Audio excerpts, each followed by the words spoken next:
The year was 2000 in Jinghai City Prison. It was late at night. Zhang Yaoyang leaned against the wall, still trying to process the fact that he had accidentally transmigrated. He had transmigrated into the world of the knockout, becoming the cellmate and childhood friend of the assassin Lao Mo Old Silence. At the same time, memories of Jinghai flooded his mind. He was born in the old Factory Street neighborhood, orphaned at a young age. He had known Chen Jima Lao Mo, Tang Xiaolong, Tang Xiaohu, Gao Qiqiang, and others since childhood. Because he was exceptionally strong, skilled in fighting, and fiercely loyal, he had become the undisputed boss of Old Factory Street. 7 years ago, he had served a 7-year sentence for seriously injuring 5 thugs in the market after stepping in to defend a neighbor. "I've become a gang leader," Zhang Yaoyang muttered, rubbing his head in confusion. Though he had been an ordinary person in his previous life, he at least knew how history would unfold. In this era, someone with a criminal record would have a hard time after release. Should he seek out Gao Qiqiang? "Brother, what are you muttering about?" Lao Mo woke up, saw Zhang Yaoyang was also awake, and asked.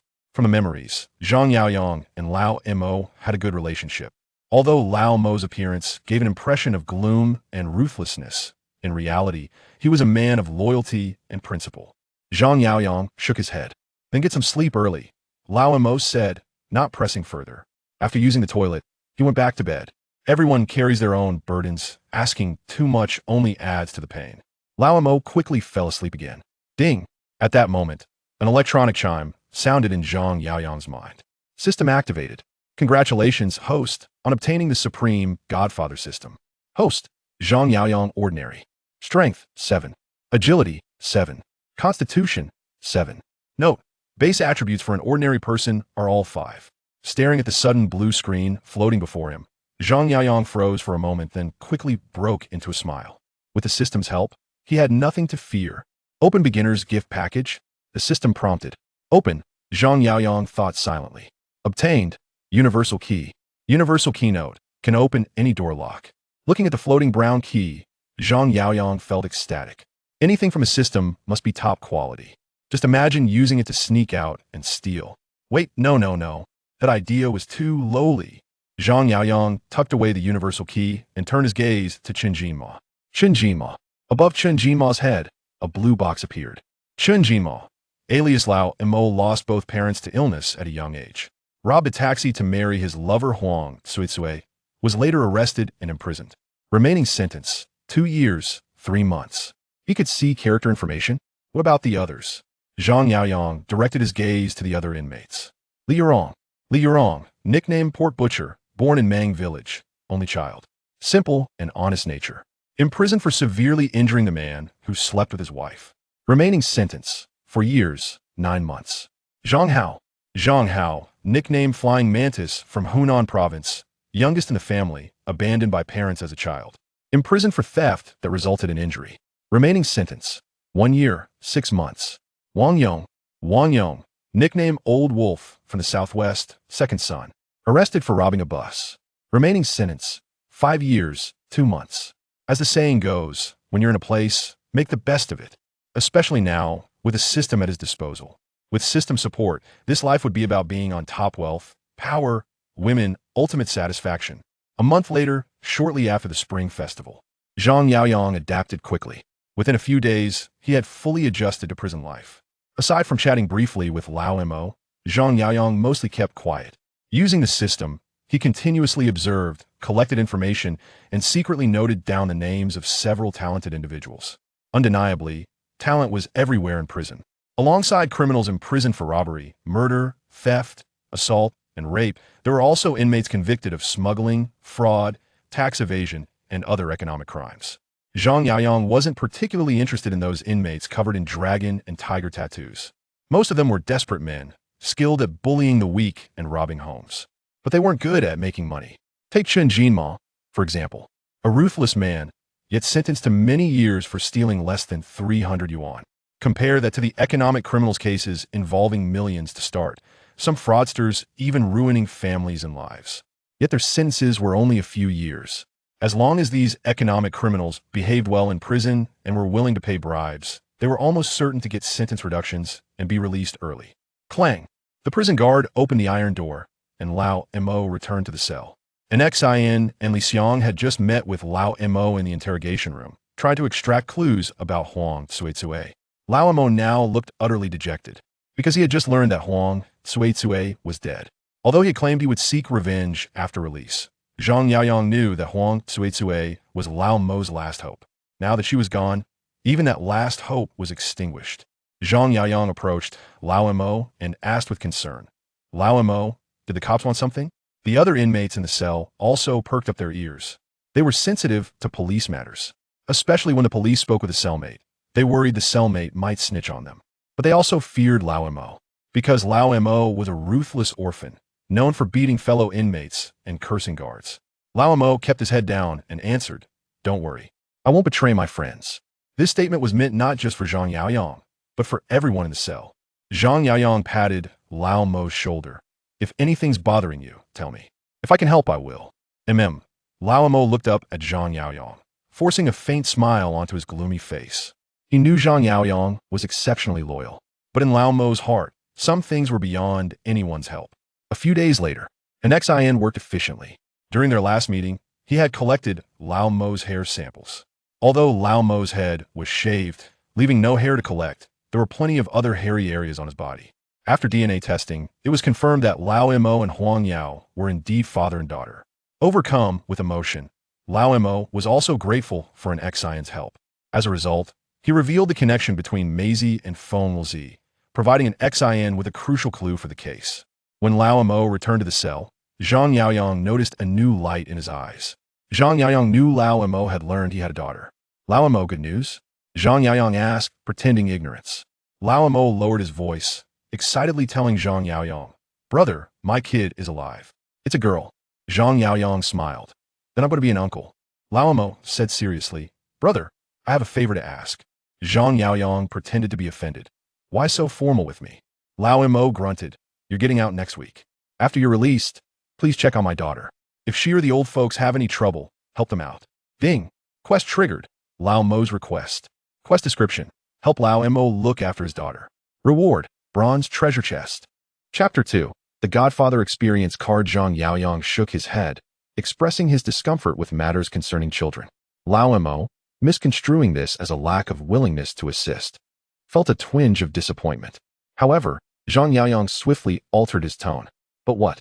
Lao Mo inquired, puzzled. With a smile, Zhang Yaoyang replied, "However, you are my brother.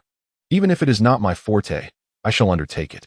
Lao Mo gazed at Zhang Yaoyang's sincere countenance and nodded earnestly, thanking his brother. "I shall wait for you outside." Zhang Yaoyang extended his hand, and Lao Mo reciprocated. Their large hands clasped firmly together. "Thank you, brother." Lao Mo expressed his heartfelt gratitude. Ding! Received heartfelt thanks from Lao Mo. Earned 10 achievement points. Achievement points can be freely exchanged for items in the shop. Shop activated. After conversing with Lao Mo for a while, Zhang Yaoyang excused himself to the restroom. Within the confines of the restroom, he accessed the shop. Presently, only one item was available for purchase: Godfather Experience card. It required the expenditure of 10 achievement points to acquire level 1. Upon usage, one could remain composed like a godfather, concealing emotions and true thoughts from outsiders for a duration of 30 minutes. Without hesitation, Zhang Yaoyang redeemed one. A week later, Zhang Yaoyang was released from prison. Upon his release, his first course of action was to seek out Huang Yao. This endeavor served both to fulfill Lao Mo's request and to complete a task. Armed with the address provided by Lao Mo, Zhang Yaoyang made his way to Huang Yao's grandmother's home. En route, he utilized the money he had saved during his incarceration to purchase 2 boxes of milk and some fruit for Huang Yao. Huang Yao's grandmother resided in a rural area, and upon seeing Zhang Yaoyang, the neighbors deliberately avoided him, whispering amongst themselves. Zhang Yaoyang, however, paid little mind to their reactions. He understood their apprehension. After all, he had just emerged from prison, bearing the stigma of a convict, which rendered him an unlikely figure of goodwill. At that moment, Huang Yao's grandmother was washing clothes, with Huang Yao watching nearby. Upon noticing Zhang Yaoyang approaching, she instinctively grasped Huang Yao's hand, attempting to retreat indoors. "Annie, I am a friend of Lao Mo's. Here at his behest to check on you," Zhang Yaoyang stated, extending the milk, fruit, and money towards her. "Please take it away, we do not want it." Huang Yao's grandmother quickly dismissed him, shutting the door to ward him off. Auntie, I shall come again next time, Zhang Yaoyang said, placing the milk at the doorstep and slipping the money through the crack of the door. Before coming, Zhang Yaoyang had already anticipated this outcome. Even upon encountering Huang Yao and her grandmother, he knew that she would not permit him to take the child. Yet, this was for the best. Zhang Yaoyang's current focus lay in amassing wealth, and taking care of a child would be a hindrance. Ding. Task completed. Received 1 bronze treasure chest. With the task accomplished, Zhang Yaoyang felt a surge of joy and silently recited, "Open the treasure chest." Upon acquiring the skill of proficiency with a handgun, Zhang Yaoyang felt a distinct transformation in his arm muscles. Simultaneously, a figure emerged in his mind, tirelessly shooting at the target range day and night. In the original narrative, although an Xin had set her sights on Xu Jiang, the owner behind by Zhongbua, Xu Jiang was shielded by a powerful umbrella organization. An Xion's attempts to capture and interrogate him were consistently thwarted at critical moments by this protective facade. Consequently, through meticulous analysis of the case, an Xion discovered a breakthrough against Xu Jiang. She was the wife of Bai Zhongbua, Chen Shooting. Following her husband's death, Chen Shooting had been in hiding with her son in a secluded villa in the countryside to evade Xu Jiang's relentless pursuit. Nestled at the foot of a mountain, this haven was far removed from Jinghai and Xu Jiang's grasp. In the dead of night, Zhang Yaoyang arrived at the villa, opting not to knock but to enter stealthily. Unlike an Xian and Li Xiang, who possessed police credentials, Zhang Yaoyang had just been released from prison and bore the unmistakable appearance of a rogue. Circling the villa to ensure the absence of onlookers, he produced a universal key and unlocked the door. Inside, Chen Shooting was blissfully unaware, indulging in a bath. After locating Bai Xiaocheng's room, he proceeded to Chen Shooting's bedroom, finding the door securely shut and locked. This, however, posed no obstacle for Zhang Yaoyang. Gently, he opened the door to be greeted by a waft of fragrance.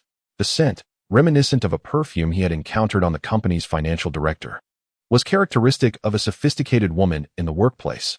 Captivated by the golden silk nightgown draped across the bed, he could not resist picking it up for a deep inhalation. How delightful.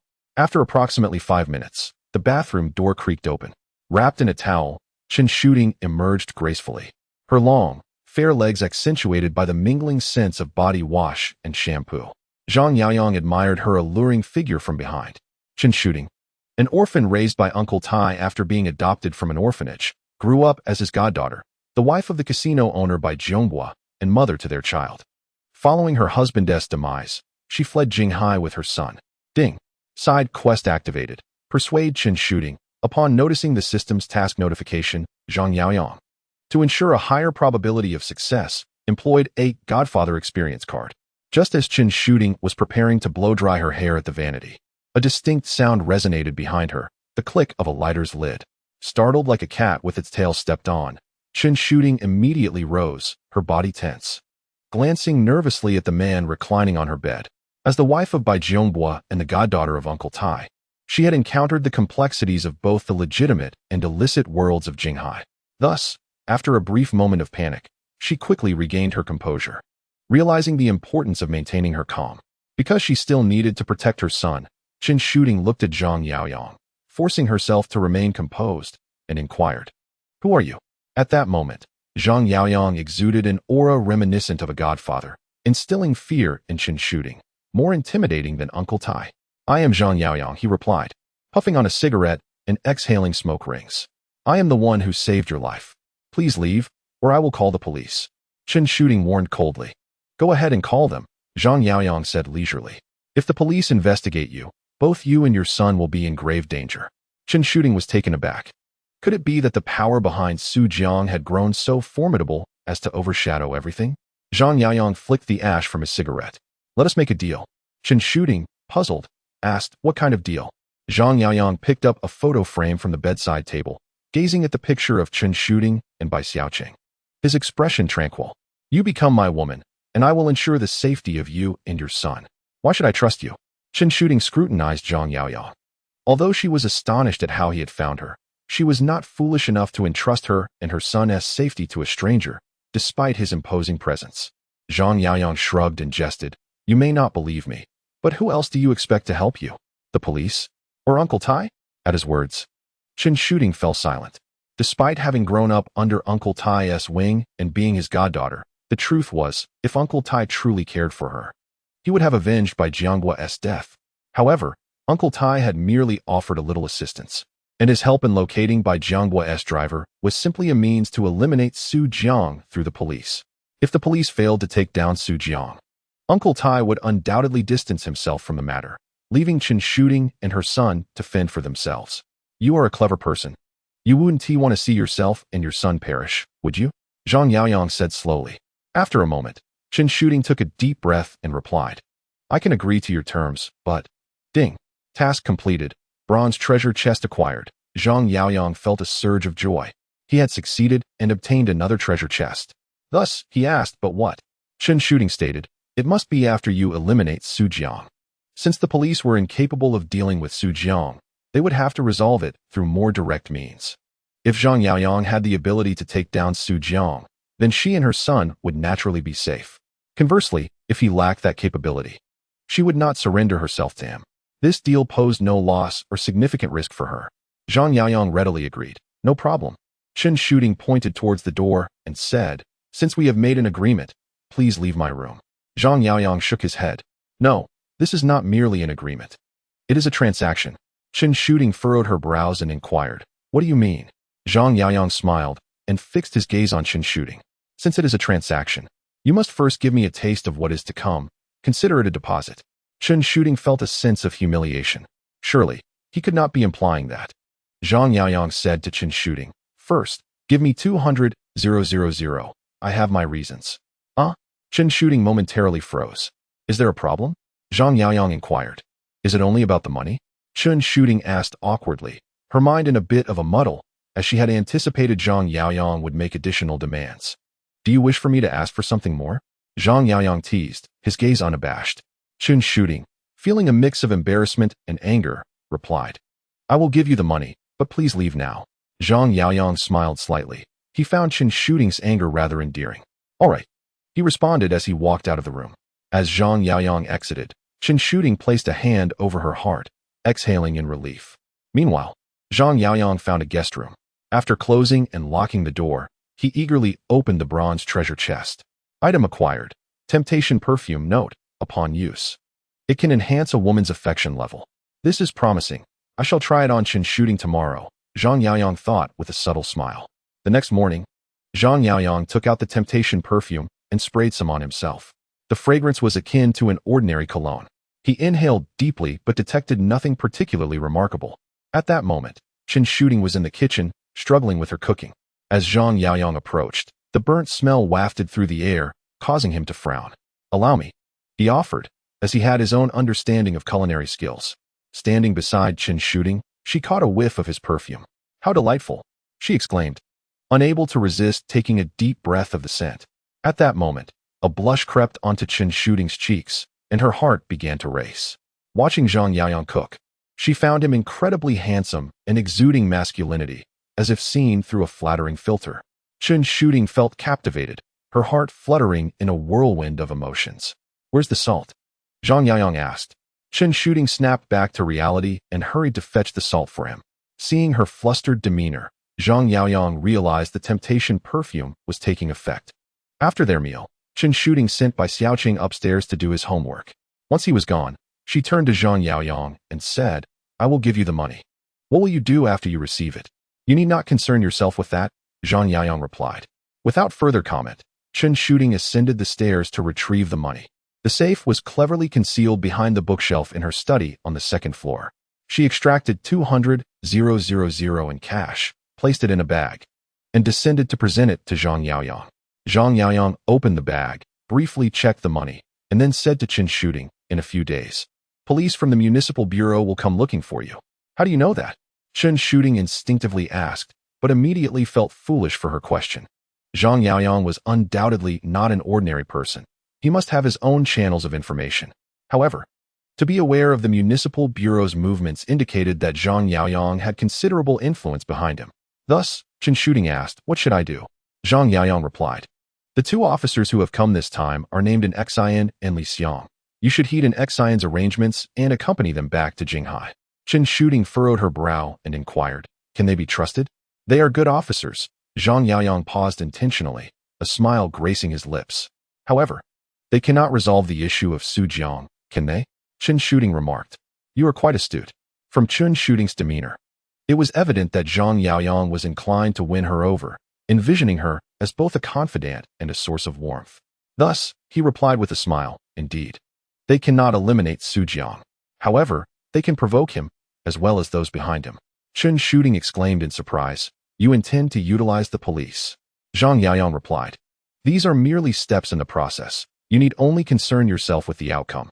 Indeed, Chen Shooting's faith in Zhang Yaoyang's abilities grew. Perhaps he could indeed deal with Su Jiang. After imparting some precautions to Chen Shooting, Zhang Yaoyang departed the villa, money in hand. Chen Shooting stood on the balcony, watching him leave until he vanished from her sight, after which she turned to return indoors. However, as she did so, she spotted her son, Bai Xiaoqing.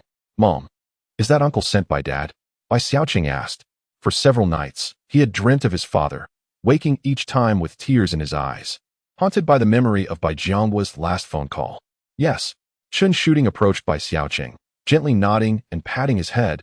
Dad is unable to come right now. So he asked Uncle Zhang to check on you. To Chen Shooting, Bai Xiaoqing was still too young to learn about Bai Jianghua's circumstances.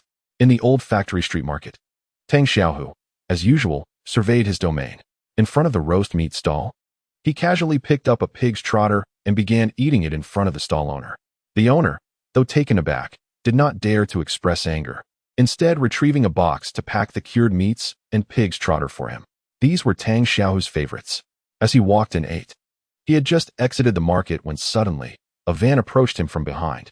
The window rolled down, and the occupants compared a photograph with Tang Xiaohu, confirming his identity. The van closed in on him, and someone from inside called out, Tang Xiaohu. Upon hearing his name, Tang Xiaohu instinctively turned, asking, Who is it?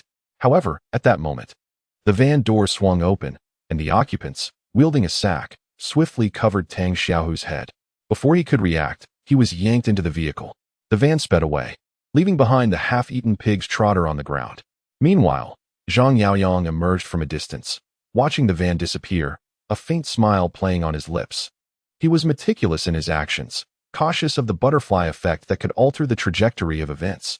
Thus he had come to ascertain the direction of the unfolding narrative. Tang Xiaohu was taken away, indicating that his association with Chen Shooting had no significant repercussions.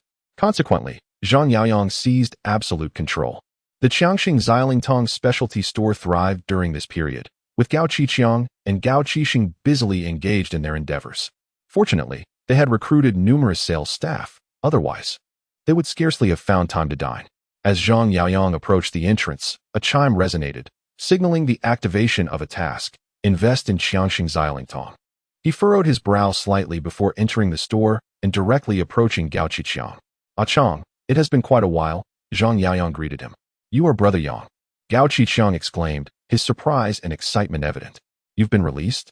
7 years prior, Zhang Yaoyang had been sentenced for intentional assault, a crime Gao Qiqiang had witnessed firsthand when Jiang had stabbed someone and was subsequently taken away by the police.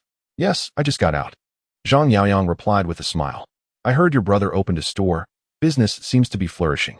You must be earning quite well. Oh, it's just to make a living, Gao Qiqiang humbly responded with a grin. While Zhang Yaoyang conversed with Gao Qiqiang, Gao Qiqiang observed him intently. Gao Qiqiang recalled Zhang Yaoyang as a gallant elder brother, always ready to assist others, resolving the difficulties faced by the people of the old factory street. The locals held Zhang Yaoyang in high esteem. Back then, Tang Xiaolong and Tang Xiaohu were particularly wary of Zhang Yaoyang, often avoiding him. It was only after Zhang Yaoyang's imprisonment that the Tang brothers rose to prominence on the old factory street. You've grown so much, and you're quite accomplished now, Zhang Yaoyang remarked, smiling at Gao Qiqiang.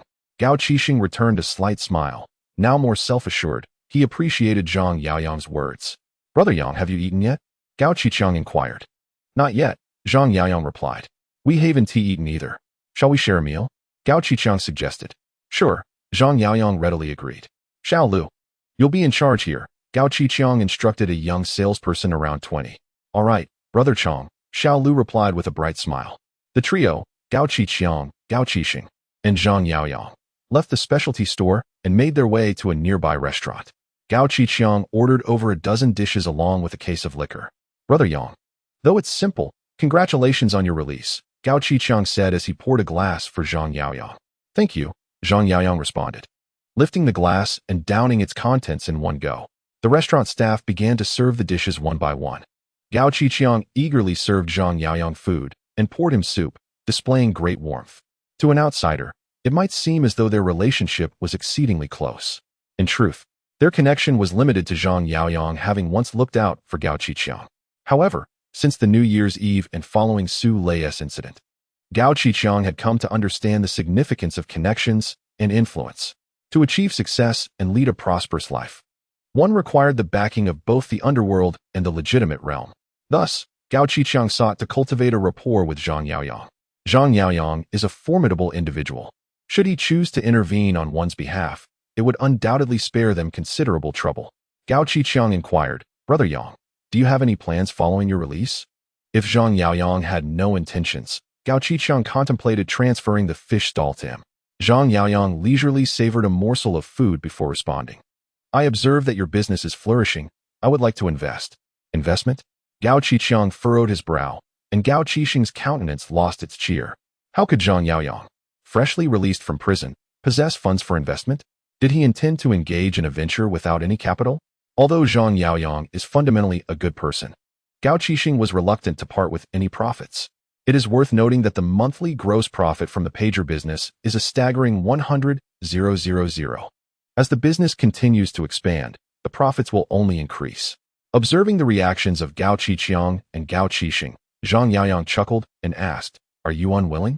Just as Gao Qiqiang was about to decline, Gao Qiqiang interjected, Brother Yang, if you wish to invest, that is certainly feasible. However, business is business. An investment requires tangible capital. Of course, if you are currently lacking in funds, I could lend you some for now. Gao Qiqiang, being a savvy fish vendor, endeavored to assess Zhang Yaoyang's feelings. Upon hearing this, Zhang Yaoyang laughed heartily, having anticipated Gao Qiqiang's response.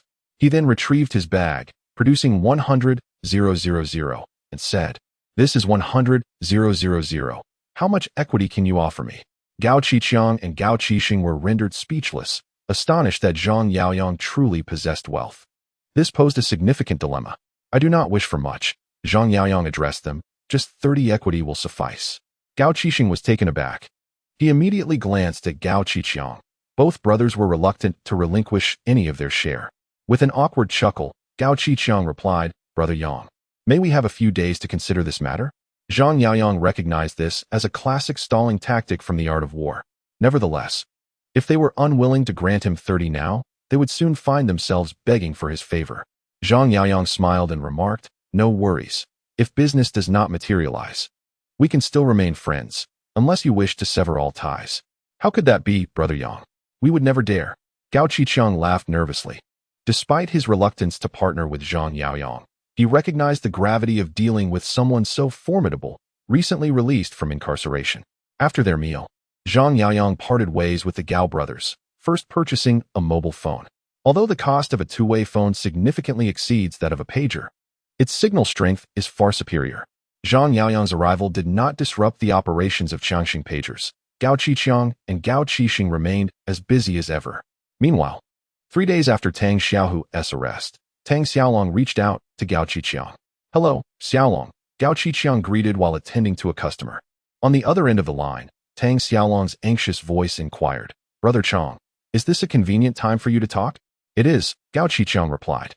Gao Chang glanced at the busy Gao Qiqiang and then surveyed his surroundings before saying, Speak quickly. Tang Xiaolong replied, Brother Chang, my younger brother has been missing for several days. Has Xiaohu not returned home? Gao Chang asked, puzzled. No, I've searched everywhere. And no one knows where he has gone, Tang Xiaolong said anxiously over the phone. A pang of concern struck Gao Chang's heart, nevertheless. He maintained his composure and gestured to the clerk to keep watch, while he discreetly stepped outside the store with his phone in hand. Gao Qiqiang, at the counter opposite, observed his brother's unusual demeanor. Once outside, Gao Chang sought refuge in a secluded spot. He took a shallow breath, striving to keep his tone casual as he spoke to Tang Xiaolong. At his age, it's quite normal for him to be dating. Perhaps he's simply having fun and will return in a few days. That's impossible. I know my brother's character too well. If he had a girlfriend, he would definitely brag about it to me. Moreover, if he were to stay out, he would inform me. Brother Chong, we both know that Xu Lei is the son of the notorious gang leader Xu Jiang. Do you think Xiaohu? Tang Xiaolong's voice trembled with panic. He now feared that Xu Jiang was beginning to retaliate against them. Gao Chang's expression turned serious as he replied, "Do not speak recklessly.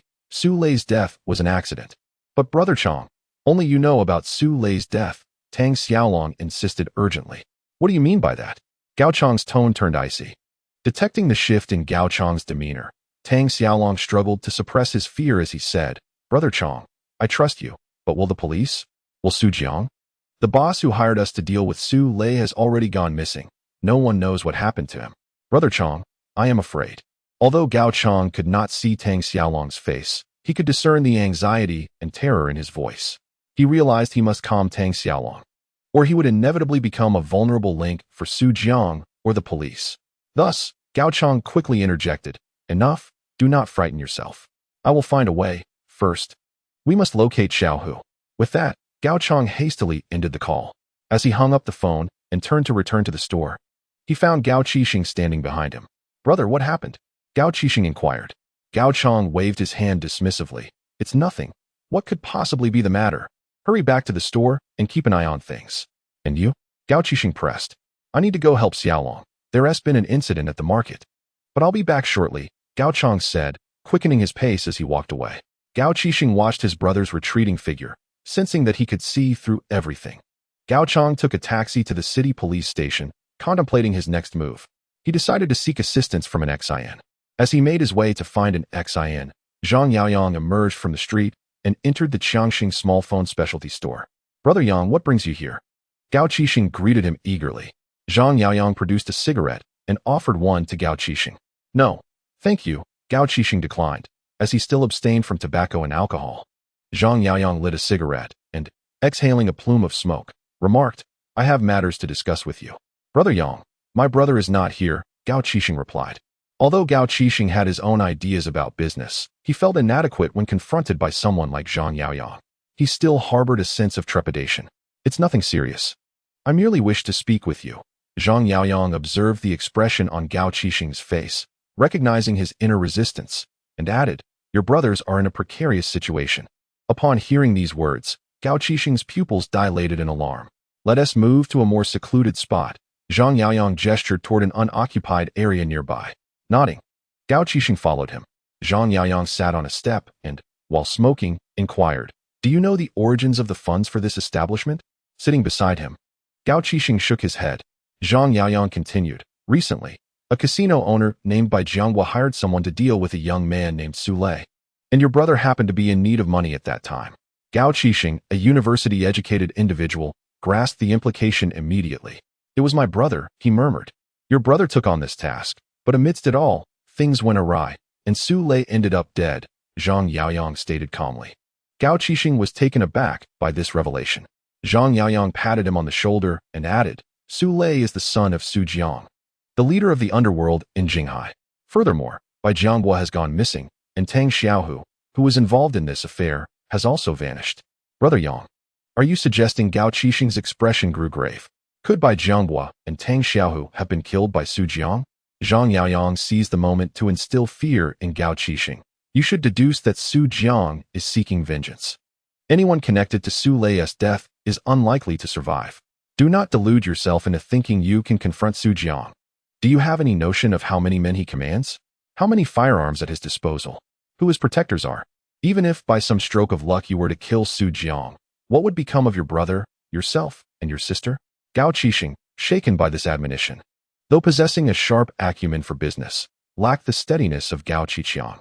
After weighing his options, he hastily inquired, "Brother Yang, how do you know about this matter?" Zhang Yaoyang chuckled, "I heard it from some friends."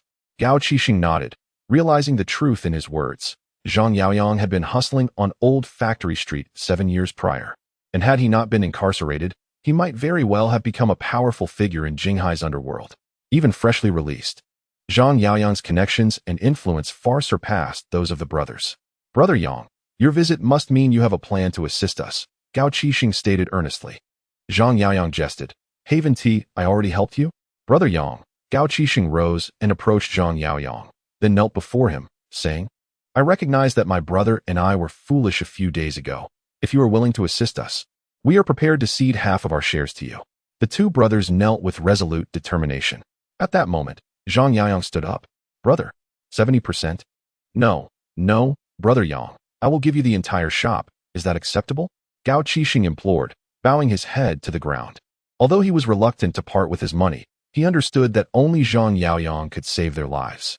Zhang Yaoyang turned around, crouched down, and patted Gao Qiqiang's head, saying, "You foolish boy, what do you take me for? Am I the kind of person who takes advantage of others' misfortunes?" Gao Qiqiang shook his head, affirming, "Brother Yang is certainly not that kind of person." Zhang Yaoyang replied, "Still, it remains at 100,000. I will take a 30% stake." "Brother Yang, 70% of the shares belong to you." Zhang Yaoyang, not wishing to exploit the situation, recognized that Gao Qiqiang was not ungrateful either. Naturally, he would not concede only 30% of the shares. Zhang Yaoyang waved his hand, stating, "I have already said, only 30. I will not take advantage of you." Kneeling on the ground, Gao Qiqiang's expression was earnest and sincere. "Brother Yang, I implore you to accept this. Moreover, the initial capital for my brother and I was merely a few thousand. Your investment of 100,000 makes you the major shareholder. If you refuse, I shall not rise." With that, Gao Qiqiang forcefully knocked his head on the ground. "Very well, I shall accept. Now please get up," Zhang Yaoyang said, feeling somewhat troubled. Upon seeing Zhang Yaoyang's willingness to accept the shares, a smile finally emerged on Gao Qiqiang's face. "Brother Yang, what shall we do next? Though I have some acquaintances in Jinghai, Jiang and the people behind him are formidable." Zhang Yaoyang paused deliberately, then leaned in close to Gao Qiqiang's ear, whispering, "Help me procure a firearm." A gun. Gao Qiqiang was momentarily stunned. Could it be that Zhang Yaoyang intended to eliminate Jiang? Zhang Yaoyang reassured him, "This should not be difficult for you." Gao Qiqiang nodded, affirming, "Not difficult at all. As long as I have the materials and the machinery, I can fabricate a handgun using blueprints from the internet. Give me your phone number, and I will contact you again. Also, do not mention this to your brother for now." Gao Qiqiang nodded in understanding. He then handed Zhang Yaoyang his business card and watched him leave before returning to the shop, planning to gather materials for gun-making that evening. Meanwhile, Gao Qiqiang sought out an Xian, wishing for her assistance to locate Tang Xiaohu without reporting it to the authorities. However, an Xian, being obstinate, not only refused to help, but also advised Gao Qiqiang against entangling himself with the Tang brothers. As a result, Gao Qiqiang's efforts were in vain. At the same time, Zhang Yaoyang arrived at Tang Xiaolong's home. Upon reaching the door, he heard a loud crash. The door had been kicked in, and the plasma television lay shattered. The table was in disarray, with empty bottles that had once adorned its surface now lying in pieces on the floor. Zhang Yaoyang knew this was the work of Jiang. Jiang swaggered into Tang Xiaolong's home with 4 henchmen, overpowering Tang Xiaolong in the midst of his astonishment. Despite Tang Xiaolong's attempts to resist, he was no match for the odds stacked against him.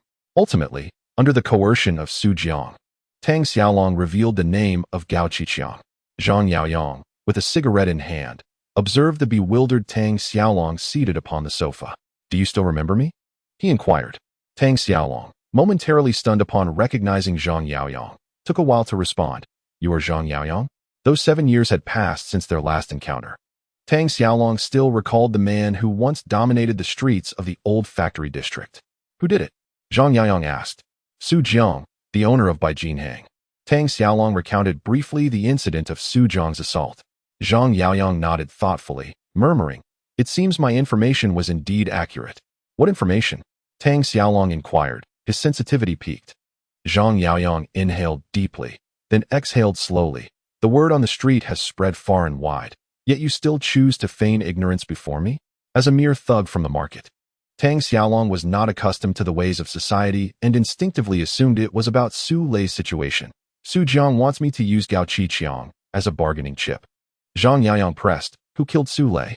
Tang Xiaolong shook his head, insisting, "It wasn't me or my brother. Gao Qiqiang claimed it was an accident, and I did not witness it." Zhang Yaoyang further probed, "Is there anyone who can attest that you and your brother did not act?" Tang Xiaolong again shook his head. "No, there were only the 3 of us at the scene." Zhang Yaoyang scrutinized Tang Xiaolong's countenance. "So, you intend to use Gao Qiqiang as a means to negotiate? Are you seeking to save him or to condemn him?" The words struck home, causing Tang Xiaolong to tremble in fear, filled with anxiety. "But what should I do?" He stammered, lost in thought about how to rescue his brother while securing his own safety. Zhang Yaoyang proposed, there are two courses of action.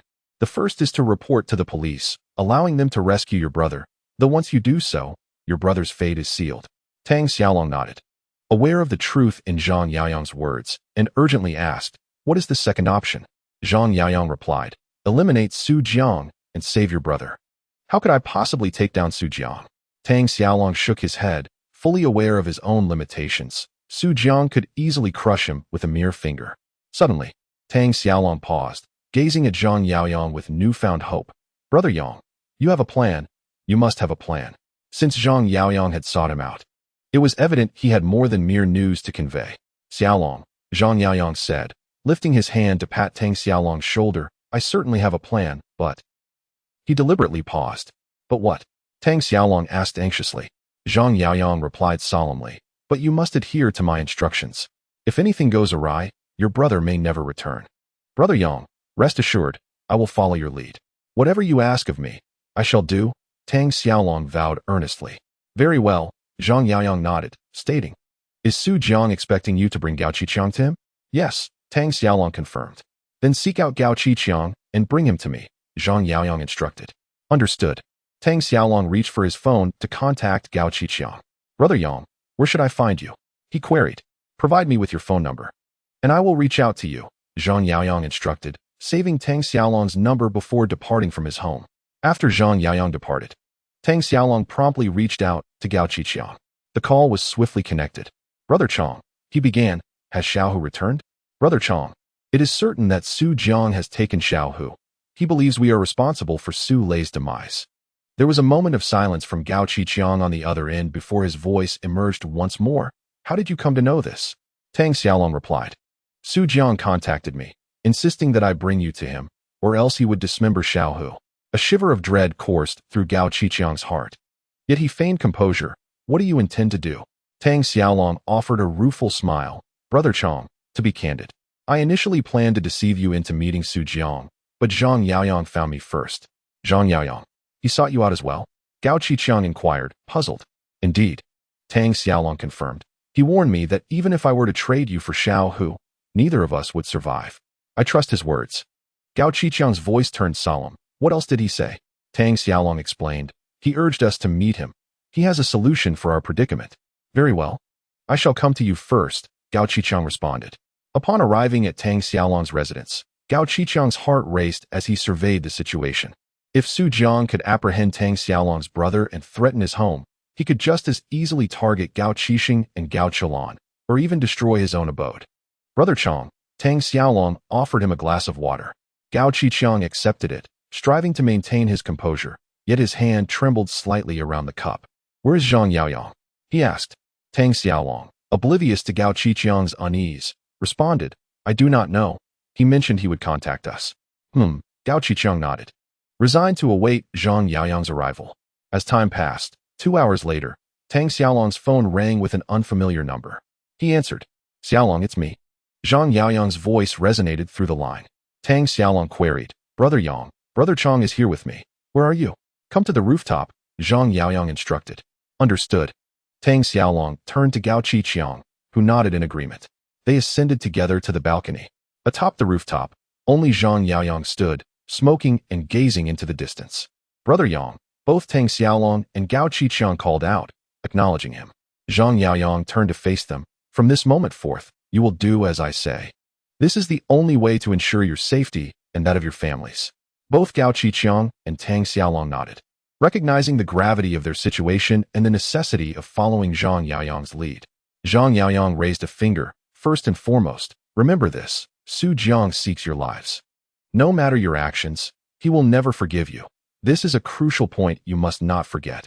Understood, Gao Qiqiang and Tang Xiaolong replied in unison. Zhang Yaoyang remarked, well, we can only employ the strategy of surrounding Wei to rescue Zhao. Gao Qiqiang had perused the art of war. However, how should one execute this strategy? Zhang Yaoyang continued, recently, a female corpse was discovered in Jinghai City. I trust you are already aware of this news.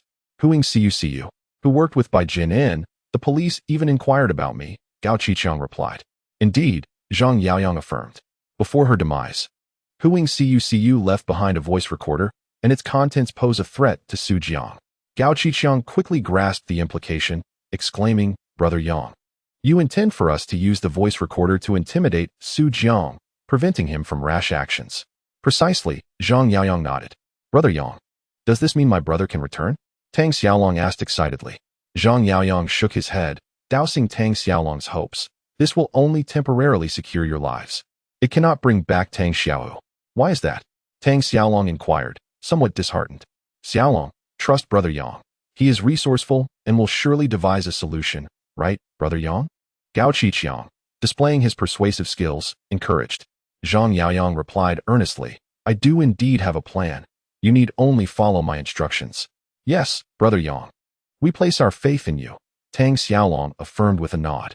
"Now, you all should return and rest. I will notify you of the next steps," Zhang Yaoyang instructed. "Understood." As Tang Xiaolong turned to leave, Gao Qiqiang hesitated, cautiously asking, "Brother Yang, why do you choose to assist us?" In Gao Qiqiang's perspective, if Zhang Yaoyang had previously aided the neighbors of the old factory district, it was out of loyalty. However, having spent 7 years in prison, he was unlikely to act foolishly again. As the saying goes, no one acts without self-interest. Why would Zhang Yaoyang aid them without benefit? Zhang Yaoyang chuckled and gazed at the two, stating, "I aspire to achieve something significant and require some aids." Tang Xiaolong and Gao Qiqiang exchanged knowing glances. They understood Zhang Yaoyang's true intention was to confront Su Jiang and reclaim his former standing in the underworld. Tang Xiaolong promptly declared, "Brother Yang, as long as you can rescue my brother, my life is yours." Gao Qiqiang added, "Brother Yang, I am not well versed in the affairs of the underworld, but should you require my assistance, do not hesitate to command me." After parting ways with Gao Qiqiang and Tang Xiaolong, Zhang Yaoyang secretly smirked. Their attitudes were quite revealing. Gao Qiqiang, a fishmonger by trade, was inherently cunning, always seeking profit and avoiding danger. Thus, upon learning of Zhang Yaoyang's desire to re-enter the underworld, he aimed to distance himself from Zhang. In the original narrative, Gao Qiqiang would sacrifice anyone, including Lao Mo and Gao Xiaoqing, to achieve his ends. Zhang Yaoyang recognized Gao Qiqiang's unreliability. However, he still needed the support of the Gao brothers to amass his initial fortune, which would not come easily. Upon returning home, Gao Qiqiang found Gao Qiqiang absent. Fearing something had befallen his brother, he immediately called him. Just as he made the call, Gao Qiqiang returned, carrying a black package. "What could be inside that bag?" Gao Qiqiang casually inquired, to which Gao Qiqiang replied, "Some electrical components. I intend to repair the appliances at home." Gao Qiqiang chuckled. "Having earned so much, we could easily purchase new ones. Weren't you always clamoring for a new television?" Gao Qiqiang refrained from responding. "All right, it's best to retire early. We must rise early to open the shop tomorrow." The brothers shared a tacit understanding, deliberately avoiding any mention of Su Jiang. Gao Qiqiang wished to spare Gao Qiqiang from worry, and Gao Qiqiang adhered to Zhang Yaoyang's instructions. Through contacts within the police department, Su Jiang finally uncovered that it was Gao Qiqiang who had orchestrated Xu Lei's demise. Yet, after 2 days of waiting without sighting Gao Qiqiang, Su Jiang reached out to Tang Xiaolong, urging him to bring Gao Qiqiang forth. Following Zhang Yaoyang's orders, Tang Xiaolong facilitated a conversation between Gao Qiqiang and Su Jiang, employing Huang Cui's recording device as leverage. Su Jiang, indeed, was cautious, for the recording device held significant importance, being a coveted item sought by his protector. "Brother Yang." Tang Xiaolong approached Zhang Yaoyang. Zhang Yaoyang produced a cigarette and offered one to Tang Xiaolong, who accepted it. "Please assist me in acquiring a clean vehicle, ensuring the chassis and engine numbers are removed," Zhang Yaoyang instructed. "Understood," Tang Xiaolong nodded, internally acknowledging Brother Yang's professionalism, reminiscent of a character from a film. "By the way, here is some money for you." Zhang Yaoyang extracted 30,000 yuan from his bag and handed it to Tang Xiaolong. "Brother Yang, how could I accept your money?" Tang Xiaolong waved his hand, clearly hesitant. "This is for your vehicle purchase. You won't need all of it," Zhang Yaoyang insisted. As Tang Xiaolong was acquainted with individuals who dealt in assembling vehicles. "Take it for now. There are numerous tasks ahead for you," Zhang Yaoyang pressed.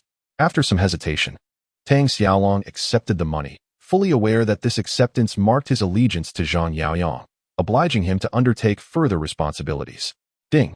Mission completed. Acquired bronze treasure chest 1.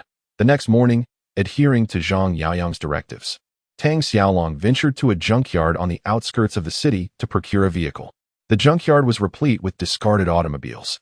By assembling parts from the wrecked cars into a new vehicle and affixing a false license plate, one could create a pristine automobile. Tang Xiaolong was diligent in his pursuits. After conducting several test drives, he confirmed the car's performance. "Xiaolong, this car is quite commendable.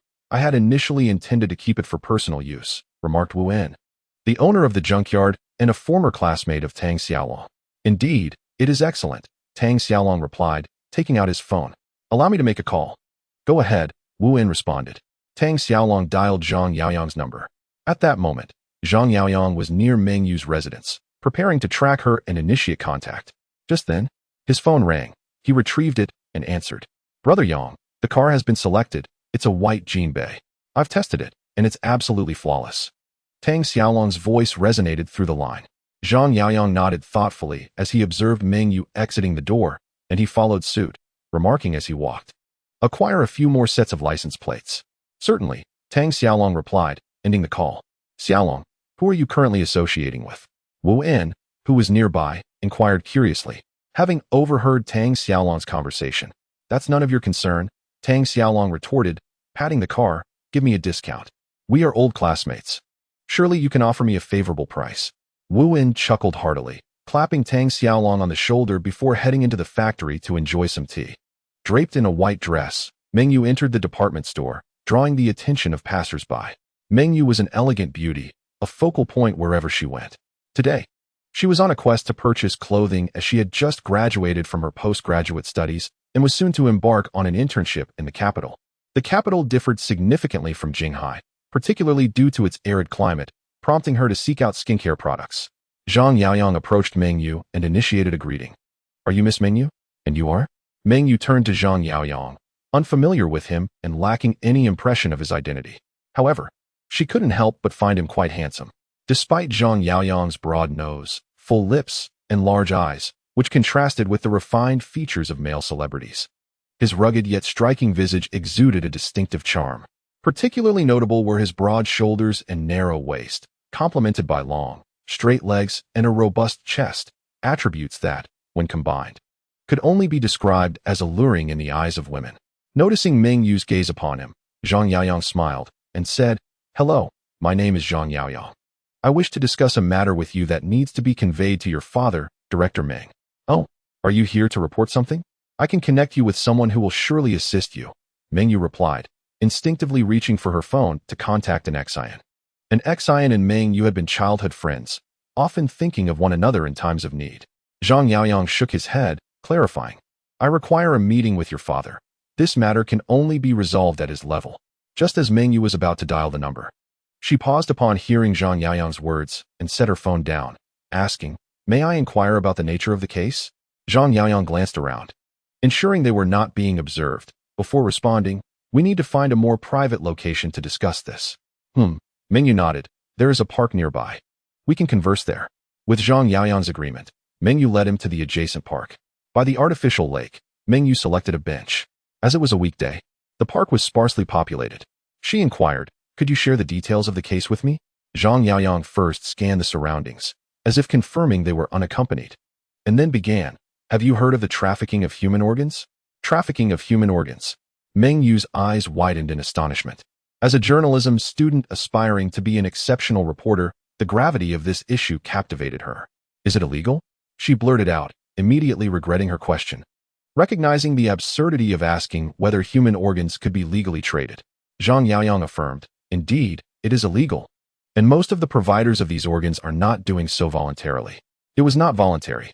Could it be that Meng Yu had already envisioned a scene of someone anesthetized and bound to an operating table? She had indeed seen such films before.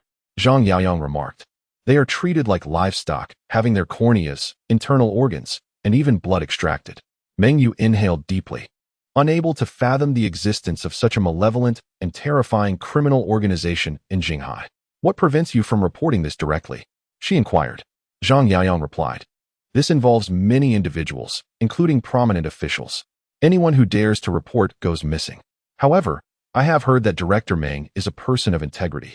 I believe he will bring these villains to justice." "Understood," Meng Yu replied earnestly. I will arrange for you to meet him. Here is my phone number. Zhang Yaoyang took out his phone, and they exchanged numbers. In Jinghai, having a powerful ally is essential. Zhao Lidong and Meng Dihai are both options. Yet, Zhao Lidong is not only greedy but a true villain. Collaborating with him is akin to courting danger. Zhang Yaoyang did not wish to create trouble for himself. By the way, he advised seriously, Miss Meng, I hope this matter remains confidential for the time being. Do not disclose it to anyone except your father. Are you worried? Mengyu asked. I am not worried, but the police force has their infiltrators, he replied. Mengyu nodded, recalling what an Xian had mentioned. Not long ago, an Xian and others conducted a raid, but the Mad Donkey and his crew had received advance notice, leaving an Xian and the others empty-handed. Thus, Zhang Yaoyang's distrust of the police was quite understandable. Call me, Mengyu said before turning to leave. She intended to inform her father of the situation. Watching her depart, a smile crept onto Zhang Yaoyang's lips.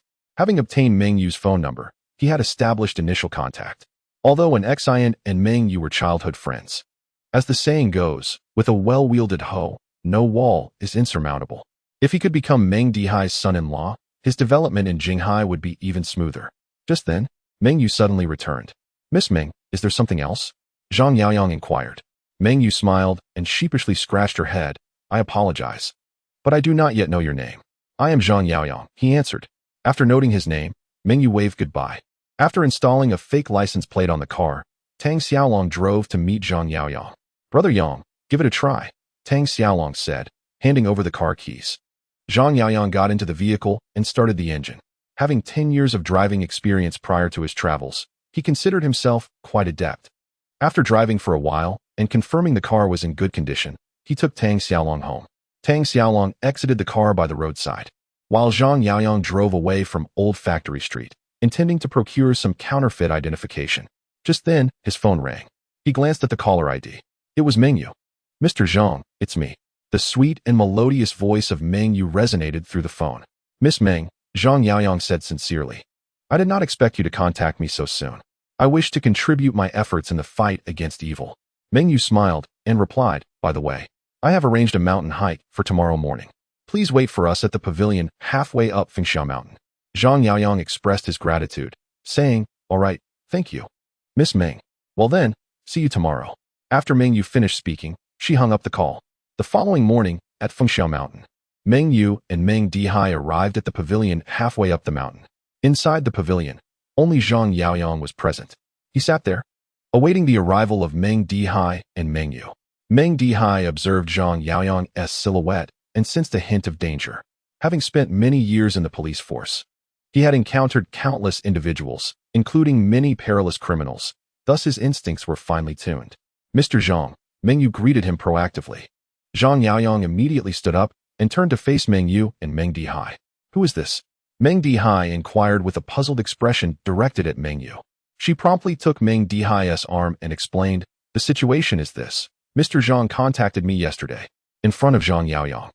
Mengyu recounted her introduction to him the previous day. A human organ trafficking organization? Meng Dihai gazed at Zhang Yaoyang in astonishment and asked, how did you come to know about this? He was not questioning the existence of such an organization. In fact, where there is demand, there will be a market. And where there is a market, individuals will take risks.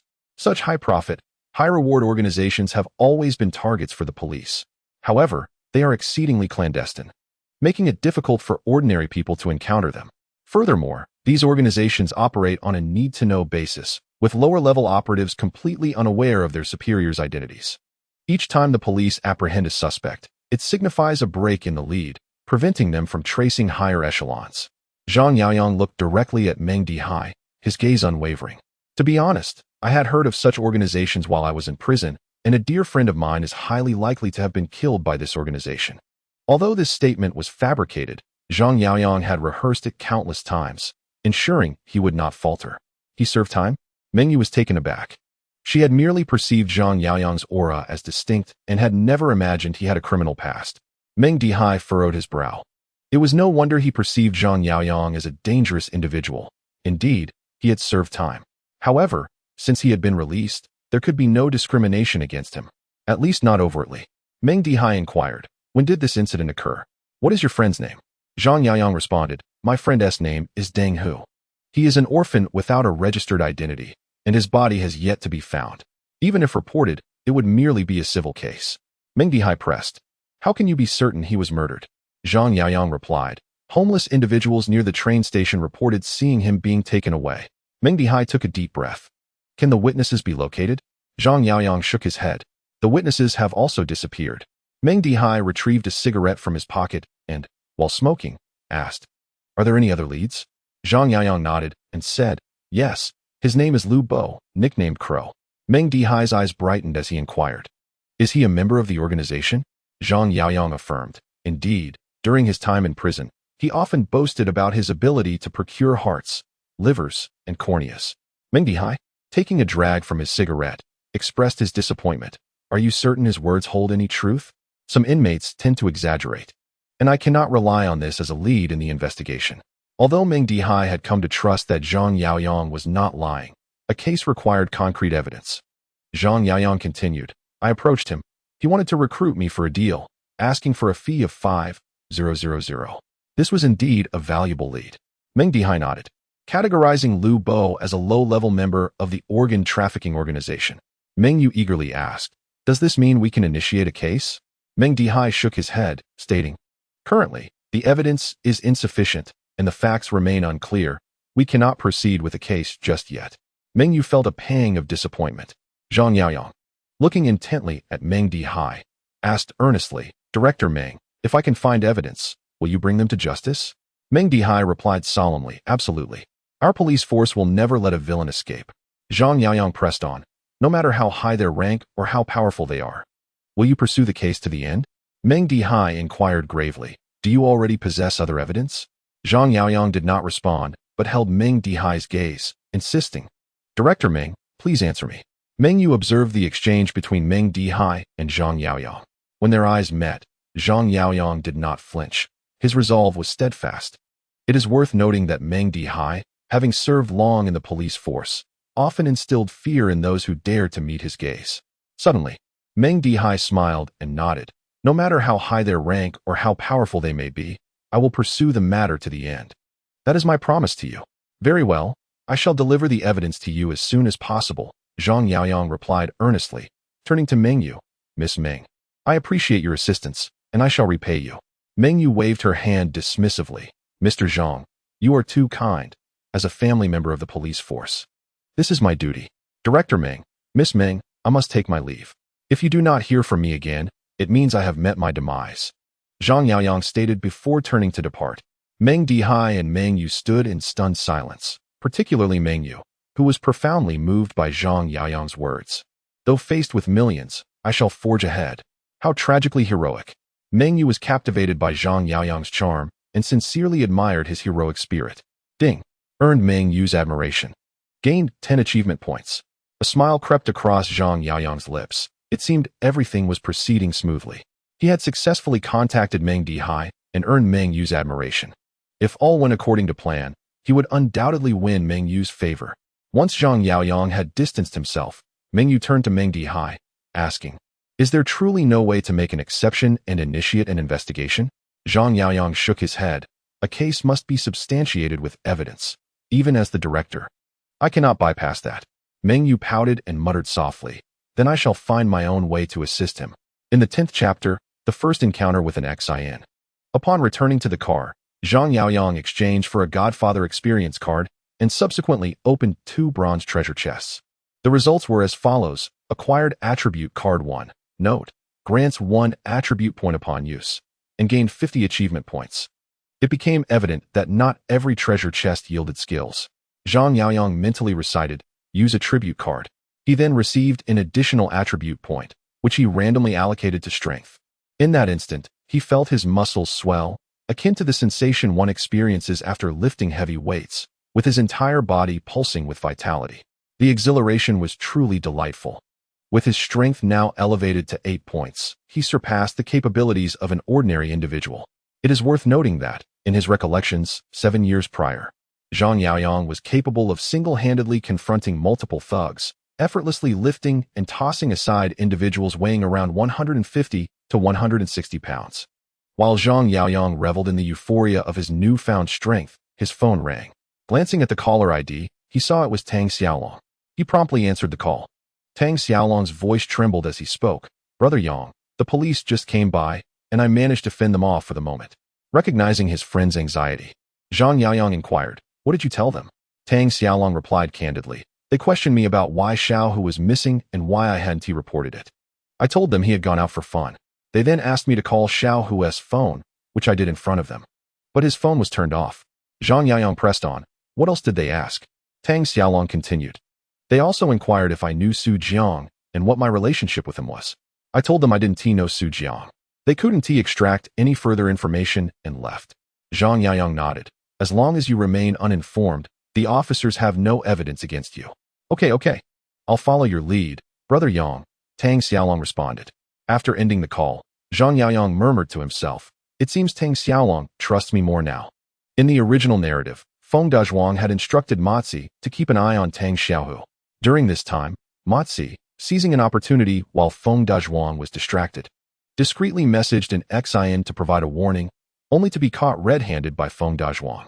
Fortunately, Mozi was quick-witted and claimed he was messaging his girlfriend. After inspecting Mozi's phone, Feng Dazhuang found nothing amiss and merely issued a warning. Upon receiving the message, an Xin relayed Mozi's information to Chao Chuang, who promptly took Li Xiang to find Tang Xiaolong, while Gao Qiqiang happened to be at Tang Xiaolong's residence.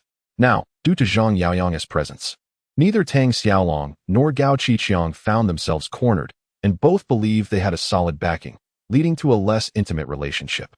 As night fell, Zhang Yaoyang parked the car by the roadside and sent a message to Gao Qiqiang, requesting him to bring a firearm. Gao Qiqiang, using the pretext of going for a walk, left with the gun in tow. Zhang Yaoyang's vehicle was concealed in an alley as he smoked a cigarette, observing Gao Qiqiang stealthily approach. Upon reaching the van, Gao Qiqiang opened the door and entered the vehicle. Brother Yang, the items are here. Gao Qiqiang produced a white package from his clothing, revealing a homemade firearm nestled within. Zhang Yaoyang unwrapped the parcel and extracted the pistol, while Gao Qiqiang had prepared 20 rounds of ammunition. However, this weapon was a rudimentary firearm, crafted with a rather crude technique. Gao Qiqiang had procured the trigger and other small components, along with sulfur and nitrates from various sources. As for the bullets, they consisted of steel balls. Your craftsmanship is impressive, Zhang Yaoyang complimented. Gao Qiqiang smiled with pride, feeling that his ability to construct a gun was indeed an extraordinary feat, one unattainable by the average person. You've worked hard. You should return and rest, Zhang Yaoyang said, patting Gao Qiqiang on the shoulder as he prepared to leave. Gao Qiqiang hesitated before asking, Brother Yang, what else do you need me to do? Zhang Yaoyang looked at him and replied, you need only to utilize your talent for making money. Matters of violence and conflict are not suited for you, nor is it necessary for you to engage in them. Understood, Gao Qiqiang nodded. He too had no fondness for violence and relished the recognition of his capabilities, especially from Zhang Yaoyang. Zhang Yaoyang watched as Gao Qiqiang exited the vehicle, then swiftly drove away, seeking a place to test the gun's accuracy.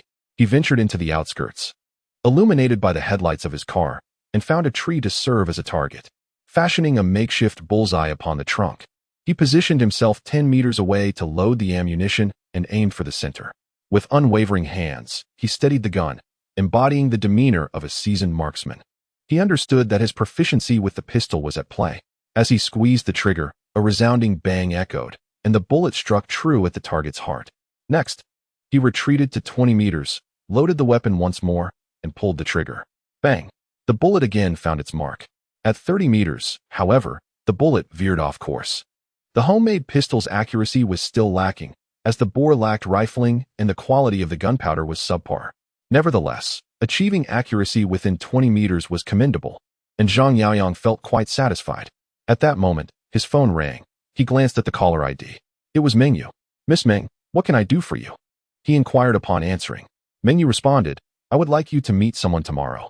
I believe he is entirely trustworthy and can assist you. Upon hearing her words, Zhang Yaoyang understood that the person she referred to was an Xin, whom he had also wished to meet. What time tomorrow? He asked. Are you not curious about who it is? Mengyu queried. Zhang Yaoyang toyed with the firearm in his grasp. I trust you, Miss Meng. You must have a reason for summoning me. An Xin smiled as he recounted, a few days ago, the prosecutor's office received a report regarding alleged collusion between an Xin and Xu Jiang, leading to my interrogation. Although I was ultimately exonerated, I was compelled to withdraw from the special task force. In light of this incident, Mengyu took the time to comfort me before bidding farewell. Mengyu informed an Xin that she would be interning in Beijing after graduating from her master's program and encouraged him to join her in pursuing opportunities there. However, an Xin had no desire to leave. His heart was set on remaining in Jinghai as a police officer. Yet, Mengyu was determined not to replicate her mother's life. Growing up, her father was often absent, and her mother frequently lamented his absence. While her mother's classmates' husbands either enjoyed generous benefits with easy jobs or ventured into entrepreneurship, acquiring homes and vehicles, Mengyu found herself struggling in a modest existence. Often preoccupied with worries about her husband's safety, Mengyu did not respond to an Xin. Just as his confusion deepened, a man's voice called out from behind, "Miss Meng." She turned to greet Zhang Yaoyang with a wave. Upon seeing Zhang Yaoyang, an Xin's expression soured. His reaction was markedly different from Meng Dihai's. While Meng Dihai perceived Zhang Yaoyang as a threat, an Xin's discomfort stemmed from a more personal place. He too harbored feelings for Mengyu, and the presence of another man beside her unsettled him. "I'd like to introduce you," Mengyu began. "This is Zhang Yaoyang, and this is an Xin. Hello. Greetings." Both Zhang Yaoyang and an Xin extended their hands in greeting. As their hands clasped, an Xin felt the weight and strength of Zhang Yaoyang's grip. Though Zhang Yaoyang did not exert force, an Xin sensed his considerable power. After their cordial handshake, Mengyu turned to Zhang Yaoyang, stating, "An Xin is a police officer in the city's criminal investigation unit." "Officer-in." Zhang Yaoyang nodded slightly in acknowledgement. An Xin returned a smile. "Now, let us sit down and converse," Mengyu suggested, directing them to a nearby stone table. Once seated, she initiated the discussion, an Xin. "I will be heading to the capital for my internship in a few days." An Xin replied with a wry smile. "Before I leave, I would like to ask for your assistance for Mr. Zhang," she continued, glancing at Zhang Yaoyang. With sincerity, she added, "Mr. Zhang. Although an Xin can be rather stubborn at times, he is indeed a trustworthy individual. I believe in you." Zhang Yaoyang nodded in agreement. "What is this about?" an Xin inquired, bewildered as he glanced between Mengyu and Zhang Yaoyang. Mengyu explained, "We have uncovered an organ trafficking organization in Jinghai, and Mr. Zhang's friend may have already fallen victim to them." "What?" An Xin reacted strongly to the mention of murder, turning to Zhang Yaoyang. "Why not report this to the police?" Zhang Yaoyang replied in a low voice, "My friend is undocumented and a vagrant. For individuals like him, even if they report a crime, no one would care. Moreover, without a body or concrete evidence, it is impossible to file a case."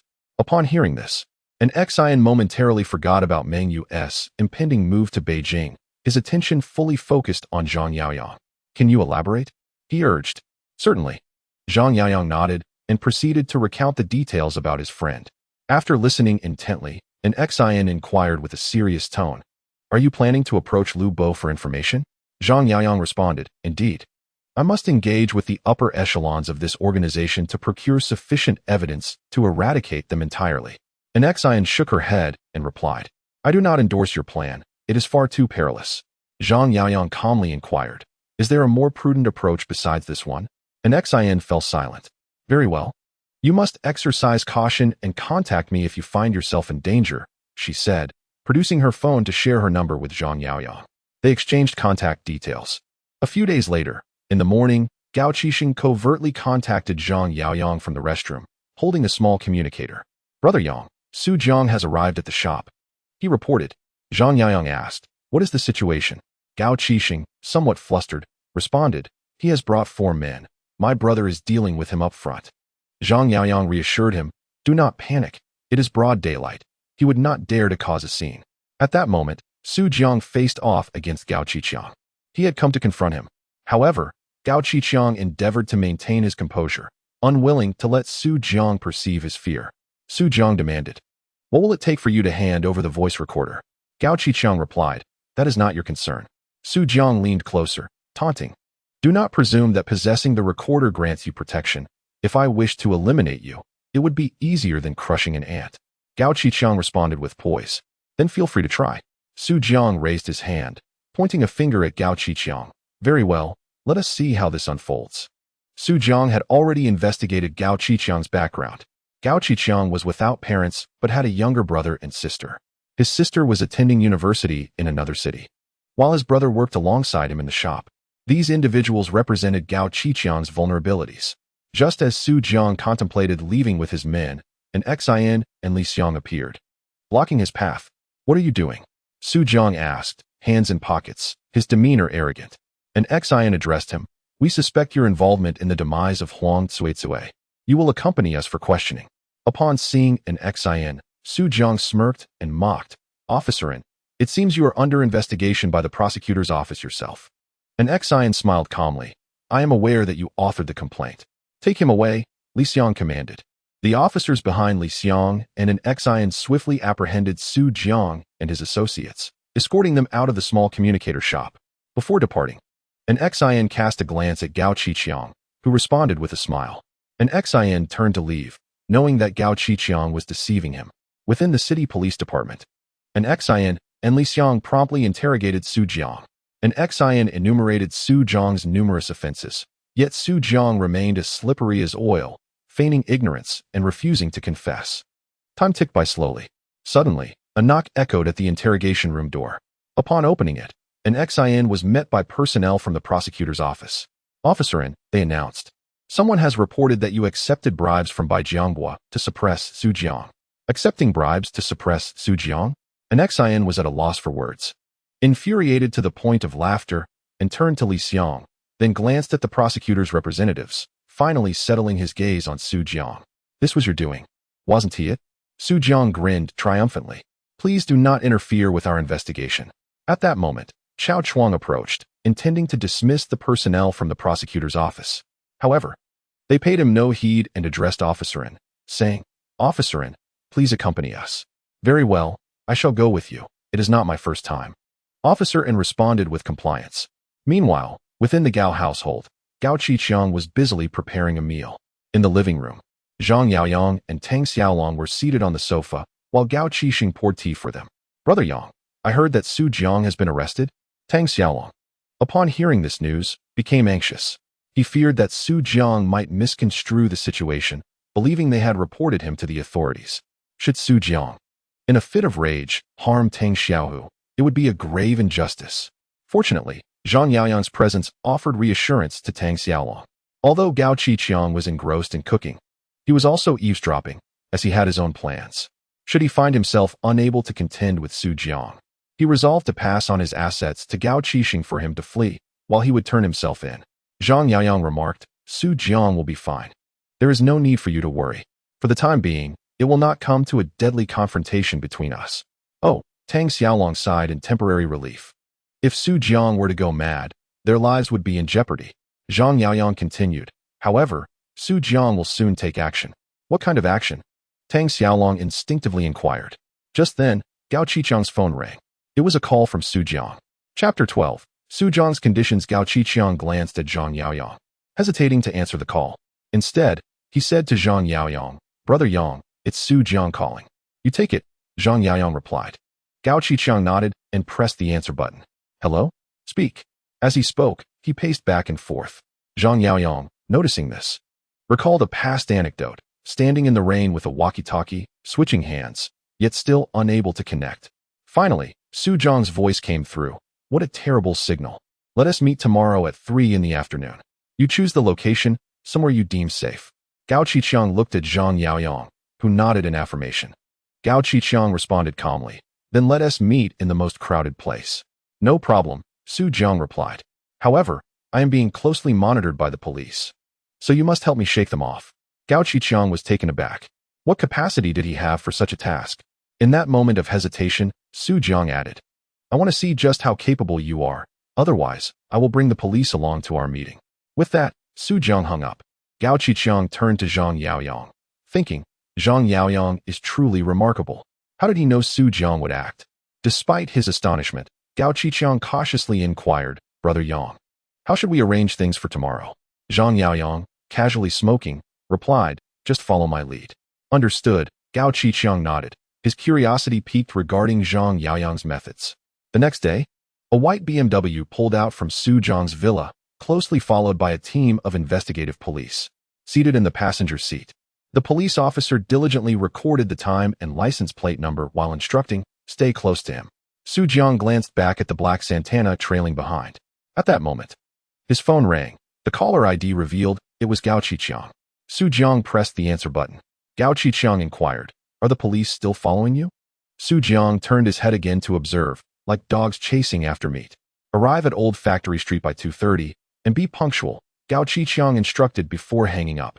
Xu Jiang lifted his foot and kicked the driver's seat, commanding, 2:30 at Old Factory Street. Drive slowly now. Let them take a leisurely stroll." "Understood, boss," the driver replied, checking the rearview mirror before decelerating. Meanwhile, inside Zhang Yaoyang's car, Gao Qiqiang glanced at him. Zhang Yaoyang, smoking a cigarette, had Tang Xiaolong at the wheel. "Head to the ferry terminal," Zhang Yaoyang said. Tang Xiaolong nodded and started the engine. Gao Qiqiang asked, "Brother Yang, should I notify Gao Qiqiang to go to the ferry?" Zhang Yaoyang replied, "Tell him to head to the railway crossing." Confused, Gao Qiqiang inquired, "Brother Yang, what's the purpose of that?" Zhang Yaoyang elucidated at 2:30. "A train will pass the factory's railway crossing. When the traffic light turns yellow, let Xu Jiang rush through before the barrier descends." Enlightened, Gao Qiqiang's eyes brightened as he envisioned the police being obstructed by the train. At 2:30, the white BMW arrived at Old Factory Street. Xu Jiang called Gao Qiqiang, and upon the call connecting, he announced, "I've arrived." Gao Qiqiang's voice resonated through the phone. At 2:30, a train will pass the factory's railway crossing. When the traffic light turns yellow, rush through before the barrier drops. Xu Jiang responded, kicking the driver's seat, "Wait for the yellow light, then speed through." Observing the BMW come to a halt, the black Santana also stopped at the roadside, waiting. Soon, a train slowly approached, and the traffic lights began to flash. Xu Jiang couldn't help but laugh, exclaiming, "This kid Gao Qiqiang has some skills." As the traffic light turned yellow, the BMW suddenly accelerated. The black Santana, taken by surprise, watched as the white BMW dashed across the railway tracks just before the barrier fell. Simultaneously, the train thundered past, completely separating the white BMW from the black Santana. The police inside the Santana hurriedly exited the vehicle, gazing at the train cars that passed before them, effectively severing them from the world ahead. Helpless, one officer took out his phone to report the situation to his superior. Xu Jiang looked back and noticed no vehicle was following him. He then contacted Gao Qiqiang, stating, "I've shaken off the police. Where are you?" Gao Qiqiang's voice replied, "Drive to the ferry terminal." "Okay," Xu Jiang nodded. The ferry terminal was bustling with people, undoubtedly a secure location. Every ferry from Jinghai was filled to capacity. At this moment, both Gao Qiqiang and Xu Jiang leaned against the railing of the second deck. Gazing out at the river, Xu Jiang smirked, "Choosing to meet here. Are you not afraid I might push you into the sea?" Upon hearing this, Gao Qiqiang chuckled softly. "I am a seafood vendor, quite adept in the water. Moreover, should you dare to push me in, I shall certainly drag you down with me." Xu Jiang erupted into hearty laughter. "Indeed, but we can hardly afford to turn on one another at this moment, for a significant trouble has arrived at our doorstep." "What trouble?" Gao Qiqiang instinctively inquired. Xu Jiang slapped the railing. "The individual you were contracted to eliminate, my son, I have already dispatched. However, in a fleeting moment of mercy, I spared his wife and child. Now, the police have tracked them down and are poised to escort them back to Jinghai. That was your doing. It bears no relation to me." Gao Qiqiang furrowed his brow. Xu Jiang waved his hand dismissively. "You accepted his payment. Thus, you are implicated in the act. That was an accident. I did not kill your son." Gao Qiqiang protested. Xu Jiang, with a self-satisfied grin, seemed to have Gao Qiqiang in his grasp. "You may tell that to the police. If they pursue the matter, your establishment will undoubtedly be in jeopardy." After this, Xu Jiang produced a slip of paper from his pocket and handed it to Gao Qiqiang. "The police will escort them back. All their operational details are meticulously outlined here. What vehicle they will take, which route they will follow, all clearly documented. I care not what means you employ. Just ensure that mother and child do not return alive to Jinghai." Stunned by Xu Jiang's words, Gao Qiqiang gasped, "How did you acquire this?" In disbelief, he continued, "You think you are the only one with connections?" Xu Jiang's cold laughter echoed as Gao Qiqiang accepted the note, turning his gaze towards the distant figure of Zhang Yaoyang, who nodded in acknowledgement. "Is this Xu Jiang's plan?" Gao Qiqiang pondered internally before responding. "All right, if I succeed, will we then be even?" He yearned to withdraw from this perilous game, one he felt ill-fitted to partake in. wishing to distance himself from Su Jiang and Zhang Yaoyang. He longed only to conduct business peacefully with his brother. Su Jiang shook his head, regarding Gao Qiqiang with a look of contempt. Are you naively innocent or unduly clever? Gao Qiqiang's expression betrayed his confusion. I never imagined I would find myself in business with someone like you. Su Jiang chuckled self-deprecatingly, then taunted, once they are dealt with, I shall return Tang Xiaohu to you. If you wish to settle our accounts, first relinquish the recording device. To hand it over would be tantamount to signing my own death warrant, Gao Qiqiang replied, shaking his head. He was unwilling to engage further. Yet he was not devoid of wisdom. Is it a refusal, or is it simply not in your possession? Su Jiang locked eyes with Gao Qiqiang, attempting to extract information. In response, Gao Qiqiang maintained his composure. What do you think? After a moment of scrutiny, seeing Gao Qiqiang's unwavering confidence, Su Jiang conceded, very well. I find myself somewhat fond of you. However, I must caution you.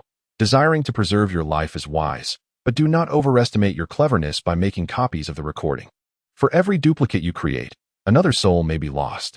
At last, the vessel docked, with the lower deck passengers disembarking first. Su Jiang also exited. But as he passed by Zhang Yaoyang, he slowed his pace and cast a sidelong glance. This was prompted by Gao Qiqiang's repeated, albeit subtle, glances in Zhang Yaoyang's direction. Once Su Jiang departed, Gao Qiqiang approached Zhang Yaoyang and succinctly recounted the tasks Su Jiang had assigned to him. In the 13th chapter, titled Eliminating an Xin, Tang Xiaolong listened on, his expression one of shock. Zhang Yaoyang remained calm, leisurely smoking a cigarette, while Gao Qiqiang was visibly anxious. Brother Yang, what should we do now? He asked, contemplating the madness of killing by Jiang's wife and child in front of the police, a reckless endeavor akin to the longevity of an old man consuming arsenic. Tang Xiaolong echoed the concern, Brother Yang, if by Jiang's family returns to Jingdu and Su Jiang is apprehended, will Su Jiang become desperate and take action against Xiaohu? They could kill him. Gao Qiqiang turned to Zhang Yaoyang, awaiting his guidance. Zhang Yaoyang exhaled a plume of smoke and reassured him, Chang, there is no need for alarm, I will handle it. With that, Zhang Yaoyang extended his arms, embracing Gao Qiqiang with one side and Tang Xiaolong with the other, declaring, Now let us dine. Observing Zhang Yaoyang's composure, Gao Qiqiang nodded in agreement, and Tang Xiaolong followed suit with a foolish grin. After their meal, Zhang Yaoyang instructed Gao Qiqiang to return home while he and Tang Xiaolong drove to the night market. Confused, Tang Xiaolong asked, Brother Yang, what brings us to the night market? You wait here in the car, Zhang Yaoyang replied as he exited the vehicle. Moments later, he returned with a large bag filled with items, labor gloves, inferior white liquor, a hood, masks, sunglasses, and 2 sets of camouflage clothing typically worn by workers. Tang Xiaolong inquired, Brother Yang, what is all this for? Zhang Yaoyang cryptically responded, You will find out tomorrow. Tomorrow? Could it be that you intend to eliminate that mother and child in front of the police? Tang Xiaolong shivered at the thought. Zhang Yaoyang questioned, Do you wish for your brother to be harmed? Tang Xiaolong immediately shook his head. Zhang Yaoyang coolly stated, If they do not die, it is your brother who will meet his end. With clenched teeth, Tang Xiaolong steeled himself internally, declaring, Then let us dispose of them. Just as the saying goes, a single word can awaken someone from a dream. While Chao Chuang was interrogating Su Jiang, an Xin suddenly remembered the relatives of the victim by Jianghua. Consequently, an Xin sought out information regarding the hiding place of Bai Jiangua's wife and child through various channels, and together with Li Xiang, they approached Chen Shooting in hopes of learning more about Bai Jiangua's circumstances. To their surprise, Chen Shooting was compliant, agreeing to accompany an Xin back to Jinghai for further investigation. An Xin assured her of the safety of her and her children. Initially, an Xin planned to drive Chen Shooting and her children back to Jinghai. However, fearing that there might be an informant within the police department who could betray their whereabouts, he altered the plan. He instructed Li Xiang and Chen Shooting's family to take a train back to Jinghai while he would drive back alone as originally intended. As the sun set and the moon rose, an Xin drove along the highway returning to Jinghai. With his left hand on the steering wheel and his right holding his phone to converse with Chao Chuang, he excitedly reported, Captain, I am about to exit the highway and expect to arrive at the station in about an hour and a half. By the way, how is Su Jiang? Hasn't he escaped from Jinghai, has he? Chao Chuang's voice came through the phone, reassuring him, Rest easy. He is staying put at home, not going anywhere. Oh, that is splendid news. An Xian replied. An Xian exclaimed with excitement. Let's see who can still hold on then. Hardly had his words left his lips when a large truck suddenly barreled onto the scene. There was a deafening crash as the truck violently collided with the Santana, sending it careening over the barrier and tumbling down the mountainside. After several jarring rolls, the vehicle finally came to a halt, precariously balanced on its wheels, enveloped in an eerie silence. In the truck, Tang Xiaolong sat in the passenger seat, his face marked by terror as he gazed at Zhang Yaoyang. Moments earlier, Zhang Yaoyang had driven the truck with reckless abandon, crashing into an Xian's car and hurling it over the barrier. The fall from such a height could prove fatal. If it were merely to eliminate by Jiang's wife and daughter, that would be one thing. But there were also police officers in the vehicle. This was utterly insane. Zhang Yaoyang, unfazed, activated the hazard lights before exiting the truck. At that moment, he wore protective gloves, a mask, sunglasses, and a hood, his attire completed by camouflage clothing. With a splash of liquor on him, Tang Xiaolong mirrored his appearance. Armed with steel pipes, Zhang Yaoyang and Tang Xiaolong crossed over the barrier and made their way down the slope to the base of the mountain, approaching the Santana. Let us take a look. Zhang Yaoyang instructed Tang Xiaolong. Nodding in agreement, Tang Xiaolong cautiously circled the Santana, only to find an Xian unconscious.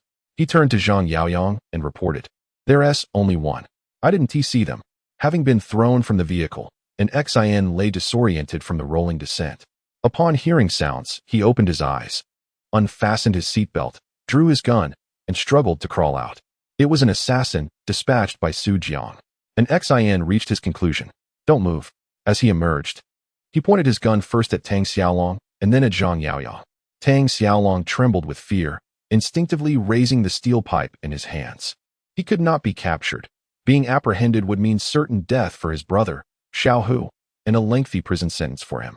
An Xian, still in shock, was caught off guard when Tang Xiaolong lunged forward, striking an Xian's hand forcefully with the pipe. With one blow, he knocked the gun from an Xian's grasp. Almost instinctively, Tang Xiaolong swung the pipe again, aiming for an Xian's head. A resounding crack echoed as an Xian collapsed to the ground, his skull fractured and blood seeping from the wound. Witnessing an Xian fall, Tang Xiaolong sank to the ground, engulfed in fear. "I've killed him. I've killed a cop." His momentary lapse of reason, born from fear, now morphed into overwhelming dread as he gazed at an Xian, lying motionless, teetering on the brink of life and death. Zhang Yaoyang ignored Tang Xiaolong's panic and approached the handgun, retrieving it from the ground. "Brother Yang, what should I do?" Tang Xiaolong asked anxiously. Zhang Yaoyang replied coldly, "He heard your voice." What do we do now?" Tang Xiaolong's limbs turned icy, his mind racing in chaos. Zhang Yaoyang raised his hand and tapped his head. "Give him another one." Tang Xiaolong's pupils dilated as his heart raced wildly. Zhang Yaoyang remarked, "If he does not perish, once he awakens, he will recall your voice, and you will undoubtedly be apprehended." Tang Xiaolong trembled, his breath quickening. At that moment, Zhang Yaoyang approached him, raising the steel pipe in his hand. With a resounding thud, blood splattered across the ground. Zhang Yaoyang's strength, rated at 8, far surpassed that of Tang Xiaolong. With that single strike, he shattered an Xian's skull. If there had been any possibility of saving an Xian moments ago, it was now utterly extinguished. Ding. The system perceives Tang Xiaolong's fear, awarding 10 achievement points. Eliminating the significant character in Xian grants 1,000 achievement points. Achievement points exceeding 1,000 unlock new items in the store. Was an Xian truly worth such a bounty? Zhang Yaoyang was taken aback by the system's rewards. He hastily opened the system's store. A new item had appeared. Potion. Note: consuming 100 achievement points allows for an immediate recovery of 30 health points, provided the individual is not deceased. Although an Xian was the protagonist in Raging Waves, his survival until the end relied entirely on being spared time and again by Gao Qiqiang. Had it not been for Gao Qiqiang's protection, an Xian would have met his demise long ago. For Zhang Yaoyang, keeping an Xian alive posed an inevitable threat in the future. As they drove back, Zhang Yaoyang took the wheel, while Tang Xiaolong sat nervously in the passenger seat. "I killed a cop. If we get caught, it's certain death." Zhang Yaoyang, maintaining a casual demeanor, reassured him, "Do not fear. As long as you heed my words, all will be well." The implication was clear. Disobedience would lead to dire consequences. Tang Xiaolong had previously been threatened by Gao Qiqiang, yet compared to the death of Xu Lei, and Xian's demise represented a far greater dilemma. Brother Yang, I understand. I will do as you say. Tang Xiaolong hurriedly pledged his loyalty, realizing he could never escape Zhang Yaoyang's grasp. Rest assured, the police will not trace us. Zhang Yaoyang chuckled, then pressed the accelerator, increasing speed as he set out to dispose of the truck. At the Jinghai railway station, Li Xiang had successfully returned with Chen Shooting and her son. Outside the station, and Chao and others awaited their arrival, ensuring the safety of Chen Shooting and her child.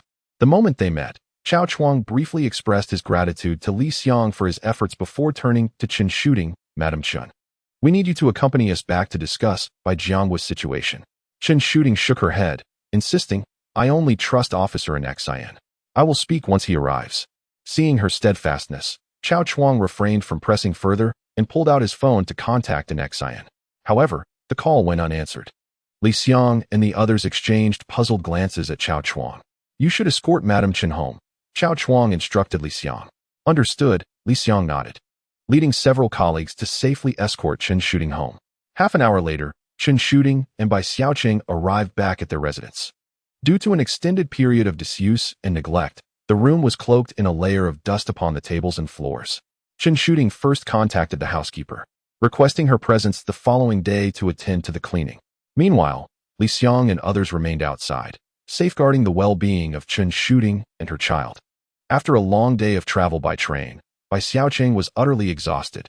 He took a quick shower before collapsing onto the bed to sleep. Chen Shooting, too, felt fatigued. Yet she refrained from resting, anxiously awaiting news from an Xian. An Xian was a commendable police officer, perceptive enough to recognize the genuine intent behind the desire to protect them. She hoped for his safe return. As time swiftly slipped by, Chen Shooting eventually succumbed to slumber. The highway had erected warning signs and cordoned off the area. By the time in Chonglin, Chao Chuang, and others arrived, an Xian's body had grown cold. There were injuries on her hands and 2 wounds to her head, one of which was fatal. After a preliminary examination, the forensic expert, piecing together the scene in his mind, recounted the circumstances surrounding the crime to In Chonglin and the others. An Xian had initially been struck, leading her vehicle to crash into the barrier, and upon emerging from the car, she was ambushed. The weapon used was a steel pipe or similar instrument. The forensic expert surmised that the assailant had intended to kill Officer In Chonglin, Chao Chuang, and the others clenched their fists, their faces darkened by fury. It was undoubtedly the work of Su Jiang. One detective could not contain his words, asserting that Su Jiang had a motive, as Chen Shooting and her child posed a threat to him. At that moment, Zhang Biao approached Chao Chuang, informing him, Master, we have searched the vicinity, but an Xian's firearm is missing. The expression on Chuang's face turned grim. Not only had the assailant killed an Xian, but they had also stolen her weapon. What has transpired? And Chonglin inquired, his demeanor stern. Chao Chuang could only reply truthfully, an Xian's gun is gone. It must have been taken by the assailant. And Chonglin's fists tightened, veins bulging on his forehead. Review the highway surveillance. Every vehicle must be scrutinized. Understood, Chao Chuang responded. In a world where secrets rarely remain hidden, especially within a police force that harbored infiltrators, the news of an Xian's murder swiftly reached Su Jiang's ears. The elimination of an Xian brought Su Jiang a sense of satisfaction, as she had clung to him like a persistent leech. However, the survival of Chen Shooting and her child posed a significant threat. What troubled Su Jiang further was the disappearance of an Xian's firearm. He had not anticipated Gao Qiqiang would seize a police officer's weapon. It was utterly insane. Su Jiang had initially intended for Gao Qiqiang to orchestrate an accident. At worst, it would have been a hit and run. To his dismay, Gao Qiqiang had escalated it to murder, a police officer's murder, no less, one closely associated with Chonglin. And Chonglin would undoubtedly seek retribution. Su Jiang lamented, calling Gao Qiqiang a fool, an imbecile devoid of common sense. Regrettably, he wished he had entrusted this task to his subordinates instead. Now, the situation had spiraled out of control, complicating matters further. Should the police trace the incident back to Gao Qiqiang, he would undoubtedly implicate Su Jiang. Not only is Gao Qiqiang alive, but so is Chen Shooting. Su Jiang, concerned that Chen Shooting might betray him, took out his phone to contact Uncle Tai, hoping he could mediate the situation. He was willing to offer a substantial sum of money if Uncle Tai could persuade Chen Shooting to reconcile. However, Uncle Tai flatly refused and hung up the phone. With connections in the police force, Uncle Tai had learned of an Xian's demise and the loss of the firearm. Faced with such a grave situation, his instinct was to distance himself to avoid being implicated. Damn it, this old fox does not come to the rescue. The more Xu Jiang thought about it, the more frustrated he became. At that moment, his phone rang. Hello? Xu Jiang answered impatiently. The voice of Tang Xiaolong came through. Mr. Xu, it's me, Tang Xiaolong. I've handled the matter. Can my brother be released now? Release your mother. Xu Jiang exploded in anger. I instructed you to silence him. Yet you ended up killing him and even stole his gun, causing such a commotion. Tang Xiaolong replied, Mr. Xu, we have located the whereabouts of Bai Jianghua's driver. After saying this, Tang Xiaolong glanced at Zhang Yaoyang beside him. These were words Jiang had instructed him to say. Hearing this, Xu Jiang's eyes lit up. Bai Jianghua's driver. If he could eliminate Bai Jianghua's driver, there would be no direct evidence pointing to him. Even if Qin Shooting accused him, there would be no witnesses. With this thought, Xu Jiang's mind began to race. He chuckled. All right, as long as you can find Bai Jianghua, I will release your brother. Tang Xiaolong responded, you release my brother first, and then I will give you his address. Before Xu Jiang could object, Tang Xiaolong continued, Mr. Xu, rest assured, we have no way to escape. Xu Jiang considered this. As long as he sent someone to keep an eye on them, where could Tang Xiaolong, Tang Xiaohu, Gao Qiqiang, Gao Qiqiang, and Gao Qilan possibly go? After hanging up, Tang Xiaolong looked at Zhang Yaoyang and said, Brother Yang, I have done as you instructed. Zhang Yaoyang nodded. Brother Yang, how should we inform Chang? How should we tell Gao Qiqiang about an Xian? He was very close to an Xian, and I fear he may betray us. Tang Xiaolong initially intended to refer to him as Brother Chang, but quickly corrected himself to address him as Gao Qiqiang. Now he could only follow Zhang Yaoyang down this perilous path. Zhang Yaoyang took out a cigarette, lit it, and took a deep drag. He has siblings. He won't betray us. Tang Xiaolong asked, but what about Xu Jiang? The police will surely investigate him. The truck used in the crime has already been pushed into the ravine and burned. Currently, the only way to trace them is through Gao Qiqiang and Xu Jiang. Zhang Yaoyang replied nonchalantly, then we shall eliminate him. Tang Xiaolong frowned, but Xu Jiang is surrounded by so many people, and the police are watching him. Zhang Yaoyang smiled slightly. I have 100 ways to kill him. Do you believe it? Of course, I trust you, Brother Yang. Tang Xiaolong quickly replied with a smile. Zhang Yaoyang said, all right, let's return and rest. There are many matters to attend to. Yes, Tang Xiaolong started the car, heading towards Jinghai. Li Xiang took a deep breath and addressed Qin Shooting. Comrade and Xian has sacrificed herself. Qin Shooting was taken aback. Li Xiang continued, and Xian's judgment was indeed correct. There is a traitor within our police force. Qin Shooting fell silent, recalling the words of Zhang Yaoyang. He had warned her that once the police found them, it would mark their demise. Zhang Yaoyang had also advised her to heed an Xian's arrangements. It was as if he possessed an uncanny foresight, orchestrating events as if they were all preordained. Qin Shooting felt a wave of dread wash over her. Xu Jiang had become utterly deranged, daring to assault and even kill police officers. Li Xiang assured her, rest assured, your residence is secure. Our comrades will protect your safety around the clock. Thank you. Qin Shooting replied, her fear intensifying, as she realized she could only rely on Zhang Yaoyang now, hoping he would keep his promises. Li Xiang spoke earnestly, Miss Chun. Although comrade and Xian has fallen, I still hope you can continue to trust us and share information regarding Bai Jianghua. This would not only avenge your husband, but also honor an Xian's memory. Qin Shooting hesitated. The disappointment was palpable among Li Xiang and his colleagues. They surmised she was undoubtedly frightened of Xu Jiang's retaliation, which rendered her unwilling to speak. Indeed, she was scared. And with an Xian gone and the internal traitor still at large, revealing Bai Jianghua's driver would not only fail to capture Xu Jiang, but would also eliminate her sole means of confronting him. After a moment, Qin Shooting responded, let me think it over. A van came to a halt by the roadside of the old factory street. The door swung open abruptly, and a figure was pushed out. Tang Xiaohu fell to the ground, his mouth gagged with rags. The burly men inside the vehicle swiftly closed the door and sped away. Soon, Tang Xiaohu was brought back home. In Tang Xiaolong's residence, 3 individuals were present, Zhang Yaoyang, Tang Xiaolong, and Tang Xiaohu.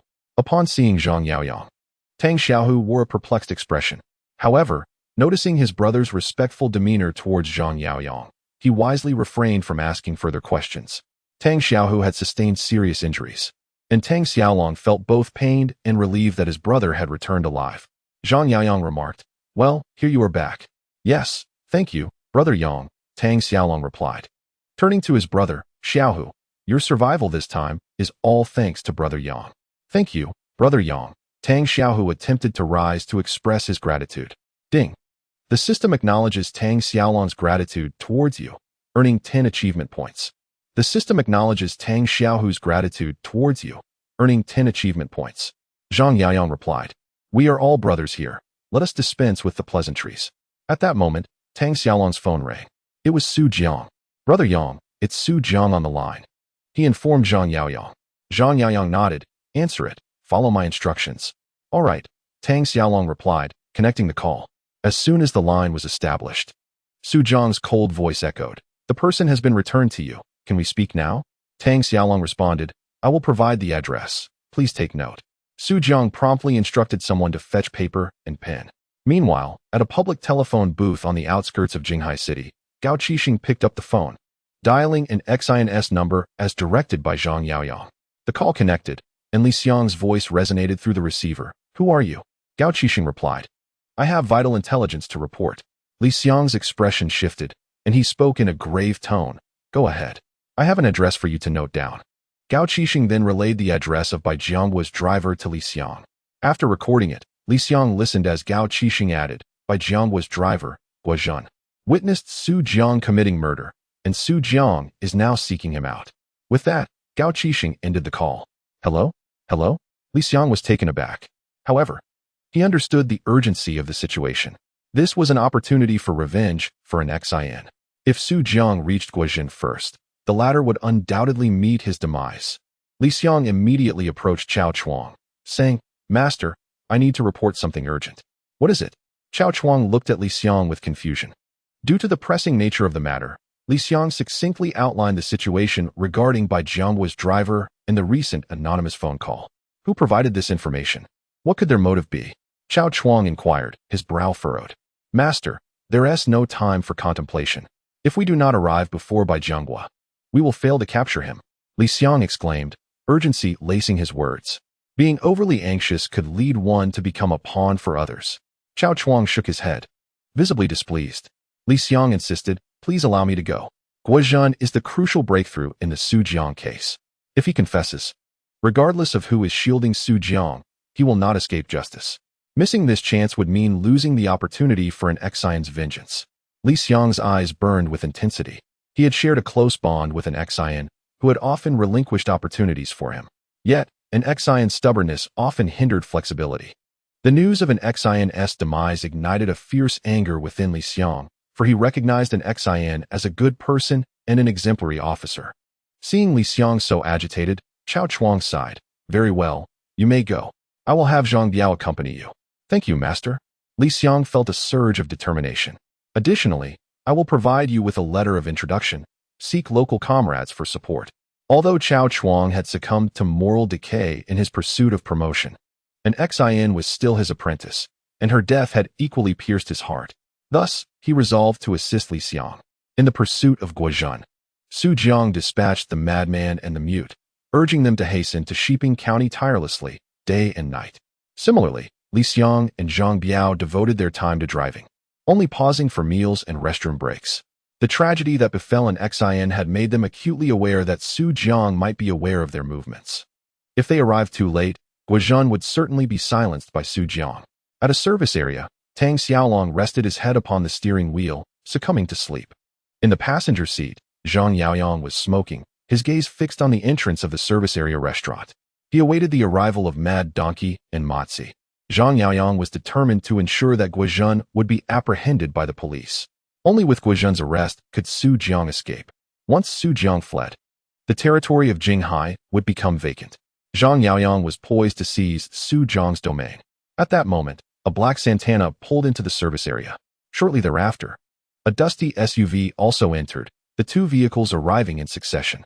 The door of the Santana swung open, and Li Xiang and Zhang Biao alighted, heading into the service area to fetch hot water for instant noodles and to use the restroom. The SUV parked as well, and as its door opened, Mad Donkey yawned loudly and stretched languidly. "Motzi, you'll take the wheel later." I've been driving all night, and I'm about to drop dead, he remarked. Matsi stepped out of the vehicle, hesitantly asking, Brother Donkey, I haven't contacted my family in 2 months. Could you let me make a phone call? I'll put it on speaker, would that be alright? Matsi was a special operative for an Xin. Since his return to Mad Donkey's side, he had been forbidden from making calls or even sending messages, thus severing his connection with an Xin. Mad Donkey wrapped his arm around Matsi's neck, warning, enough with the nonsense. If you utter another word like that, I'll twist your head off. Remember, no phone calls, and don't leave my sight. Once this business is settled, you can go wherever you please.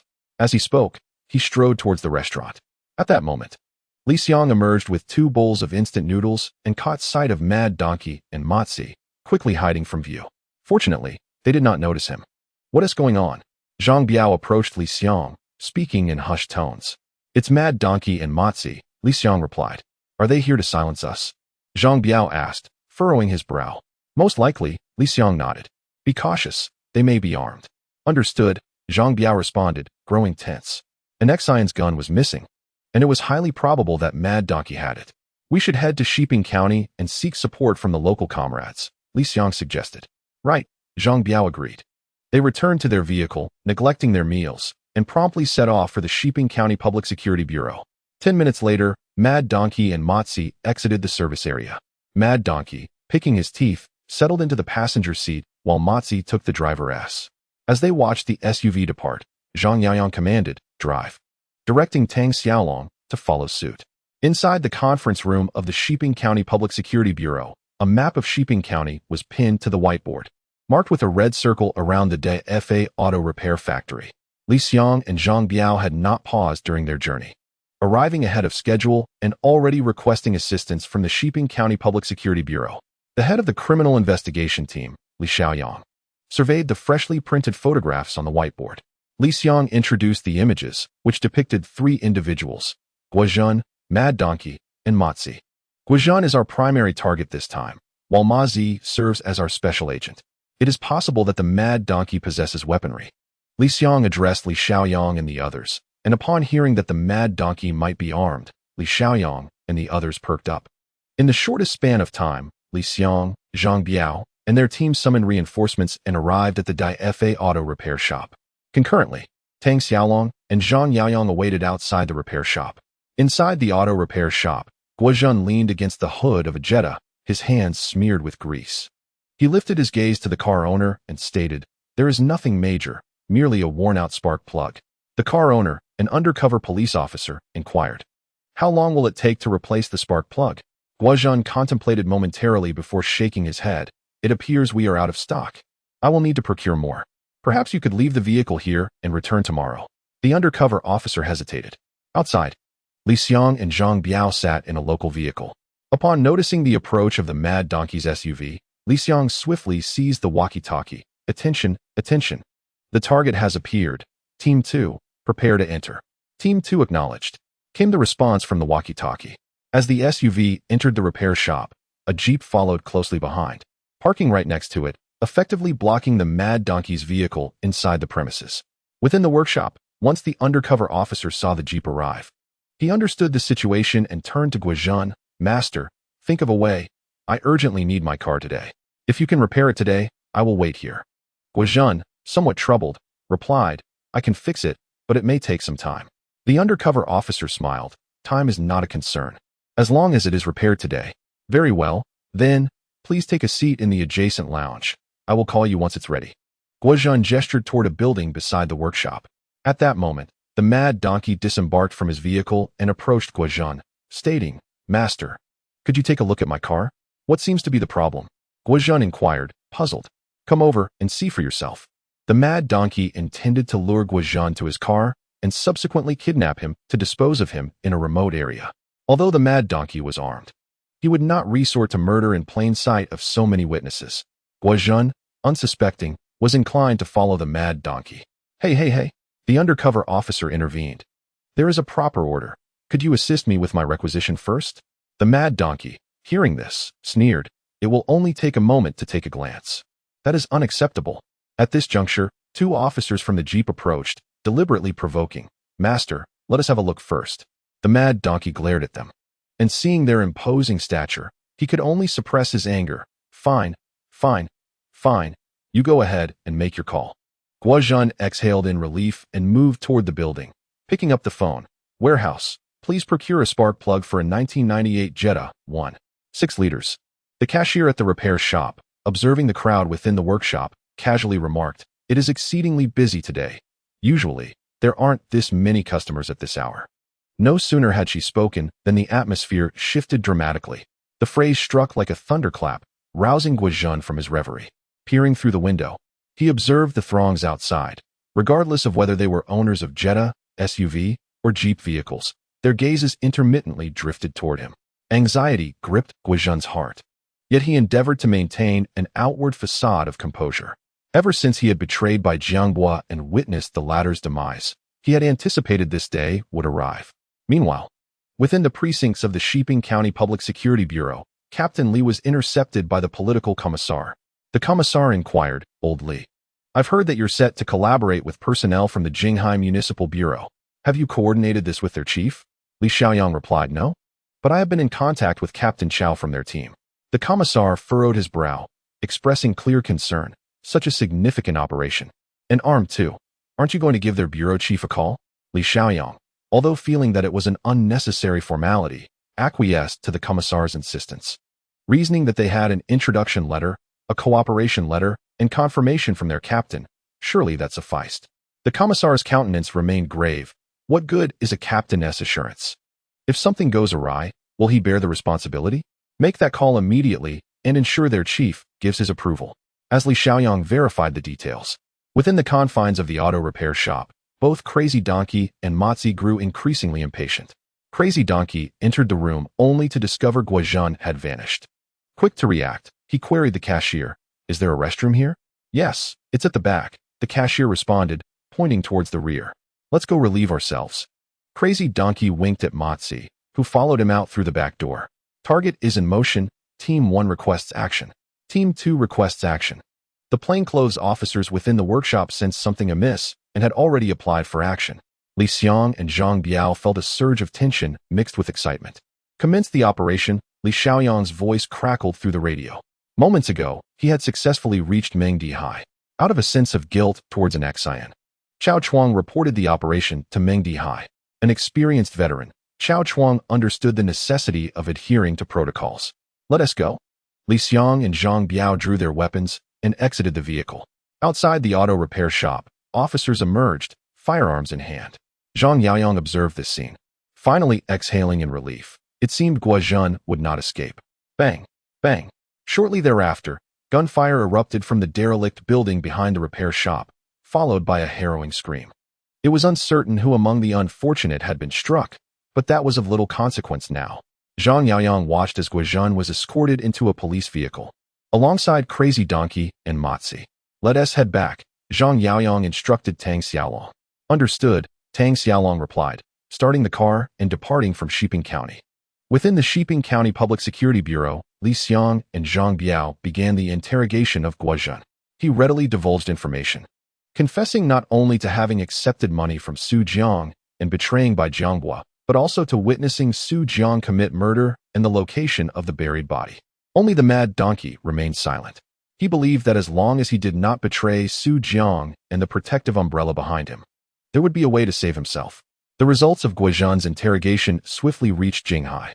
With ample evidence and a clear logical chain, Mengdihai promptly applied for an arrest warrant to apprehend Su Jiang.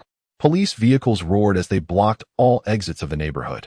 Officers disembarked rapidly, with Chao Chuang leading the charge towards Su Jiang's residence. Driven by a desire for vengeance on behalf of an ex-Xian, he was willing to forfeit his uniform if necessary. A few thugs were stationed outside Su Jiang's door, and upon seeing the police, they appeared momentarily bewildered. "Step aside." Chao Chuang's eyes blazed with fury. The thugs, startled, obediently made way. "Open the door." Chao Chuang banged on the door, declaring, "Jinghai Criminal Investigation Team, open up." The house was eerily silent, with no response. Zhang Biao rushed over, reporting, "Captain, Su Jiang's car is still here." At that moment, a detective remarked, "He hasn't stepped out for days." The arrest warrant had yet to be issued. Otherwise, Chao Chuang would have already forced his way in. Following the wall, Xiao Chuang located an open window and was about to climb through when Li Xiang approached, exclaiming, "Master, the arrest warrant has been issued." The door swung open, revealing that Su Jiang was not at home. Clenching his fists, Xiao Chuang realized that Zhao Lidong had tipped off Su Jiang. In the office, Zhao Lidong picked up a copy of the comprehensive mirror to aid in government from the bookshelf. Upon opening it, he discovered a watch-shaped cavity carved within. A precious watch lay quietly inside, valued at hundreds of thousands. At that moment, Zhao Lidong retrieved the watch and adorned his wrist. He had a particular fondness for watches, especially those of great worth. This watch had just been gifted to him by Su Jiang. At that time, Secretary Wang entered the room. Zhao Lidong casually inquired, "Is there a way to help him escape?" Over the years, Su Jiang had bribed numerous high-ranking officials in Jinghai, including Zhao Lidong himself. Naturally, Zhao Lidong did not wish for Su Jiang to be apprehended. If possible, he even contemplated eliminating Su Jiang, but that had become somewhat challenging.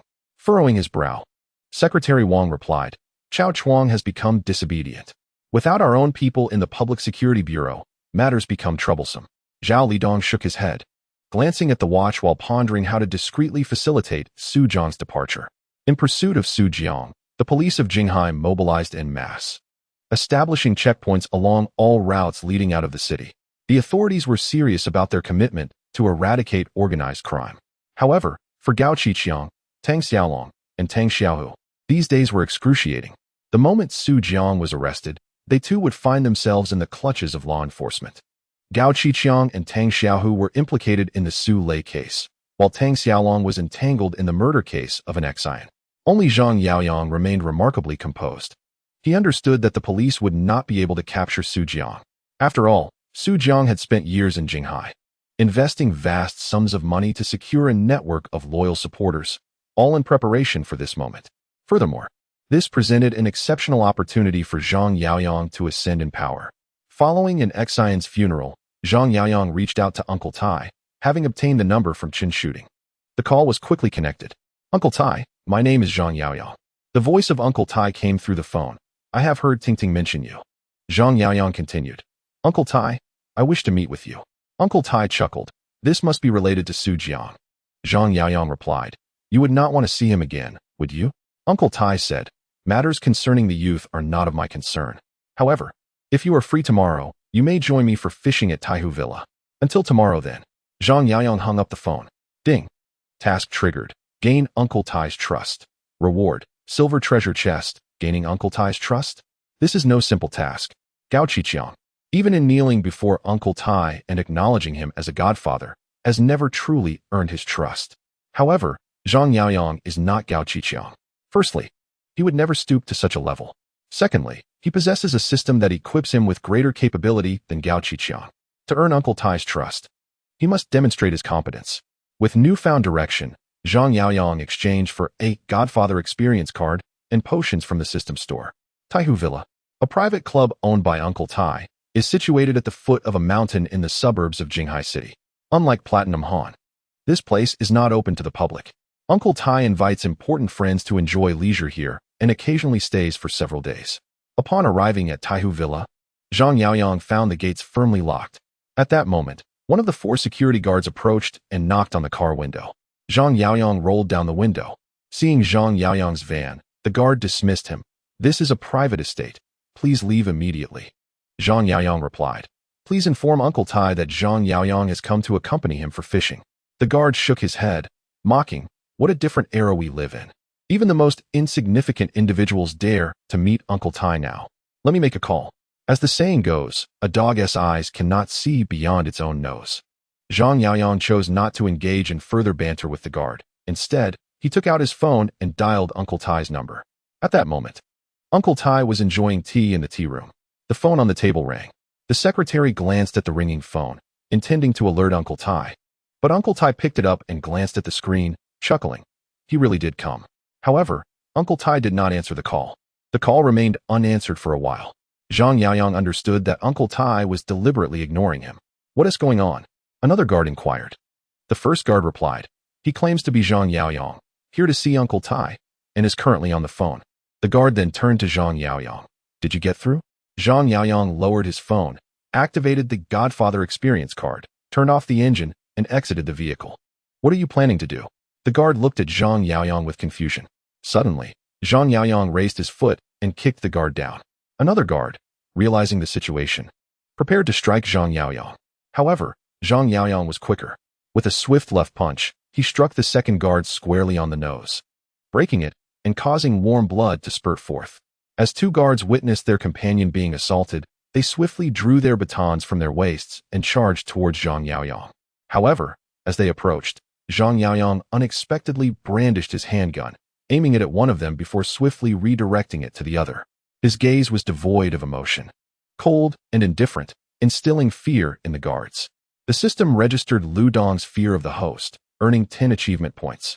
Similarly, it noted Zhang Long's fear, Wu Yang's fear, and Zhang Yi's fear, each garnering 10 points.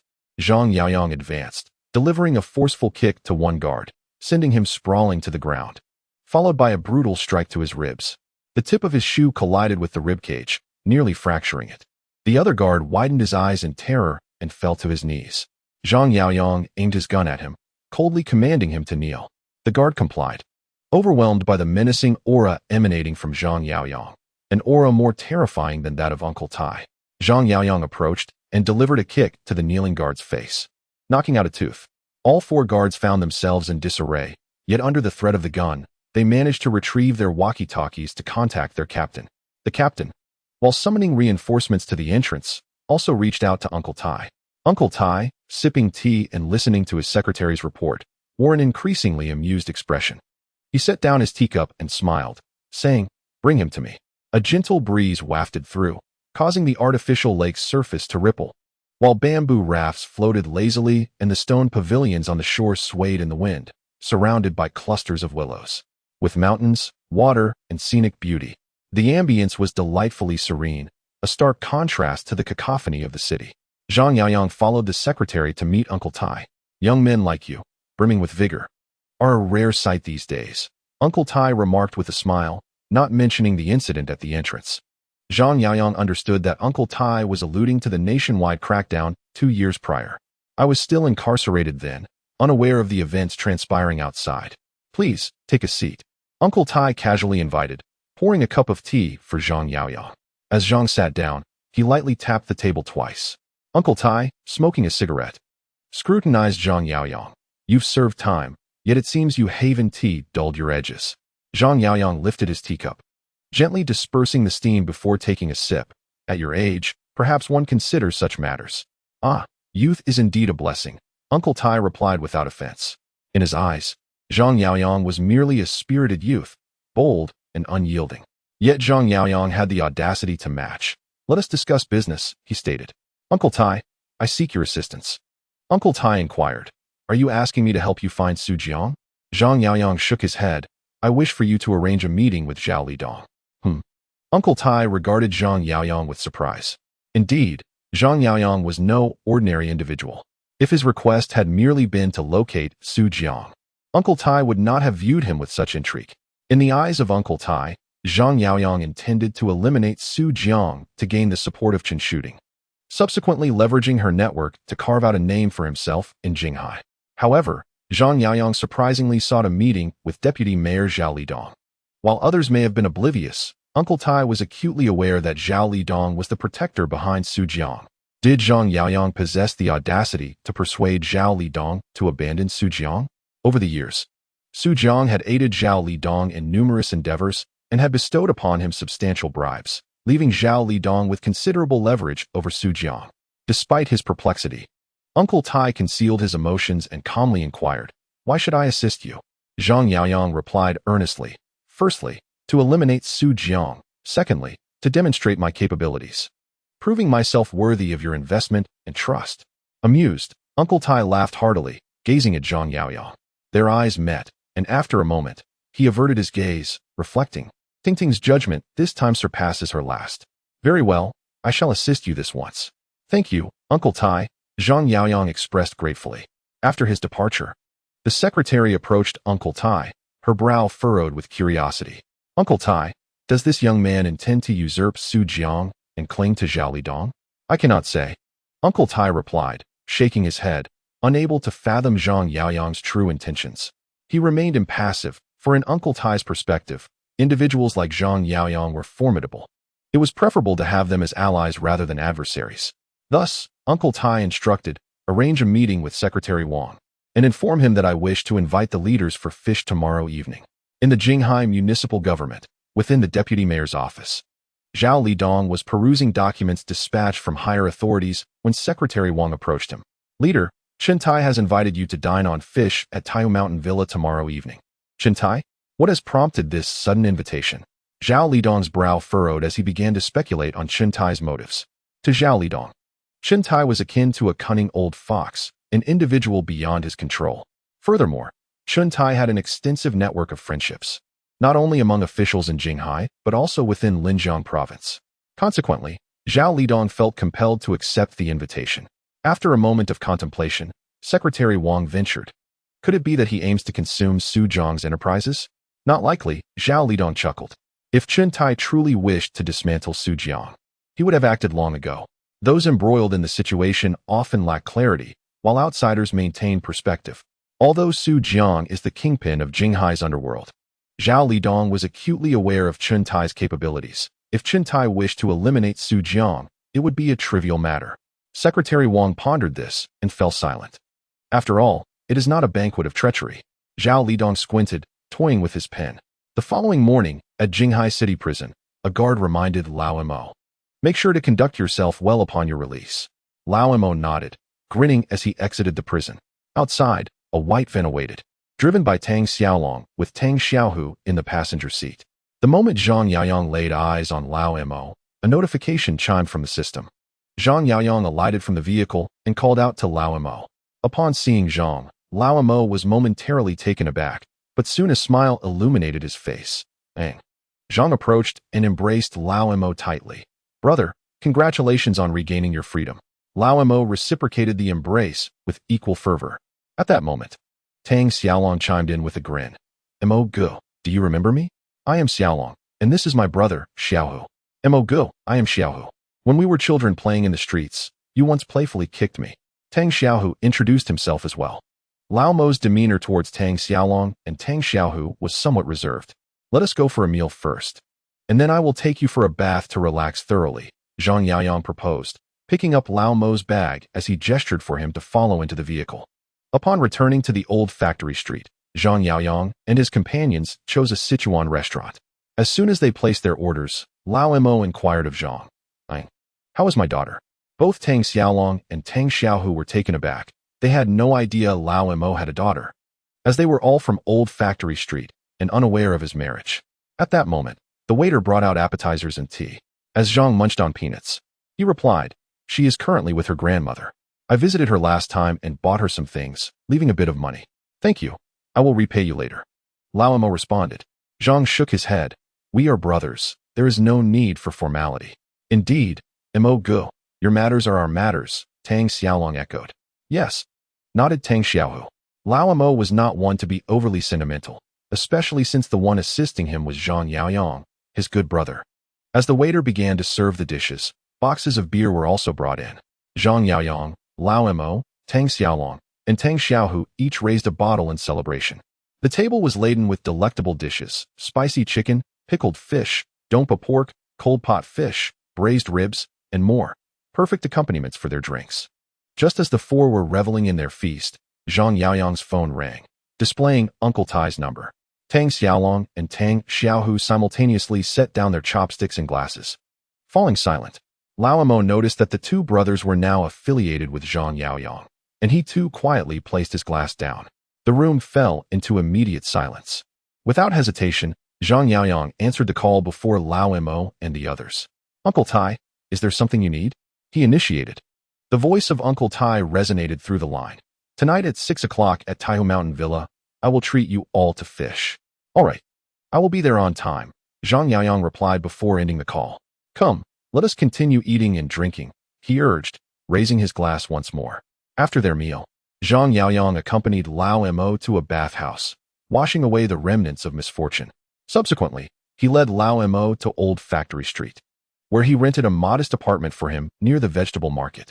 The previous tenant had left behind a considerable amount of refuse.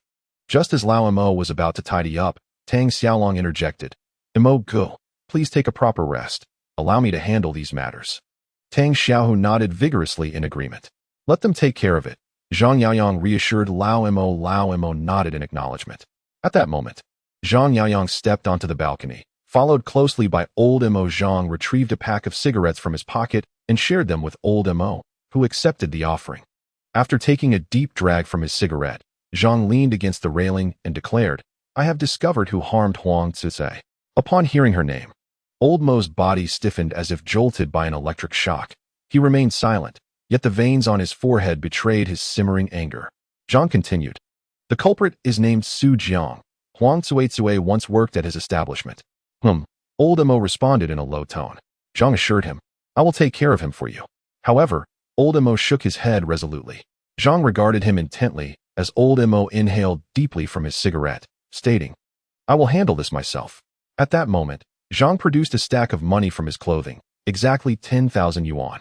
Old Mo frowned and waved his hand dismissively. Zhang insisted, you need to visit your child. You ought to change into decent attire and bring a suitable gift to demonstrate that you are doing well. Old Mo paused, contemplating the wisdom in Zhang's words. Visiting his child in his current state would only add to the confusion. Thank you, brother, Old Mo expressed sincerely. The system recognized Old Mo's heartfelt gratitude towards you, granting 100 achievement points. As evening fell, Zhang Yaoyang and his companions arrived at Taishu Villa. Unlike their previous visit, this time the security guard greeted the arrival of the van with courtesy. Not only due to Zhang's connection with Uncle Tai, but also because of their genuine apprehension towards him. Zhang had arrived early and had utilized a Godfather experience card at that moment. Uncle Tai's secretary awaited them at the entrance. Mr. Zhang, please follow me, the secretary instructed, leading the way with a staff member while Zhang trailed behind. Upon entering the private room, Zhang found Uncle Tai already seated on the sofa. Observing this, Zhang discerned an important truth. Uncle Tai and Gao Qiqiang were not on the same level. In the original narrative, Gao Qiqiang faced Zhao Lidong's disdain for failing to greet him at the door, which could be attributed to his arrogance and ignorance of decorum. However, Uncle Tai was astute, indicating that he did not perceive Zhao Lidong as someone who would take offense. Shortly thereafter, the secretary escorted Zhao Lidong into the private room. Upon seeing Zhao Lidong, Uncle Tai immediately rose, his face radiating warmth as he approached the entrance to greet him. Chairman Chun, Zhao Lidong responded, extending his hand with equal enthusiasm. After exchanging a few pleasantries, Zhao turned his gaze towards Zhang Yaoyang. Within a matter of seconds, Zhao rummaged through his mental archive, concluding that he neither recognized nor had encountered Zhang before. Uncle Tai, quick to react, interjected as Zhao's eyes fell upon Zhang, stating, this is Zhang Yaoyang, a friend of my goddaughter. Oh, Zhao acknowledged. Zhao Lidong responded with a nod, yet he could not discern the true nature of Zhang Yaoyang. With a warm smile, he extended his hand, saying, to meet is to be fated, Xiao Zhang. Should you encounter any difficulties in the future, do not hesitate to seek my assistance. Thank you. Mayor Zhao, Zhang Yaoyang replied with a slight smile. After Zhao Lidong, Zhang Yaoyang, and Uncle Tai took their seats, the banquet finally commenced with a feast of fish. The essence of the whole fish banquet lies in its freshness. Multiple dishes crafted from a single fish, or even dishes where the fish is absent from sight. The artistry of this banquet is not only in the fish's liveliness, but also in the intricate knife skills and secret culinary techniques employed. The delight of enhancing the fish's flavor rests upon the chef's expertise. Uncle Tai is a connoisseur of fine dining, and his chef is a master in the art of preparing whole fish banquets.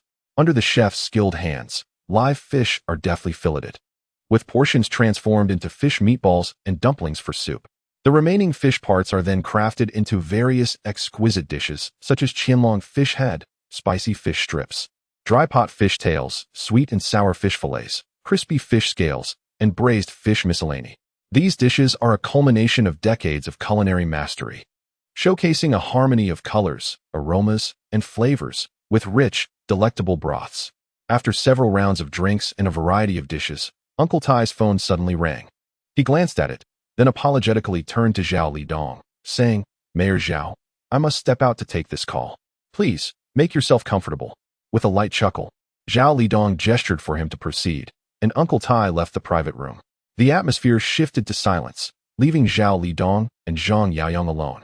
At this moment, Zhang Yaoyang set down his chopsticks and addressed Zhao Lidong. Mayor Zhao, how do you intend to handle the Su Jiang matter? Just as Zhao Lidong was about to savor a piece of spicy fish strip, he froze, his smile vanishing entirely. Zhao Lidong served as Su Jiang's protector, and only a few were aware of this fact. Could it be that Chun Tai had divulged this information? Thoughts raced through Zhao Lidong's mind as he composed himself, placing his chopsticks down, and replied calmly, Xiao Zhang, the city has reached a conclusion regarding Su Jiang's case. Any organized crime involving blackmail and violence will be eradicated without exception. These were mere formalities intended for reporters and the public, and Zhang Yaoyang was not inclined to believe a word. However, this was not the appropriate venue for business discussions.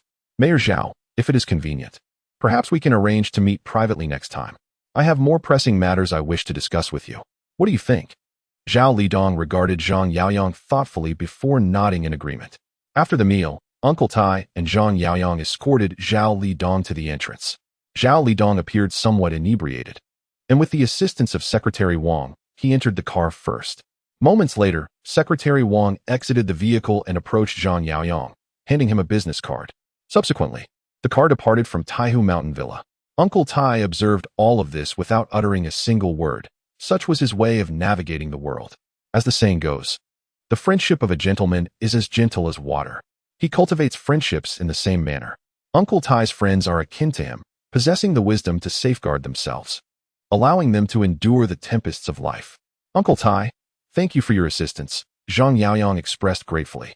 Uncle Tai gazed at Zhang Yaoyang, his words laden with meaning. There is no need for thanks. I merely hope you do not end up like Su Jiang. The reason Zhao Lidong supported Su Jiang was precisely because Su was willing to undertake unsavory tasks for him. Thus, Su Jiang was merely a dog kept by Zhao Lidong, and the benefits bestowed upon him were merely rewards for his servitude. In the original narrative, Gao Qiqiang was akin to Su Jiang.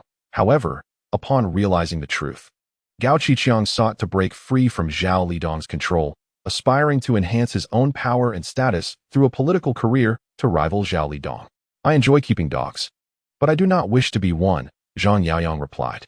Uncle Tai chuckled softly and turned to leave. On their way back, Tang Xiaolong and Tang Xiaohu were both exhilarated, having spotted Zhao Lidong in a government vehicle. Judging by the license plate, it was clear he was a prominent leader from Jinghai City. Tang Xiaolong, brimming with excitement, exclaimed, Brother Yang, are we about to prosper? Tang Xiaohu shared in the enthusiasm. They seemed perfectly suited to play the role of loyal dogs. In the original story, upon discovering an Xian's background, they began to flatter Gao Qiqiang. Now, with the belief that Zhang Yaoyang held an even greater background, they were already envisioning a promising future. Zhang Yaoyang smiled faintly. Follow me, and you shall undoubtedly thrive. Brother Yang, we will follow you for life. Tang Xiaolong and Tang Xiaohu declared earnestly. The following day, Zhang Yaoyang arranged to meet Secretary Wang at a tea house. Upon his arrival at the private room, he found Zhao Lidong had already arrived. The room was occupied solely by Zhao Lidong, with Secretary Wang stationed outside to keep watch. This tea house was owned by a relative of Zhao Lidong and was not open to the public. As Zhang Yaoyang entered the room, he activated a Godfather experience card, instantly transforming his aura. Secretary Wang was taken aback by this sudden change. Having encountered countless individuals, he had never seen someone like Zhang Yaoyang. Just moments ago, he appeared as an ordinary person, yet in an instant, he had evolved into a formidable figure. This man was extraordinary, not someone to be trifled with. Secretary Wang assessed inwardly. What do you desire? Zhao Lidong inquired directly upon their meeting. Zhang Yaoyang responded, I wish to be friends with Mayor Zhao. Friends? A smile spread across Zhao Lidong's face. To become his friend was no trivial pursuit. Even Su Jiang lacked that privilege. As for Uncle Tai, that old fox was indeed qualified, yet he maintained a deliberate distance. If Mayor Zhao was unwilling, then consider it as if I had never spoken. I would not impose friendship upon someone who does not seek it and deems me inconsequential. Zhang Yaoyang remained composed, taking out a cigarette and inhaling deeply. His expression betrayed no signs of emotion. Zhao Lidong found it impossible to decipher Zhang Yaoyang. He, Zhao Lidong waved his hand. You misunderstood. I would be more than willing to be friends with you. Very well, Zhang Yaoyang replied. Since we are friends, allow me to alleviate a bit of your trouble. Zhao Lidong's eyes lit up. At present, his greatest troubles were twofold. Huang Zuezue's recording device, and Su Jiang. Zhao Lidong sighed. To be frank, I have recently been troubled. Zhang Yaoyang smiled slightly, gesturing for Zhao Lidong to continue. I have a friend who has been ensnared in a trap and recorded without his consent. I hope you can assist him in retrieving the recording. Furthermore, I wish for Su Jiang to disappear. Zhao Lidong laid bare his predicament. Zhang Yaoyang flicked the ash from his cigarette. No problem, that is not a challenge for me. Zhao Lidong expressed his satisfaction. Very well. I shall have Secretary Wang contact you. Should you require anything, you may discuss it with him. After Secretary Wang saw Zhang Yaoyang off, he returned to the private room. What do you think of him? Zhao Lidong casually inquired. Very dangerous, Secretary Wang replied. Zhao Lidong narrowed his eyes and murmured. Now we can only drive away the wolves and swallow the tigers. Since Su Jiang had been wanted, it had stirred significant societal repercussions in Jinghai. Those officials who had once benefited from Su Jiang hastily turned themselves in to distance himself from the scandal. Zhao Lidong proactively approached the municipal party secretary to admit that he had once met Su Jiang on a yacht to discuss work and had a brief conversation with Huang Zuezue, treating her merely as a waitress throughout the encounter. He sought to minimize his involvement and extricate himself completely from the case. However, the recording device was of great importance. Linked to the provincial leader He Liming, Zhao Lidong feared that if Su Jiang found the recording device, he would use it to threaten him at any moment. Therefore, he now needed to eliminate Su Jiang. Yet, he found himself unable to trust Zhao Chuang. Fortuitously, Zhang Yaoyang was willing to assist him, so he decided to use Zhang Yaoyang's hand to dispose of Su Jiang. After returning home, Zhang Yaoyang visited Lao Mo. Upon knocking on the door, he was greeted by a table strewn with empty beer bottles and discarded peanut shells. Drowning sorrows and alcohol only deepens them, Zhang Yaoyang remarked as he settled onto the sofa with a smile. Lao Mo remained silent, gloomily pouring more alcohol into his mouth. He had bought new clothes yesterday and brought gifts to visit his daughter, only to be rebuffed by Huang Zuezue's mother, who had thrown his gifts away. Lao Mo understood Huang Zuezue's mother's stance. After all, it was because of him that Huang Zizue and her mother had endured so much hardship over the years. Zhang Yaoyang encouraged, why not seek a proper job? Once the old lady sees you with a stable income, her attitude will surely change. Lao Mo remained quiet, evidently aware that it was difficult for someone with a criminal record to find employment. Worried about finding work? Zhang Yaoyang asked. Yes, Lao Mo nodded, rubbing his hands together. Do you remember Gao Qiqiang? He lived on our old factory street, has a younger brother and sister, and lost his parents when they were very young. After a moment's reflection, Lao Mo indeed recalled the Gao family. Zhang Yaoyang continued. He used to sell fish at the market, but recently he and his brother opened a small communication store. His fish stall is temporarily vacant. Tomorrow, I will have Gao Qiqiang teach you. You can take over selling fish for him. Lao Mo stared blankly at Zhang Yaoyang. What else with that expression? Zhang Yaoyang playfully tapped Lao Mo's arm. We've played together since childhood, shared prison time. We are closer than brothers. Thank you. Lao Mo quietly wiped away a tear. The system sensed Lao Mo's heartfelt gratitude towards you, earning 100 achievement points. Let us drink, for we shall rely on each other from now on, Zhang Yaoyang declared as he lifted the bottle. Indeed, Lao Mo nodded in agreement. From this day forth, my life belongs to you. Meanwhile, Xu Jing faced dire circumstances. During this period, he was wanted throughout the city, forced into hiding and living a life of hardship. He sought assistance from Zhao Lidong. Yet Zhao perpetually urged him to wait for a solution. Consequently, Xu Jing reached out to Uncle Tai, hoping for his aid, but Uncle Tai disregarded him completely. At that moment, Xu Jing's phone rang.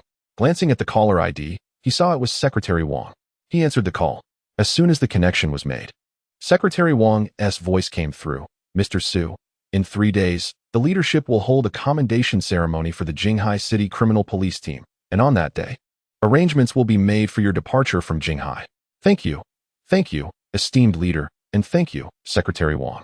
Xu Jing, feeling like a stray dog, was naturally grateful for any opportunity to escape. Do not wander in the meantime.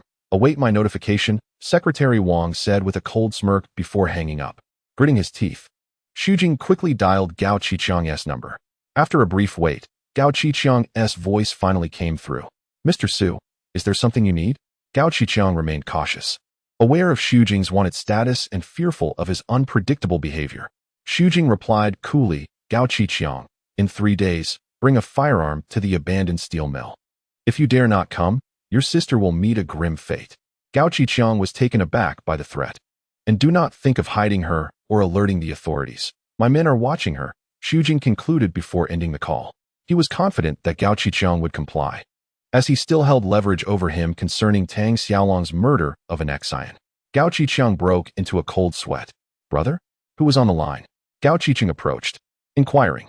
After taking a deep breath to steady himself, Gao Qiqiang relayed Xu Jing's meeting request to Gao Qiqiang.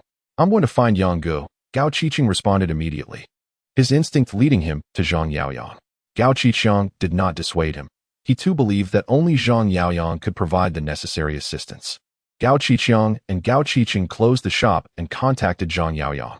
At that moment, Zhang Yaoyang and Lao Mo had consumed copious amounts of alcohol. When the phone rang, Zhang Yaoyang glanced at the caller ID and saw it was Gao Qiqiang. Is there something urgent? He asked. Lao Mo set down his cup. Gao Qiqiang spoke hurriedly. Yang Gu, Xu Jing just contacted my brother, demanding that he bring a gun to the old steel mill in 3 days. If he fails to comply, he will send someone to kill my sister. I understand. I will accompany your brother in 3 days, Zhang Yaoyang replied before ending the call. What is the matter? Lao Mo inquired. Zhang Yaoyang responded. Xu Jing intends to confront Gao Qiqiang, seeking a resolution. Upon hearing Xu Jing's name, Lao Mo clenched his fists. Leave him to me. I shall dispatch him myself, Lao Mo asserted. Indeed, Zhang Yaoyang nodded, subsequently retrieving the makeshift handgun crafted by Gao Qiqiang. Thank you. Old Mo took the pistol and aimed at the flower pot on the balcony, envisioning it as Su Zhang's head. At that moment, Zhang Yaoyang's phone rang. It was Secretary Wang.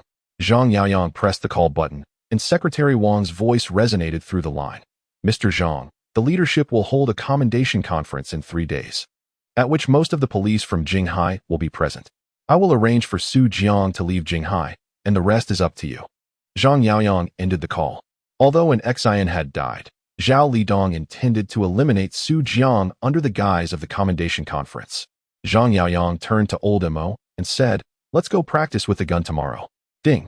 Mission triggered. Eliminate Su Jiang. Reward. Bronze treasure chest X1. Mission triggered. Perfectly handle the cases of an ex-scion and Su Jiang. Reward. Gold treasure chest X1. Zhang Yaoyang was momentarily stunned by the mission rewards presented by the system. Meanwhile, Old Mo continued to aim, his first time wielding a gun, yet his marksmanship was remarkably gifted. Zhang Yaoyang recalled that in the original narrative, Old Mo had struck a vital spot on Chao Chuang with a single shot at the steel mill. Observing Old Mo's focused demeanor, an idea suddenly crossed Zhang Yaoyang's mind, prompting a subtle smile of self-satisfaction. He marveled at his own brilliance as a criminal mastermind. Thus, Zhang Yaoyang retrieved an ex-scion's pistol and handed it to Old Mo, saying, use this one. Old Mo looked at the .64 caliber gun in astonishment, but nodded in agreement. As Old Mo resumed his aim, Zhang Yaoyang contacted Secretary Wang once more. Upon the call connecting, he cheerfully remarked, Secretary Wang, I need your assistance with a small task. Time passed swiftly, and at the appointed hour, Gao Qiqiang arrived at the dilapidated steel mill as promised. Located on the outskirts, the site was surrounded by areas earmarked for demolition and redevelopment. Thus, even if gunfire erupted, no one would be the wiser. I'm here, Gao Qiqiang announced as he entered the mill, glancing around cautiously. Come up, Su Jiang commanded. Gao Qiqiang ascended the stairs with trepidation. Su Jiang was concealed on the 3rd floor, holding a short-barreled homemade shotgun capable of firing dozens of steel pellets in one shot. As Gao Qiqiang reached the 2nd floor, he called out, I've arrived. Where are you? Ha ha ha. Su Jiang emerged from behind a pillar on the 3rd floor. Where's the gun? Did you bring it? How could I possibly fetch a gun for you? Gao Qiqiang replied incredulously. Stop pretending with me, Su Jiang retorted, aiming the gun at Gao Qiqiang. You and Tang Xiaolong killed an ex-scion, and you stole her gun. We killed an ex-scion. Gao Qiqiang was taken aback. Continue your charade. Su Jiang glared at him coldly. I see through you. You're nothing but a fraud. You dare deceive me, claiming my son's death was an accident. Su Jiang gritted his teeth, harboring intentions to eliminate Gao Qiqiang before departing Jinghai. Xu Lei's death was indeed an accident, and I did not kill an ex-scion. How could I? She was my benefactor. Gao Qiqiang was left bewildered. Keep playing your part. As Su Jiang was about to pull the trigger, a gunshot rang out. Bang! The bullet struck him in the chest. Gao Qiqiang stood in a daze. Su Jiang watched as 2 figures emerged from the shadows. Lao Mo and Zhang Yaoyang. Both unfamiliar to him. Lao Mo approached Su Jiang, and just as Su Jiang prepared to retaliate, bang! Lao Mo squeezed the trigger, delivering a fatal shot to Su Jiang's head, then kicked the gun from his grasp. Ding! Mission accomplished. Bronze chest obtained. Gao Qiqiang stared blankly at the unfolding scene. He then approached Zhang Yaoyang and inquired, Brother Yang, he claims I killed an Xian. What exactly transpired? And what about the incident involving the theft of an Xian's gun? Lao Mo also regarded Zhang Yaoyang, for an Xian had been a benefactor to him as well. Without an Xian, he would never have found his daughter. Zhang Yaoyang looked at the two men. The police have located Bai Jianghua's wife, hoping to uncover the whereabouts of Bai Jianghua's driver through her. Upon learning of this, Su Jiang threatened Xiao Long with Xiao Hu's life. If Xiao Long failed to eliminate Bai Jianghua's wife, Xiao Hu would perish. That night, Xiao Long rammed an Xian's car. This is the crux of the matter. Upon hearing this, Gao Qiqiang fell silent. Lao Mo too remained quiet. Xiao Long did not intend to kill an Xian. Had they been in his position, they might have acted similarly to protect their own families. Now it is all in the past. Zhang Yaoyang remarked to Lao Mo and Gao Qiqiang, living well is what truly matters. Both Gao Qiqiang and Lao Mo nodded in agreement. Chong, you should return first. We will handle the rest, Zhang Yaoyang instructed Gao Qiqiang, as he and Lao Mo prepared to deal with the body. Zhang Yaoyang felt uneasy about Gao Qiqiang, who was not a man of loyalty. Lao Mo, however, was different. He was grateful and honorable. After Gao Qiqiang departed, Lao Mo asked, Where do we go now? The location for disposing of the body is crucial. If the police discover it, there will be even more complications. No need to rush. Let me make a call. Zhang Yaoyang replied, pulling out his phone to contact Secretary Wang. After the call connected, Zhang Yaoyang said, Secretary Wang, Su Jiang has been dealt with. A smile appeared on Secretary Wang's face. Have you found the recording pen? No, Zhang Yaoyang answered. Secretary Wang frowned, speculating about the whereabouts of the recording pen while harboring suspicions that Zhang Yaoyang might have it. Zhang Yaoyang continued, We can arrange for someone to handle Su Jiang's body. Secretary Wang responded, I will send someone over now. At the commendation ceremony, Li Xiang and Zhang Biao took to the stage to receive their awards from Meng Dihai and in Chonglen. However, they did not see Chao Chuang, who had been there moments before. Meanwhile, Chao Chuang drove to the entrance of the steel factory, burdened by guilt for having leaked an Xian's plan, which led to her demise. He felt sorrow and remorse, intending to turn himself in after Su Jiang's case concluded. Yet, Secretary Wang had sought him out, assuring Chao Chuang that Zhao Lidong still held high hopes for him. As long as Chao Chuang continues to serve Zhao Lidong, he is still capable of ascending to the position of deputy director. Simultaneously, Secretary Wang informed Chao Chuang that his wife had received a property, subtly implying that should he decline assistance, his wife's future would be jeopardized. Chao Chuang gazed upon Su Jiang's lifeless body, bearing gunshot wounds to both the chest and head. Although the scene had evidently been tampered with, Chao Chuang's extensive investigative experience led him to deduce that at least 3 individuals had been involved. One had distracted Su Jiang, while another had shot him from behind. Additionally, a Type 64 pistol was discovered in Su Jiang's hand. Could this weapon possibly belong to? Chao Chuang clenched his fists, realizing that it was indeed an Xian's firearm. The assailants had utilized an Xian's gun to execute Su Jiang. Zhao Lidong's ulterior motive for summoning him here was to facilitate the closure of this case.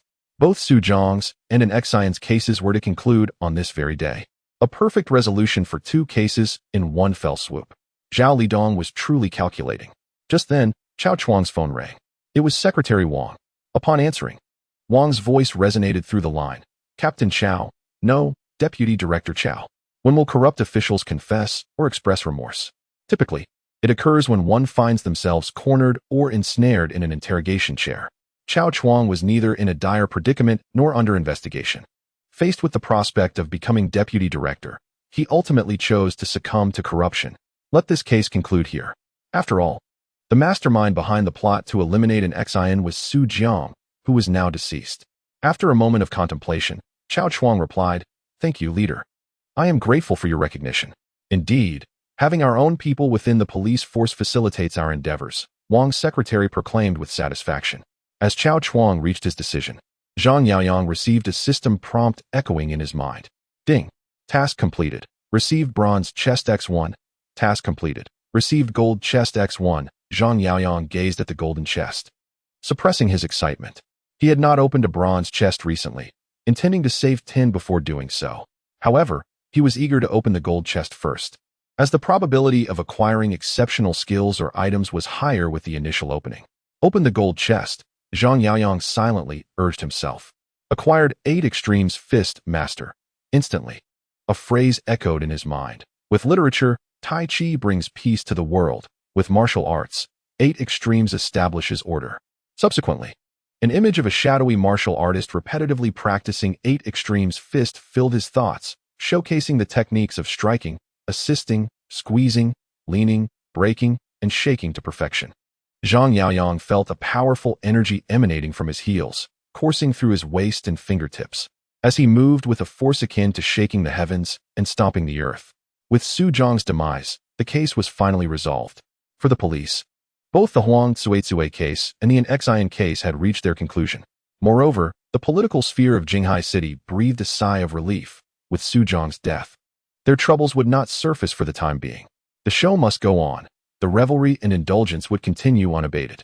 The greatest joy belongs to Zhao Lidong, for he has successfully retrieved his voice recorder, which was brought back by Secretary Wang and has now resurfaced in the petition office. However, the whistleblower mistakenly believed that by utilizing the petition office, they could bring Zhao Lidong and his ilk to their knees, only to find their efforts utterly futile. Officials of Zhao Lidong and He Liming's caliber are impervious to downfall unless explicitly targeted by the capital. Even if their personal conduct were to be brought to light, the most they would face is a conversation urging them to exercise caution in the future. Chen Shooting and Zhang Yaoyang are strolling through the park. Not far away, Tang Xiaolong and Tang Xiaohu are engaging in playful antics with Bai Xiaoqing. At this moment, Chen Shooting halts, prompting Zhang Yaoyang to stop as well. She gazes at Bai Xiaoqing, who is joyfully swinging. "You did it," she remarks. Zhang Yaoyang remains silent. Chen Shooting solemnly states, "I too shall honor our agreement and be your woman." "Then let us go," Zhang Yaoyang replies, turning to exit the park. "Where to?" Chen Shooting inquires, puzzled. With a grin, Zhang Yaoyang responds, "Where can a man and a woman go? It is daytime." Chen Shooting, blushing, misconstrues his intentions, thinking he wishes to take her to a more intimate setting. Zhang Yaoyang teasingly asks, "Must we visit Uncle Tai only at night?" Chen Shooting's cheeks have flushed to the roots of her hair. This man is incorrigibly mischievous. Noticing Zhang Yaoyang walking away, she takes out her phone to contact the nanny, requesting her to pick up Bai Xiaoqing for dinner. Uncle Tai is currently at the construction site in the southern part of the city.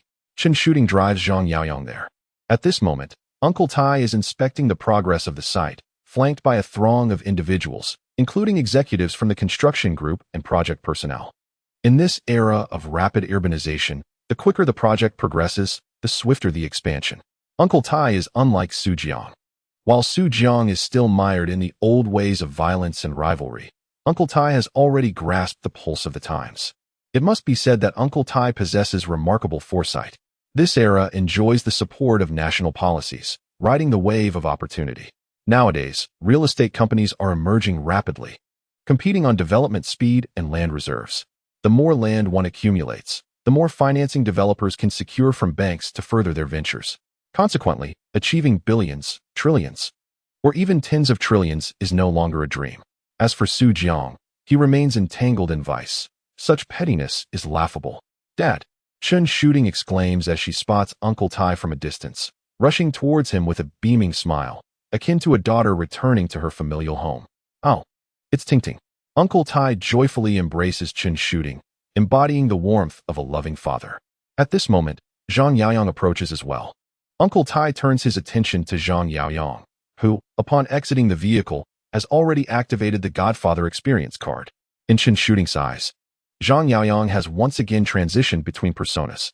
Before her, he oscillates between the playful rogue and the enigmatic mogul, seemingly two different individuals. "You truly have impressed me," Uncle Tai remarks to Zhang Yaoyang. Zhang Yaoyang responds, "If one does not possess such capabilities, how could they earn your investment and trust?" Uncle Tai bursts into laughter. "What exactly do you need me to invest in?" Zhang Yaoyang remarked, "I have recently invested in a small telecommunications business and would like Uncle Tai to provide additional funding." "Small telecommunications?" Uncle Tai paused momentarily.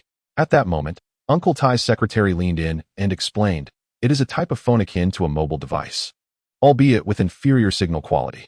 Uncle Tai chuckled and inquired, "Do you possess the confidence to rely on it for profit?" "Absolutely," Zhang Yaoyang replied.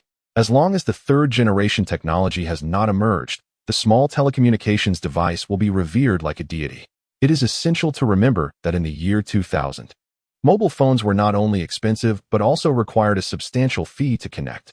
Although a connection fee of 6,000 yuan was significantly cheaper than the initial exorbitant 10,000 yuan devices, the combination of a 1,000 yuan phone, a 1,000 yuan connection fee, along with high monthly service charges and call rates, rendered mobile phones unaffordable for the average individual. Even receiving a call necessitated careful time management. However, the small telecommunications device was different.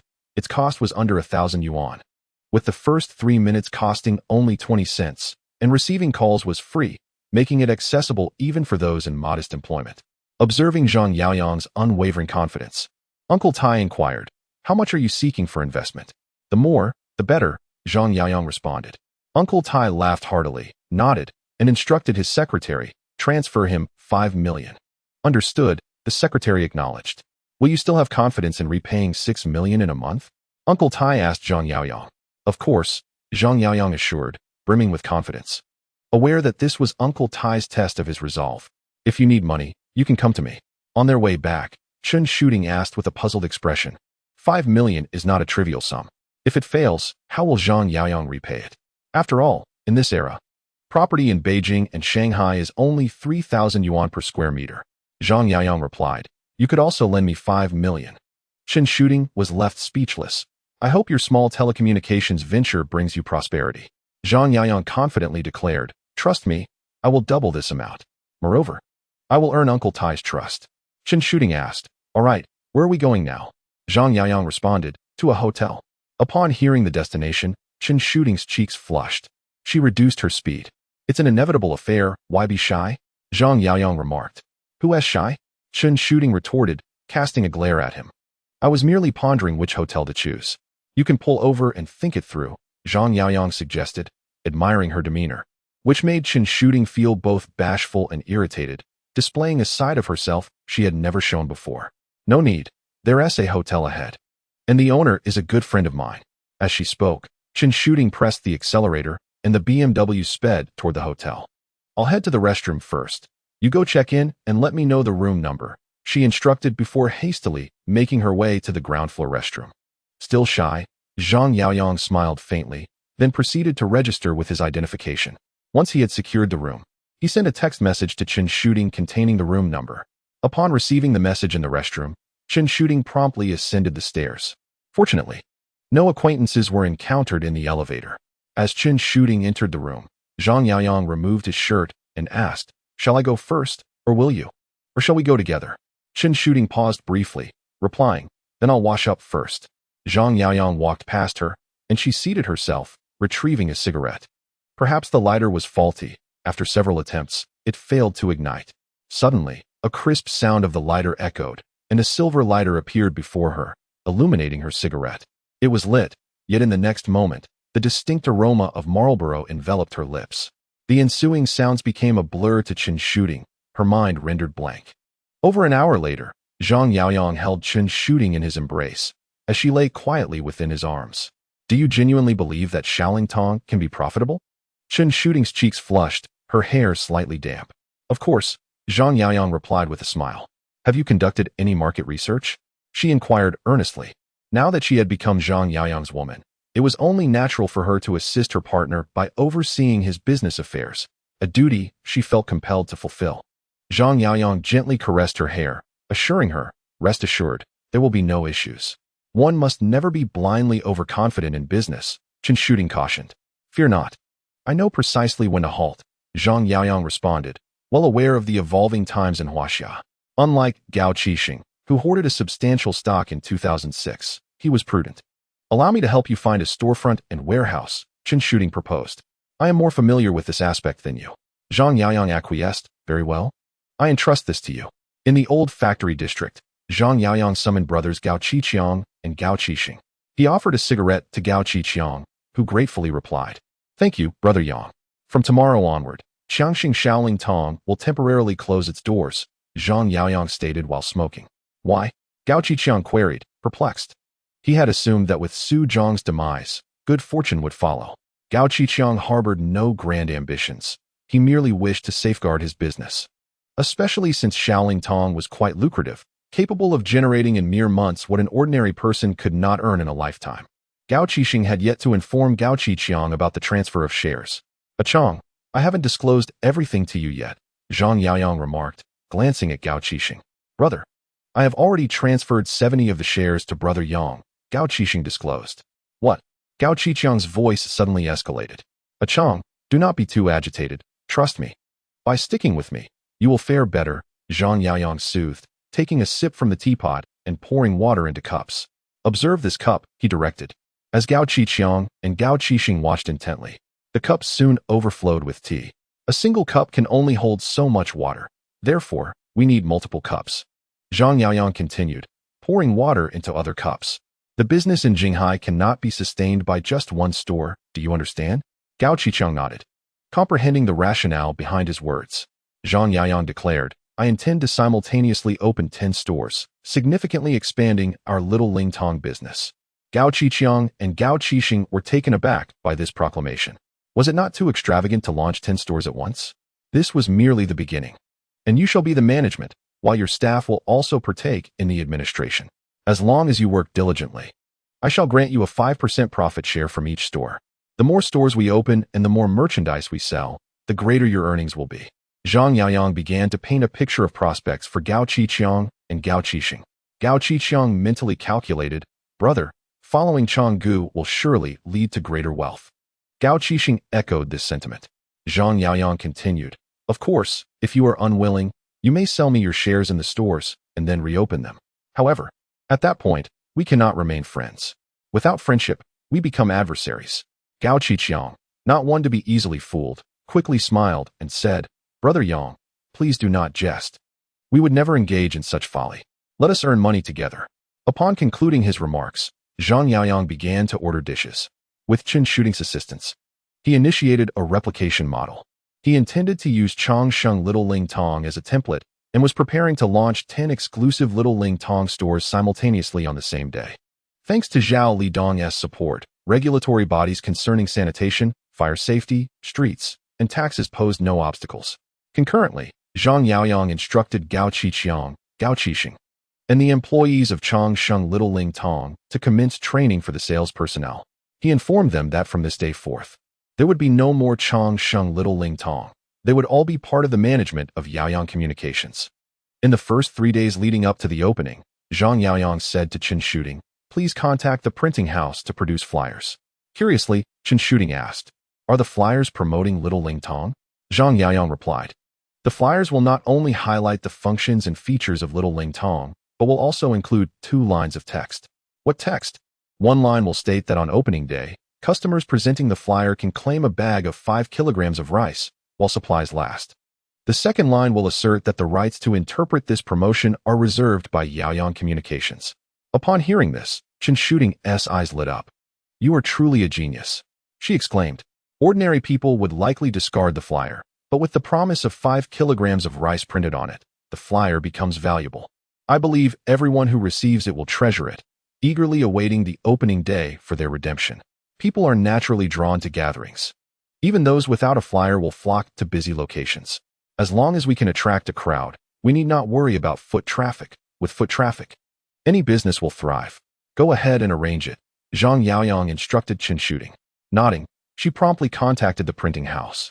At that moment, Zhang Yaoyang summoned Tang Xiaolong and Tang Xiaohu, instructing them, seek out more individuals to don security uniforms and maintain order at the event. Chapter 25, Astonishing, Terrifying Sales Figures.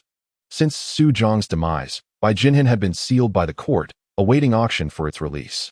Meanwhile, a multitude of young men and women clad in Yaoyang Communications apparel appeared on the streets, each holding flyers in their hands.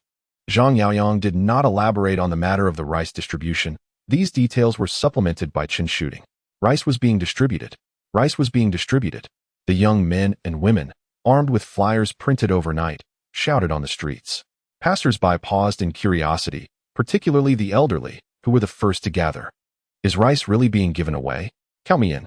An elderly man approached and took a flyer. Could I have another one? After reading the flyer, he wished to acquire an additional copy. Many seniors tend to be quite opportunistic. Sir, each person is allowed only one flyer. If I give you more, I will be in trouble. The young distributor quickly clutched the flyers, fearing they might be snatched away. Nearby, some burly enforcers, whom Chen Shooting had recruited for Zhang Yaoyang, were watching closely. Chen Shooting understood the youth well. Many of them are inclined to take advantage of situations. If they were left unsupervised while distributing flyers, they would likely discard them without a second thought. However, with the enforcement in place, there was also a reward to be had.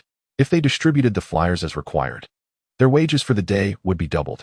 Consequently, the young distributors were quite enthusiastic. Soon, a crowd gathered on the street. As Uncle Tai passed by in his vehicle and saw the long line of people, he couldn't help but chuckle. Zhang Yaoyang does possess some talent.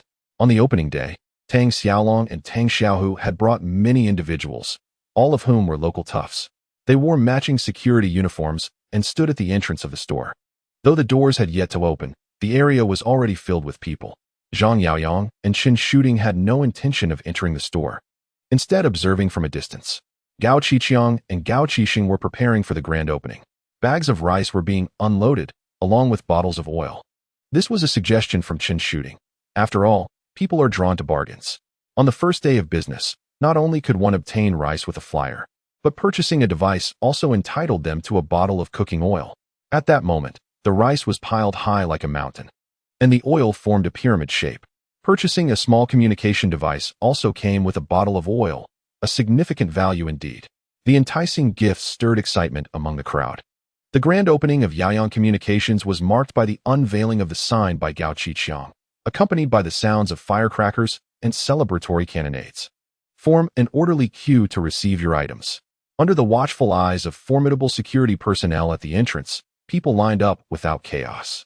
Those without the means to purchase a communication device left reluctantly with their rice, while those with purchasing power collected their rice and proceeded to queue for the small communication devices.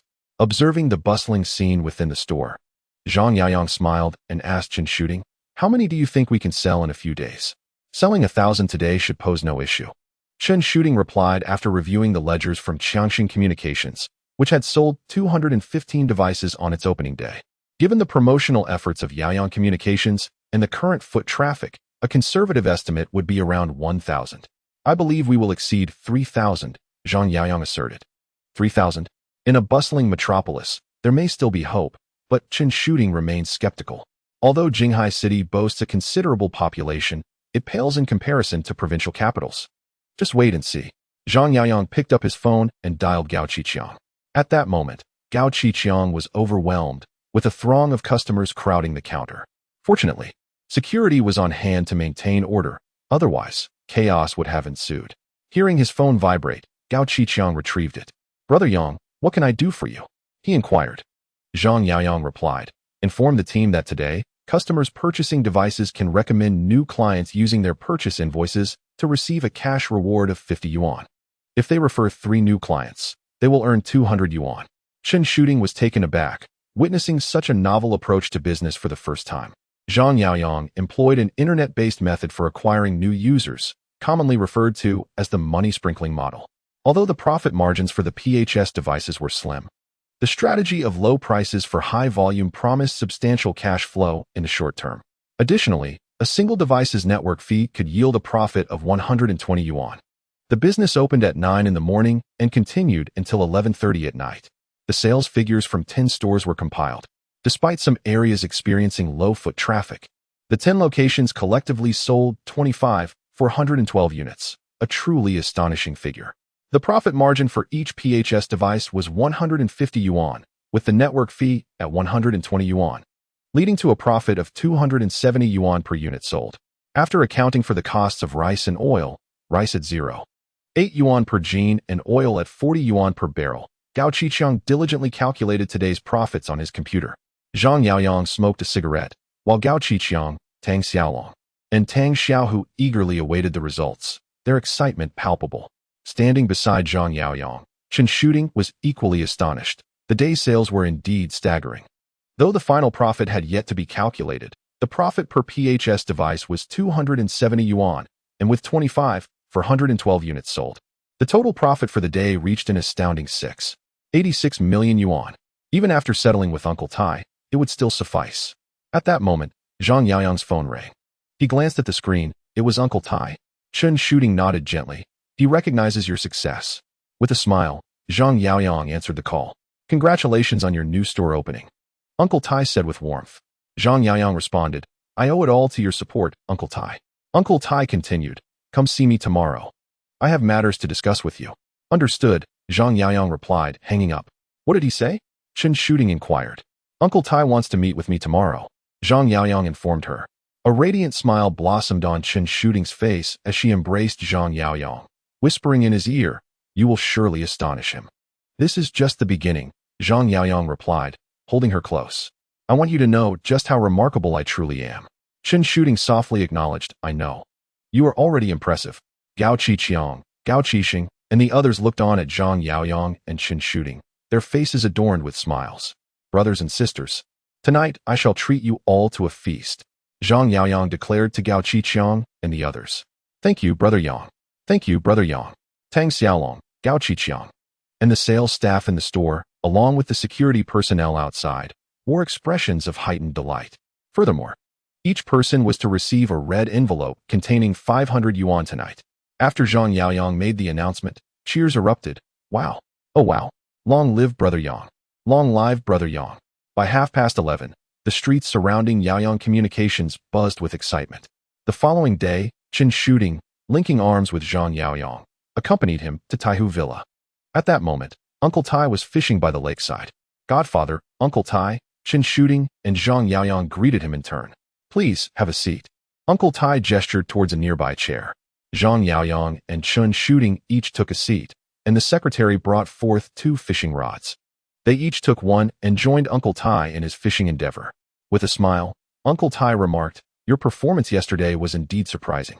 Chen Shooting, setting down her fishing rod, chuckled in agreement. Godfather, I was also taken aback yesterday.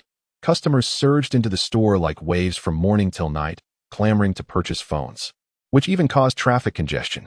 The secretary observed from the side, stifling a laugh. It was evident that Chen Shooting was advocating for Zhang Yaoyang, singing his praises. Uncle Tai, a shrewd old fox, understood her intention. She was conveying to him, my man is truly remarkable. Godfather, you should nurture him more. At that moment, the fishing float began to sink. A fish had taken the bait. Uncle Tai, sensing the movement on his rod, smiled but did not rush to reel it in. Patience is essential in fishing.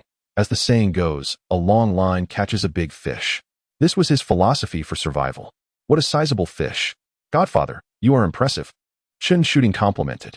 Uncle Tai smiled faintly and, while playing the fish, inquired, can you fish? No, Zhang Yaoyang replied. Chen Shooting laughed.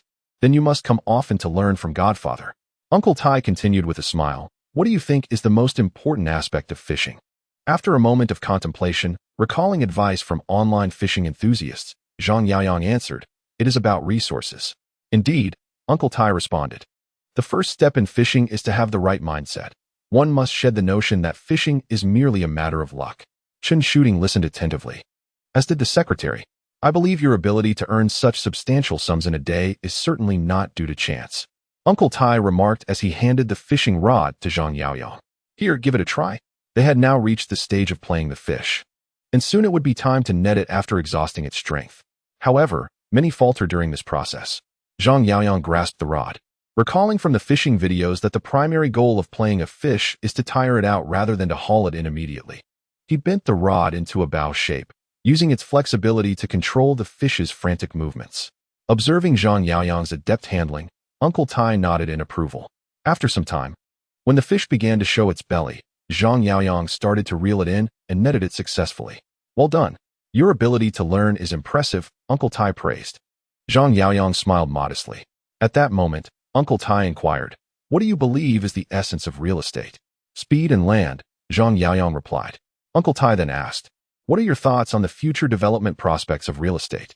Zhang Yaoyang pondered for a moment and earnestly responded, the next 2 decades will be a pillar industry. 2 decades, you say? Uncle Tai mused, for this differed from his own judgment. In his view, Every industry encounters a bottleneck, and real estate is no exception. Eventually, there will be an oversupply, exceeding demand. Zhang Yaoyang remarked, land finance is akin to a drug. Once one experiences its sweetness, it is exceedingly difficult to break free. Chuckling, Uncle Tai nodded frequently in agreement with Zhang Yaoyang's words. Observing this, Chen Shooting, who had linked her arm with Zhang Yaoyang's, beamed with joy. The more exceptional her partner, the happier she felt. Suddenly, Uncle Tai asked, which factory is set to commence operations soon? The secretary leaned closer to respond. The machinery plant in Qiqiang is slated for demolition. Uncle Tai turned his gaze to Zhang Yaoyang. Shall we give it a try? Thank you, Uncle Tai, Zhang Yaoyang replied. Ding. Task completed. Earn Uncle Tai's trust. Reward, silver treasure chest X1. Zhang Yaoyang silently recited to open it. Acquired, short staff, mastered. In an instant, a plethora of images flooded Zhang Yaoyang's mind, and his body acquired the muscle memory of staff techniques, encompassing 40 traditional martial arts short staff combat moves, including strikes, slices, thrusts, sweeps, and various defensive maneuvers. Ding. Task triggered. Machinery plant demolition. Task reward. Silver treasure chest X1. At that moment, Chen Shooting gently tugged at Zhang Yaoyang's hand. Her smile vanished, for she had heard of the Qiqiang machinery plant, a place now fraught with turmoil. After departing from Taishu Mountain Villa, Chen Shooting, while driving, told Zhang Yaoyang. Not long ago, during the demolition in Qiqiang, disputes over compensation led to a large-scale brawl, resulting in over 20 individuals being hospitalized, one of whom succumbed to severe injuries. Isn't that rather commonplace? Zhang Yaoyang chuckled. The local government's funds are limited. They cannot raise the compensation standards. Moreover, middlemen are always seeking to profit from the price differences. Real estate developers, the demolition office, and officials at various levels all partake in the feast. Consequently, the amount that reaches the common people is naturally diminished. If you demolish my house, yet offer me a paltry compensation, unrest is inevitable. Chen Shooting countered. It's different this time. Because someone died, television stations and reporters are closely monitoring the situation. If forced demolitions occur again, leading to heightened tensions, the societal pressure will be immense. Furthermore, she lamented, why must my godfather assign such a challenging project to you? Zhang Yaoyang confidently asserted, what others cannot accomplish, I can. And that is how I shall prove my worth. Chen Shooting turned to gaze at Zhang Yaoyang, reminiscent of their first encounter. He exuded immense confidence. She asked, so, how do you intend to proceed? Zhang Yaoyang chuckled, first, I will assess the situation and then determine the course of action. All right, Chen Shooting nodded. I will seek out the relevant leaders to accompany you. Indeed. Zhang Yaoyang nodded slightly before retrieving his phone to dial Tang Xiaolong. The moment the call connected, Tang Xiaolong answered promptly. Brother Yang, what can I do for you? At that moment, he was engaged in a game of cards with friends at home. Zhang Yaoyang replied, gather individuals at the Qiqiang machinery factory, all wearing security uniforms. The more, the better. Understood. Tang Xiaolong immediately rose and instructed Tang Xiaohu and the others, hurry. Make some calls. Where to? Tang Xiaohu inquired. Brother Yang wants us at the Qiqiang machinery factory, dressed in security attire. All right.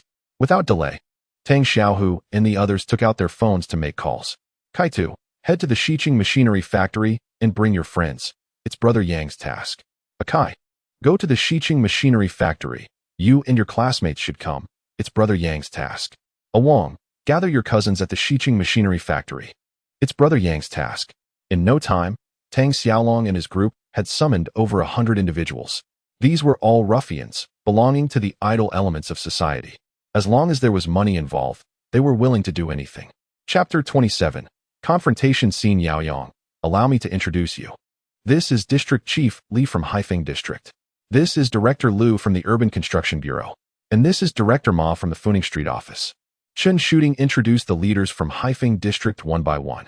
Most of Beijiangbo's business was located in Haifeng District, which is why Chen Shooting was relatively familiar with these officials, though the meeting was rather rushed. The leaders were willing to pay their respects to Uncle Tai by personally meeting the new project head. As Yaoyang had just taken over the project, he required the leaders' support and guidance. Chen Shooting smiled as she facilitated the interaction between Zhang Yaoyang and the officials. The demolition of the machinery factory is not only crucial to our Haifeng district, but also to the external investment efforts of Jinghai. Hence, it is particularly significant. District Chief Li remarked earnestly. Chief Li, despite appearing to be an efficient and practical official, was, in reality, a corrupt individual tainted by greed. Director Liu, timid and lecherous, had long succumbed to the allure of wealth. Director Ma, with a cultured exterior, concealed a devilish persona beneath, with a brother involved in organized crime. Upon seeing the system's introduction of these individuals, a smile unconsciously formed on Zhang Yaoyang's lips. Indeed, they were a group of talented individuals. District Chief Li, donned in glasses and exuding an air of competence, appeared quite modest in his attire, making it difficult to discern his corrupt nature. Truly, one should not judge by appearances. Rest assured, District Chief Li, we will expedite the demolition process, Chen Shooting assured him. At that moment, Tang Xiaolong, Tang Xiaohu, and the others had gathered completely.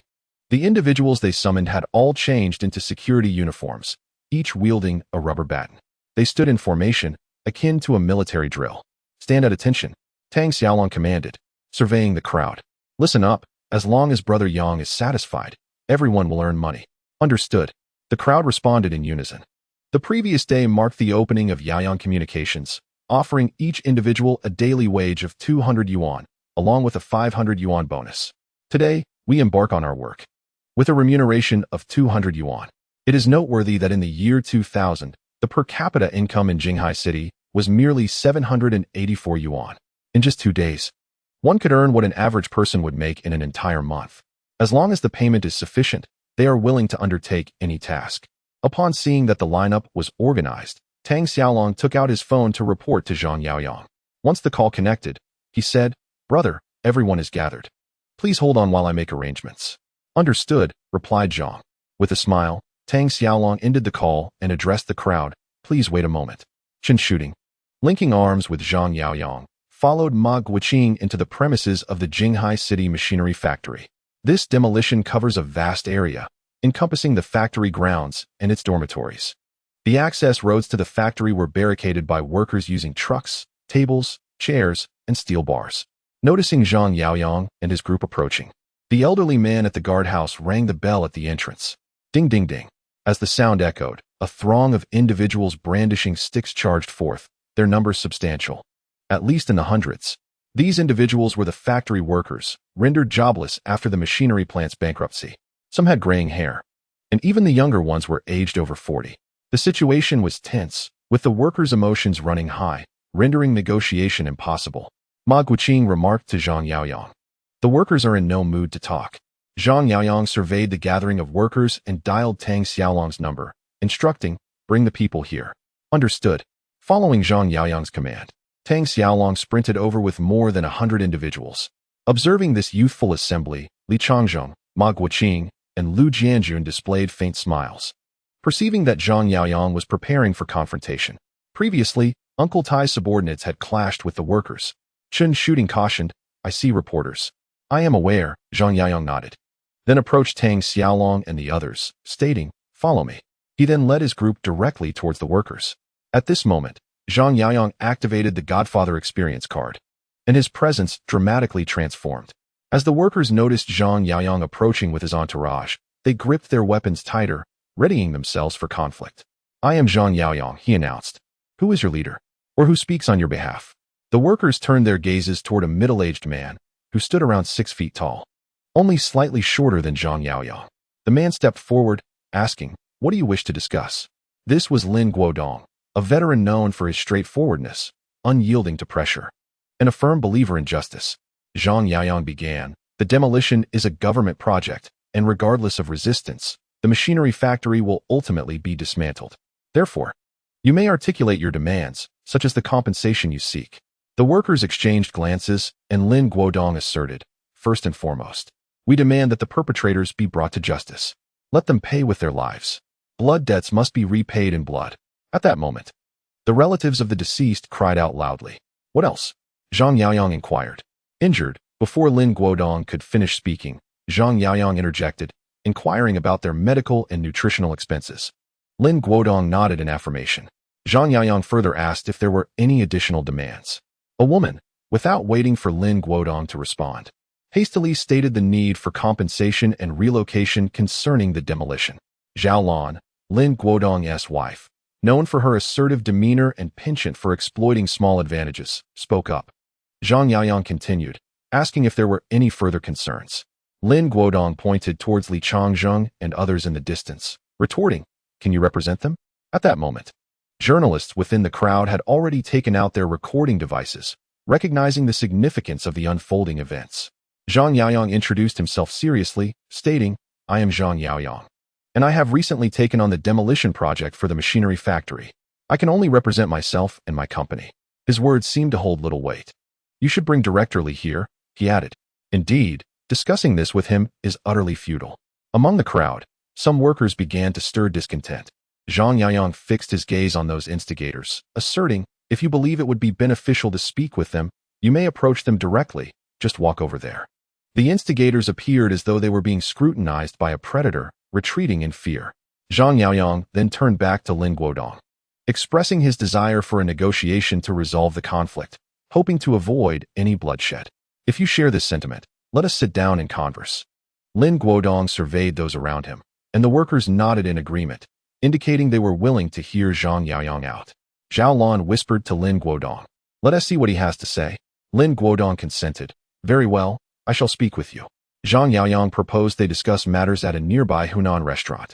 After making this suggestion, he turned to leave, accompanied by Tang Xiaolong and Tang Xiaohu, who took the workers away. At the Hunan restaurant, Zhang Yaoyang and Lin Guodong entered a private room sequentially. However, Zhang Yaoyang did not rush into the discussion. Instead, he contacted Chen Shooting via his mobile phone, saying, "Shooting, I will first converse with the workers' representative. Please handle the negotiations with Secretary Li." "Understood. Leave it to me," Chen Shooting replied. After concluding the call, Zhang Yaoyang requested the menu from the waiter. "Are there any dishes you cannot eat?" he casually inquired while perusing the menu. Lin Guodong shook his head in response. "Then I shall order at my discretion." Zhang Yaoyang selected 5 dishes and requested a bottle of white liquor, stating, "Let this suffice for now." Once the waiter departed, Zhang Yaoyang asked, "Is there a compensation plan for the demolition?" Lin Guodong nodded, retrieving a neatly folded sheet of A4 paper from his pocket, which detailed the compensation plan for the demolition of the Jinghai City machinery factory. Zhang Yaoyang began to read it with earnest attention. The compensation was divided into 2 categories: monetary compensation and housing compensation. The monetary compensation for housing demolition was based on the assessed value of legally owned properties, while the compensation for the difference in housing demolition was determined by the assessed value of the properties exchanged by the displaced individuals. Upon finishing the document, Lin Guodong interjected, "Our machinery factory is situated in the bustling district of Haifeng, yet the assessed value of our properties is only 850 per square meter. In contrast, the light bulb factory, also in the city center, received 1,000 per square meter during its demolition last year. That's a difference of 150 per square meter, totaling a disparity of 15,000 for 100 square meters. For the ordinary working class, this is no insignificant sum. Moreover, it is not the scarcity that troubles us, but the inequity. Why should they suffer in the same city center?" Additionally, the housing relocation fee is mentioned at the 5th line from the bottom. The relocation compensation for housing demolition does not provide temporary relocation assistance beyond the transitional period, nor does it account for the losses incurred by non-residential properties due to production halts or business closures. However, when all is tallied, we receive merely 150 a month. We are not single. A family requires at least a 40 square meter apartment, which costs at least 300 to 400 a month. Lin Guodong spoke loudly, for he was justified in his grievances. Zhang Yaoyang, smoking a cigarette, inquired, "What amount do you seek?" Lin Guodong replied earnestly, "At the very least, it should not be lower than that of the bulb factory."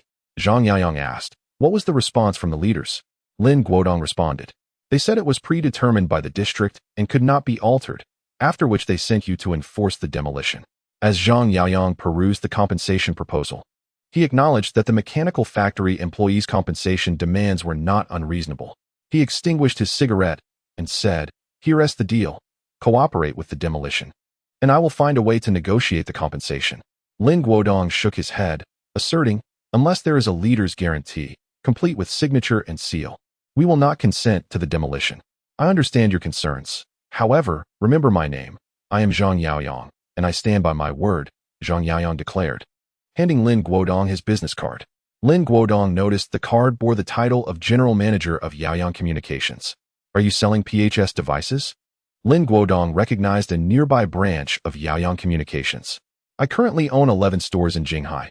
You need not worry about me suddenly vanishing, Zhang Yaoyang replied with a smile. Indeed, that's reassuring, Lin Guodong nodded. To Lin Guodong, Zhang Yaoyang's business acumen in the PHS market indicated his capability. It should be noted that a single PHS device retails for 940, and the inventory alone in his stores likely exceeds 10 million in value.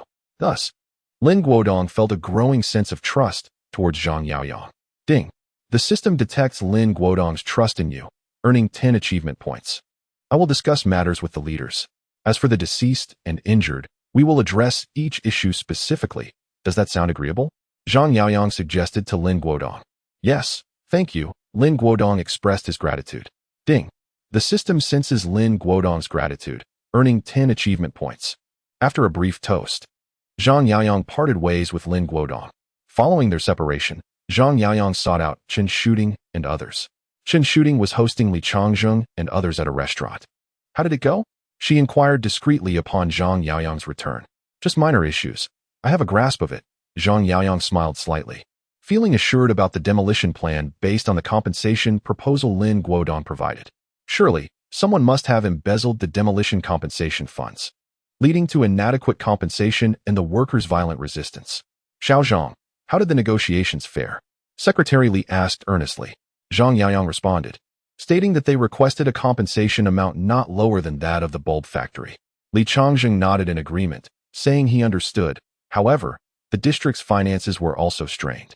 Lu Jianjun interjected, asserting that the compensation standards were already quite considerable, as this was not the capital. Ma Guoqing, somewhat irked, remarked that Director Lu was correct. Some citizens were simply seeking easy gains, hoping to obtain more compensation from this relocation. If such behavior were tolerated, how could Jinghai progress?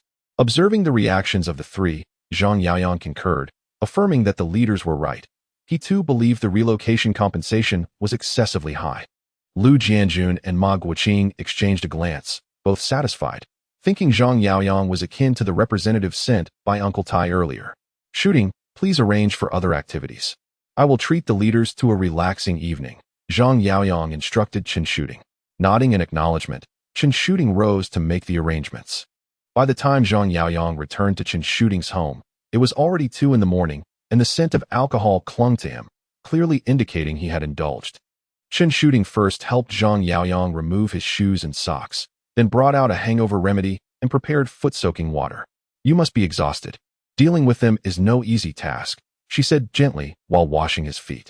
Not particularly tired, Zhang Yaoyang replied, reclining on the sofa in a relaxed manner. He smiled and remarked, the thought of letting them savor the meat only to have it regurgitated is quite amusing.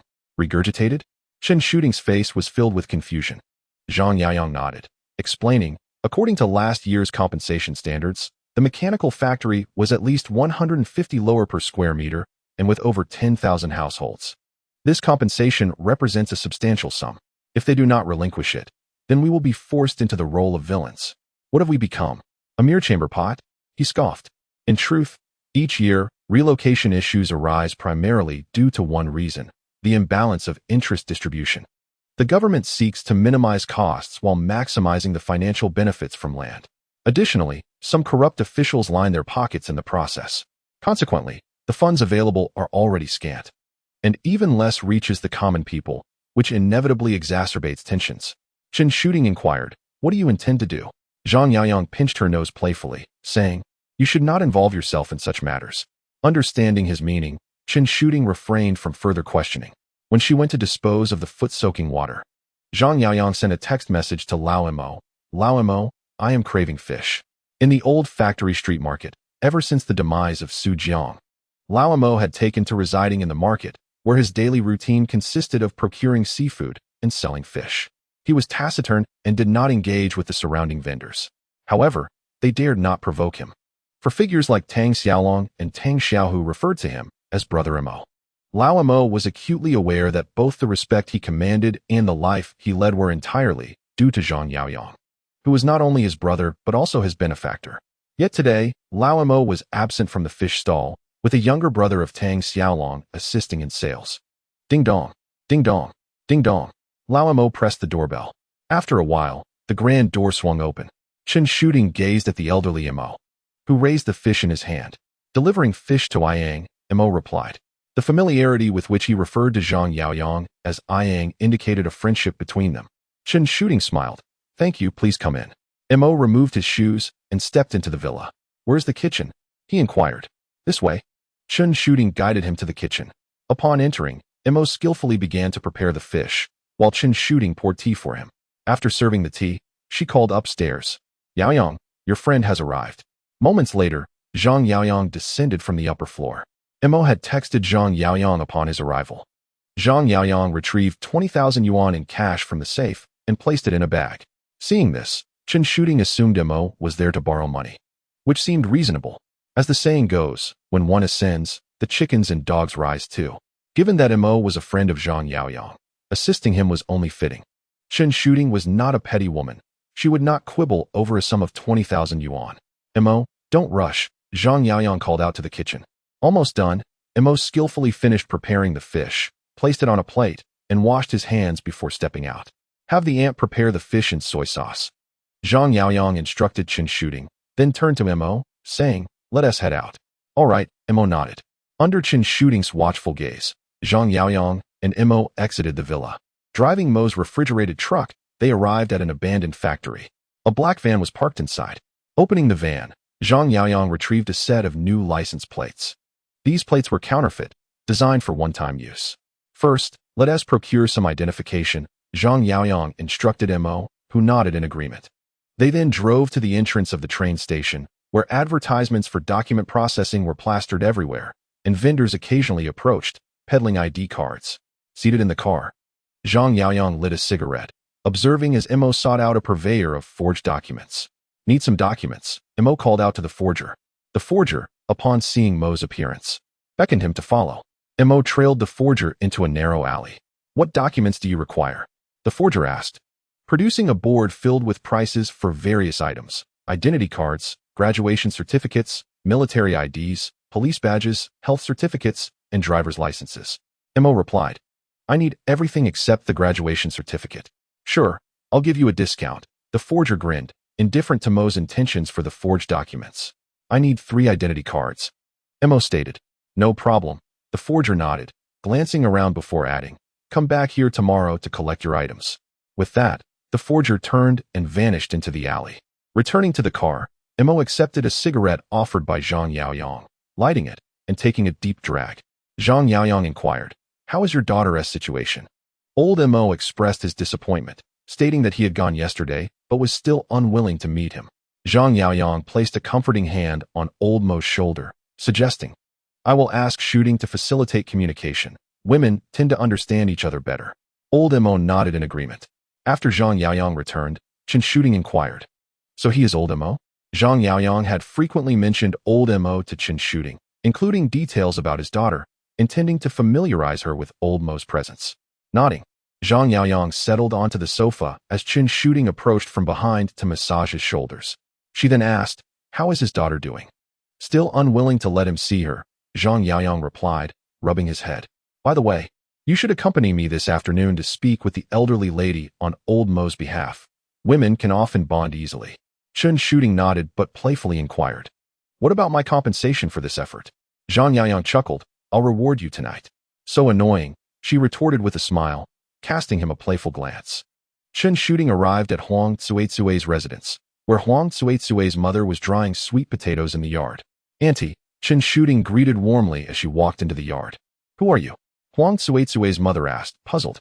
Despite her lack of formal education, she could discern from Chen Shooting's attire and demeanor that she must be affluent. Auntie, I am Chen Shooting, and I have brought you some small gifts.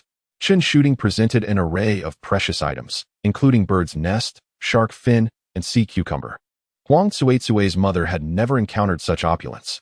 The combined value of these gifts was an astronomical figure beyond her wildest imagination.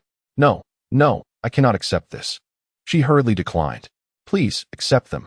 My husband is quite busy with work and asked me to bring these to you. Chen Shooting insisted, pushing the gifts towards her. Your husband? Huang Tsuetsue's mother was baffled, having never interacted with someone of Chen Shooting's wealth.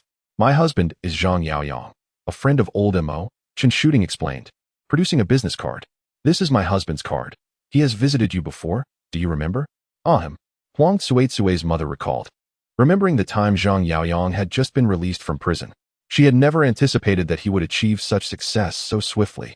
Now serving as the general manager of Yaoyang Communications. You remember now, right?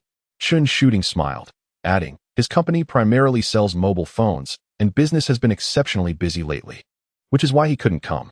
Huang Tsue's mother did not quite grasp what a mobile phone was, but she understood that anyone who could drive and dressed so elegantly must be quite remarkable. Chen Shooting continued, Auntie, how is Huang Yao? Yaoyang mentioned wanting to adopt her as his goddaughter. I would love to have a little darling of my own. The notion of a wealthy individual wanting to adopt Huang Yao as a goddaughter was something Huang Tsue's mother had never considered. Not only did Chen Shooting wish to adopt Huang Yao as her goddaughter, but she also invited Huang Tsue's mother and Huang Yao to her home as guests. The following morning, Chen Shooting drove to pick up Huang Yao and her grandmother to bring them to her residence. Grandmother Huang Yao visited a wealthy household for the first time. The plasma television, imported marble floors, mahogany furniture, and genuine leather sofas all exuded opulence. Huang Yao felt somewhat reserved until Chen Shooting, encouraged by Xiaocheng to accompany her, and the two children, of similar age, quickly struck up a conversation. Meanwhile, Chen Shooting engaged grandmother Huang Yao in a discussion about children's education. Huang Yao was exceptionally bright, diligent in her studies, and was certain to gain admission to a prestigious university in the future. Upon hearing Chen Shooting's words, grandmother Huang sighed, stating that for a child from a poor family, completing junior high school would be a significant achievement. Grandmother Huang did not have a stable job and relied on collecting scrap for a living. Currently, covering the elementary school tuition was already a considerable burden. Chen Shooting reassured her, saying, Grandmother, please do not say that. Huang Yao is my goddaughter, and I will certainly ensure she receives the best education within my means. Thank you. Thank you. You are truly kind-hearted. Grandmother Huang expressed her gratitude. Please, do not mention it. Given the relationship between Yaoyang and Huang Yao's father, it feels too formal to say thank you, Chen Shooting replied with a smile. Although the subject of Lao Mo was not broached, grandmother Huang was far from oblivious. Why was she treated so favorably? It was undoubtedly due to the connection between Lao Mo and Zhang Yaoyang. Initially, grandmother Huang harbored a strong dislike for Lao Mo, but considering her granddaughter's future, she found it easier to tolerate him. Lao Mo arrived at the train station, having procured the necessary fake documents from the alley yesterday. Subsequently, following Zhang Yaoyang's instructions, he drove to a hardware store. At the store, Lao Mo purchased equipment required for circuit repairs, ensuring he appeared just like an electrician. He then proceeded to the machinery factory. The factory gates remained blocked until the leaders provided a written commitment they would never agree to the demolition. Lao Mo parked his car at the entrance and, with his electrician's bag slung over his shoulder, entered the factory.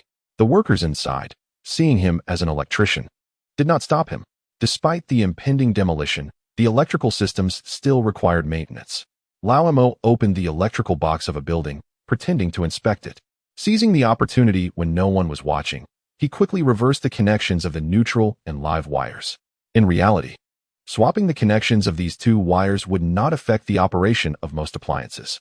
For certain two-prong devices, reversing the neutral and live wires at the socket would have no adverse effects.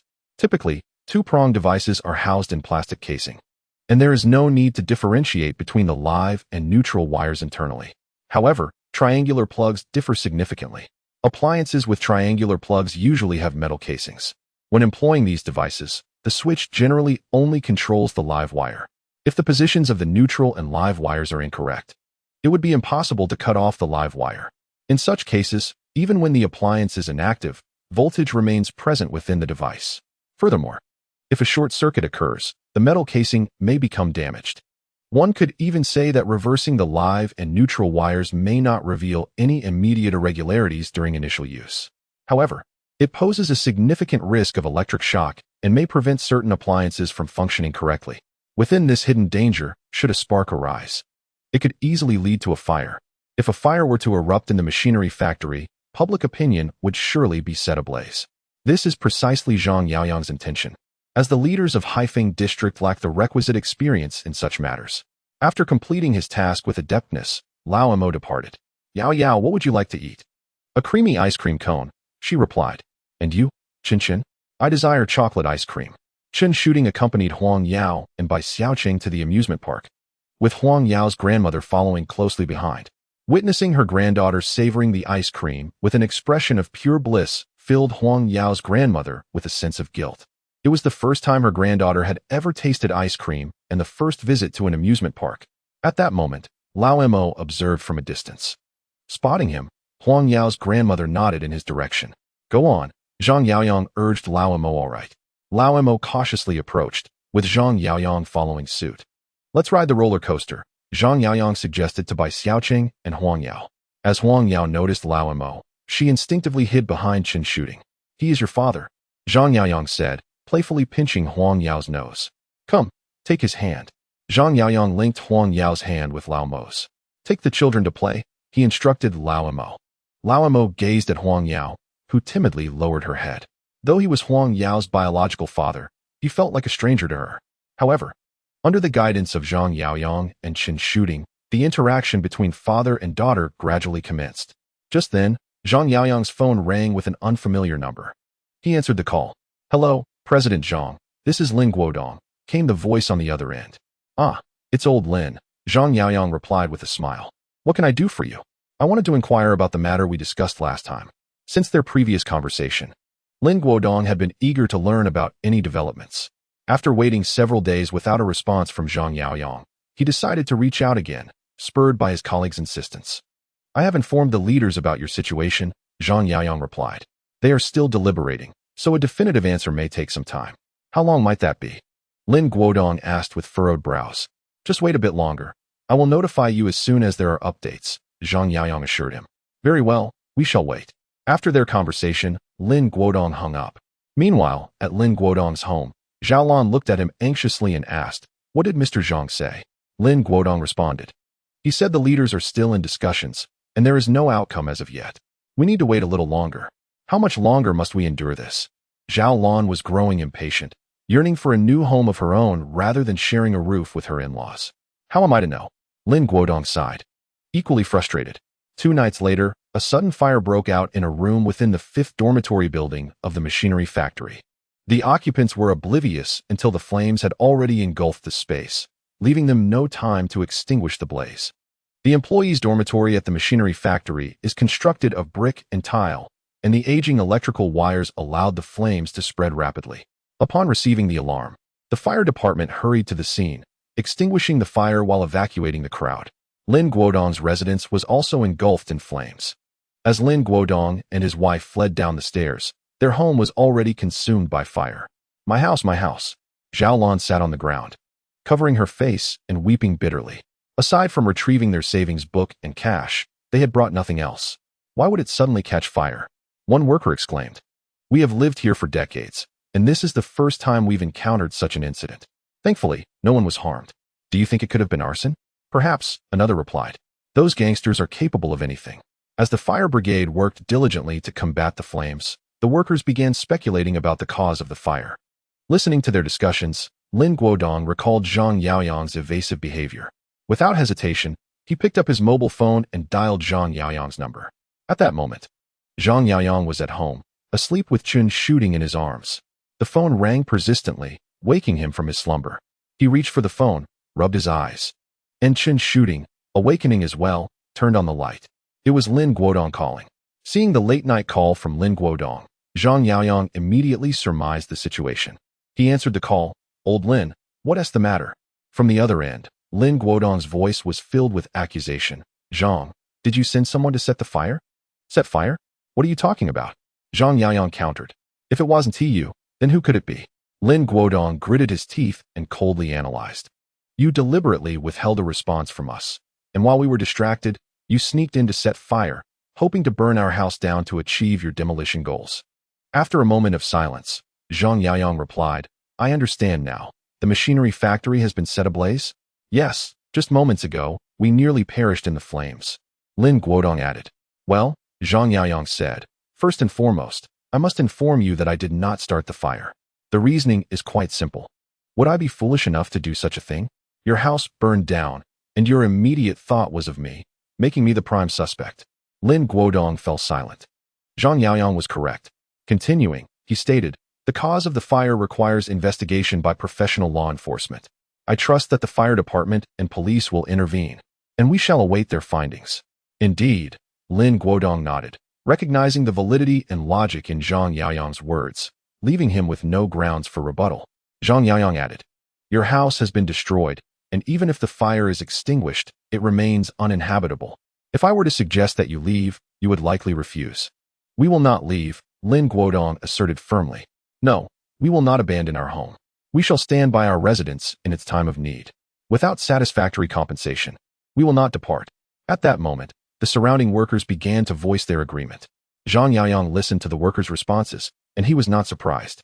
Here's what I propose. In my personal capacity, I will arrange for a construction team to temporarily set up some shelters for you. Although the conditions may be subpar, it will at least ensure you have a place to stay. Lin Guodong was taken aback. He had not anticipated such significant assistance from Zhang Yaoyang.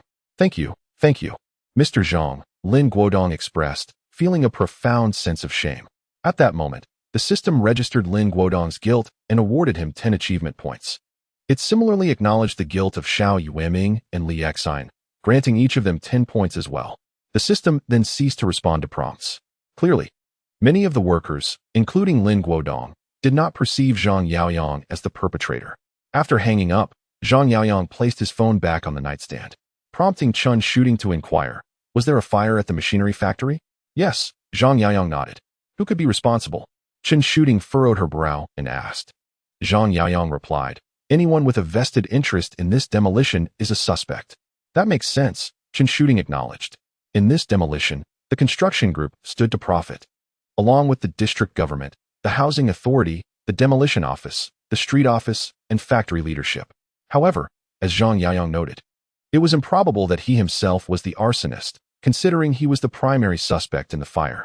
Chen Shooting also found it hard to believe that Zhang Yaoyang would commit such an act. Get some rest. The police will summon me tomorrow, Zhang Yaoyang said, extinguishing the light and embracing Chen Shooting as they drifted off to sleep. As expected, the next morning, Zhang Yaoyang was awakened by the urgent ringing of the doorbell. Officers from the Jinghai City Public Security Bureau were there to see him. Last night, a fire was reported at the machinery factory, and it has been claimed that it is linked to the construction group. As the project leader for this endeavor, you need to accompany us for questioning. One officer informed him. All right. Zhang Yaoyang nodded and followed the officers to the police station. At the Jinghai City Public Security Bureau, an officer stated, Mr. Zhang, the fire at the machinery factory last night is still under investigation, but we cannot rule out the possibility of foul play. At that moment, Zhang Yaoyang activated his Godfather experience card, rendering him immune to any valuable information extraction by the officers. He remained calm, perhaps overly so. The officer asked, where were you at 2 a.m. last night? Another officer began taking notes. I was at home sleeping. My partner can attest to that, Zhang Yaoyang replied. Meanwhile, Tang Xiaolong, Tang Xiaohu, and others were also visited by the police, who began to interrogate them. As Zhang Yaoyang's subordinates, they were considered potential suspects. Tang Xiaolong, where were you at 2 a.m. last night? I was at home sleeping. Who can vouch for that? My brother can confirm. Tang Xiao, where were you at 2 a.m. last night? I was at home sleeping. Who can confirm that? My brother? No, he went to bed earlier than I did. The construction group. Uncle Tai was rubbing his head, gazing intently at Chen Shooting seated before him. In a low voice, he inquired, Shooting, please tell me honestly. Was the fire set by Yaoyang? Chen Shooting shook her head, responding, Godfather, Yaoyang is a very rational individual. He would never commit such a foolish act. Indeed. I share your sentiments. Does he harbor any suspicions regarding the perpetrator? Uncle Tai continued his questioning. Chen Shooting replied, he suspects it might be someone with vested interests. If we discount ourselves, Uncle Tai furrowed his brow, mentally eliminating possible suspects. Godfather, Chen Shooting suddenly interjected. Don't you find it peculiar how many unexpected incidents have arisen during this demolition? Please elaborate, Uncle Tai urged. Not long ago, someone lost their life in a conflict related to the demolition. Now, yet another fire has erupted at the site slated for demolition. All evidence points to us. Although Chen Shooting did not state it outright, She had already conveyed to Uncle Tai that someone was attempting to pressure the construction group out of the project. Upon hearing this, Uncle Tai narrowed his eyes, a chilling glint emanating from their slits. It was evident that someone deliberately aimed to push him out, seeking to monopolize the lucrative real estate opportunities in Jinghai. Due to the lack of substantial evidence, Zhang Yaoyang and his associates were merely summoned for questioning. The police, having made no progress, subsequently released them. Brother Yang, who do you think is responsible for our predicament? Tang Xiaolong and Tang Xiaohu lamented as they emerged, complaining to Zhang Yaoyang. They felt wronged, having been unjustly labeled as suspects. Let us set this aside for now. Follow me, Zhang Yaoyang instructed Tang Xiaolong and Tang Xiaohu. Of course, they replied with smiles, trailing behind Zhang Yaoyang. Associating with him not only elevated their social status, but also promised financial gain. They boasted about working in construction and fantasized about one day driving luxury cars, residing in mansions, and marrying beautiful women like their bosses. Zhang Yaoyang led Tang Xiaolong, Tang Xiaohu, and the others to a supermarket. Bedding, blankets, straw mats, toothpaste, toothbrushes, cups, stainless steel bowls, and chopsticks. Prepare supplies for 200 people. Zhang Yaoyang directed the supermarket owner. The owner's eyes lit up, recognizing a lucrative opportunity, and he eagerly responded, "Let us discuss this inside." Upon departing the supermarket, a delivery truck accompanied Zhang Yaoyang and his group. Soon, they arrived at the Jinghai machinery factory. Although the fire had been extinguished and the scene cordoned off, workers still ventured into the building, risking their safety to salvage essential belongings. Honk, honk. As the car horns blared, the workers by the roadside turned to observe. Under their watchful gaze, Zhang Yaoyang descended from the vehicle. Lin Guodong approached swiftly, first striding, then hastening, and finally jogging to Zhang Yaoyang's side. "Mr. Zhang," Lin Guodong exclaimed, witnessing Zhang Yaoyang's subordinates moving essential supplies. "These are the items we desperately need. The construction team may take some time to arrive, but rest assured, I will keep my word," Zhang Yaoyang assured Lin Guodong and the others. Thank you, Mr. Zhang," they expressed their gratitude. Lin Guodong expressed his heartfelt gratitude. The system registered Lin Guodong's genuine appreciation and awarded him 10 achievement points. "All right, you distribute the supplies first. If it's insufficient, I will find another way," Zhang Yaoyang declared, then personally began to transport the items. His actions resembled a display typical of online celebrities, as he not only donated money and goods, but also rolled up his sleeves to assist in the lifting. At this moment, reporters brandished their cameras and recording devices, capturing this scene. Before long, all the supplies from the vehicle were distributed, and Zhang Yaoyang excused himself, citing the need to return to the company and arrange for the engineering team. "Thank you, Mr. Zhang. Thank you, Mr. Zhang. What a good person Mr. Zhang is. So generous to spend from his own pocket for us." The system noted Chun Hongxiao's gratitude and awarded her 10 achievement points. Similar notifications followed for Li Yusheng, Wang Hongbing, Zhang Xiaojiang, and Zheng Hanqing, each receiving 10 achievement points as well. Accompanied by a series of system alerts, a chime sounded. The host has accumulated 5,000 achievement points. Level 3 purchasing privileges in the mall are now unlocked. Zhang Yaoyang immediately thought, "Open the mall." Instantly, the mall interface appeared before him. Small space safe. Note, consumes 5,000 points. Grants a safe with specifications of 53,127, allowing for the storage of items at any time and place. Upon seeing the space safe, Zhang Yaoyang's eyes brightened. This meant he could store sensitive items such as guns and knives in the safe, retrieving them whenever needed. However, the one-time cost of 5,000 achievement points made him hesitate. Nevertheless, he decided to exchange for it. Acquired small space safe at the construction group. Zhang Yaoyang instructed Tang Xiaolong and Tang Xiaohu to wait in the vehicle. At that moment, Chen Shooting emerged, naturally linking her arm with Zhang Yaoyang's and whispering in his ear, "Godfather is waiting for you." Zhang Yaoyang understood that Uncle Tai wished to see him, as he wanted to uncover who was behind the troubles he faced. Soon, Zhang Yaoyang and Chen Shooting took the elevator to the top floor. Upon entering the office, Uncle Tai's secretary poured tea for the two. Zhang Yaoyang and Chen Shooting sat across from Uncle Tai. Uncle Tai inquired, "I heard from Shooting that you went to the machinery factory to donate supplies?" Zhang Yaoyang replied, "In areas plagued by violent demolitions. There are always those who label us as a criminal organization. I must alter this stereotype." "Indeed, you are right," Uncle Tai nodded, expressing his support for Zhang Yaoyang's approach. Spending a little money can transform a negative image. Why not do it? Zhang Yaoyang added, Uncle Tai, I also wish for our engineering team to construct a shed for the machinery factory. A shed? Uncle Tai was taken aback for a moment, but he quickly nodded. Yes.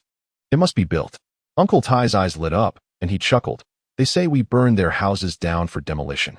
Now we are not only delaying the demolition, but also providing them with a place to live. Uncle Tai, have you recently made an enemy? Zhang Yaoyang inquired.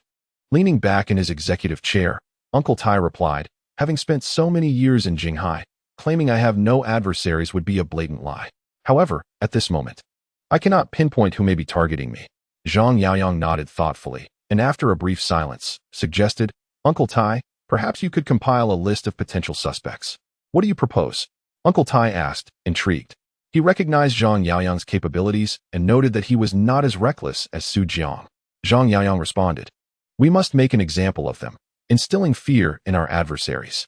Whoever is plotting against us should be made aware that opposing us is a grave mistake. Very well.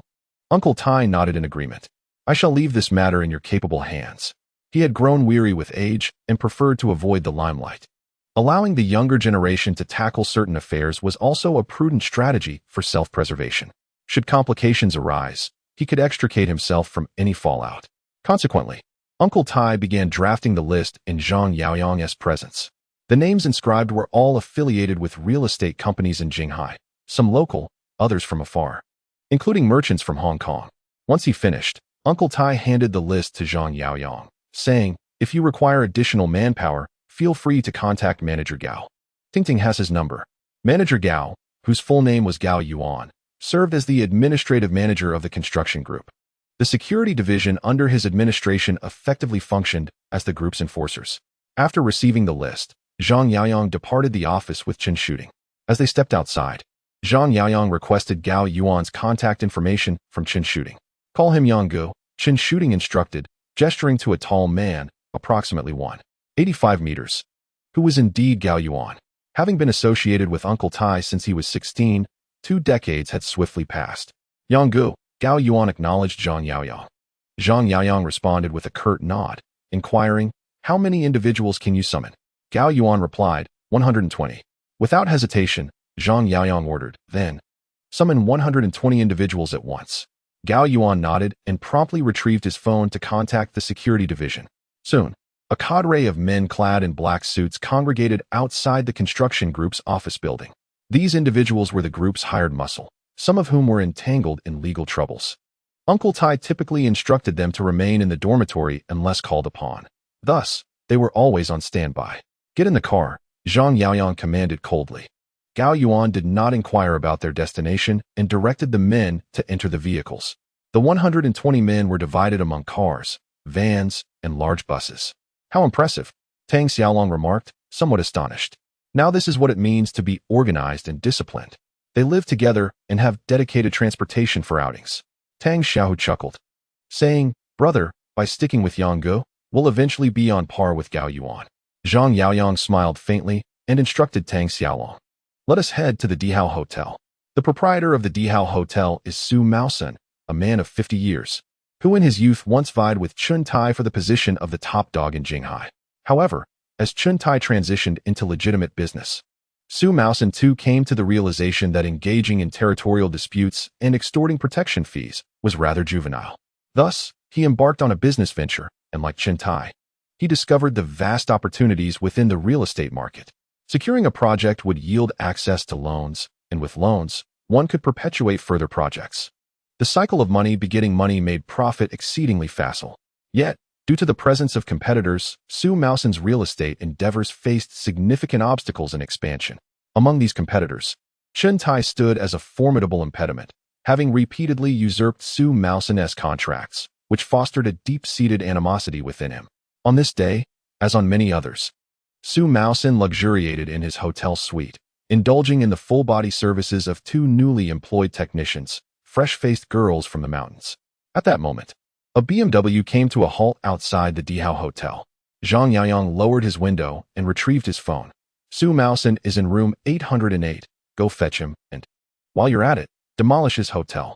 Understood, Gao Yuan nodded, pulling out a walkie-talkie. Team 1, Team 2, block the exits. Everyone else, follow me inside. Upon concluding his orders, Gao Yuan extracted a steel pipe from the trunk of the car. The henchmen also disembarked, brandishing similar implements. Over 100 men, at Gao Yuan's command, surged into the hotel like frenzied hounds. What are you doing? The lobby manager began to inquire, only to be met with a brutal kick from Gao Yuan that sent him sprawling. Gao Yuan swung his iron rod, striking anyone in his path mercilessly. The henchmen showed no restraint towards either men or women. Their primary occupation involved assaulting those resistant to forced relocations. Therefore, they executed their violent tasks without hesitation or moral qualms. Before long, the Dihao Hotel's lobby lay in utter disarray. Teams 3, take the stairs. Team 4, use the elevator, Gao Yuan commanded, issuing orders via his walkie-talkie as he moved. Beep, beep, beep. The phone incessantly rang, yet Xu Maosun, disinterested, chose not to answer, presuming it to be his demanding wife urging his return. After a while, the ringing ceased, and Xu Maosun paid it no mind. Just then, Gao Yuan and his men arrived at room 808. Open the door, Gao Yuan commanded, and the hotel staff, fearing for their jobs, complied. Losing a job was trivial compared to losing one's life. Xu Maosun remained oblivious to the commotion, lost in the ministrations of the two young technicians. Suddenly, however, the technicians ceased their movements. Continue, do not stop, Xu Maosun urged. Take him away, Gao Yuan ordered. Who are you? Xu Maosun turned, attempting to discern the identity of the intruders, only to be seized by two burly henchmen who yanked him from the bed. It was only then that Xu Maosun recognized Gao Yuan's face. Understanding he was in the presence of Chun Tai's men, he refrained from resisting, knowing that such defiance would serve no purpose and would likely result in further violence. As Gao Yuan escorted Xu Maosun downstairs, Zhang Yaoyang took out his phone and reminded him, delete the camera footage before we leave. Gao Yuan promptly dispatched someone to attend to the matter. In an abandoned house on the outskirts of Jinghai City, Xu Maosun was suspended from the beams. Zhang Yaoyang, smoking a cigarette with his back, turned to Xu Maosun, observed as Tang Xiaolong and Tang Xiaohu mercilessly beat him. Xu Maosun's body was a canvas of injuries. Zhang Yaoyang coldly inquired, did you set fire to the machinery factory? No, Xu Maosun shook his head in denial. Keep hitting him, Zhang Yaoyang commanded before stepping outside for a smoke. Gao Yuan approached Zhang Yaoyang and cautioned, Brother Yang, if this continues, someone might die. Having followed Chun Tai for 20 years, Gao Yuan understood his temperament well. If a life were lost, it would become an exceedingly troublesome and intricate situation. Concerned that Zhang Yaoyang might dismiss his warning, Gao Yuan added, Uncle Tai does not wish for a significant mess. I know what to do, Zhang Yaoyang replied, glaring at Gao Yuan before instructing Tang Xiaolong and Tang Xiaohu to resume their assault. They nodded at each other and targeted Xu Maosun's arms and legs. Witnessing this, Gao Yuan had no choice but to step outside and report the situation to Uncle Tai. However, Uncle Tai did not intervene to stop Zhang Yaoyang. The next morning, Xu Maosun was unceremoniously dumped, naked, at the entrance of his apartment complex. 10 minutes later, police officers and an ambulance arrived in succession. Fortunately, Xu Maosun was still alive. Who did this to you? Li Xiang asked. Xu Maosun remained silent. Make way, make way, came the call as doctors and nurses pushed through.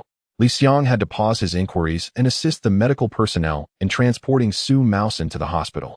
Upon arriving at the hospital, Li Xiang's phone rang again. Okay, I understand, he said as he answered the call in front of Zhang Biao. What has happened? Zhang Biao inquired. The president of the Tengda group has been kidnapped. The family just reported it, Li Xiang replied. Heavens, 2 bosses kidnapped in one day? Zhang Biao exclaimed in disbelief. This is likely just the beginning, Li Xiang murmured. Based on the clues they currently possessed, someone was actively searching for the arsonist of the machinery factory. Who, besides the police and workers, would show such concern for the machinery factory fire? The answer was evident, the Jiang group. They were the first to identify the arsonist, for only by doing so could their own suspicions be alleviated. However, their methods were rather extreme. The Jiang group lacked a targeted approach. Their retaliatory actions now resembled a blind swing of a club, striking indiscriminately around them. If allowed to continue unchecked, the pressure from public opinion would amplify, placing the Jinghai City Public Security Bureau under immense scrutiny, especially after the conclusion of the Su Jiang case, which saw Changlin reassigned as the public security director in Boubei City and Meng Dihai appointed as the district chief in Qinghua district. The current public security director was Guo Wenjie, with deputy director Chao Chuang. Guo Wenjie and Chao Chuang convened an emergency meeting. All officers of the Jinghai Municipal Public Security Bureau participated in this meeting. Inside the conference room, today's session was presided over by Chao Chuang, who maintained a stern expression as he addressed the officers. You are all undoubtedly aware of the recent fire at the Jinghai machinery factory and the spate of violent incidents that have transpired in the past few days. I wish to convey one critical point. Chao Chuang spoke coldly. The focus of public opinion is now squarely on us. If we fail to provide the public with a satisfactory response, the Jinghai Municipal Public Security Bureau will bear an indelible stain on its reputation. At this juncture, Guo Wenjie interjected, concerning this incident, our municipal leadership is closely monitoring the situation. Therefore, I hereby issue a directive to ensure that we spare no effort in uncovering the truth behind this case. Understood? Understood. The officers replied in unison. Now, I invite Captain Jiang from the fire brigade to share the details of the case. Chao Chuang turned his gaze to Zhang Yu. Zhang Yu rose and addressed the assembly. We received the fire alarm in the early hours of last night. Upon receiving the call, our firefighting team promptly rushed to the dormitory area of the machinery factory. Due to the severe deterioration of the electrical wiring and the presence of haphazard connections, the flames spread rapidly. After the meeting concluded, Guo Wenjie and Chao Chuang exited the conference room. Old Chao, you are more familiar with the situation in Jinghai than I am. This case will require your utmost diligence, Guo Wenjie remarked as they walked. Director Guo, I will give it my all, Chao Chuang responded with a slight smile. Ever since his promotion to deputy director, he had aspired to ascend further. Previously, he had been confined to the role of criminal police captain, but now, with effort, he could continue to rise. Consequently, Chao Chuang was particularly invested in this case. Indeed, Guo Wenjie said, patting Chao Chuang on the shoulder before hastily returning to his office. Chao Chuang then sought out Li Xiang, Zhang Biao, and others. Li Xiang currently served as the head of the criminal police team. He was an astute and resourceful individual, adept at adapting, and with his exceptional personal capabilities. He was Chao Chuang's most prized disciple. Li Xiang, Chao Chuang said, you must not bring me shame in this matter. Master, rest assured. I will devote myself entirely to this, Li Xiang replied with a smile. Very well. Chao Chuang then patted Zhang Biao and the others on the shoulder. Thank you all for your hard work. I shall treat you to a grand feast afterward. Thank you, Master, the officers of the criminal police team chorused. Did you set fire to the factory? I have already stated that it was not me. Still unwilling to confess, are you? It was not my doing. What more do you want from me? Beat me if you must. I want to speak with Chintai. Within an abandoned building, Kai Jinghua, the head of the Tengda group, along with Su Maosun, was being brutally beaten by Tang Xiaolong and Tang Xiaohu. Outside, Zhang Yaoyang smoked a cigarette. It was only when Kai Jinghua was on the brink of unconsciousness that Zhang Yaoyang commanded them to cease. Kai Jinghua, regardless of whether or not you set this fire, I want you to remember this. In Jinghai, only the construction group is permitted to undertake the projects that it initiates. Do not harbor any illusions.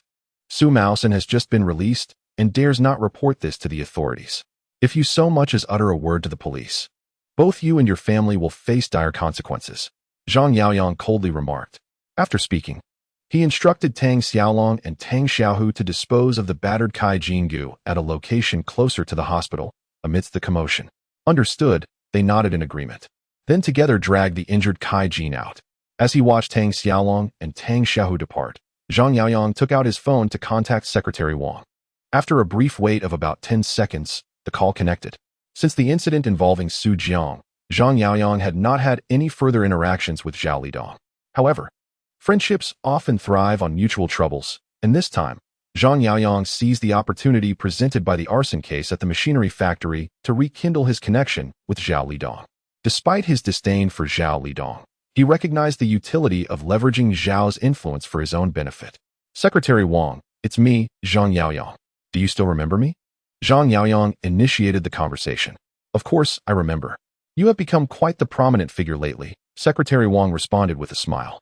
News of Zhang Yaoyang donating supplies to the machinery factory had already made headlines in the newspapers.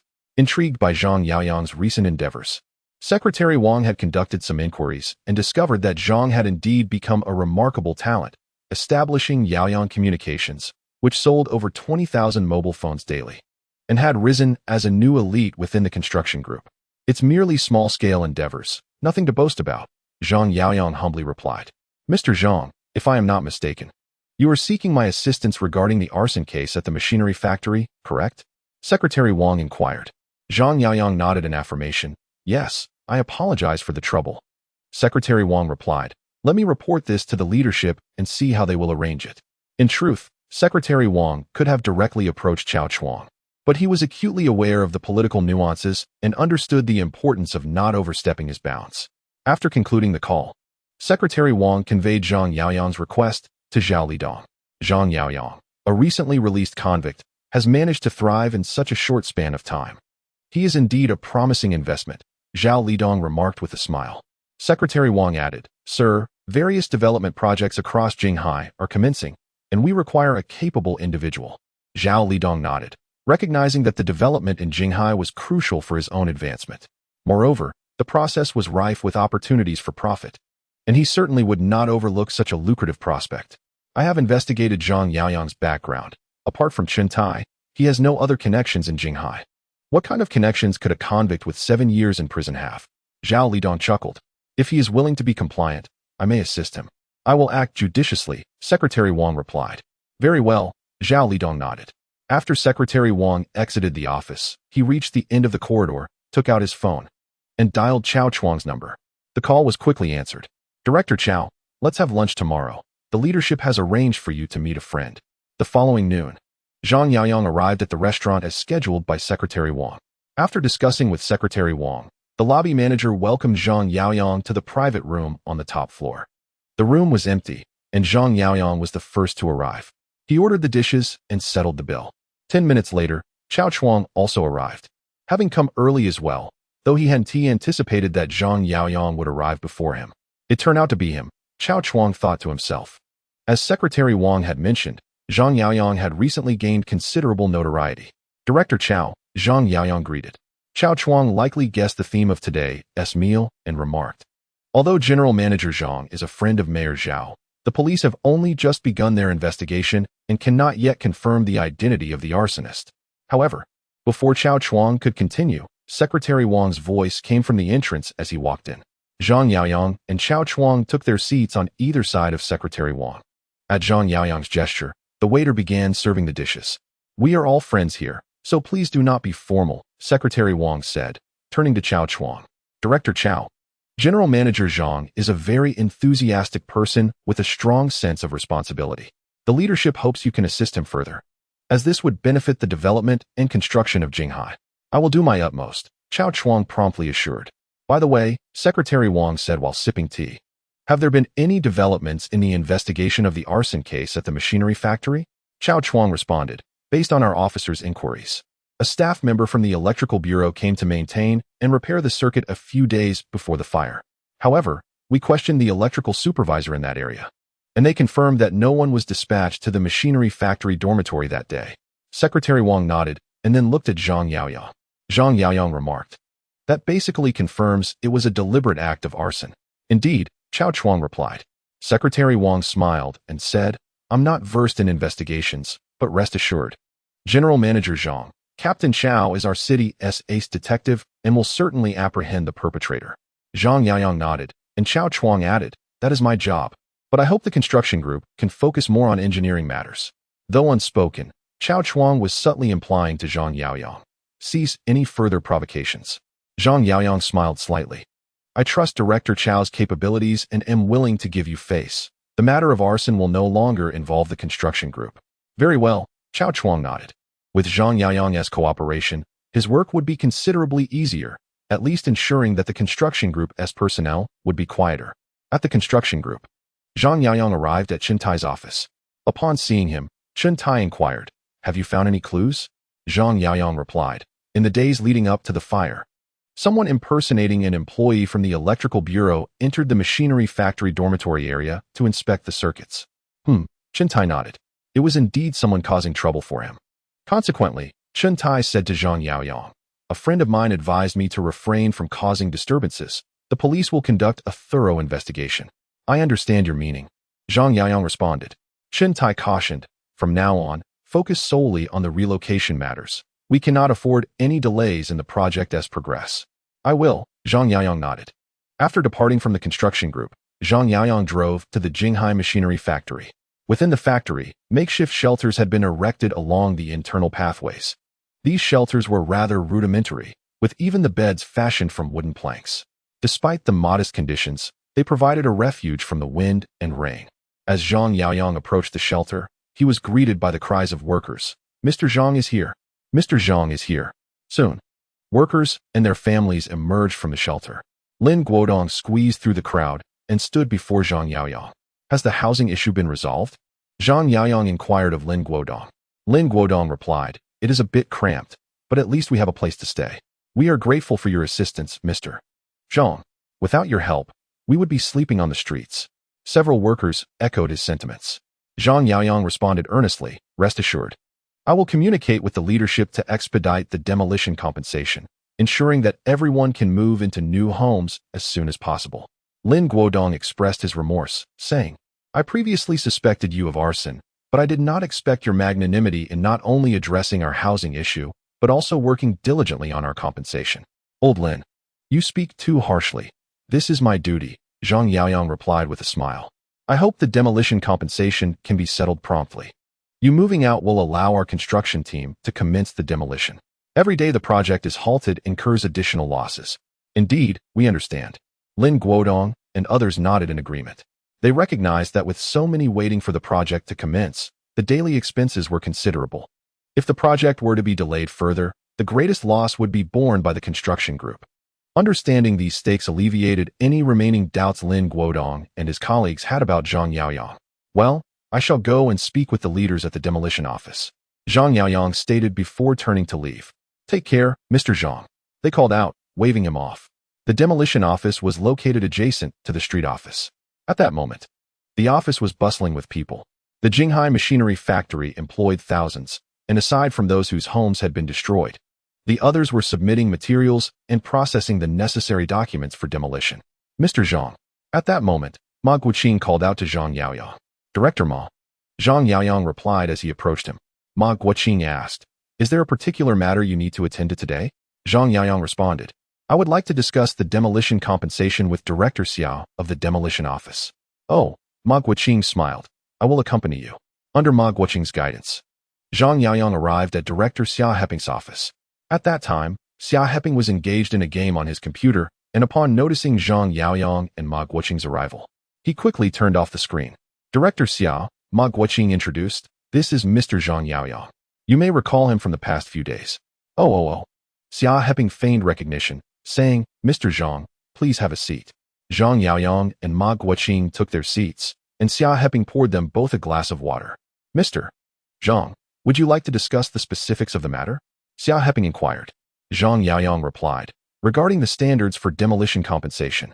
Could we consider adopting the standards from last year's bulb factory? After listening to Zhang Yaoyang's remarks, Xia Heping's expression turned grave. The total workforce in the light bulb factory is merely 274, while the machinery factory boasts over 10,000 households. If the compensation standards were to be raised, the district's finances would be unable to bear the burden. The implication was clear, there is no money. In response to Xia Heping's statement, Zhang Yaoyang nodded. Acknowledging the financial difficulties, Mr. Zhang, we must rely on your efforts to expedite the demolition process, Xia Heping said with a smile. Although unspoken, Xia Heping had subtly conveyed to Zhang Yaoyang that sometimes force must be employed, and hastening the demolition would be the correct course of action. Very well. We shall commence promptly, Zhang Yaoyang replied before taking his leave, leaving Xia Heping shaking his head while picking up his thermos. Ma Guoqing remarked, Director Xia, Mr. Zhang is still a newcomer in this line of work. Xia Heping, exhaling warm air over his cup, smiled, and said, he will become adept in due time. Ma Guoqing offered a slight smile in agreement. Isn't that what they are meant to do? Xia Heping added. In reality, regarding the demolition, what is often labeled as violent coercion by organized crime is merely the enforcers of local officials. The same holds true in Quangbiao. Even Meng Dihai would rely on Gao Qiqiang, aiming to fulfill government development plans with minimal expenditure and maximum expedience. As for the sentiments of those displaced, merely a transient discomfort. If media narratives are managed effectively, the voices of that discomfort become inaudible. for the sake of progress. Sacrificing the interests of a portion of the lower strata is deemed necessary. As for those detestable syndicates, once urban development is achieved, they too can be dealt with. Zhang Yaoyang had no desire to be one of those discarded. He would not become a second Gao Qiqiang, who attempted to change his fate through politics. Ultimately, to no avail. Zhang Yaoyang sought a different path. He did not wish to be utilized only when convenient, and cast aside otherwise. Upon returning to the Jinghai machinery factory, Zhang Yaoyang retrieved his phone and arranged a meeting with Lin Guodong. "Old Lin, I'd like to speak with you at the restaurant where we last dined," he stated before hanging up. About 10 minutes later, Lin Guodong arrived at the private room. Zhang Yaoyang ordered a pot of tea and invited Lin Guodong to sit. Noticing the tension, Lin Guodong inquired, "Mr. Zhang, did the negotiations not go well?" Zhang Yaoyang remained silent, yet his silence spoke volumes. Lin Guodong clenched his fists in indignation, exclaiming, "They don't care if people die here or if a fire breaks out." Zhang Yaoyang lit a cigarette, reflecting, with over 10,000 households, such a vast expanse of land, a slight squeeze would yield substantial profit. "I understand your implication." Lin Guodong realized that it was the officials who were corrupt. "At this point, we have only one option left," Zhang Yaoyang stated. "What option?" Lin Guodong asked urgently. Zhang Yaoyang replied, "We must escalate the situation. Only by making a commotion can we attract attention." Lin Guodong looked at Zhang Yaoyang, puzzled. "How do we escalate it?" Zhang Yaoyang spoke in a somber tone. "Tomorrow, I will dispatch individuals to forcibly demolish the site. Conflicts between us are inevitable." Lin Guodong nodded in agreement. Zhang continued, "After the conflict concludes, you shall unfurl the banners and stage a sit-in at the city government's entrance, truthfully detailing the persecution you have endured upon the banners. Only by amplifying the situation can we garner greater attention." Lin Guodong suddenly understood.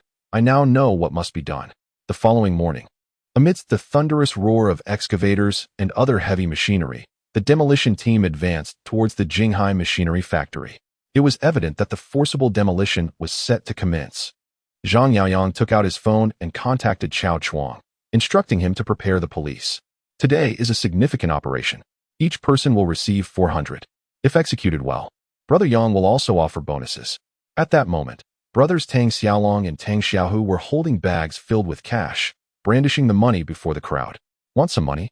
Tang Xiaolong inquired. "Yes," the thugs shouted in unison. The brothers exchanged knowing glances, their faces adorned with triumphant smiles. Meanwhile, Gao Yuan gathered the hired muscle from the construction group, completing their assembly. Today, over 200 individuals from the construction group were mobilized to ensure the success of the demolition, all clad in security uniforms and wearing masks, each wielding a wooden stick approximately 1.5 meters long. Tang Xiaolong approached Zhang Yaoyang. "Brother Yang, we are prepared." Gao Yuan also stepped forward. "Brother Yang, we are ready as well. Take down anyone who obstructs our path," Zhang Yaoyang commanded. "Understood." Both Tang Xiaolong and Gao Yuan replied in unison. "Everyone get ready." At that moment, Lin Guodong had organized his fellow workers, all standing behind barricades, each gripping a stick with expressions of anxiety. Although they had reported to the police, thus far, no intervention had occurred. It was clear they would have to face the impending conflict alone. As the excavator advanced, accompanied by the bulldozer clearing the way, the thugs from the construction group followed suit. Zhang Yaoyang observed from a distance as the bulldozer and excavator collided with the makeshift barricades, which crumbled under the assault like tofu. The workers behind the barricades swiftly retreated to the sides of the road, allowing the machinery to pass. Once the construction vehicles breached the barricades, the thugs surged in, wielding their sticks and striking anyone in their path. Despite the numerical advantage of the machinery factory workers, the thugs from the construction group were younger and more vigorous. Tang Xiaolong knocked a middle-aged man to the ground with his stick, while Tang Xiaohu kicked down 2 others in quick succession. Gao Yuan also dispatched multiple individuals with his stick. Not far off, 2 reporters captured the chaos unfolding. The workers from the machinery factory bore the brunt of the violence, their injuries gruesome and heart-wrenching. In the distance, Ma Guoqing and his associates observed the scene, each of them laughing. To them, Zhang Yaoyang had long overdue in taking such action. If every demolition were to be prolonged with negotiations, when would it ever conclude? Not only would it delay progress, but it would also incur greater expenses. "What purpose do we serve by remaining here?" Zhang Biao muttered, echoing the sentiments of several younger officers.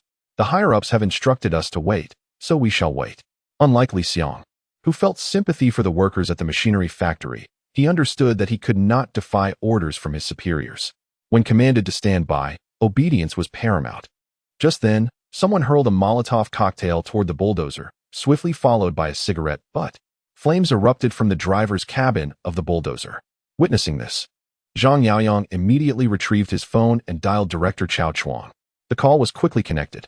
Director Chao, our engineering vehicle has come under attack, suffering significant losses. We request police assistance, he stated. Understood, Chao Chuang replied before hanging up and instructing Li Xiang and others, go in and make arrests. Arrest whom? Zhang Biao instinctively inquired. With a stern expression, Chao Chuang responded, arrest everyone not wearing a security uniform. As the police stormed into the machinery factory, the thugs from the construction group had already ceased their actions. The only sound was the groans of injured workers on the ground. Take them away, Li Xiang commanded, turning his back, unsure of how to explain the situation to the workers or face their inquiries. He understood the circumstances all too well, akin to the plight of Gao Qiqiang on New Year's Eve. What do you intend to do? They were the ones who struck first. We called the police too. Why are we the only ones being arrested? The blood on the workers' faces had yet to be wiped away when they were subdued by the officers. Lin Guodong was also apprehended and taken away in a police vehicle. As the police departed, over 100 individuals were arrested, with the more severely injured sent to the hospital first. Meanwhile, as the police executed their duties, the demolition crew from the construction group commenced their work. The aged walls fell easily before the bulldozer. Observing this, the workers' families attempted to intervene but feared arrest. Particularly those with children urged them to stay far away. They dreaded the possibility of being detained, knowing a criminal record would adversely affect their children's education and employment prospects. Upon hearing about the events at the machinery factory, Chen Tai could not help but laugh heartily. Through Gao Yuan, he had learned of Zhang Yaoyang's specific operational plan.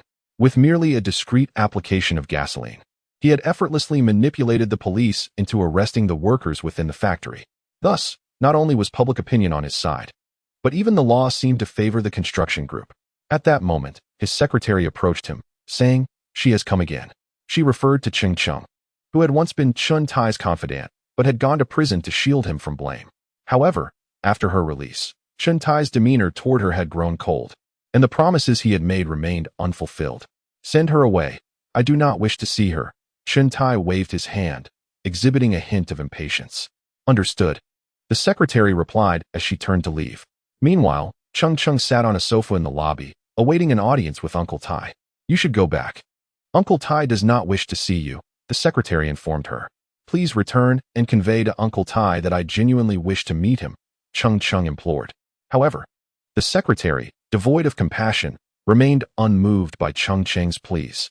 As she watched the secretary depart, Cheng Cheng clenched her fists, vowing that she would reclaim what was rightfully hers, sooner or later. Just as Cheng Cheng was about to leave, Zhang Yaoyang entered the room, accompanied by Gao Yuan, Tang Xiaolong, and Tang Xiaohu. Upon sensing Cheng Cheng's gaze, Zhang Yaoyang turned to her. A smile instantly graced Cheng Cheng's face, rendering her countenance softer. Cheng Cheng was a woman of both capability and resolve, though her sole flaw lay in her excessive pride. Ding. Mission triggered. Make Cheng Cheng your woman. Mission reward. Silver treasure chest X1. Upon hearing the system's notification, Zhang Yaoyang smiled faintly and approached her.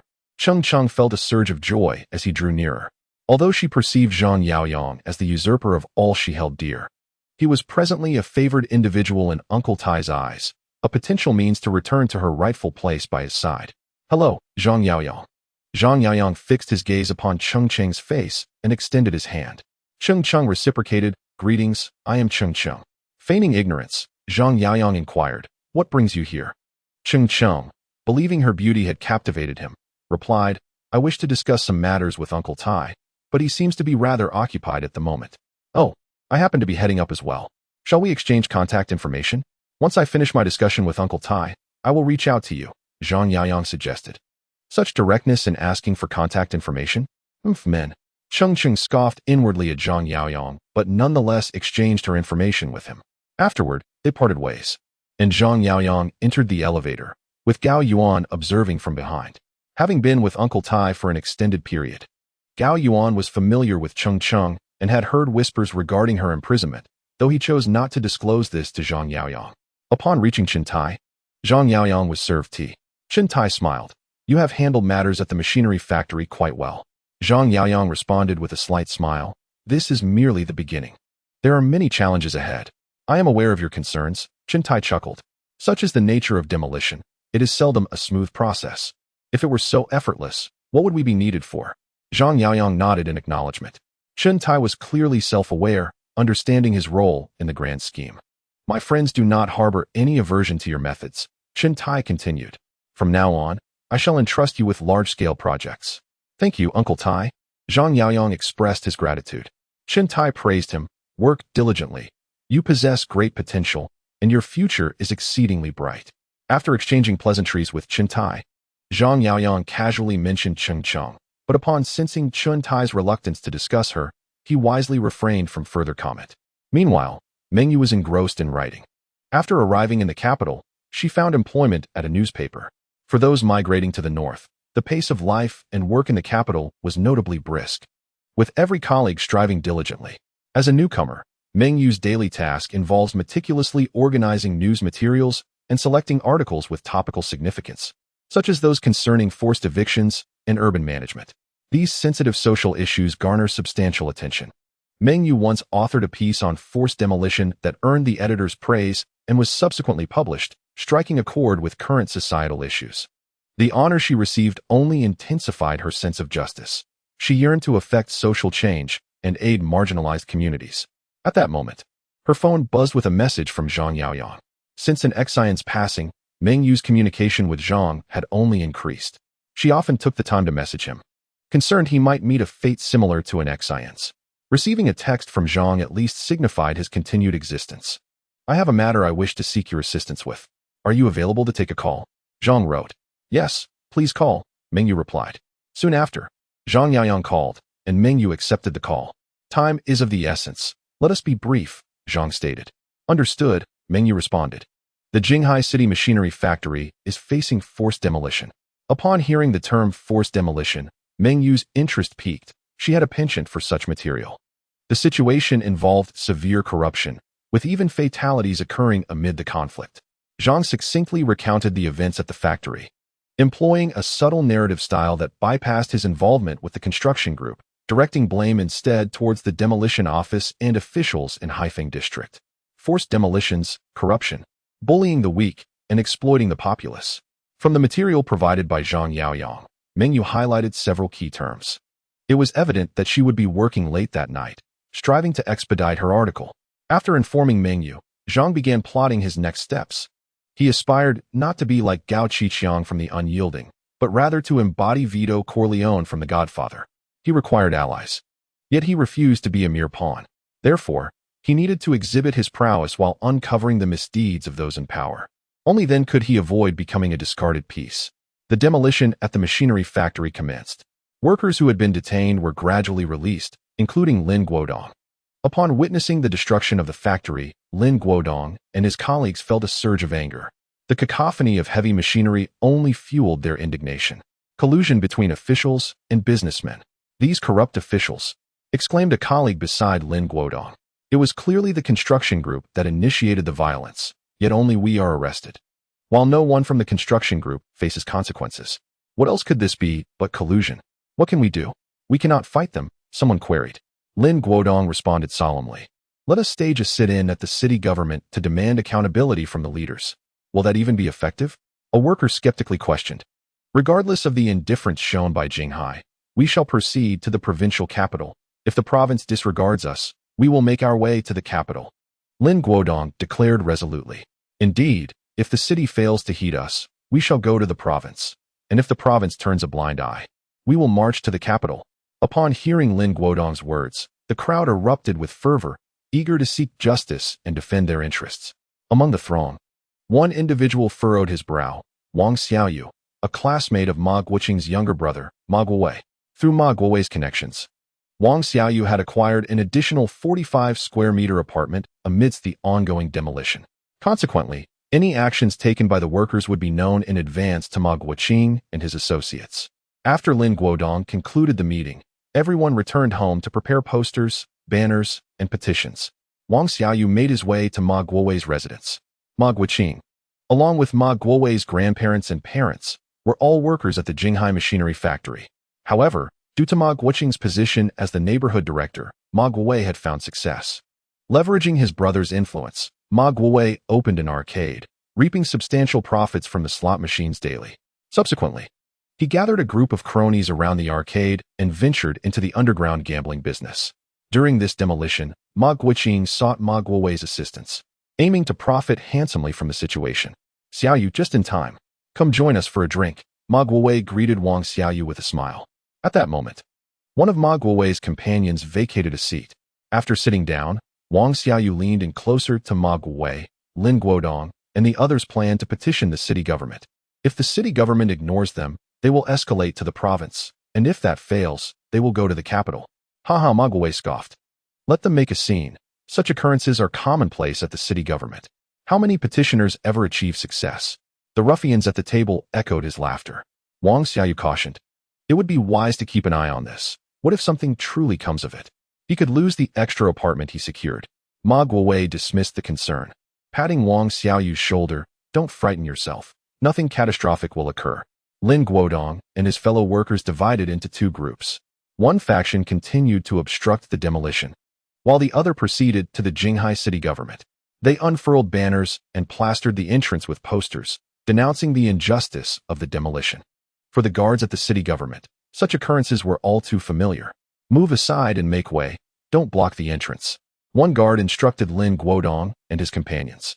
Naturally displeased by this treatment during their quest for justice, Lin Guodong and his group resolved to block the entrance. Indeed, if they refuse to address our issues, we shall not let them pass. Some workers had already seated themselves at the gates, with more joining them. The guard, frowning, kindly warned, what you're doing will lead to repercussions. This was not an idle threat. Numerous troublemakers had faced consequences, leaving them with a record that could hinder their children's education and employment prospects in the future. Let them come, we'll endure the hardships. Let us see what happens.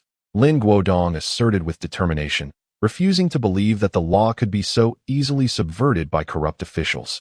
Then you may as well wait, the guard replied, retreating to make a phone call. Meanwhile, Zhao Lidong's vehicle was stationed outside the municipal government. The driver, glancing at the situation outside, informed Zhao Lidong, Leader, there appears to be a blockage ahead. It seems some individuals are causing a disturbance at the entrance of the municipal office. You should go and take a look, Zhao Lidong instructed. The driver promptly exited the car and hurried over. After assessing the situation, he quickly returned. Leader, it is the workers from the Jinghai machinery factory protesting against the demolition, he reported. The driver then turned the vehicle around to head south. Upon hearing this, Zhao Lidong immediately sought to avoid the situation. Protests regarding demolitions and wage disputes were frequent occurrences, each presenting its own set of complications. The driver started the engine, seizing the opportunity to turn off the main road onto a secondary route. Understood. I will take care of it immediately, rest assured, Guo Wenjie said as he set down the phone and addressed Chao Chuang. Old Chao, I appreciate you making this trip. It concerns the machinery factory. Oh. Chao Chuang nodded and promptly went to attend to the matter. In Huaxia, the foremost leader oversees everything, embodying the concept of a unitary command structure. Chao Chuang, as the deputy, managed several areas of responsibility. A dominant leader tends to monopolize authority, rendering the deputy a mere figurehead. Conversely, should the leader comprehend the principles of delegating and empowering, they would grant the deputy the necessary authority in their realm of oversight, refraining from interference. Guo Wenjie was not overly assertive and provided Chao Chuang with greater autonomy.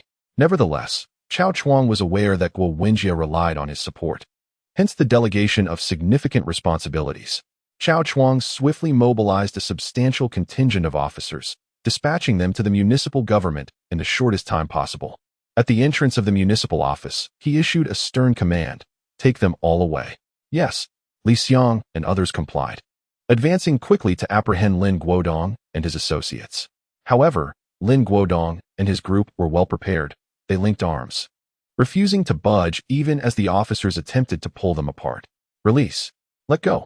The officers, left with no choice, exerted force to pry their arms apart, leading to inevitable physical contact between the two sides as the situation unfolded. As the crowd continued to swell, the entire thoroughfare became obstructed. Observing this, Qiao Chuang furrowed his brow. If today's situation was not resolved swiftly, he would undoubtedly face criticism. Use the spray, he decisively commanded. The police spray was convenient and straightforward to use, and soon the officers aimed it at the faces of Lin Guodong and the others. In an instant, they were blinded. Coughing uncontrollably, they felt a burning sensation on their faces and struggled to breathe. The workers, who had just linked arms, were suddenly forced apart. Cough, cough, cough, cough. They coughed violently, completely incapacitated. Seeing this, the officers quickly subdued them, pinning them to the ground and handcuffing their wrists. Click, click. In the distance, reporters rapidly captured the moment. Stop taking pictures. Tell them to cease. Upon noticing the journalists photographing the scene, Qiao Chuang ordered the officers to disperse them.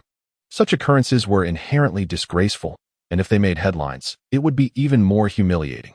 At that moment, a reporter approached a white van, opened the door, and entered the vehicle. He calmly removed his sunglasses and hat. The journalist was Lao Mo, who was invited by Zhang Yaoyang to take photographs.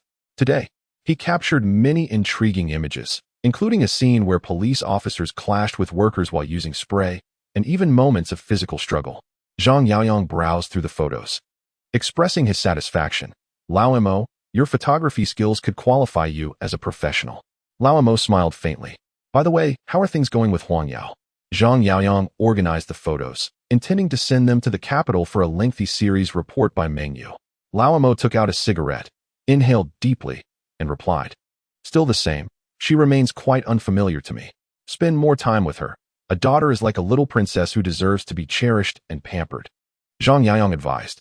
Lao Mo nodded in agreement, trusting every word Zhang Yaoyang spoke. Zhang Yaoyang retrieved a bag from the trunk containing a set of girls' clothing and shoes. Selected with help from Xu Ting. "Just say you bought them," he said as he handed the bag to Lao Mo inside. Lao Mo discovered a lovely white dress and a pair of elegant shoes, along with a measuring tape. He envisioned his daughter wearing the new dress and shoes. Undoubtedly the most beautiful princess in the world.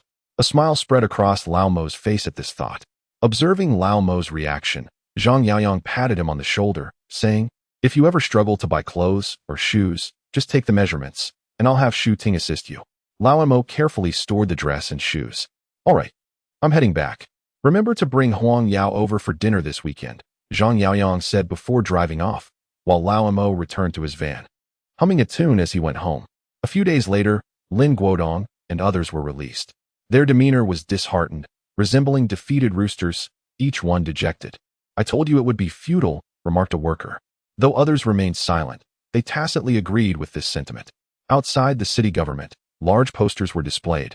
Banners were unfurled, and sit-ins were staged. What was the outcome? Aside from being taken back to the police station for questioning, there was no further development. "Old Lin, what do you think we should do next?" Another middle-aged worker inquired of Lin Guodong. Without hesitation, Lin Guodong replied, "If the city wants to address our concerns, we'll take our grievances to the province." "Are you really going to the province to cause a stir?" "A round trip would take half a day and require considerable travel expenses. Perhaps it's wiser to accept our fate and not provoke them further." Some workers began to waver. The relentless cycle of forced demolitions, arrests, and sit-ins had left them disheartened. The struggle consumed not only time and energy, but also financial resources. It might be better to cut their losses. "If you're unwilling to go, I won't pressure you," Lin Guodong conceded, feeling uncertain himself. Yet, it was the only course of action he could take. "I will go with you. Old Lin, I will join as well." At this moment, a number of workers expressed their grievances.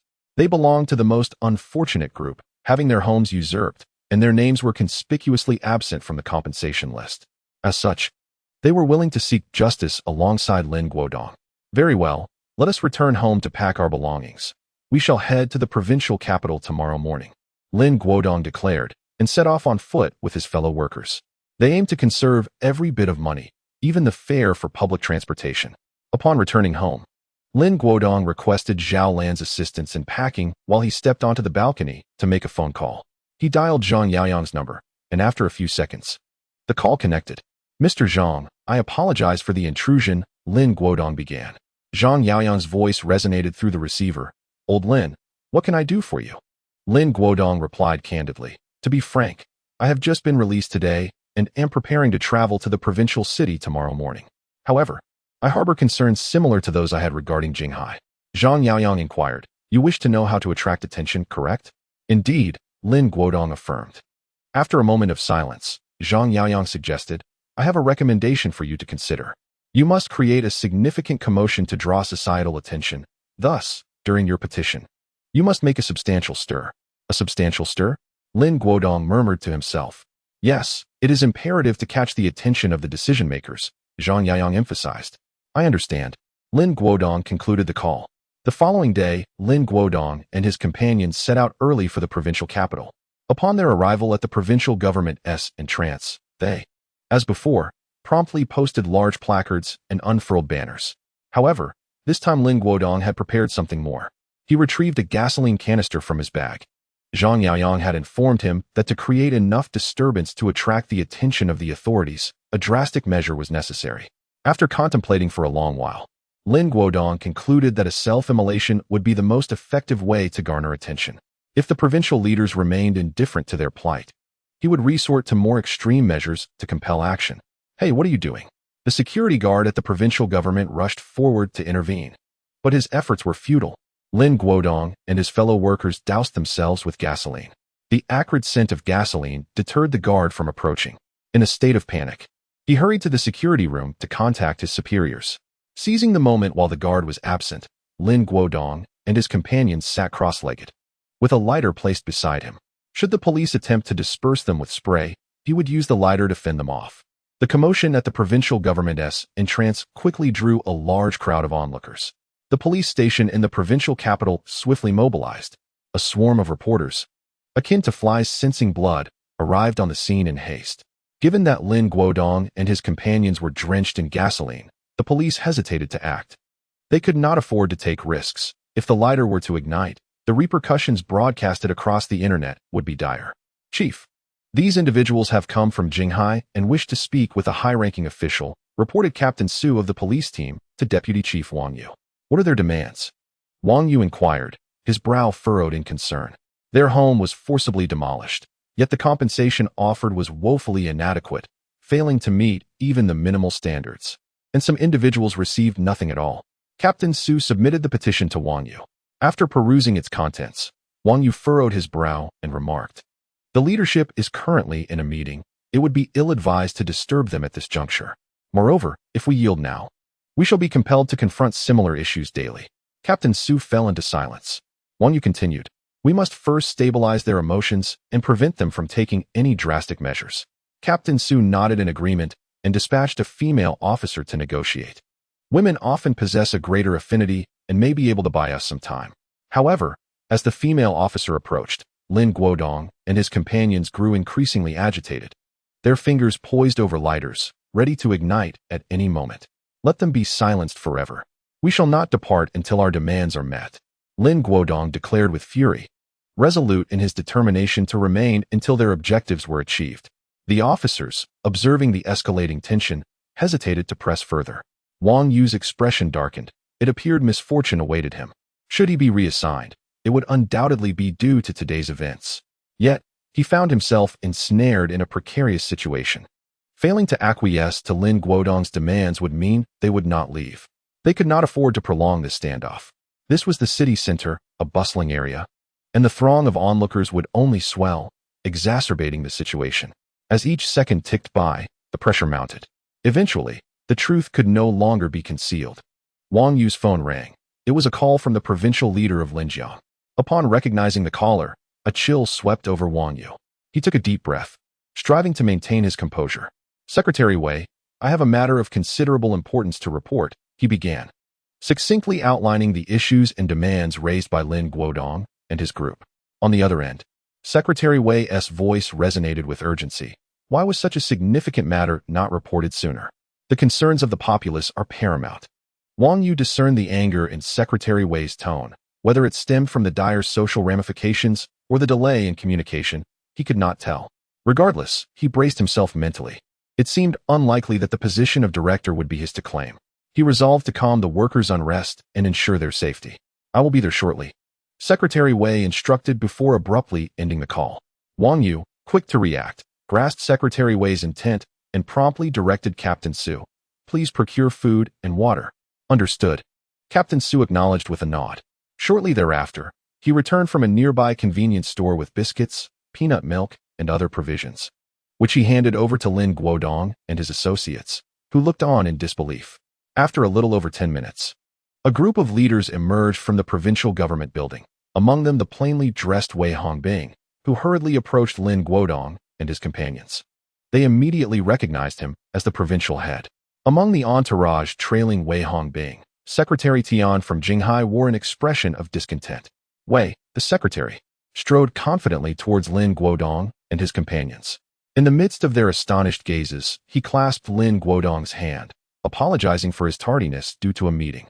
He expressed his awareness of the difficulties they faced, assuring them that the provincial government would dispatch an investigative team to Jinghai, vowing to deal sternly with any officials implicated in corruption without leniency. At this, the onlookers erupted in applause.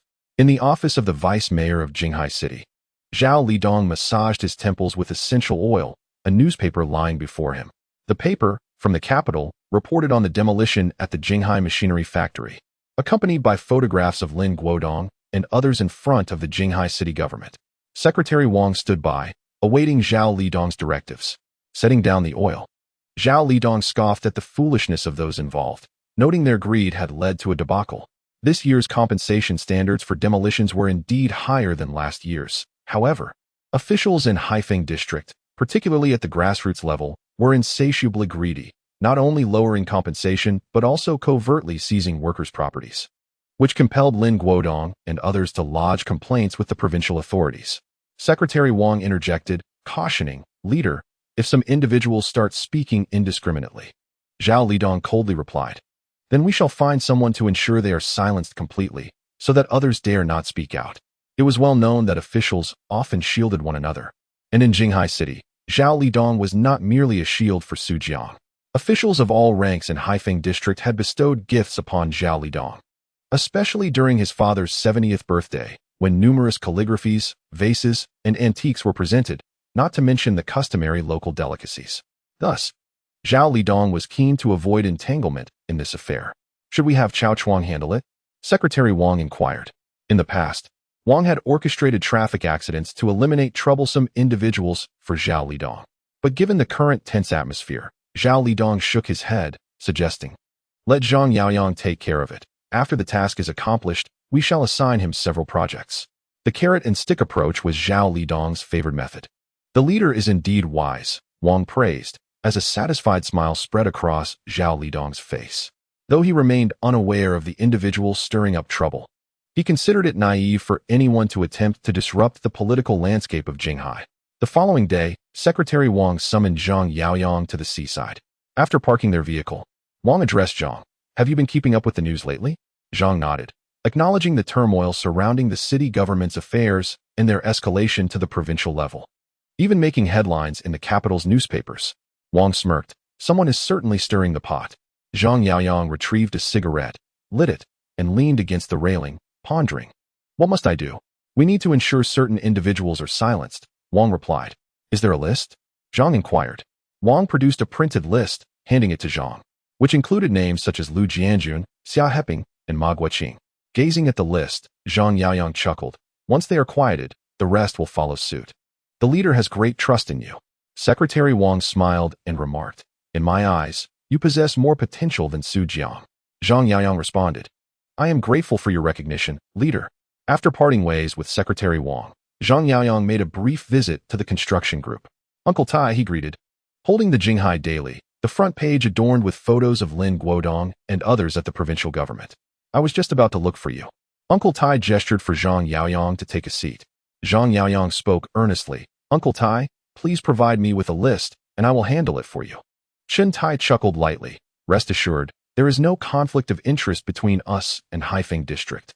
Our bidding process is entirely legal and compliant." His words were a clear indication that the associates helping him secure the project were of considerable stature. However, Chen Tai set down his teacup. "While this matter may not stir significant turbulence, it is prudent to exercise caution. A careful approach ensures longevity." Zhang Yaoyang nodded in understanding. He was not Gao Qiqiang, and would not utter the foolish phrase that greater storms yield higher prices for fish. We shall temporarily halt the mechanical plants project. It can be resumed once the investigation team departs, Jinghai asserted. Indeed, Zhang Yaoyang replied, finishing his tea in one gulp. Jinghai's careful demeanor far surpassed Gao Qiqiang's in this regard. Upon leaving the construction group, Zhang Yaoyang took out his phone and called Old Mo. Old Mo, I have a craving for fish. That evening, Old Mo arrived at Zhang Yaoyang's home, accompanied by Huang Yao and a fish. Xiaoqing, go play with Huang Yao, Zhang Yaoyang said to Bai Xiaoqing. Bai Xiaoqing gleefully jumped up and exclaimed to Huang Yao, let us go upstairs. Uncle Yang just bought me a new game console. It's so much fun. Just a little while, Zhang Yaoyang added. Chun Shooting emerged with a platter of fruits and playfully complained, Yaoyang spoils Chongqing too much.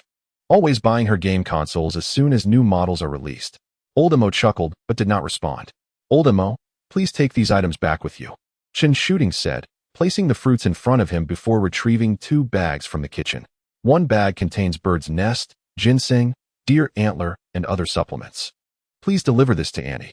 Chun Shooting held out a bag, then lifted another. This bag has some snacks. My best friend brought them back from Hong Kong for me. Take them back for Tingting. No, that's unnecessary.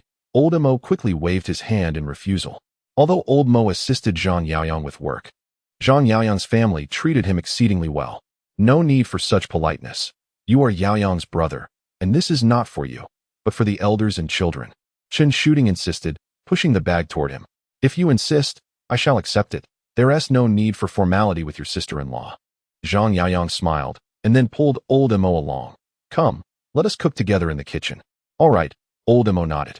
As they entered the kitchen, Zhang Yaoyang prepared Cantonese steamed fish before Old Mo, stating, I will be a bit busy in the coming days. Let Tingting accompany Huang Yao for now. Understood. Old Mo replied calmly. Lu Jianjun's residence was situated in the most prosperous area of Haifeng district. As usual, Lu Jianjun had just finished entertaining guests. Every day, many people invited him to dine. At this moment, Lu Jianjun, with the assistance of the driver, stepped down from the vehicle. He walked unsteadily, his body somewhat weak. This was a symptom of intoxication. Take it slow, sir, the driver hastily advised upon noticing Lu Jianjun's inebriated state. It's nothing, Lu Jianjun mumbled, making his way home. This time, he was truly drunk. In the past, during social gatherings, he always managed to retain some clarity. Today was an exception. He was accompanied by a beautiful young woman whose repeated calls of good brother completely enchanted him. It took considerable effort for the driver to bring Lu Jianjun back home. Sir, please rest, he said as he helped Lu Jianjun onto the bed before leaving. However, scarcely had the driver departed when someone unlocked Lu Jianjun's door. The intruder was Zhang Yaoyang, who used a master key to gain entry. The first thing he did upon entering was retrieve a white towel soaked in ether. He covered Lu Jianjun's mouth and nose with the towel, causing him to instantly lose consciousness. Meanwhile, Lao Mo, carrying a bag, made his way toward the bathroom.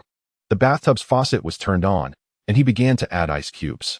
Once the tub was filled halfway, Zhang Yaoyang and Lao Mo lifted Lu Jianjun and placed him into the bathtub. At this juncture, Zhang Yaoyang exited, searching the living room's coffee table for a fruit knife. He used the knife to cut open Lu Jianjun's wrist, creating the appearance of a suicide. Handle the scene. Zhang Yaoyang instructed Lao Mo. Lao Mo nodded in acknowledgement. Although they both wore gloves to avoid leaving fingerprints, they were cautious about the possibility of shedding hair. Therefore, they aimed to conduct their actions meticulously. The following day, when Lu Jianjun's housekeeper arrived, she discovered him lifeless in the bathtub and immediately contacted the police. The Jinghai City Public Security Bureau responded swiftly. Li Xiang, Zhang Biao, and others promptly began their investigation at the scene. Half an hour later, Guo Wenjie and Chao Chuang also arrived. The deceased was the director of the Housing Management Bureau, not an ordinary citizen. What is the situation? Guo Wenjie inquired gravely of Li Xiang. Li Xiang replied, preliminary assessment suggests suicide. Suicide? Guo Wenjie murmured. He doesn't strike me as someone who would dare to take his own life. Guo Wenjie was acquainted with Lu Jianjun, albeit not closely. In his recollection, Lu Jianjun was a man who placed great importance on his health. Despite frequent social engagements, he often visited the hospital for health checkups. How could such a life-conscious individual choose to end his own life? Li Xiang added, I just spoke with his driver, who mentioned that he usually never gets drunk. Last night was an exception. Chao Chuang whispered to Guo Wenjie. Could it be that the investigation team is coming? Guo Wenjie replied, Old Chao, let Li Xiang handle this. We should report to the leaders first. Chao Chuang patted Li Xiang on the shoulder before departing with Guo Wenjie. Lu Jianjun committed suicide? In the conference room, Zhao Lidong listened in astonishment to Guo Wenjie's report. Secretary Tian has returned. He cast a glance at the assembled crowd before turning his attention to Guo Wenjie. Is it certain that it was suicide? He inquired. Guo Wenjie replied, based on the scene investigation, it can tentatively be classified as suicide. Indeed, Secretary Tian nodded, then addressed the others present. Although the investigation team will arrive in a few days, I urge all comrades to concentrate on your respective duties and not allow external matters to disrupt your emotions. As the meeting concluded, Secretary Tian retained Zhao Lidong for a private conversation. Lidong, are you familiar with Lu Jianjun? He asked. Zhao Lidong shook his head in response. Aside from our professional interactions, I am not acquainted with his personal circumstances. Very well, Secretary Tian acknowledged, permitting Zhao Lidong to leave. As he exited the conference room, a smile graced Zhao Lidong's lips. It appeared he had stumbled upon a treasure. Although Su Jiang was no longer, Zhang Yaoyang's capabilities were evidently superior to Su Jiang's. Moreover, with Xia Heping and Ma Guoqing beneath him, if the two remained silent, the case of the Jinghai machinery factory would come to a close. The Jinghai black market is the most chaotic locale in the area. Here, anything can be procured for a price, including firearms and narcotics. Lao Mo had heard tales of this place, but had never visited. He wandered about, when suddenly, someone tapped him on the shoulder. What do you wish to purchase? My friend, inquired a diminutive man. Lao Mo responded, do you know where I can find protein powder? The man chuckled, observing Lao Mo's demeanor. You don't seem like someone who indulges in such things. I am merely a buyer, Lao Mo clarified. The man scanned the vicinity and asked, do you prefer plant-based or synthetic? The former refers to naturally cultivated extracts, such as whey, while the latter denotes chemically synthesized products, like crystal sugar. I prefer synthetic. Lao Mo stated. Do you have the money? The man queried. Lao Mo patted his bag. How much do you wish to purchase? The man pressed. 5 grams. Lao Mo replied. Wait for me here. With that, the man turned and ventured into the alley. Nearby, Zhang Yaoyang observed the entire exchange. Li Xiaoqiang, a black market broker adept in social maneuvering and quick thinking, understood the role of brokers as intermediaries facilitating sensitive transactions, particularly in the realm of firearms and narcotics. Should an undercover officer infiltrate the black market without the guidance of a broker, the operation could easily be compromised. Thus, the broker's role is paramount. They profit from the price differential, fostering safe transactions to maintain trust between buyers and sellers. Otherwise, a failed deal would result in mutual distrust.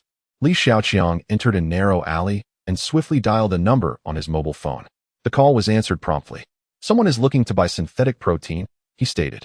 A male voice responded, I will send someone over. I will wait for him at the phone booth. Li Xiaoqiang hung up, and moments later, a young man approached swiftly. A young man with golden hair donned a floral shirt and faded denim jeans. New here? Li Xiaoqiang had not seen this youth before. The young man scoffed. None of your business. Li Xiaoqiang shook his head, too weary to engage with such a fiery newcomer, for individuals like him often meet an early demise. Li Xiaoqiang led the young man to meet Lao Mo. Follow me.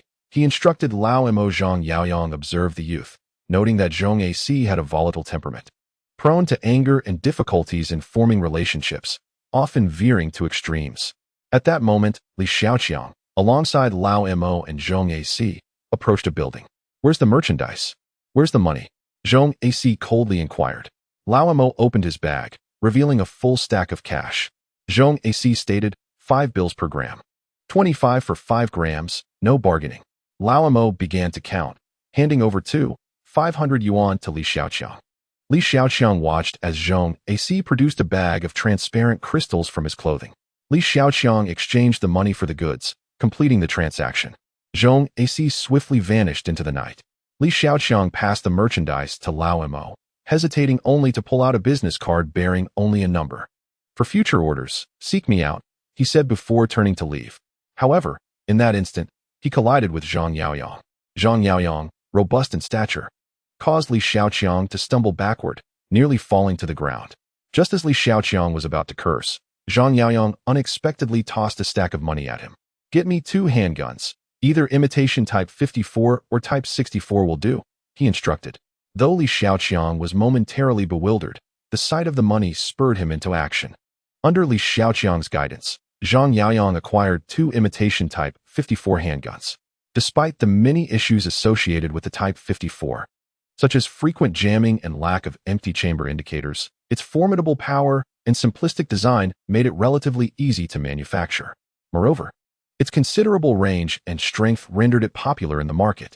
Zhang Yaoyang took the handguns and, in front of the arms dealer, deftly disassembled one, inspected it thoroughly, and then reassembled it. The arms dealer, observing this, deduced that Zhang Yaoyang was no ordinary individual. A gun costs 30,000, and I'll throw in 50 rounds, he stated. Recognizing Zhang Yaoyang as an experienced buyer, the dealer quoted a fair price. Agreed, Zhang Yaoyang replied, handing over the cash.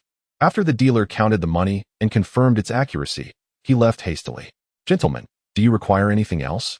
If not, I shall take my leave. Feel free to contact me for future needs, Li Xiaoqiang said cautiously before departing quickly. Zhang Yaoyang handed one handgun to Lao Mo, who tucked it into his waistband. Seizing the moment, Zhang Yaoyang discreetly stowed another handgun into a secure compartment. As the night deepened, Zhang Yaoyang and Lao Mo arrived at Ma Guoqing's residence. 3 years prior, Ma Guoqing had divorced his wife, who now lived abroad with their son. Currently, Ma Guoqing stands as a so-called naked official. He possesses an acute awareness that should any misfortune befall him, it would not implicate his wife or children. Furthermore, the wealth he has amassed over the years remains beyond the reach of confiscation. Zhang Yaoyang utilized a master key to unlock the door. Lao Mo arrived at the entrance of the master bedroom and gently pushed the door open. Without the need for instruction from Zhang Yaoyang, Lao Mo adeptly extracted a towel and covered Ma Guoqing's face with it. Ma Guoqing promptly succumbed to unconsciousness. Subsequently, Lao Mo produced a pre-prepared syringe and injected 1 gram of narcotics into Ma Guoqing's vein. Typically, an individual who has never engaged in drug use would exhibit signs of poisoning after consuming just 10 to 30 milligrams. Since Ma Guoqing had never used drugs, this 1 gram dosage was sufficient to induce toxicity. Soon after, Ma Guoqing displayed symptoms of arrhythmia, convulsions, and hemorrhaging. At this moment, multiple organs including his heart, brain, liver, lungs, and kidneys were suffering damage, while his body temperature soared. Zhang Yaoyang observed this scene, awaiting Ma Guoqing's demise. Once Ma Guoqing was confirmed dead, Zhang Yaoyang and Lao Mo meticulously cleaned the scene, leaving no trace behind. The following day, due to Ma Guoqing's absence from work, Deputy Director of the Neighborhood Committee, Xiao Bihua, personally visited his residence. After knocking for an extended period without response, she reached out to Ma Guoqing's brother, Ma Guowei. Ma Guowei hurried to Ma Guoqing's home and unlocked the door with a key. Upon entering, both he and Xiao Bihua were met with a foul odor emanating from the master bedroom. Upon discovering Ma Guoqing lying on the bed, alongside a syringe, Ma Guowei was rendered speechless. He had witnessed a similar scene before. A friend of his had succumbed to an overdose. Xiao Bihua let out a sharp gasp before hastily exiting the premises. Simultaneously, an inspection team from the province arrived in Jinghai, with Secretary Tian instructing Zhao Lidong, Guo Wenjie, and others to extend a welcome. Given the inquiry into the Jinghai machinery factory, it was inevitable that implicated officials would be subject to questioning. However, Liu Jianjun from the Housing Administration Bureau had committed suicide, raising suspicions of a possible death by guilt. As the inspection team sought alternative leads, Guo Wenjie's phone rang. Several leaders, I must take this call, he said with a slight smile before stepping outside. Director Guo, there's troubling news. Ma Guoqing is dead. Came the voice of Chao Chuang over the phone. What? Guo Wenjie was taken aback. Liu Jianjun had just taken his own life, and now Ma Guoqing was also dead. What were the circumstances? Guo Wenjie inquired gravely. Chao Chuang responded, the coroner's preliminary assessment indicates death due to an overdose of narcotics. Another suicide? Guo Wenjie furrowed his brow, beginning to doubt whether Liu Jianjun's death was indeed self-inflicted. The recent demise of Ma Guoqing, linked to the same demolition case involving the Jinghai machinery factory, cast a shadow of suspicion over the entire affair. It was inconceivable that such occurrences were mere coincidences. Even the inspection team was not naive. The investigative team had only just arrived when 2 individuals involved in the case met their untimely demise. The situation in Jinghai City is far more dire than they had anticipated. The leader of the investigation, Chen Xian, serves as the executive deputy secretary of the Political and Legal Committee of Linjiang Province. After reviewing the autopsy report, Chen's face turned ashen. Lao Huang, is this a show of force directed at us? He questioned. Lao Huang, Huang Xinzhong, the deputy leader of the investigation team and deputy director of the first office of the Discipline Inspection Commission, chuckled while smoking. This is the first time I have encountered such audacity. Chen remarked, if we fail to derive any conclusions, we shall become the laughingstock. Hence, we must act swiftly. Before they silence us completely, Huang Xinzhong earnestly stated. Both Chen and Huang were acutely aware that someone was deliberately silencing witnesses, thereby instilling fear and caution among others. Those timid officials, witnessing the murders, would be even less inclined to speak the truth, fearing they too might be silenced. In the deputy mayoress office, Zhao Lidong wore a smile, feeling remarkably at ease. For Zhao, the officials within the Jinghai political sphere were no longer reckless in their speech. The consequences of indiscretion were far too steep for them to bear. Zhang Yaoyang truly possesses remarkable skills. Zhao Lidong's trust in him was growing ever stronger. Secretary Wang inquired. Leader, only Xia Heping remains on the list. Shall we proceed? Zhao nodded lightly. Let us not leave any loose ends. Understood, Wang replied, promptly contacting Zhang Yaoyang. Meanwhile, Zhang Yaoyang was engrossed in a video game with Bai Shaoqin, engaged in a fierce bout of the King of Fighters series. Bai Shaoqin was being thoroughly defeated by Zhang's character, Yagami. Let us go again. Bai Shaoqin insisted defiantly. If I lose this round, I'll have to dutifully complete my homework. Otherwise, your mother will be upset again, Zhang Yaoyang laughed. I'm not afraid of her. Bai Shaoqin pouted, her hands nearly smoking from the intensity of gripping the controller. Chen Shooting observed this scene without interruption. In her eyes, Zhang Yaoyang was a good man, an excellent cook, a skilled communicator, and someone who devoted time to his children. He showed great patience with both Bai Shaoqin and Huang Yao. At that moment, Zhang Yaoyang's phone rang. He glanced at the caller ID. It was Secretary Wang. Without hesitation, he answered the call in front of Chen Shooting. The leader wishes to eradicate any remaining threats, Wang conveyed. Understood, Zhang Yaoyang replied, ending the call and tossing his phone aside to continue playing. Xia Heping's heart raced with anxiety. The deceased were all connected to the demolition project of the Jinghai machinery factory. As the head of the demolition office, Xia was fraught with unease, fearing he might be next. Consequently, he urged his wife to return to her family home. Following a sick leave, Xia chose to stay in a hotel. Both Lu Jianjun and Ma Guoqing had perished in their homes, rendering his own abode perilous. As night fell, Xia Heping refrained from venturing out, opting instead for room service to have his meal delivered. A knock echoed at the door a little over 10 minutes later. Xia Heping rose to his feet and approached the door, peering through the peephole to glimpse the outside. Confirming that a waiter stood outside, he finally opened the door. The waiter wheeled in a dining cart, and Xia Heping's gaze fixated upon it. As the lid of the cart was lifted, Xia Heping was momentarily taken aback. There lay a gun, quietly nestled within the food container. The waiter extracted the firearm, and under Xia Heping's astonished gaze, he pulled the trigger. With a resounding bang, a bullet struck Xia Heping's forehead, and he collapsed to the ground. After committing the murder, the waiter picked up the shell casing from the floor before turning to leave. The Criminal Investigation Division of the Jinghai City Public Security Bureau was once again mobilized. Inside the hotel room, an officer surveyed the scene and calmly deduced. The assailant masqueraded as a waiter. Moreover, all surveillance cameras failed to capture his face, indicating a formidable evasion capability. I suspect he is a professional assassin. As for the weapon used, further confirmation will await the autopsy. Professional assassin Li Xiang furrowed his brow. In just a few days, 3 officials had perished. If this trend continued, the pressure from public opinion would become unbearable. He then inquired of Zhang Biao, are there any additional leads? Zhang Biao responded. The team has canvassed the area, but neither residents nor businesses noticed the suspect. There are no fingerprints, no frontal photographs, and no eyewitnesses. Li Xiang scratched the back of his head, his expression grave. Is there a possibility that Lu Jianjun and Ma Guoqing were not suicides, but rather homicides?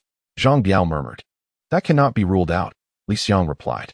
At that moment, Chao Chuang approached. What is the situation? He inquired of Li Xiang. Li Xiang replied, Master, our current analysis points to a professional assassin, employing a clean method devoid of fingerprints, even evading the cameras. The provincial investigation team is monitoring us. Chao Chuang raised his hand, and patted the shoulders of Li Xiang and Zhang Biao. Let us not bring disgrace to the Jinghai Criminal Investigation Division. Yes, yes. Li Xiang and Zhang Biao responded in unison. Submit the investigation results for my review, Chao Chuang instructed Li Xiang. I refuse to believe we cannot apprehend him. Li Xiang and Zhang Biao nodded earnestly. In their eyes, with their master personally involved, the case was bound to be solved. Following Zhang Yaoyang's directives, Lao Mo drove to an abandoned factory after eliminating reshaping. Inside the dilapidated structure, he found a barrel of gasoline. Stripping off his clothes, he discarded them into the barrel. He then poured gasoline over the garments, igniting the mixture and watching as the fabric turned to ash. As the flames flickered, Lao Mo retrieved his phone to report to Zhang Yaoyang. The call connected swiftly. I have taken care of the matter, Lao Mo stated. Zhang Yaoyang instructed, burn the vehicle. It's time for a change. Understood, Lao Mo nodded. After ending the call, he seized the gasoline barrel and began dousing the van with the flammable liquid before stepping back to light a cigarette. Taking a deep drag, he flicked the cigarette butt away, which arced gracefully through the air, landing perfectly within the vehicle. Boom. A conflagration ignited in an instant, consuming the entire van. Meanwhile, Old Mo turned to depart. At that moment, Zhao Lidong received the news. Xia Heping was also deceased. He could finally rest easy. With 3 deaths in quick succession, who would dare to speak out now? Zhao Lidong then addressed Secretary Wang, inquiring about the impending demolition of the properties along the West 2nd Ring Road by the river. Secretary Wang affirmed the status. Zhao Lidong proceeded to assign the project to Zhang Yaoyang. The Jinghai City Public Security Bureau was conducting an investigation. But the demolition project could not be delayed. A prompt explanation to the public was imperative. Otherwise, if the situation escalated further, it would pose significant problems. Secretary Tian set aside his newspaper, his brow furrowed. The paper featured follow-up reports on the demolition of the Jinghai machinery factory, including the bizarre deaths of 3 officials. Most critically, the publication was based in the capital.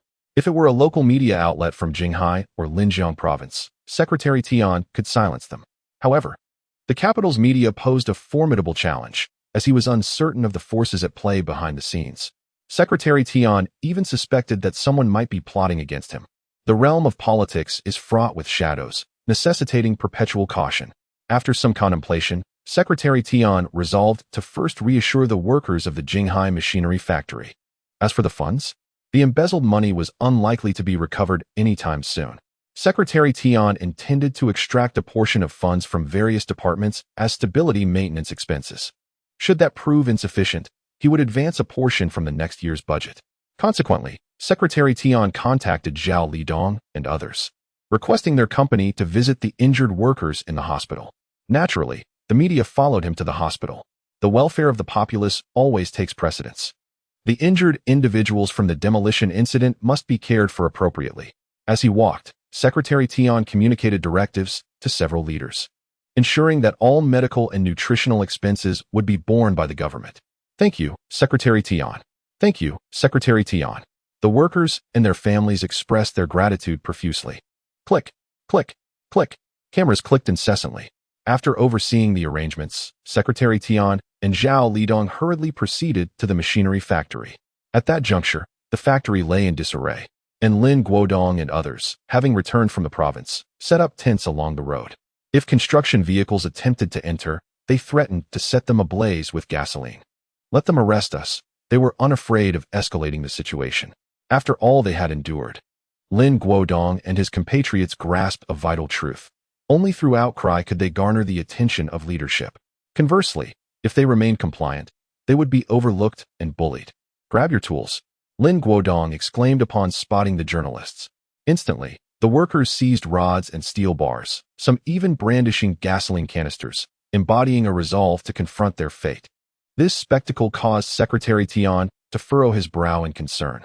Observing the situation, Guo Wenjia promptly urged Chao Chuang, "Old Chao, quickly maintain order." As Chao Chuang was about to dispatch officers, he was unexpectedly halted by Secretary Tian. Having risen from the grassroots level and navigated through numerous challenges over the years, Secretary Tian possessed a keen understanding of how to address the current situation. The public's discontent stemmed from a sense of injustice, not a genuine desire for violence. "I shall handle this matter," Secretary Tian assured Guo Wenjia and the others. Once the journalists were in position, Secretary Tian approached Lin Guodong and his associates.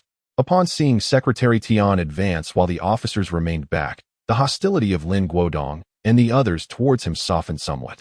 Secretary Tian approached them with genuine concern. Extending his hand in greeting, Lin Guodong momentarily froze, and had it not been for Zhao Lan's gentle push, he might have remained in a daze.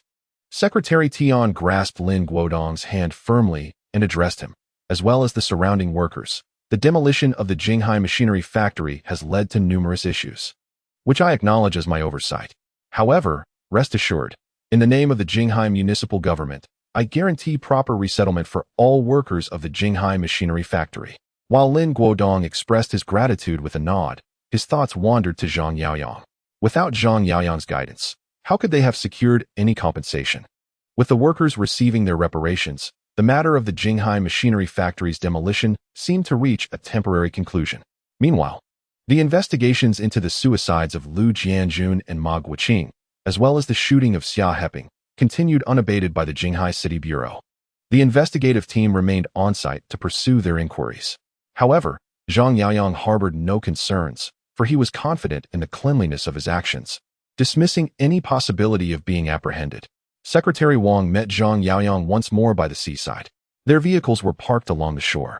Secretary Wang informed him, "The properties along the West Second Ring Road by the river are set for expropriation. The leadership has assigned this task to you." Zhang Yaoyang understood this as a reward from Zhao Lidong. In return for his services, Zhao Lidong was undoubtedly inclined to offer incentives. Secretary Wang continued, "Do your best. The leadership appreciates your abilities. Your continued support is essential." As Zhang Yaoyang spoke, he retrieved a bag from the trunk and handed it to Secretary Wang. "What is this?" Secretary Wang wondered, initially thinking Zhang Yaoyang intended to gift him money. As Secretary Zhao Lidong's aide, numerous individuals lined up to offer bribes and gifts to Secretary Wang, leaving little room in his home for fine wines and cigarettes. Zhang Yaoyang replied, "These are high-end cosmetics I picked out from Xiangjiang for your wife. She should appreciate them." Upon opening the bag, Secretary Wang found it filled with luxurious cosmetics. "Then I shall not be polite," he accepted.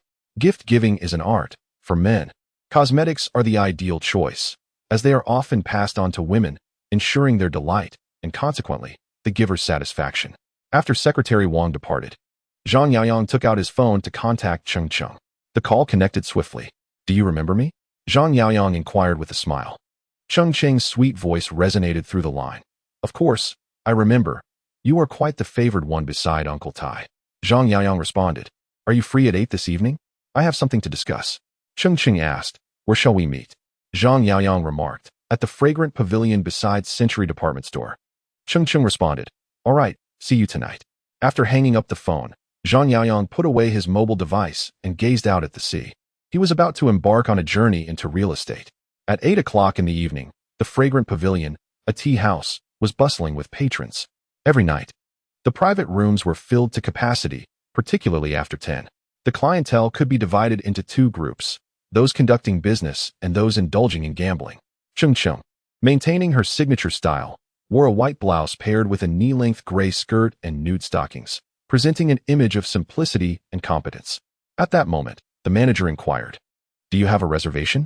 Cheng Cheng replied, "A friend has arranged to meet me here."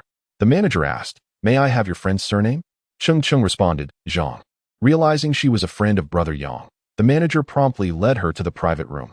Inside the room, Zhang Yaoyang was smoking while watching a television drama. Upon Cheng Cheng's entrance, he turned off the television. "Brother Yang," Cheng Cheng greeted him with a smile. "Sit beside me," Zhang Yaoyang beckoned, patting the seat next to him. Although Cheng Cheng felt a sense of reluctance, she complied and took a seat. As soon as she sat down, Zhang Yaoyang spoke. "I heard you served time for Uncle Tai?" Cheng Cheng's expression became visibly uneasy, as if pricked by a thorn. After spending years in prison for Uncle Tai, what did she gain? Upon her release, Uncle Tai had completely disregarded her. Zhang Yaoyang flicked the ash from his cigarette.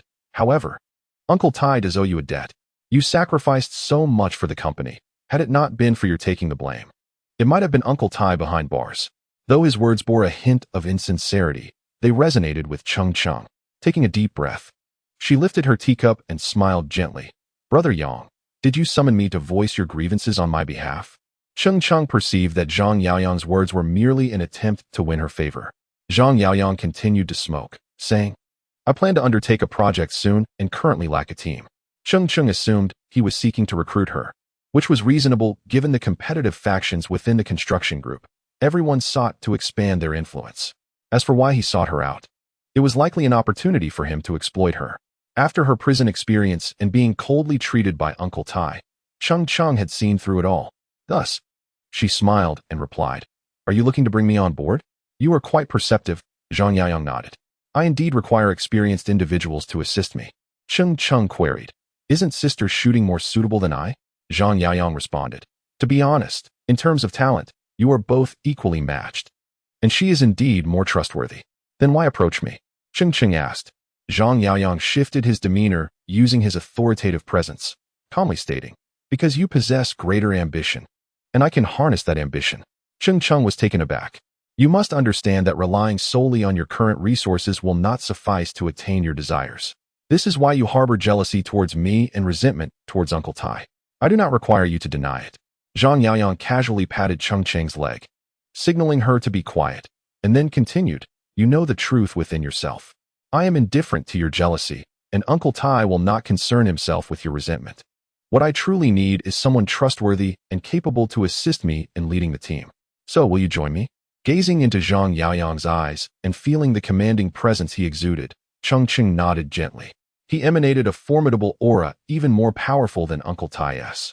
Aligning herself with such a man promised a brighter future. Excellent, Zhang Yaoyang declared as he rose to his feet. Tomorrow, please help me secure an office. The larger, the better. Understood, Cheng Cheng promptly replied. Cheng Cheng assisted Zhang Yaoyang in renting a 5-story industrial building on the outskirts of the city and, following his instructions, helped establish a construction company named Hengwan Real Estate Development Company. Once the company was successfully registered, Cheng Cheng inquired, Brother Yang, do you intend to subcontract projects from the construction group? Typically, a project can be divided into numerous subprojects, such as construction, procurement, excavation, and structural work. Some subcontracts can even be further subcontracted, creating a chain of contracts. Zhang Yaoyang shook his head. Cheng Cheng, puzzled, questioned, Then where will we procure projects? Why did she rely on Uncle Tai? If she possessed the capability to secure projects, she would have already ventured out on her own. First, recruit the staff. As for the rest, you need not worry for now, Zhang Yaoyang stated before departing the company. Did he possess a strategy for acquiring projects? Cheng Cheng pondered as she watched his retreating figure. Zhang Yaoyang summoned Secretary Wang for a meeting, this time at the Fragrant Pavilion. As soon as Secretary Wang sat down, Zhang Yaoyang produced a bag containing a limited edition handbag by Granny Xiang. He handed the bag to Secretary Wang, who glanced at its contents. It's a prize from a lottery. The winning number is still attached, Zhang Yaoyang remarked. Secretary Wang chuckled, accepting the bag without formality, and promptly shifted to the matter at hand. Is the company up and running? Zhang Yaoyang nodded, pouring tea for Secretary Wang as he explained, Hengwan Real Estate Development Company. Secretary Wang savored the tea before stating, The bidding is next Wednesday. You should send someone to attend. Certainly, Zhang Yaoyang affirmed. The bidding was merely a formality. The winners were already predetermined. Secretary Wang set down his teacup.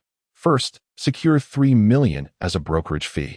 The subsequent labor costs can be settled once the bank loan is approved. Zhang Yaoyang nodded in agreement. The so-called brokerage fee represented the intermediary fee for the project, typically around 5 of the project cost. It was evident that this was connected to Zhao Lidong. This payment was essential to secure projects. One had to heed the whims of others.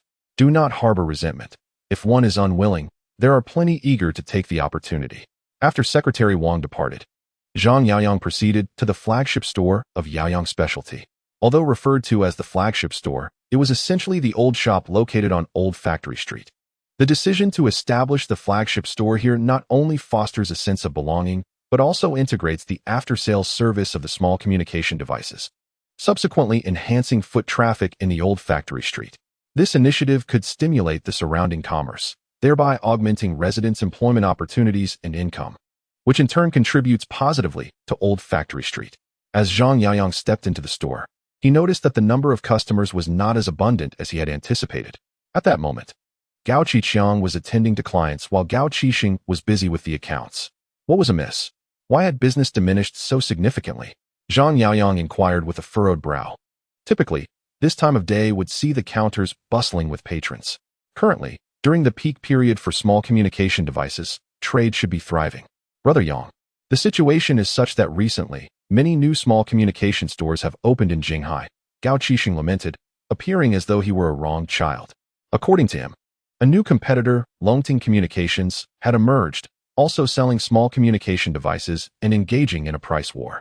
Zhang Yaoyang's small communication devices had previously enjoyed a monopoly in Jinghai City. However, with the advent of competition, consumers were no longer in a hurry to purchase, opting instead to wait for price reductions. Zhang Yaoyang inquired, "How much cash do we currently have?" Gao Qiqiang replied, "The flagship store has 190,000, and combined with the other stores, we have a total of 410,000. Give me all the money," Zhang Yaoyang instructed. He had already returned the principal of 5 million along with 1 million in interest to Chintai. Now, Yaoyang Communications was on a steady path, boasting a stable cash flow. Gao Qiqiang was taken aback, realizing that this withdrawal would deplete their cash flow.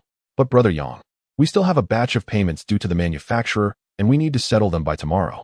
Zhang Yaoyang reassured him, "Do not worry, those are trivial matters." He suddenly recalled another issue. "Have you spoken to Gao Qiqiang?" Gao Qiqiang was the deputy director of the Jinghai City Telecommunications Bureau, and the Gao brothers' ability to conduct small communication business relied heavily on bribing him. Gao Qiqiang approached and responded, "Brother Yang, we asked him, but he said there was nothing he could do." "Nothing he could do?" Zhang Yaoyang scoffed. "I shall ensure he finds a solution." The business for small communication devices must continue, as Zhang Yaoyang was in dire need of cash. Consequently, he instructed Gao Qiqiang to arrange a meeting with Gao Qiqiang. Gao Qiqiang assumed that he was being invited to dinner by the Gao brothers and did not refuse, thinking it a mere meal where he might also gain some benefits. He recalled that the Gao brothers were quite astute. In the evening, Zhang Yaoyang hosted a banquet for Gao Qiqiang at a hotel, accompanied by Gao Qiqiang and Gao Qiqiang. Upon Gao Qiqiang's arrival at the private room, it was his first encounter with Zhang Yaoyang. "Who is this?" he inquired, his brow furrowing in surprise. "Director Gong. Allow me to introduce you. This is our boss, Mr. Jiang," Gao Qiqiang said, pulling out a chair for Gao Qiqiang while introducing Zhang Yaoyang. "Your boss? Are you no longer in the small communication business? It makes sense. Transferring ownership is also a good option, and I presume you have made a considerable profit." Gao Qiqiang smiled as he remarked, under the impression that the brothers Gao Qiqiang and Gao Qiqiang had transferred the business of the PHS due to competition. Zhang Yaoyang, smoking a cigarette, exchanged a knowing glance with Gao Qiqiang. Understanding the cue, Gao Qiqiang promptly lifted a box adorned with fruit motifs and approached Gao Qiqiang. "Leader, this is a little local specialty from Mr. Zhang's hometown. It's very juicy and exceptionally sweet. Allow me to show you." "Oh." Gao Qiqiang's interest was piqued. Gao Qiqiang opened the box, revealing oranges and beneath them, stacks of fresh banknotes, still imbued with the scent of ink. Gao Qiqiang, a man of avarice, was instantly captivated by the sight of such wealth. Observing Gao Qiqiang's reaction, Zhang Yaoyang inquired, "Director Gong, may I ask you something?"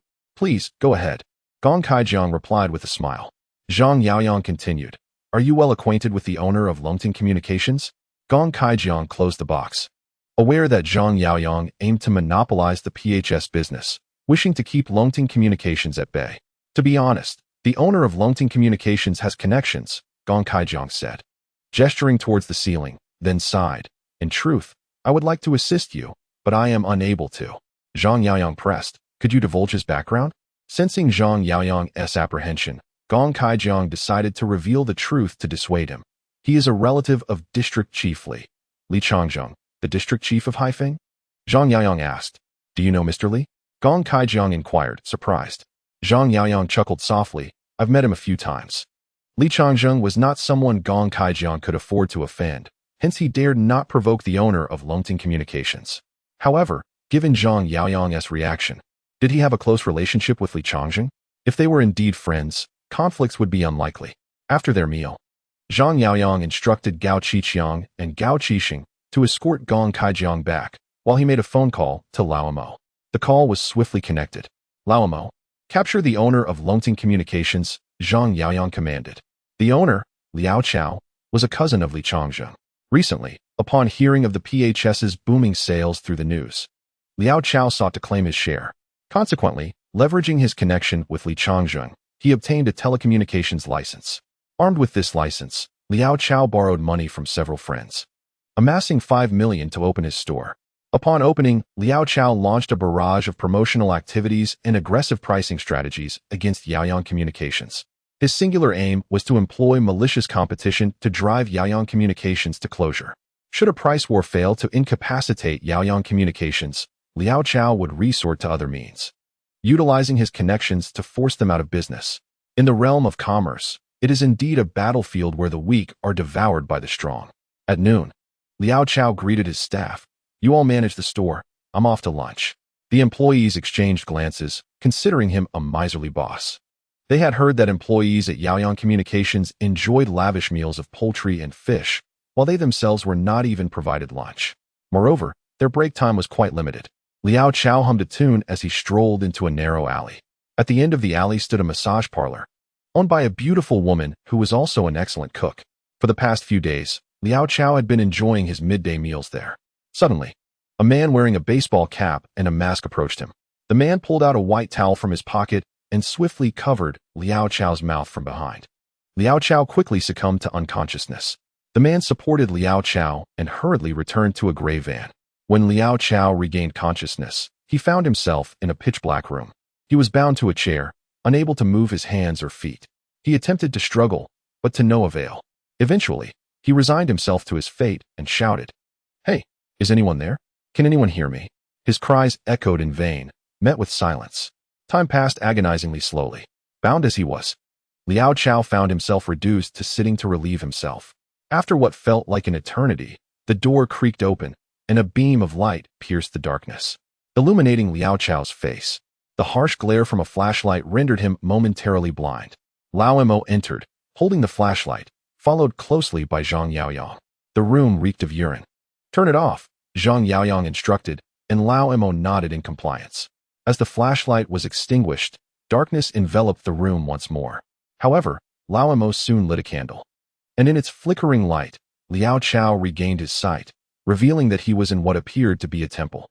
The two men before him were strangers. "Who are you? Why have you captured me?" Liao Chao demanded, his eyes wide with defiance. Fearless since childhood, he had always taken what he desired, and if he could not do it alone, he sought allies. Thus, upon encountering his captors, he felt compelled to assert himself, hoping to convey that he was not an easy target. Zhang Yaoyang produced a handgun and, right before Liao Chao's eyes, racked the slide to chamber around. He then pressed the gun against Liao Chao's ear. With a pull of the trigger, the deafening gunshot reverberated in Liao Chao's ear. Bang, bang, bang. Zhang Yaoyang fired several rounds before pressing the muzzle against Liao Chao's forehead. "I do not appreciate raised voices," he said coldly. Liao Chao hastily nodded, beads of sweat trickling down his forehead. Ding. The system detects Liao Chao's genuine fear. Achievement points. 100, Zhang Yaoyang continued. "Call your wife and instruct her to transfer your store to me, including the inventory and transfer fees. You will receive the proceeds after the merchandise is sold." This was outright robbery, Liao Chao thought. The location was remote. Even if someone were to perish here, it could take years for anyone to discover it. After delivering his ultimatum, Zhang Yaoyang handed Liao Chao a phone. "I will transfer it to you," Liao Chao replied, fear gripping him as he realized he did not wish to meet his end in such a manner. Zhang Yaoyang spoke to Lao Mo, who nodded and walked to the door to retrieve a baseball bat. Subsequently, Lao Mo untied the ropes binding Liao Chao's left hand. Confused, Liao Chao wondered what Zhang Yaoyang intended to do. If he was to be released, why wield a bat? Just as Liao Chao grappled with his perplexity, Lao Mo seized his left hand and straightened it. "No, no, please," Liao Chao cried out, realizing Zhang Yaoyang aimed to cripple him. Yet, Zhang Yaoyang remained indifferent. The bat came crashing down, crack, like a branch snapping underfoot. "Ah!" Liao Chao's heart-wrenching scream echoed. After being released, Liao Chao returned home, only to discover he had been missing for a full day and night. Upon his return, he undertook two actions, transferring his store to Zhang Yaoyang and retreating to his hometown to recuperate. As for revenge, that thought never crossed his mind. To him, Zhang Yaoyang was a demon. He believed that any act of retaliation would surely lead to his demise at Zhang Yaoyang's hands. Liao Chao departed, leaving his inventory behind. Zhang Yaoyang temporarily shuttered Liao Chao's store and sold off the goods at reduced prices. He required cash flow. Without it, no business could thrive. However, this event led Zhang Yaoyang to the realization that in order to amass wealth, one must monopolize. In a world where the ruthless prevail, if he did not consume others, he would himself be consumed. Under Secretary Wang's arrangement, Zhang Yaoyang enlisted Cheng Cheng to participate in the bidding process. As anticipated, Zhang Yaoyang's Hengwan Real Estate Development Company became merely a runner-up. The winning bid was secured by Xinhong Investment Development Company, a subsidiary of the Jinghai City Urban Investment Construction Company. The management and staff were all relatives of the leadership, employing a guise to ensure legality. Thus, the intermediary fees and labor costs incurred during the process would flow back to the officials in Jinghai City. Zhang Yaoyang was no naive youth, harboring no cynicism. Following Secretary Wang's further arrangements, he paid to obtain the project. Although it was not a primary contract, it still represented a highly coveted opportunity. Brother Yang, can I arrange a dinner with the bank personnel? Cheng Cheng, barely able to contain her excitement, exclaimed to Zhang Yaoyang. However, he doused her enthusiasm with a cold response. No need. He shook his head. Why not? Cheng Cheng was taken aback. She had already begun drafting a budget for the project expenses and intended to contact suppliers from the construction group, leveraging past relationships to secure materials. I do not plan to undertake the construction myself, Zhang Yaoyang replied. Cheng Cheng was no fool. Rather, she was astute. Upon hearing Zhang Yaoyang's words, she quickly grasped his intention. Brother Yang, you wish to subcontract the project. Help me calculate how much I should ask Uncle Tai for. A smile broke across Zhang Yaoyang's face. Let's profit from Uncle Tai. Cheng Cheng's eyes sparkled with realization. This instilled within her a twisted sense of vindication, akin to flaunting a new affluent beau before an ex-lover post-breakup. In the office of the chairman at the construction group, Zhang Yaoyang entered just in time, as there were matters requiring his attention. Upon seeing him, Chen Tai promptly invited Zhang to take a seat. Chen then vacated his desk to join Zhang on the sofa. A secretary approached and poured a cup of tea for Zhang. The flour mill dormitory is slated for demolition, though the project is modest. It serves as an excellent opportunity for practice, Chen Tai remarked to Zhang Yaoyang. Having experienced the demolition of the Jinghai machinery plant, Chen was quite satisfied with Zhang's capabilities. Nevertheless, he adhered to a cautious approach, believing one cannot achieve greatness overnight.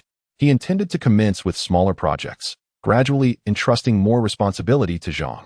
Thank you, Uncle Tai. Zhang Yaoyang smiled, tapping the table, prompting the secretary to cease pouring tea. Chen Tai, still smiling, replied, do not underestimate the significance of smaller projects.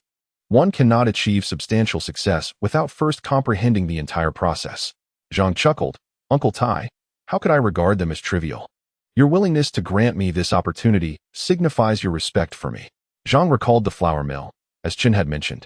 It employed few workers and consisted of merely 5 dormitory buildings. Such a minor-scale demolition was straightforward, and due to its limited profitability, the officials in Jinghai were not particularly attentive, rendering it an ideal practice endeavor. Chen, taking a drag from his cigarette, inquired, by the way, what brings you here today? Zhang replied, Uncle Tai, have you heard about the planned relocation along the West 2nd Ring Road? Of course I have. Why? Do you wish to undertake it? Chen Tai asked, chuckling, assuming Zhang's youthful ambitions sought grand projects. However, he quickly shifted his tone, shaking his head. This project has attracted too many eyes. Even if you were to secure it, the profits would be minimal. Typically, such contracts change hands multiple times. Money merely shifts from one pocket to another, extracting every ounce of profit. Chen was fortunate to have friends looking out for him. Otherwise, securing projects would be quite challenging. Uncle Tai, I genuinely wish to acquire it. Zhang asserted earnestly. Chen Tai observed Zhang, chuckling, very well, give it a try. If you can secure it, I shall support you. He did not douse the young man's enthusiasm. After all, the fearless nature of youth should be allowed to encounter obstacles. A few days later, in the office of the chairman at the construction group, Zhang Yaoyang entered with a confident smile. What is it? Chen Tai asked, removing his glasses and setting aside his contract. Zhang produced a folder from his hand and placed it before Chen. Upon opening it, Chen found a letter of intent for collaboration with Wanheng Real Estate Company. You secured it? Chen Tai asked, astonishment evident on his face. Indeed, I did, Zhang responded. Chen Tai rose, excitement radiating from him as he approached Zhang. How did you manage that? Jiang replied, Uncle Tai, some matters are best left unsaid. However, whether a cat is black or white, what matters is its ability to catch mice. Zhang Yaoyang glanced at his secretary. Chen Tai, understanding the underlying special methods at play, did not oppose Zhang Yaoyang's use of such tactics. Indeed, the process is inconsequential. What truly matters is the outcome. Uncle Tai lowered his gaze to the contents of the contract, a smile illuminating his face. This project would not only secure substantial loans from the bank, but also yield impressive profits in the end. Calming his emotions, Uncle Tai patted Zhang Yaoyang's hand and remarked, I underestimated you, Yaoyang. Keep up the good work. The future is yours. Initially, Chen Tai had nurtured Zhang Yaoyang's potential gradually, bestowing authority step by step. However, Zhang Yaoyang's exceptional performance and capabilities were undeniable. To continue with a slow cultivation approach, assigning him minor projects, would be utterly unjustifiable. Such an approach could dampen Zhang Yaoyang's enthusiasm and breed resentment. Thus, Chen Tai decisively entrusted not only the milling factory project to Zhang Yaoyang, but also appointed him to represent the construction group, granting him full responsibility for the engineering works along the western second ring road. As the winds of fortune favored him, Zhang Yaoyang's achievements brought joy to Chen Shooting, who was even more delighted than he was. After sharing a meal with Zhang Yaoyang, Chen Shooting contacted a tailor to commission several custom outfits for him, and Zhang Yaoyang readily agreed. Master, please narrow this area a bit. Make this part looser. I will select the fabric. Chen Shooting instructed the tailor during the fitting session. With 30 years of experience in crafting suits, the tailor recognized her discerning taste immediately upon hearing her requests. As she held up a tie for Zhang Yaoyang to try on, Chen Shooting inquired, Do you have any other styles? The tailor smiled and nodded, Indeed. I shall fetch them for you. Chen Shooting approached fashion with utmost seriousness, believing that external appearance is of paramount importance, especially for men in social contexts. At that moment, Zhang Yaoyang's phone rang. He retrieved it from his pocket and glanced at the caller ID. It was Lao Mo. Aside from work-related matters, Lao Mo seldom called Zhang Yaoyang. Upon answering, Lao Mo promptly stated, Yang, Shirtu has been released from prison. We bumped into each other at the market. Shirtu, whose full name is Xu Lei, is a friend of Zhang Yaoyang's from Lao Mo's time in prison.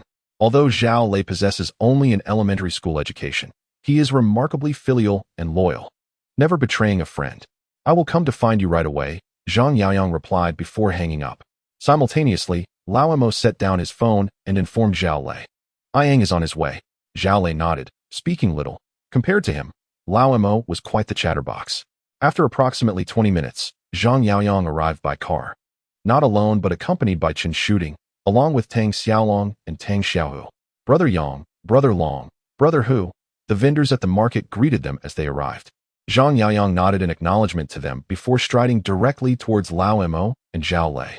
Xu Lei could discern that Zhang Yaoyang was currently thriving. Upon reaching Xu Lei, Zhang Yaoyang embraced him warmly, and Xu Lei reciprocated the gesture. When were you released? Zhang Yaoyang inquired, recalling that Xu Lei had 2 more years left on his sentence. Xu Lei, unperturbed, candidly replied, Ma Lian attempted to escape from prison, and I reported him. Ma Lian, whose real name was Li Mingxiong, had been sentenced to death for multiple heinous crimes, including rape and murder, as well as drug trafficking. Inmates like Li Mingxiong were to be approached with caution, as they could easily retaliate. However, Xu Lei was unafraid, for the very essence of his being detested rapists and drug traffickers above all else. Zhang Yaoyang nodded in understanding, confident that Xu Lei would not deceive him, as he was a man of principles and never told lies. Zhang Yaoyang then inquired, How is your mother's health? Xu Lei shook his head. She passed away last year. No one informed me. Sensing the somber atmosphere, Chen Shooting immediately addressed the group. You must be hungry. Let us dine and converse simultaneously. Yes, let us eat first, Zhang Yaoyang said, patting Xu Lei on the shoulder. Upon their arrival at the restaurant, Chen Shooting instructed the manager to arrange the largest private room and order the most exquisite dishes. Chen Shooting's intentions were evident from Lao Mo's demeanor. It was clear that Zhang Yaoyang valued friendships forged in the crucible of imprisonment. The dishes began to arrive at the table. Chen Shooting observed that Xu Lei was quite reserved. He never proactively turned the lazy Susan to serve himself, only consuming the food directly in front of him. Sure to. Do try the restaurant's Lion's Head. The chef has previously catered for state banquets. Chen Shooting enthusiastically offered Zhao Lei food with her serving chopsticks. Thank you, sister-in-law. Zhao Lei expressed his gratitude, though he seemed a bit shy, akin to a child dining with strangers. We are all family here. There is no need for such formality. Chen Shooting replied with a smile. At that moment, Zhang Yaoyang rose to approach Tang Xiaolong and Tang Xiaohu, patting their shoulders. Sure too, this is Xiaolong. The one beside him is his brother, Xiaohu. Xiaolong, Xiaohu, this is my brother Zhao Lei. In prison, I called him Sure too, Zhang Yaoyang introduced them. Brother Lei. Both Tang Xiaolong and Tang Xiaohu were astute enough to accurately gauge Zhao Lei's future standing. It is said that life is intertwined with 4 iron bonds, sharing the same roof, enduring hardships together, partaking in illicit dealings, and visiting brothels. Zhang Yaoyang and Zhao Lei were prison mates. Their bond could hardly be frail. As Zhang Yaoyang returned to his seat, he asked Zhao Lei, "Is there anything you aspire to do?" After swallowing a mouthful of lion's head, Zhao Lei replied, "I wish to work with machine tools. I know not how to do anything else, yet I have sought many places, and they all refuse me." Brother Lei, what is so special about machine tools? We are all in construction now. It's quite easy to get started, Tang Xiaohu chimed in, only to be silenced by a fierce glare from Chen Shooting. Aware of his sister-in-law's formidable gaze, Tang Xiaohu quickly fell silent. Chen Shooting could sense that Zhao Lei was a straightforward individual, devoid of ulterior motives. Zhang Yaoyang then said, "Shooting, please keep an eye out for any workshops that might be available for transfer." He then turned to Zhao Lei and asked, "Do you have a place to stay?" Zhao Lei pressed his lips together and shook his head in response, stating that he had been temporarily residing at his cousin's house for the past few days. Zhang Yaoyang lit a cigarette and suggested that they should stay at a hotel to avoid any discomfort. Following this, he turned his gaze towards Tang Xiaolong, who smiled and said, "Brother Lei, I will make arrangements for tonight." Zhao Lei hesitated for a moment, but eventually nodded in appreciation, replying, "Thank you, Brother Yang. Very well. Let's proceed with this arrangement." Upon hearing this, Chen Shooting raised her glass, proposing a toast to Sure too, congratulating him on regaining his freedom. The group lifted their glasses, and Zhao Lei became the center of attention.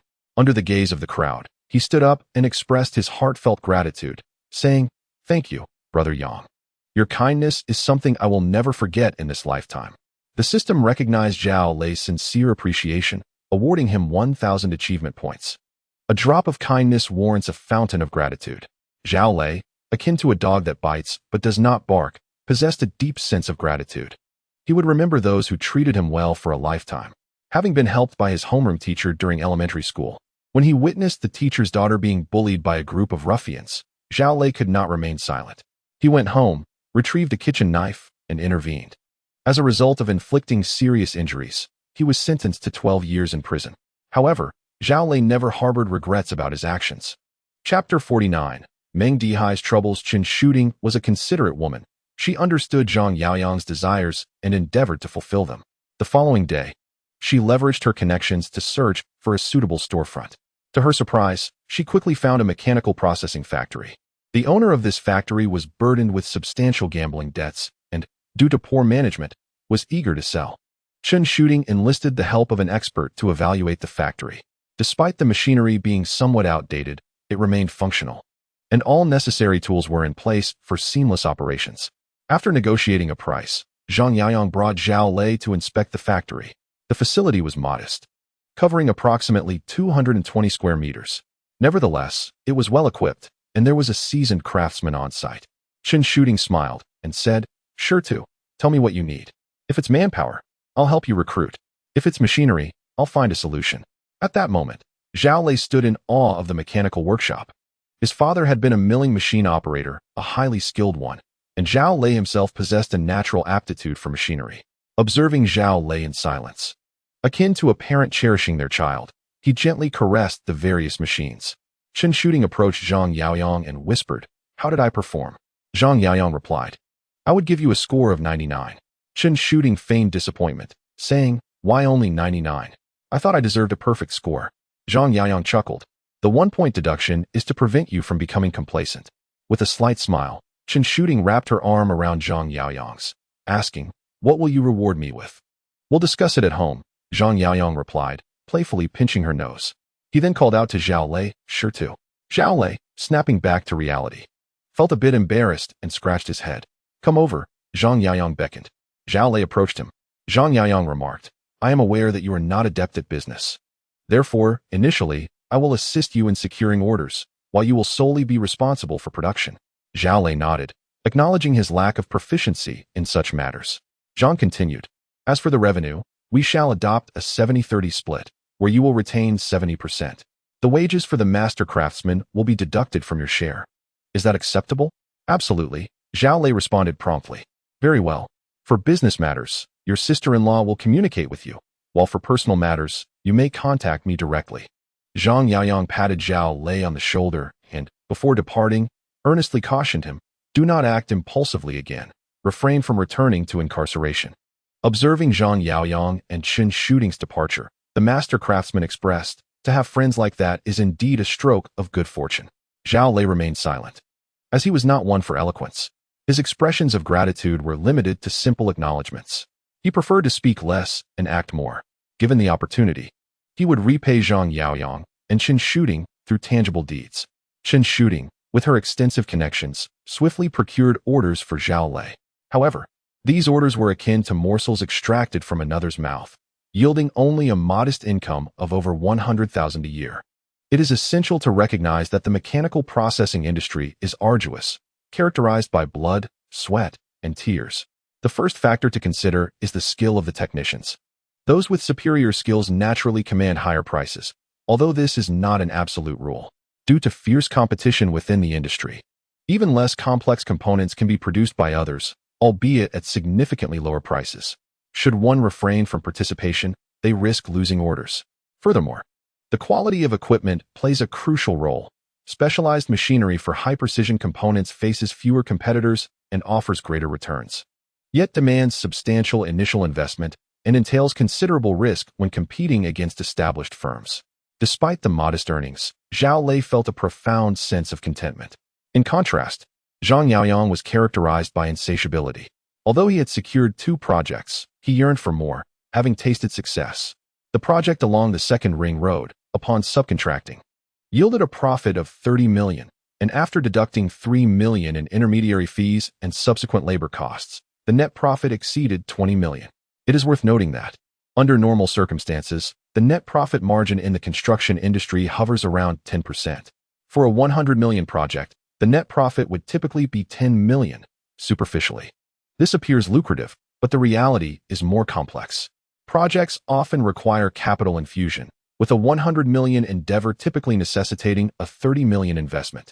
If bank loans are utilized for this purpose, interest will accrue at approximately 300,000. Should project payments be delayed, profit losses could amount to 3 to 5 million. Consequently, the actual pure profit from a 100 million project would dwindle to around 3 million. Of course, this represents the standard scenario. Engaging in shoddy construction practices, such as substituting bamboo for rebar or minimizing cement in favor of sand, could artificially inflate profits. Nevertheless, Zhang Yaoyang's current ambition was to secure projects, subcontract them, and acquire more cash, knowing that the impending collapse of the internet bubble would create abundant opportunities for profit. As the district chief of Jinghai district, Jinghai was currently beset by troubles, primarily due to several obstinate holdouts. Jinghai district, unlike Haifeng district, presented its own unique challenges. Although the Jinghai district is designated as a development zone, it is, in reality, the least favored area of Jinghai. Here, one finds either rural landscapes or factories. Factories serve as the backbone of Jinghai district, constituting its primary source of tax revenue. Consequently, these establishments cannot be disturbed at this time. Only the farmers' homesteads and fields are subject to alteration. However, due to inadequate compensation, some villagers have become obstinate, refusing to cooperate with the policies of Jinghai district. As the saying goes, impoverished mountains and treacherous waters breed cunning individuals. The farmers of Jinghai district are increasingly defiant. Just yesterday, officials sent by Jinghai were driven out with a hoe. Although the police intervened and apprehended the assailant, the demolition efforts remained stalled. Prolonged inaction raises concerns about the advancement of development plans. Knock, knock, knock. The office door was rapped upon. "Come in," Jinghai called casually. Secretary Xu Lei entered and informed Jinghai, district chief, "Someone wishes to see you." "Who is it?" Jinghai inquired. Secretary Li replied, "His name is Zhang Yaoyang. He claims to know you and has urgent matters to discuss." Zhang Yaoyang. Meng Dihai furrowed his brows, struggling to recall. Suddenly, his phone rang. It was Meng Yu calling.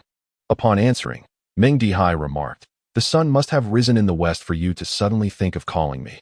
Meng Yu responded, "Zhang Yaoyang visited you today, didn't he?" Zhang Yaoyang. Meng Dihai was momentarily taken aback. "You haven't forgotten him, have you?" Meng Yu asked, a hint of irritation in her voice. There have been so many matters lately, organ trafficking. At her reminder, Meng Dihai recollected. Him. Has there been any progress in his case? Meng Yu replied, "I'm not sure. Perhaps you should ask him directly." "Very well, I shall meet him," Meng Dihai nodded. Although no longer a police officer, he considered that Zhang Yaoyang's visit was a sign of trust, and he had assured Jiang that, even in his current role, he could assist him. Zhang Yaoyang entered Meng Dihai's office, following Secretary Li. The office was modest and somewhat chaotic, adorned with a map of Jinghai district, marked with numerous annotations, indicative of Meng Dihai's planning over the years. "Have a seat." Meng Dihai gestured for Zhang Yaoyang to sit on the sofa and personally brewed him a cup of tea. The tea was quite ordinary, priced at a mere few dozen yuan per kilogram. Meng Dihai's aspirations lay not in indulgence, but in effective governance. He preferred to allocate resources judiciously. After settling down, Zhang Yaoyang accepted the tea poured by Meng Dihai.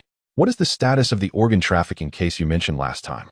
Meng Dihai inquired, then added, "Since the conclusion of the Xu Jiang case, I was reassigned as the district chief of Jinghai, where matters are both more numerous and complex, leaving me little time to pursue your case." Zhang Yaoyang sighed and replied, "Currently, the leads have run dry. However, I will continue to seek solutions." Meng Dihai was not surprised. If organ trafficking organizations were so easily investigated, they would have been apprehended by the police long ago. Nevertheless, he reassured Zhang Yaoyang, "Should you require assistance, do not hesitate to reach out to me. I can introduce you to my comrade, who is still within the police system." Zhang Yaoyang nodded. "There is indeed a matter where I would like to seek Director Meng's assistance." "What is it?" Meng Dihai inquired. Zhang Yaoyang responded, "I learned from Miss Meng that you are the district chief of Jinghai, and the company I am currently employed with is responsible for real estate development." Meng Dihai chuckled. "You are here to seek my connections." This is not surprising. Since Meng Dihai assumed the role of district chief in Jinghai, he has been invited to meals by real estate developers daily. Zhang Yaoyang shook his head. "Not seeking connections?" Meng Dihai, noticing his denial, became intrigued. "I am here to assist you," Zhang Yaoyang replied candidly. "Assist me?"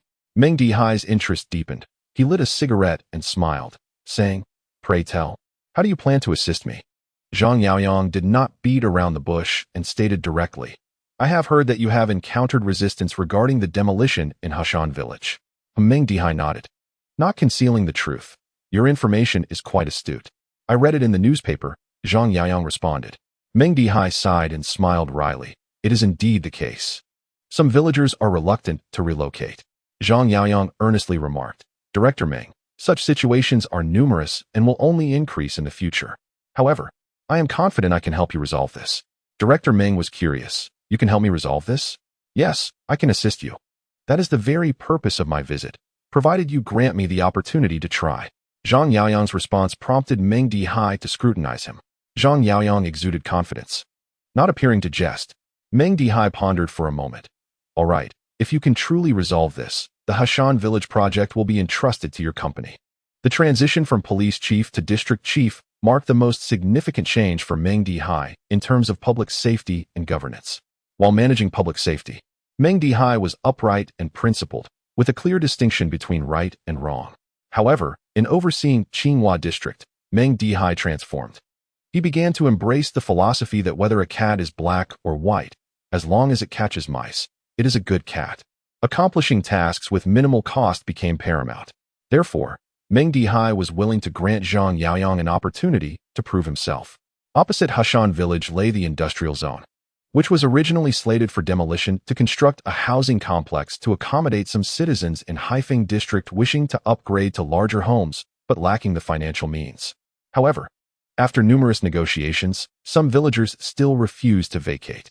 Meng Dihai contemplated various strategies, urging the demolition office and village committee to reach a consensus.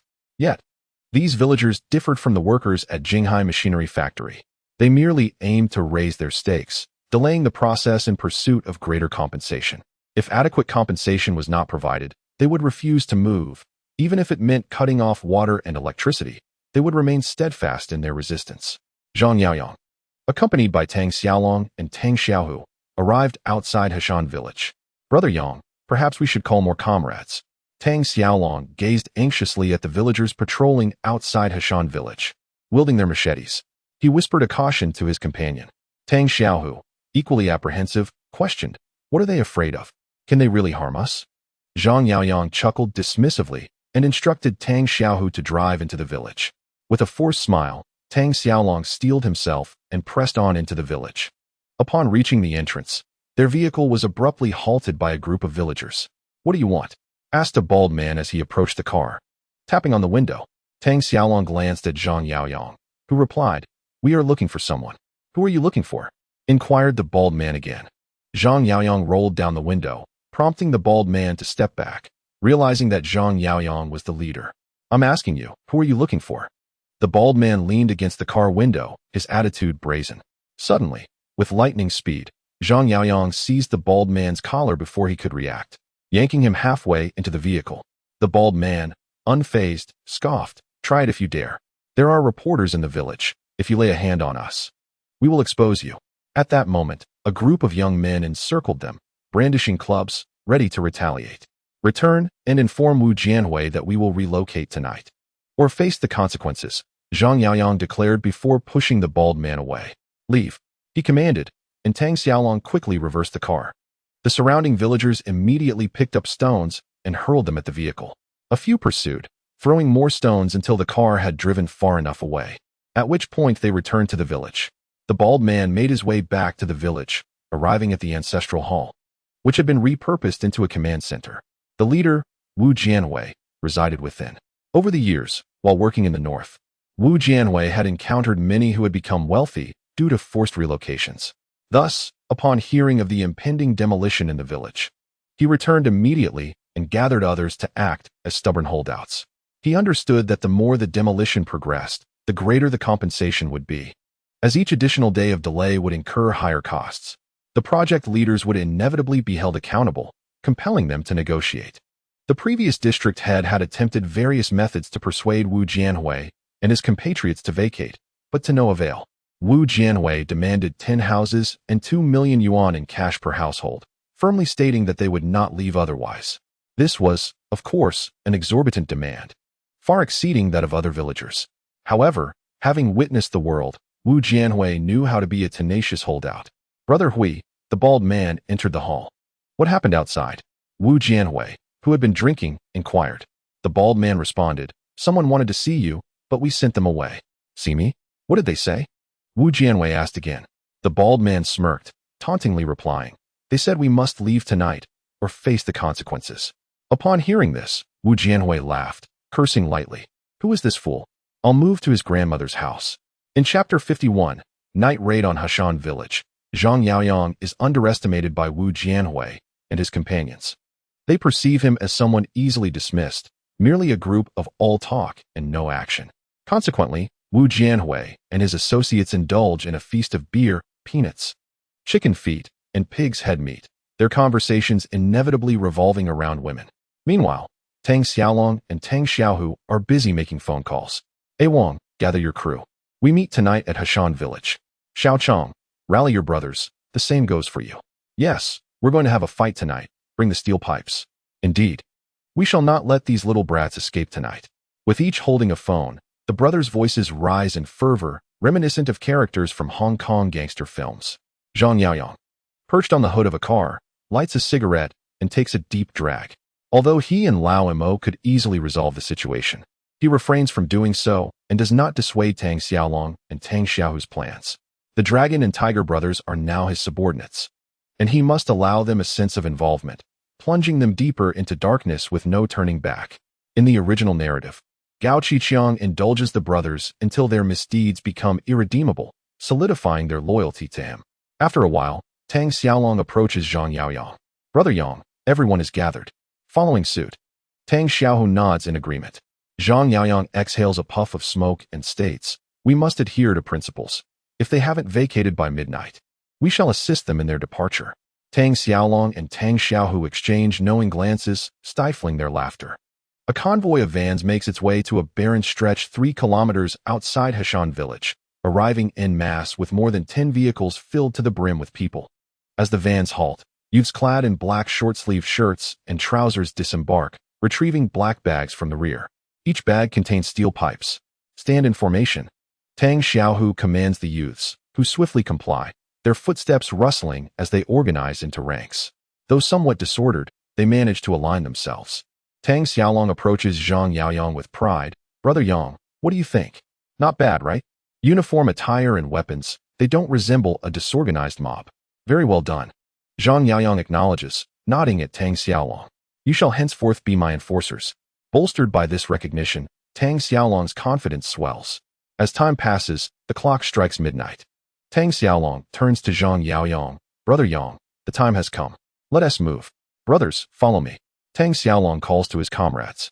Leading over 100 men, each wielding steel pipes, they advance towards Heshan village, where all the stubborn residents, including Wu Jianhui, remain in slumber. Due to the unforeseen nature of a nocturnal assault, Wu Jianhui had not arranged for any night watch. "Strike anyone you see," Tang Xiaolong declared, gripping a steel pipe menacingly. Soon, anguished screams pierced the night as the youths of Heshan village were roused from their slumber, utterly unprepared for the violent intrusion that met them with indiscriminate blows. The cacophony of their cries echoed, reminiscent of a merciless hunt. Yet, many remained undisturbed, including Wu Jianhui, who, having indulged excessively in drink, lay in a deep stupor. "Kneel. All of you kneel," Tang Xiaolong bellowed, delivering a forceful kick to Wu Jianhui's shoulder, sending him sprawling to the ground. The bald man from earlier, now a grotesque sight with a swollen visage, was barely recognizable even to his own mother. At that moment, Zhang Yaoyang approached. "Brother Yang, what literary storm brews?"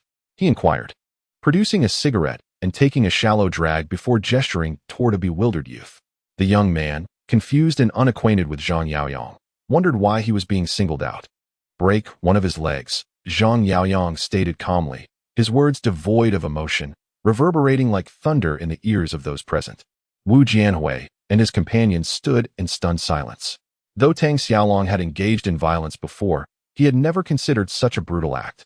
"Learn well," Zhang Yaoyang instructed, lightly patting Tang Xiaolong's face. "Hold his leg down," he directed Tang Xiaohu, who joined in the grim task. As Tang Xiaolong and Tang Xiaohu each restrained a limb of the young man, his leg was placed upon a stone table. With a mighty swing of the steel pipe, Zhang Yaoyang brought it down upon the youth's leg.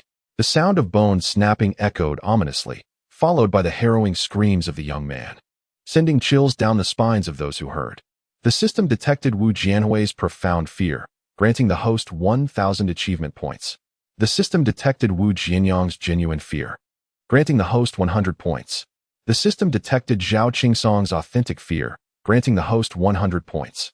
The system detected Tang Xiaolong's innate trepidation, granting the host 100 points. The system detected Tang Xiaohu's fundamental dread, granting the host 100 points.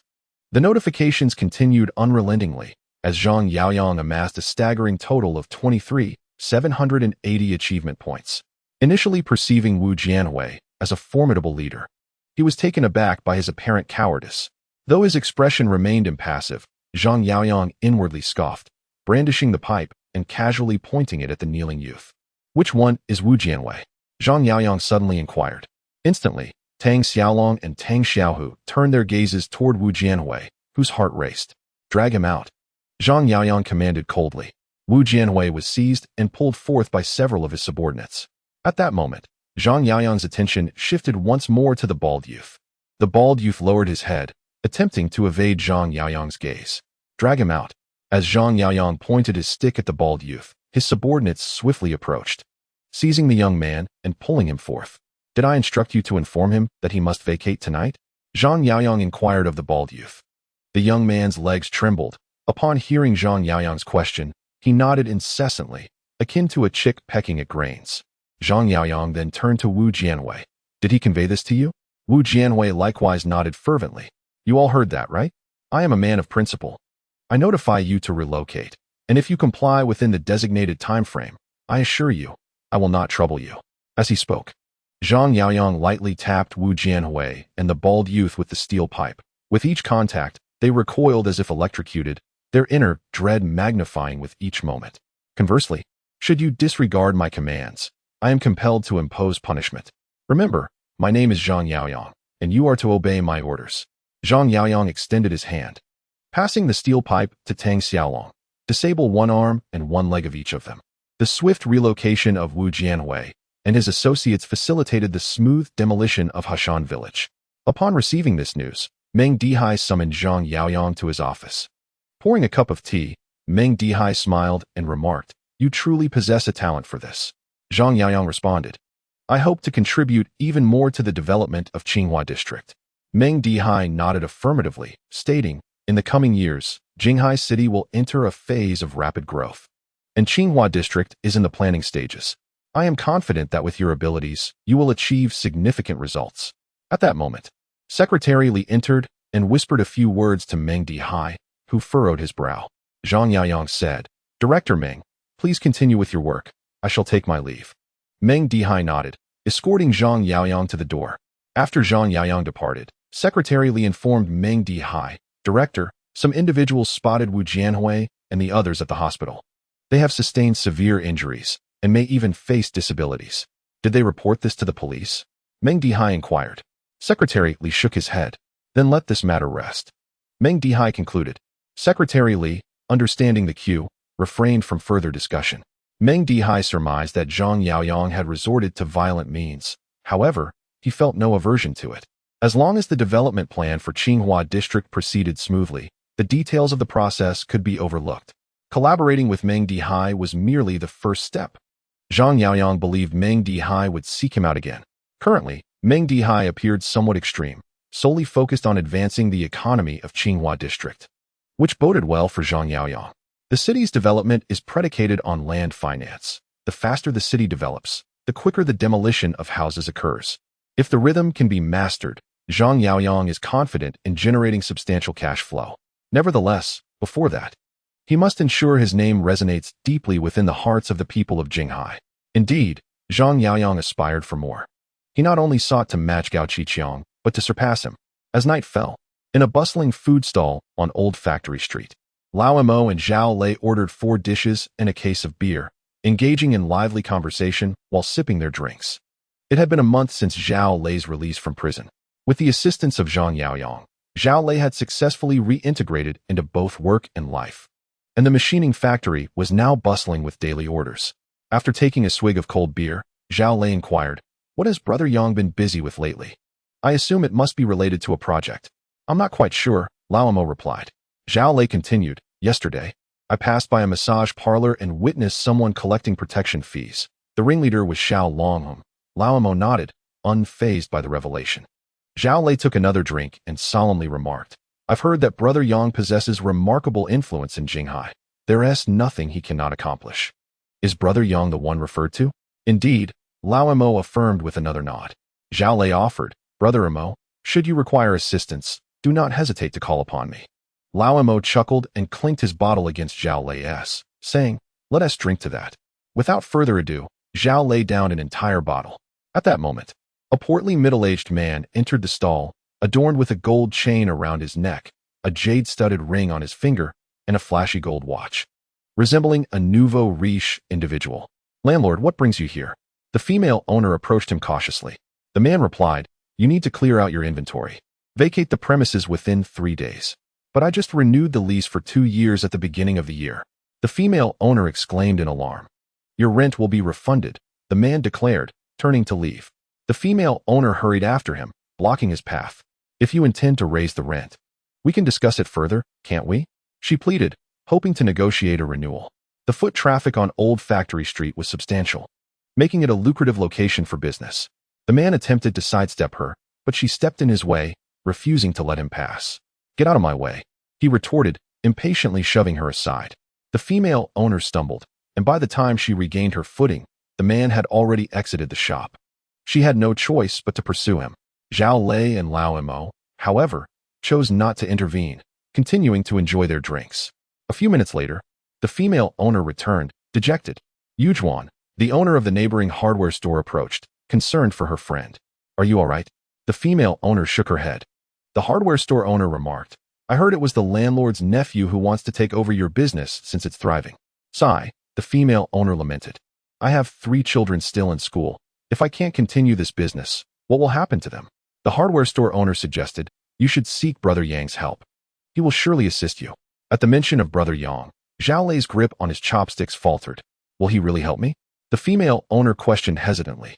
The hardware store owner reassured her, of course, Brother Yang helps anyone from Old Factory Street. The female owner asked, but where can I find Brother Yang? The proprietor of the hardware store remarked, Yaoyang Communications is run by Brother Yang. You should inquire tomorrow morning. The female shopkeeper nodded in agreement. The following day, Li Yujun entered the main store of Yaoyang Communications on Old Factory Street.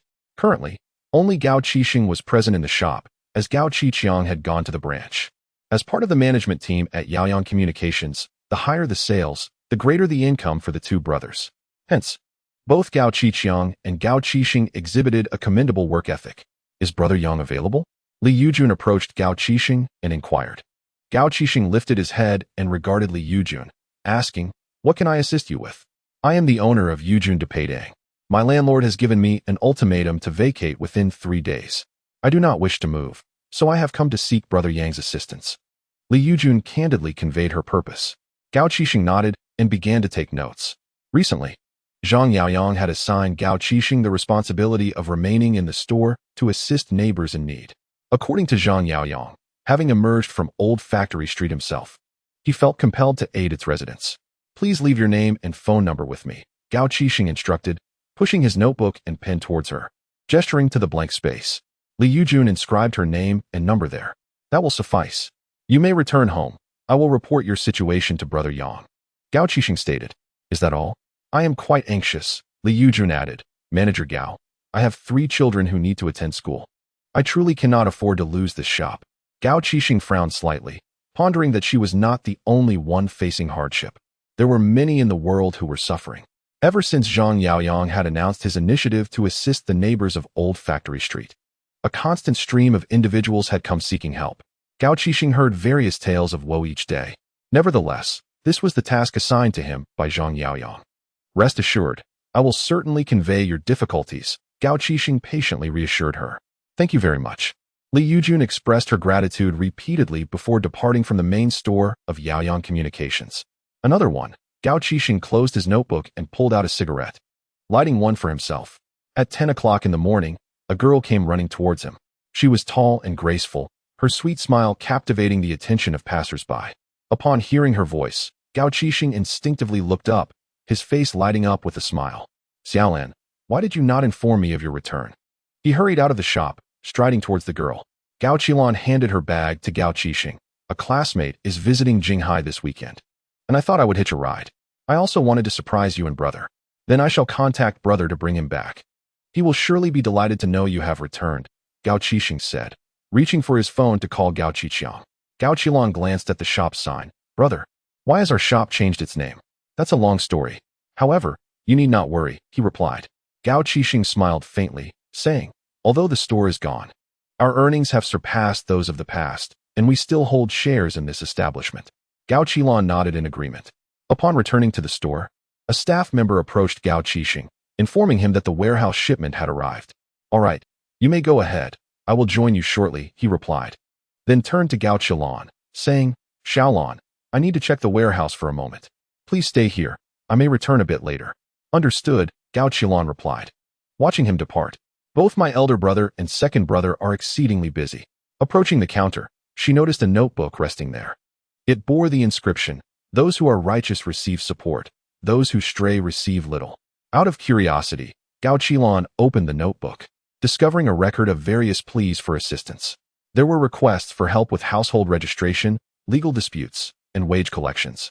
The most recent entry was a plea to safeguard a food stall. Why are there so many people seeking help from my brothers? Gao Qilan pondered, bewildered. Meanwhile, Gao Qiqiang signed the delivery receipt. Manager Gao, we shall take our leave now, said Old Chun, the delivery driver, as he entered his van and departed from the warehouse. After exchanging a few words with the warehouse clerk, Gao Qiqiang returned to find Gao Qilan. Upon his return to the mobile phone shop, He observed Gao Qiqiang assisting customers with refreshments. Xiaolan, it's about time. Let us go buy some groceries and wait for our elder brother to return, he suggested. Gao Qiqiang nodded in agreement, but just as they were about to leave, an elderly woman entered, wiping her tears. Gao Qiqiang recognized her as Grandma Sun, who lived in the same building. At nearly 70 years of age, she relied solely on her grandson, Zhao Hongyu, 17, and in his second year of high school. Zhao Hongyu was Gao Qiqiang's junior, excelling academically and consistently ranking among the top 10 in his class. Grandma, what troubles you? Gao Qiqiang inquired, her kind heart prompting her to approach the distressed elder. Tears streamed down Grandma Sun's face as she choked out her story. My Hongyu was attacked and is now hospitalized. I approached the principal, who promised to investigate, but a week has passed with no response. Now, he is afraid to return to school. Hongyu is such a good boy. He has never caused trouble for anyone. I heard that Yaoyang has returned. If we could seek his help, he would surely assist us. Gao Qiqiang frowned, realizing the gravity of the situation concerning campus violence. Gao Qiqiang reassured Grandma Sun, please return home for now. I will inform Brother Yang. He will help you. Thank you. Thank you so much, she replied, wiping her tears as she turned to leave. Gao Qiqiang then walked to the counter and recorded the incident in the notebook. Brother. Gao Qiqiang approached, her curiosity piqued. Is Yaoyang the Zhang Yaoyang who spent 7 years in prison? You remember him? Gao Qiqiang asked, intrigued. Gao Qiqiang nodded, recalling how Yaoyang had helped them when her brother faced bullying. After his imprisonment, no one had come to their aid. Her words prompted Gao Qiqiang to reminisce about the past. Indeed, it was true. 7 years prior, Zhang Yaoyang had gained notoriety in the old factory district, known for his righteousness and willingness to stand up for the oppressed. The neighbors of Old Factory Street always relied on Zhang Yaoyang to stand up for them whenever they faced bullying. Without Brother Yang, our family would not enjoy the good fortune we have today, Gao Qiqiang lamented. Although the small telecommunications business now belonged entirely to Zhang Yaoyang upon his return, without his assistance, they might have already succumbed to Su Zhang's wrath. Furthermore, Zhang Yaoyang had been quite generous to the Gao family, providing them with substantial shares. Gao Qiqiang curiously inquired, Brother, what has transpired during this time? Gao Qiqiang was momentarily taken aback. He couldn't possibly disclose the truth about Su Zhang's affairs. Just as he grappled with this dilemma, Gao Qiqiang arrived. At the powder mill construction site, Zhang Yaoyang donned a white safety helmet and was accompanied by Cheng Cheng. By his side were several men in red safety helmets, engineers, contractors, supervisors, and project managers. Meanwhile, workers in yellow safety helmets were diligently laboring, while technicians in blue helmets guided them in their tasks. The transition from demolition to construction at the powder mill had proceeded smoothly. As a practice project, Zhang Yaoyang had gleaned a wealth of knowledge. In truth, engaging in real estate is not as daunting as it may seem. According to Zhang Yaoyang's understanding, it involves breaking down the project into segments and subcontracting them individually. For instance, masonry work, structural framework, plastering, and flooring. As long as Zhang Yaoyang managed the contractors effectively and assigned technicians to oversee the quality, the likelihood of issues arising was minimal. Of course, the possibility of technicians being bribed could not be ruled out. Hence, a reliable management team was essential. Unfortunately, management is often adept at deception. Over the past month, instances of kickbacks in procurement have become commonplace. Zhang Yaoyang was well aware of this, yet he refrained from taking immediate action for 2 reasons. First, the management of the construction group had been loyal to Chun Tai for many years, who turned a blind eye to their transgressions. Second, these individuals occupied many crucial positions, and Zhang Yaoyang's current strength was insufficient to take over the entire construction group. At that moment, Zhang Yaoyang's phone rang. He retrieved it and glanced at the caller ID. It was Gao Qiqiang. Upon answering, Gao Qiqiang's voice resonated through the line. Brother Yang, my sister has just returned home. She heard about the assistance you've provided to our family and wishes to invite you for a meal. I hope it is convenient for you. Gao Qiqiang was inviting him to dinner? Ding. Mission triggered. Gain Gao Qiqiang's admiration. Mission reward. 2 attribute cards. Attribute cards. Such treasures are rare to obtain. A smile crept onto Zhang Yaoyang's lips as he replied, Sure, it has been a while since we last dined together. We will be waiting for you at home, Gao Qiqiang said before ending the call. Zhang Yaoyang turned to Cheng Cheng and remarked, We must keep a close watch on the powder mill project. We need both speed and quality assurance. Rest assured, Brother Yang, I will do my utmost, Cheng Cheng replied. Gao Qiqiang was making dumplings at home, with Gao Qiqiang assisting her. Gao Qiqiang had just killed a fish, preparing it for steaming. The three siblings of the Gao family had busied themselves for nearly 2 hours, preparing an entire table of dishes. A knock resounded at the door, and Gao Qiqiang hurried to answer it. "A Chong," he exclaimed as Zhang Yaoyang arrived, having stopped by the fruit shop to purchase some fruits. "Brother Yang, it's wonderful that you could come, but there was no need to buy fruit," Gao Qiqiang said politely. Zhang Yaoyang handed the fruits to him. As Gao Qiqiang accepted them, he lowered his voice and said, "Brother Yang, please keep Su Zhang's matter confidential." "Understood," Zhang Yaoyang replied, patting Gao Qiqiang's shoulder to reassure him. At that moment, Gao Qiqiang looked at Zhang Yaoyang, unable to recognize him after 7 years apart. The current Zhang Yaoyang seemed like a completely different person. In the past, he was akin to a drawn sword, instilling fear when he approached. Now, he was like a sheathed sword, lacking the intimidating sharpness but exuding calmness and restraint. "Qiqiang, why are you just standing there? Quickly pour Brother Yang some tea," Gao Qiqiang reminded her. "Oh." Gao Qiqiang snapped back to reality and rushed to fetch the kettle. Zhang Yaoyang settled onto the sofa as Gao Qiqiang brought a notebook over to him, saying, "Brother Yang, here are today's requests for assistance." Zhang Yaoyang glanced at the contents of the notebook. To him, they seemed trivial. He proceeded to call Tang Xiaolong, just as Gao Qiqiang approached with the teapot. The call connected. With an impassive expression, Zhang Yaoyang said, "Xiaolong, please go to Yujun de Peidang to gather some information, and have Xiao Hu head to Yijiang to look into the incident involving Zhao Hongyu." On the other end, Tang Xiaolong responded, "Brother Yang, I'll take care of it right away." Zhang Yaoyang ended the call. Gao Qiqiang smiled and invited, "Brother Yang, come and eat." "All right," Zhang Yaoyang nodded, taking a seat at the dining table. As soon as he sat down, Gao Qiqiang inquired, "Brother Yang, how is the progress on the recent projects?" Zhang Yaoyang understood that Gao Qiqiang was attempting to change the subject. "It's going well. At the current pace, we should be able to deliver the properties within 2 years." "So soon?" Gao Qiqiang exclaimed in surprise. "I thought it would take 3 or 4 years. The construction team from the construction group is indeed quite efficient." As he spoke, Gao Qiqiang poured him a glass of wine. "Brother Yang, I toast to you." Gao Qiqiang raised her glass and continued, "Though I am unaware of the circumstances from earlier, I sincerely thank you for your assistance to my brother." Gao Qiqiang was a bright student, and she could perceive the subtle exchanges between Gao Qiqiang and Gao Qiqiang. However, since her brothers were reluctant to discuss it, and it involved Zhang Yaoyang, she suspected it was not a positive matter. The system detected Gao Qiqiang's heartfelt gratitude, granting the host 100 achievement points. Zhang Yaoyang waved his hand dismissively. "We are all neighbors from the old factory street. There is no need for such formality. Besides, your brothers are quite capable and have helped me earn a great deal of money. I owe them my thanks as well. By the way," he shifted the conversation, "I thought you were still at school? What brings you back all of a sudden? If the plot remains unchanged, then Gao Qiqiang will indeed be summoned back by Gao Qiqiang." In the original storyline, Gao Qiqiang exploits Gao Qiqiang to persuade Gao Qiqiang to forego his surrender.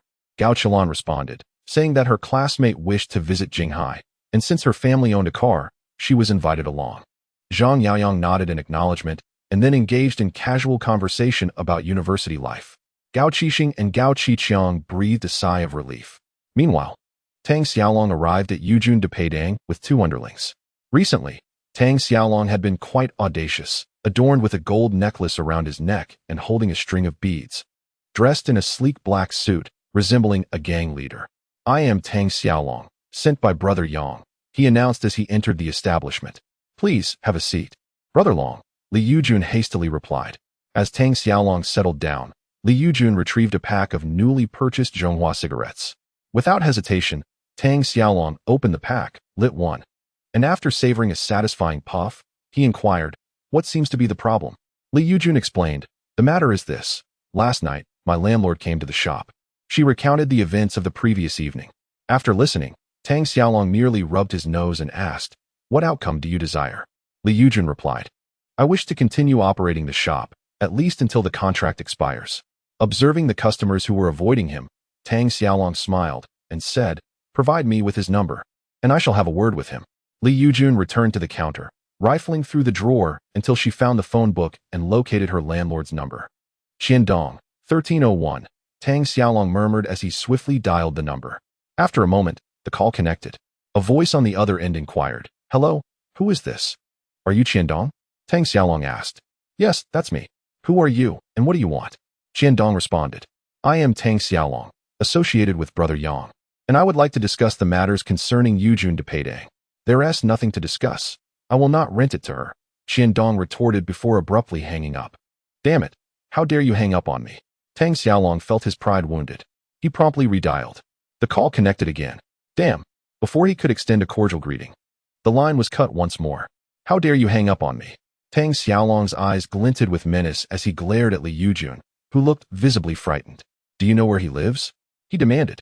Li Yujun shook her head. Find out where Qiandong resides. I must locate him and deal with him decisively. Tang Xiaolong ordered his subordinates. The two underlings pulled out their portable phones, scouring for Qiandong's address. Since aligning with Zhang Yaoyang, the fortunes of the Longhu brothers had soared, especially after Zhang Yaoyang became the vice president of the Jiang group and embarked on several significant projects. As the saying goes, when one person ascends, even the chickens and dogs rise with them. Naturally, the Longhu brothers became increasingly arrogant. Zhang Yaoyang was rather lenient with them, allowing them to recruit more members and expand their influence. Presently, there were over 300 followers making a living alongside the Longhu brothers. From the humble street-side snack stalls and convenience stores to massage parlors and even the lavish nightclubs, every conceivable locale capable of collecting protection fees is preyed upon by the Dragon and Tiger brothers. Consequently, Tang Xiaolong perceived Qiandong's repeated phone calls as a blatant display of disrespect. Upon learning of Tang Xiaolong's displeasure, his subordinates sensed an opportunity. Much like in the corporate world, pleasing one's superior could lead to advancement and prosperity. Through the proprietor of a convenience store, Tang Xiaolong swiftly uncovered Qiandong's residence. Unit 301, Building 9, Tianxin Garden. The complex boasts two grand entrances, one to the north and another to the south. A Dong, station your men at the south gate. A Wang, you take the north. The rest of you, follow me upstairs.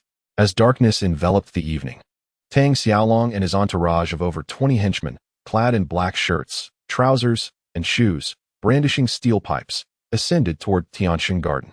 Their intimidating presence instilled fear amongst the residents, who hurriedly sought refuge from the sight of them. With sunglasses perched on his nose and chewing gum audibly, Tang Xiaolong strode up the stairs with an air of indifference. Meanwhile, Qiandong, shirtless and engrossed in a game of mahjong with friends, reveled in his success. 80,000. Pong. 3 of a kind. Haha, I win. His laughter echoed until a thunderous bang at the front door shattered the mirth. The 5 occupants, including Qiandong, were momentarily stunned. The banging resumed with relentless ferocity. Someone was kicking the door. Fool, you seek death. Qiandong's temper flared. Having once been a thug himself, he had amassed wealth through coal mining alongside his brother-in-law. He was accustomed to bullying others and had never faced disrespect. His friends, adorned with tattoos of dragons and tigers, stood up in solidarity. As the trio approached the door, Qiandong peered through the peephole, spotting a lone young man still kicking the door. Seizing the moment, Qiandong flung the door open, intent on teaching the boy a lesson. You little brat, looking for trouble, are you? He cursed as he opened the door. However, the instant he did, a throng surged forth from above and below. A youth wielding a steel pipe swung it at Qiandong, who instinctively raised his arm, only to feel the searing pain as the pipe struck him. Realizing the dire situation, Qiandong's friends attempted to pull him back inside, while hastily shutting the door. But it was too late. Take them down. Tang Xiaolong roared, his eyes wide with fury. His underlings, eager to ascend the ranks, charged in with vigor, and the element of surprise enabled them to overpower Qiandong's residence with ease. In a matter of moments, Qiandong and his companions lay sprawled on the floor, the steel pipes raining down upon them mercilessly.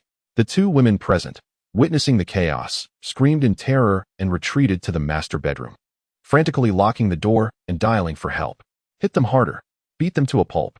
Tang Xiaolong stepped into the room, oblivious to the identity of Qiandong, and presently disinterested in discovering it. The sight of the 3 individuals lying incapacitated filled him with a sense of vindication. Surely, one among them was Qiandong.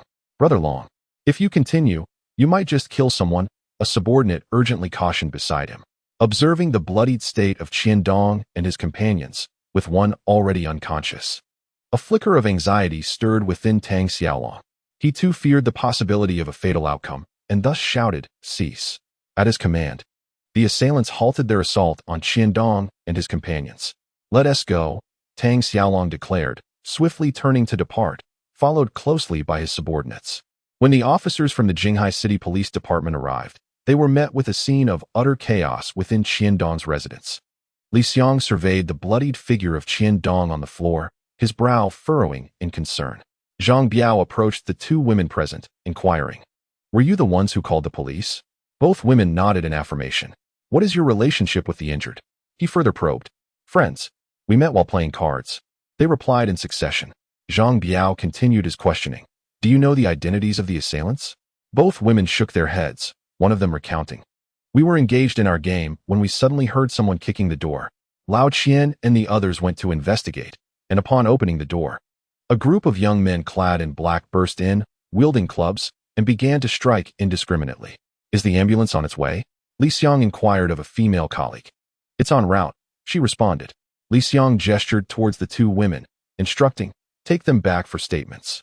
The female officer nodded, and along with two colleagues, escorted the women downstairs to depart in a police vehicle. Moments later, the ambulance arrived. Qiandong and the two injured individuals were swiftly loaded into the vehicle, with Li Xiang and Zhang Biao following closely behind to the hospital.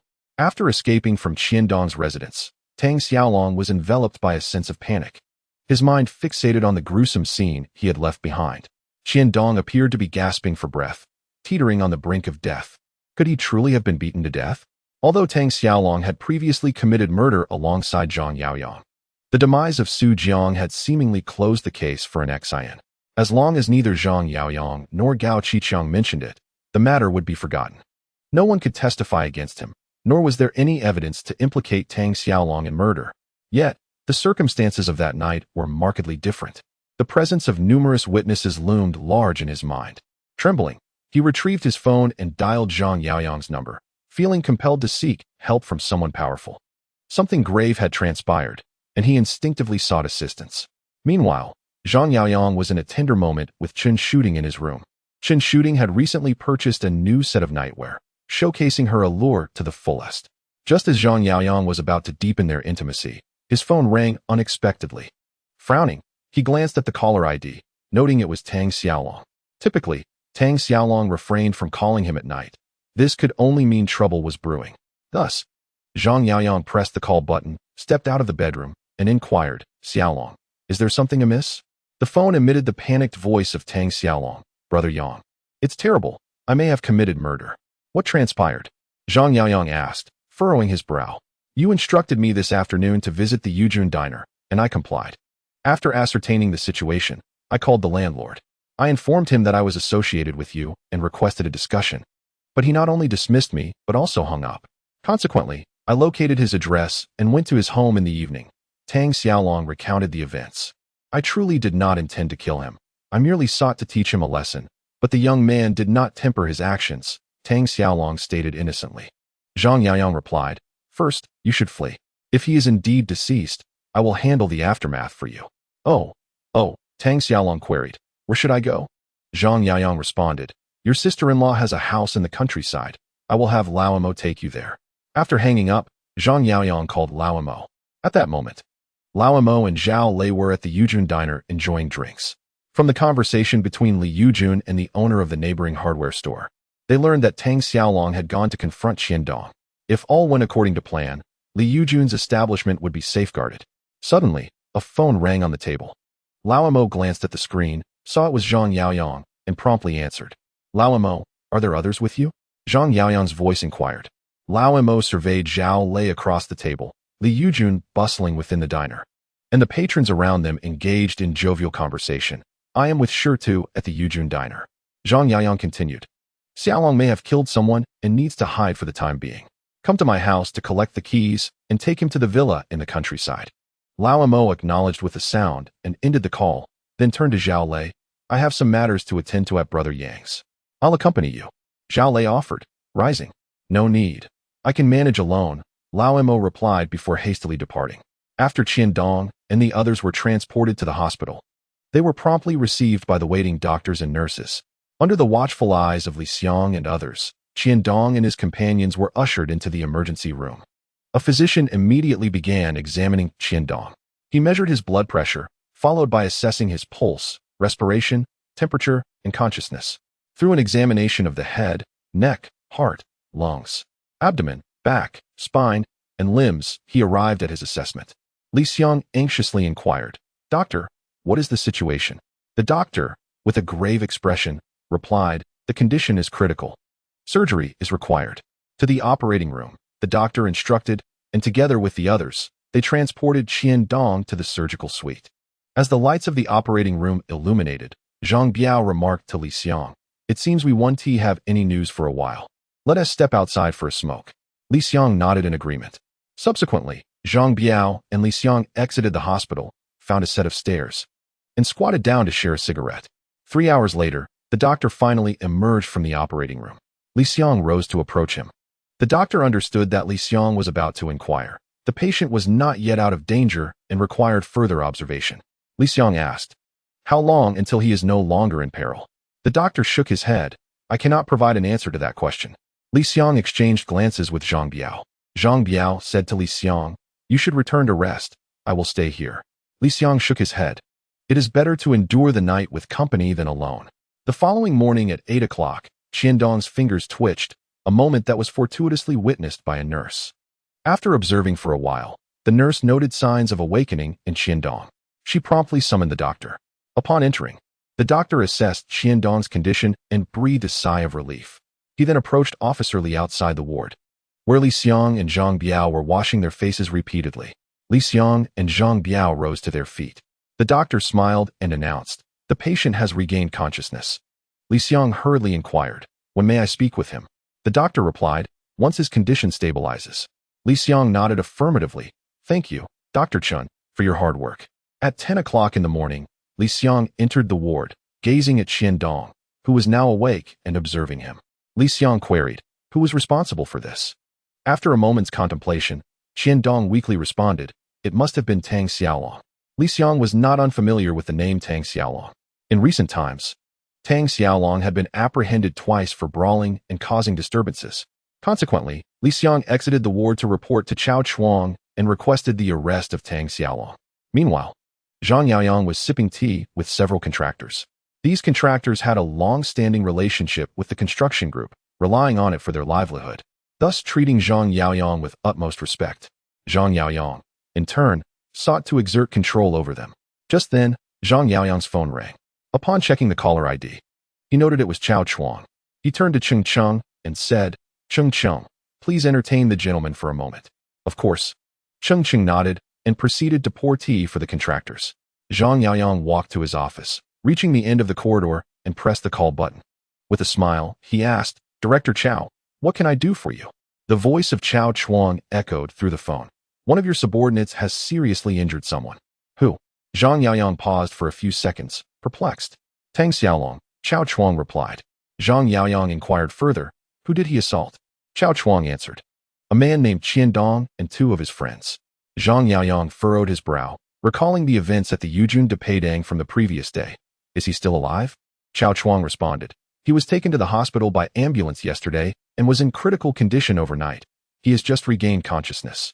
Zhang Yaoyang grasped the situation. "I understand. Thank you, Director Chao. I appreciate your efforts." Chao Chuang remarked, "This incident has escalated significantly. I must take action." In Chao Chuang's eyes, Zhang Yaoyang was a confidant of Zhao Lidong, who was also Chao Chuang's current benefactor. Therefore, it was imperative for Chao Chuang to inform Zhang Yaoyang prior to making arrests, allowing him to prepare, perhaps even facilitating Tang Xiaolong's escape. With a chuckle, Zhang Yaoyang replied, "Then let us proceed with the arrest." "Very well. I shall issue the order to apprehend." With that, Chao Chuang ended the call. Zhang Yaoyang then dialed Tang Xiaolong. The call connected swiftly. Tang Xiaolong, unable to find rest throughout the night, anxiously inquired, "Brother Yang, what is the situation?" Zhang Yaoyang, his expression devoid of emotion, replied, "He is alive. Return at once." A sigh of relief escaped Tang Xiaolong's lips. Zhang Yaoyang continued, "Do not fear upon entering the precinct. I will arrange for a lawyer to accompany you." "Understood. I will remain silent," Tang Xiaolong affirmed before hanging up and excitedly turning to Lao Mo. "Brother Mo, he is alive. I am unharmed." Lao Mo responded with an acknowledgement. discreetly stowing away his firearm while Tang Xiaolong was momentarily distracted. On their journey back to Jinghai, Tang Xiaolong and Lao Mo conversed. Cheng Cheng had arranged for a lawyer on Zhang Yaoyang's behalf. The lawyer, Chen Xiang, served as the legal advisor for the construction group and had previously defended Cheng Cheng. Lawyer Chen, here is the account of the events, Zhang Yaoyang recounted succinctly in Chen Xiang's presence. After listening, Chen Xiang remarked, as long as both parties can reach an amicable resolution and extend forgiveness to one another, leniency is typically afforded. Zhang Yaoyang nodded affirmatively, stating, I shall entrust professional matters to a professional. I require your assistance to accompany my younger brother to the police station. Chen Xiang responded, certainly. That is part of my duties.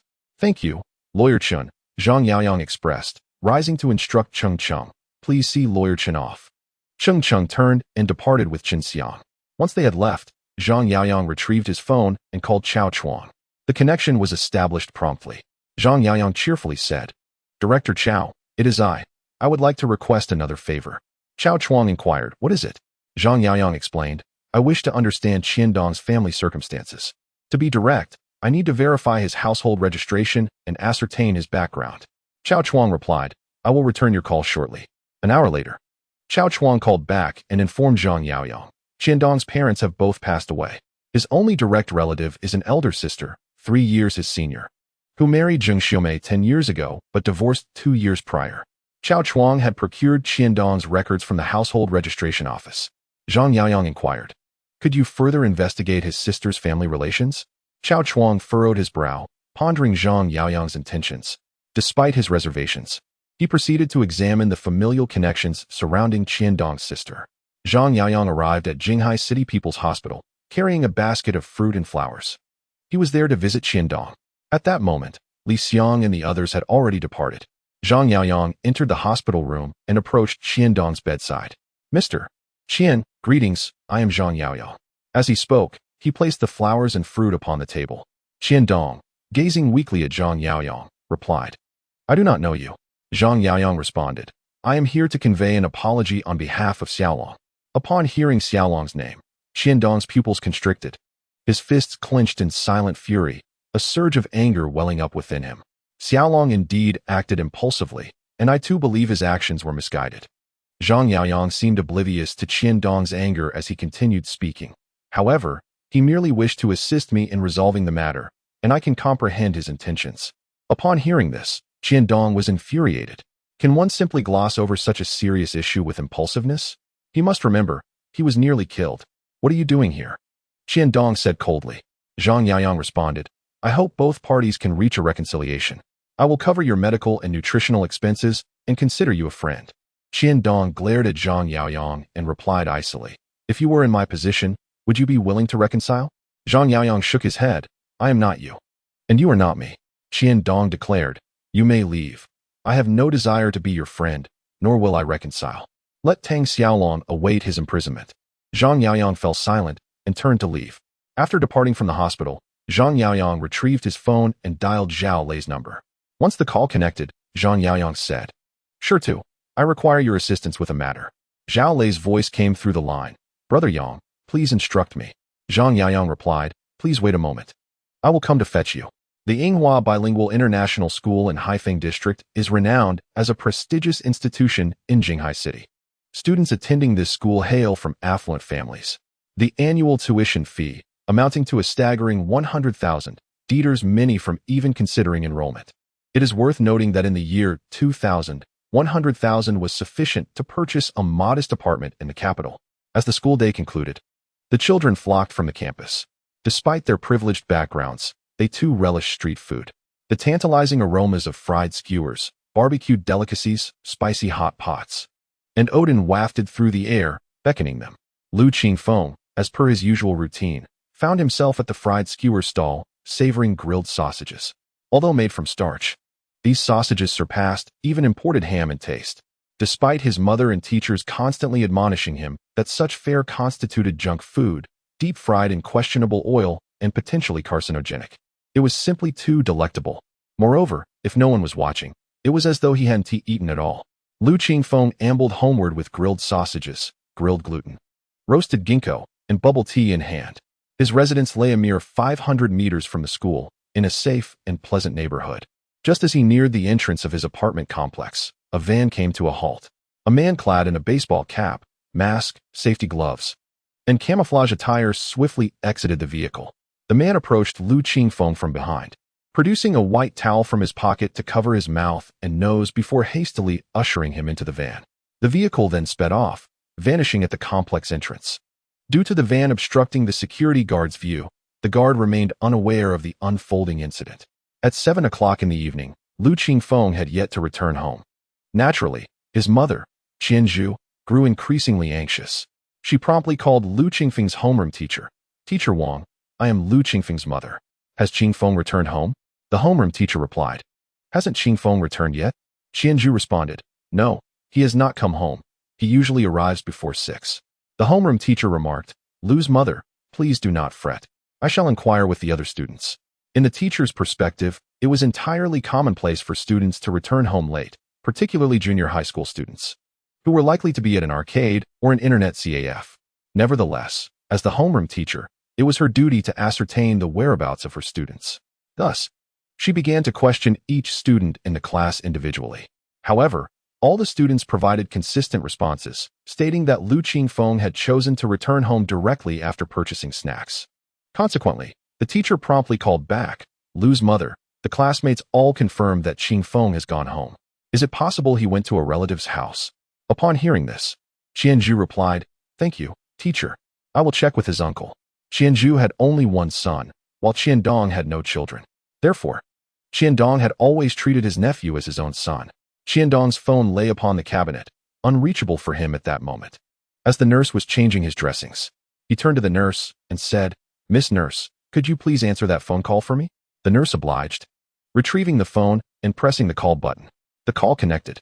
Qianzhu anxiously inquired, "Adong, has the baby come to your place?"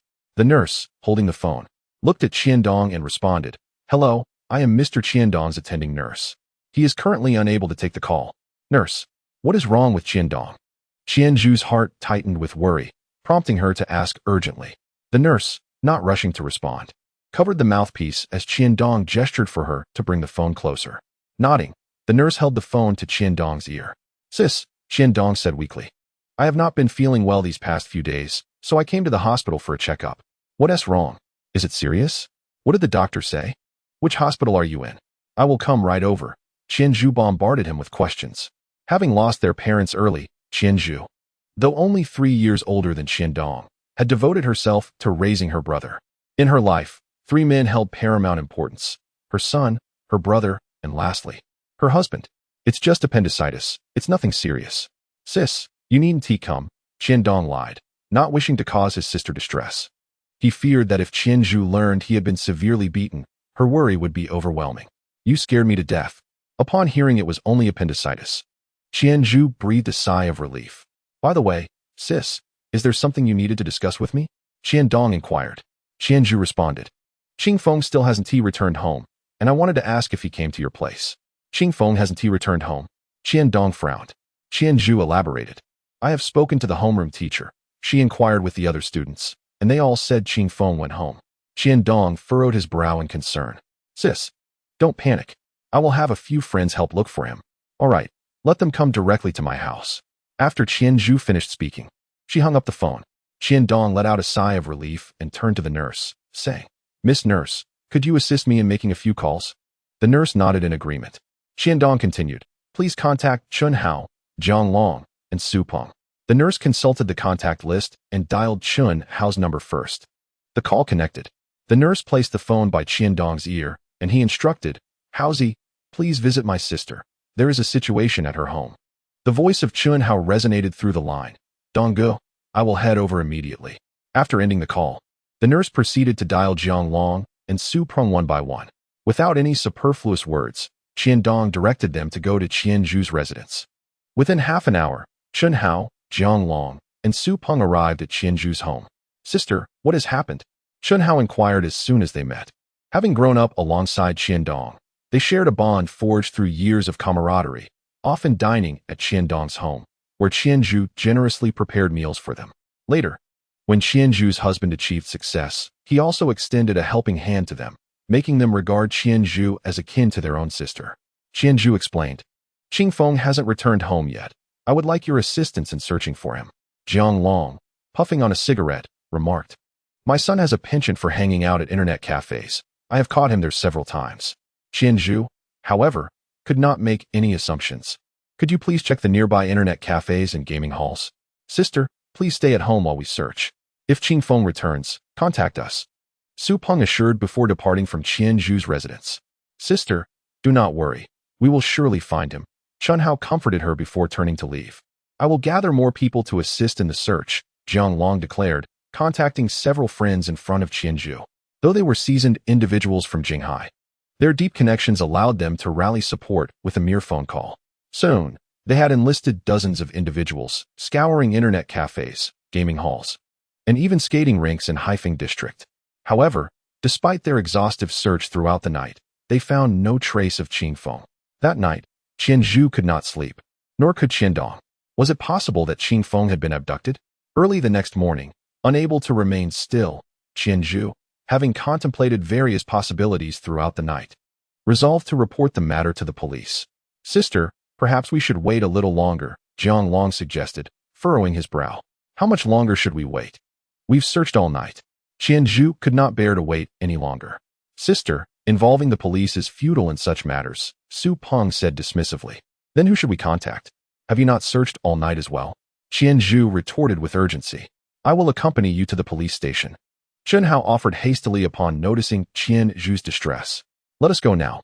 Without a moment to spare for her appearance, Qianzhu rose and exited the door, followed closely by Chun Hao and the others. The four of them drove to the police station, where they promptly explained their purpose to the officers.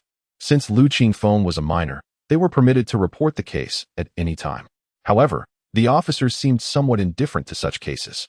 It was not a lack of empathy, but rather an understanding that children of Qingfeng's age often indulged in playful escapades, sometimes disappearing into dark internet cafes for days on end without returning home. Wasting police resources on such instances was deemed unworthy. After the female officer accepted the case, she advised Qianzhu, All right, please return home and await news. If we locate the child, we will contact you immediately. Upon leaving the police station, Su Peng muttered, Sister, I told you involving the police was pointless. They are merely stringing us along. Chun Hao kicked Su Peng, prompting Su Peng to wisely fall silent. In the afternoon, Qianzhu's husband, Lu Jun, returned home, utterly exhausted. Upon learning that their son had not returned the previous night, he had spent the entire night in restless worry. By the time morning arrived and their son was still absent, Lu Jun could no longer remain idle. He set aside his business matters and promptly purchased a plane ticket back to Jinghai. Upon seeing Lu Jun, Qianzhu immediately collapsed into his arms, weeping. Lu Jun, aside from offering comfort, felt powerless. Do not cry, do not cry. I will contact some people to assist in the search. He pulled out his phone, for he was a businessman with connections in both legitimate and illicit circles. Through her tears, Qianzhu pleaded, Then please, have them help us find him. Lu Jun nodded and swiftly began calling his friends. If their son was not located soon, he would have no choice but to post missing person notices. Anxiety grew with each passing moment, enveloping Qianzhu, Lu Jun, and Qiandong in a cloud of unease. Lu Qingfeng was of paramount importance to them all. By the third morning, Lu Jun had arranged for the urgent printing of 100,000 missing person flyers, ready to plaster the streets and alleys of Jinghai. Just then, his phone rang, a call from an unfamiliar number. Lu Jun answered. Dad.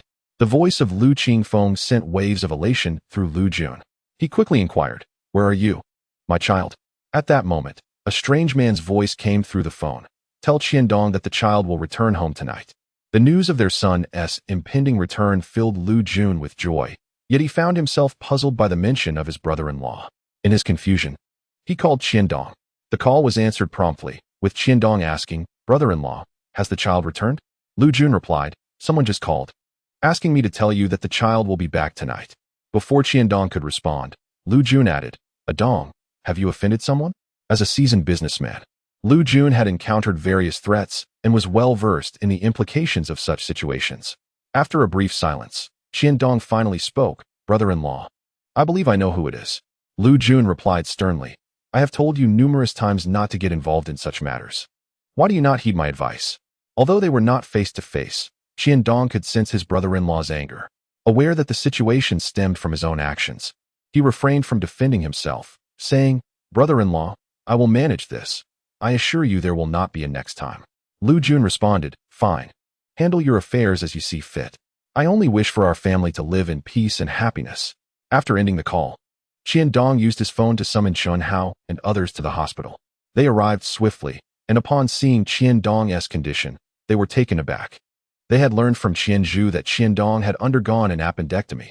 However, his current state did not resemble that of a typical appendicitis patient. As he bore a bandage on his head, Qiandong waved them off, stating, "Do not ask. Just accompany me as I leave the hospital." Su Peng furrowed his brow, questioning, "Are you in a condition to be discharged?" Qiandong, holding his breath, attempted to rise, supported by Chun Hao and Jiang Long. With their assistance, he managed to sit up. At that moment, a nurse approached, witnessing Qiandong's attempt to rise. She promptly inquired, "What are you doing?" Without offering an explanation, Qiandong reached to remove the foreline, and with the help of Chun Hao and others, he stood up. "You have not fully recovered. You must lie back down," the nurse urged, but Qiandong paid her no heed. At noon, at the Yuan diner, the bustling lunch hour found Li Yuan and her staff overwhelmed with customers. Suddenly, a vehicle pulled up outside the diner. The door swung open, and Qiandong and his companions emerged. Qiandong, his head wrapped in bandages and clad in a hospital gown, required assistance to stand. Each step he took was met with beads of sweat on his forehead, the pain in his body serving as a constant reminder of his condition. Upon seeing him, Li Yuan hurried outside, exclaiming, "Landlord, what has happened to you?" She was taken aback by Qiandong's appearance. Without uttering a word, he knelt before her. Bowing his head in a gesture of humility, Li Yuan stood frozen, aware of Qiandong's typically domineering demeanor in the past. She had approached him with the utmost caution, fearing any misstep might offend him. Raising his head, Qiandong proclaimed, "Tell Yang Gu that I was wrong. This establishment can remain open for as long as you desire." Chun Hao, Jiang Long, and Su Peng gazed at Qiandong in disbelief. Though they were unaware of the circumstances leading to this moment, witnessing Qiandong bow in submission was nothing short of astonishing. Li Yuan quickly grasped the situation. Yang Gu had assisted her. In the afternoon, at the old factory street, in the grand establishment of Yaoyang Communications, Li Yuan entered with gifts of cigarettes, alcohol, and fruits. Upon noticing her arrival, Gao Qiqiang surmised that the matter had been resolved. During this time, those whom Yang Gu had aided tended to express their gratitude through gifts once their issues were settled. Indeed, upon encountering Gao Qiqiang, Li Yuan expressed her heartfelt thanks, saying, "Thank you, Yang Gu. It is thanks to your help that my diner can continue to operate." Gao Qiqiang replied with a smile, "Take those back." Yang Gu would not accept them. Li Yuan shook her head, placing the items down and insisting, "You must ensure that Yang Gu receives them. Without his assistance, how would my family of four survive?" With that, she turned and ran off.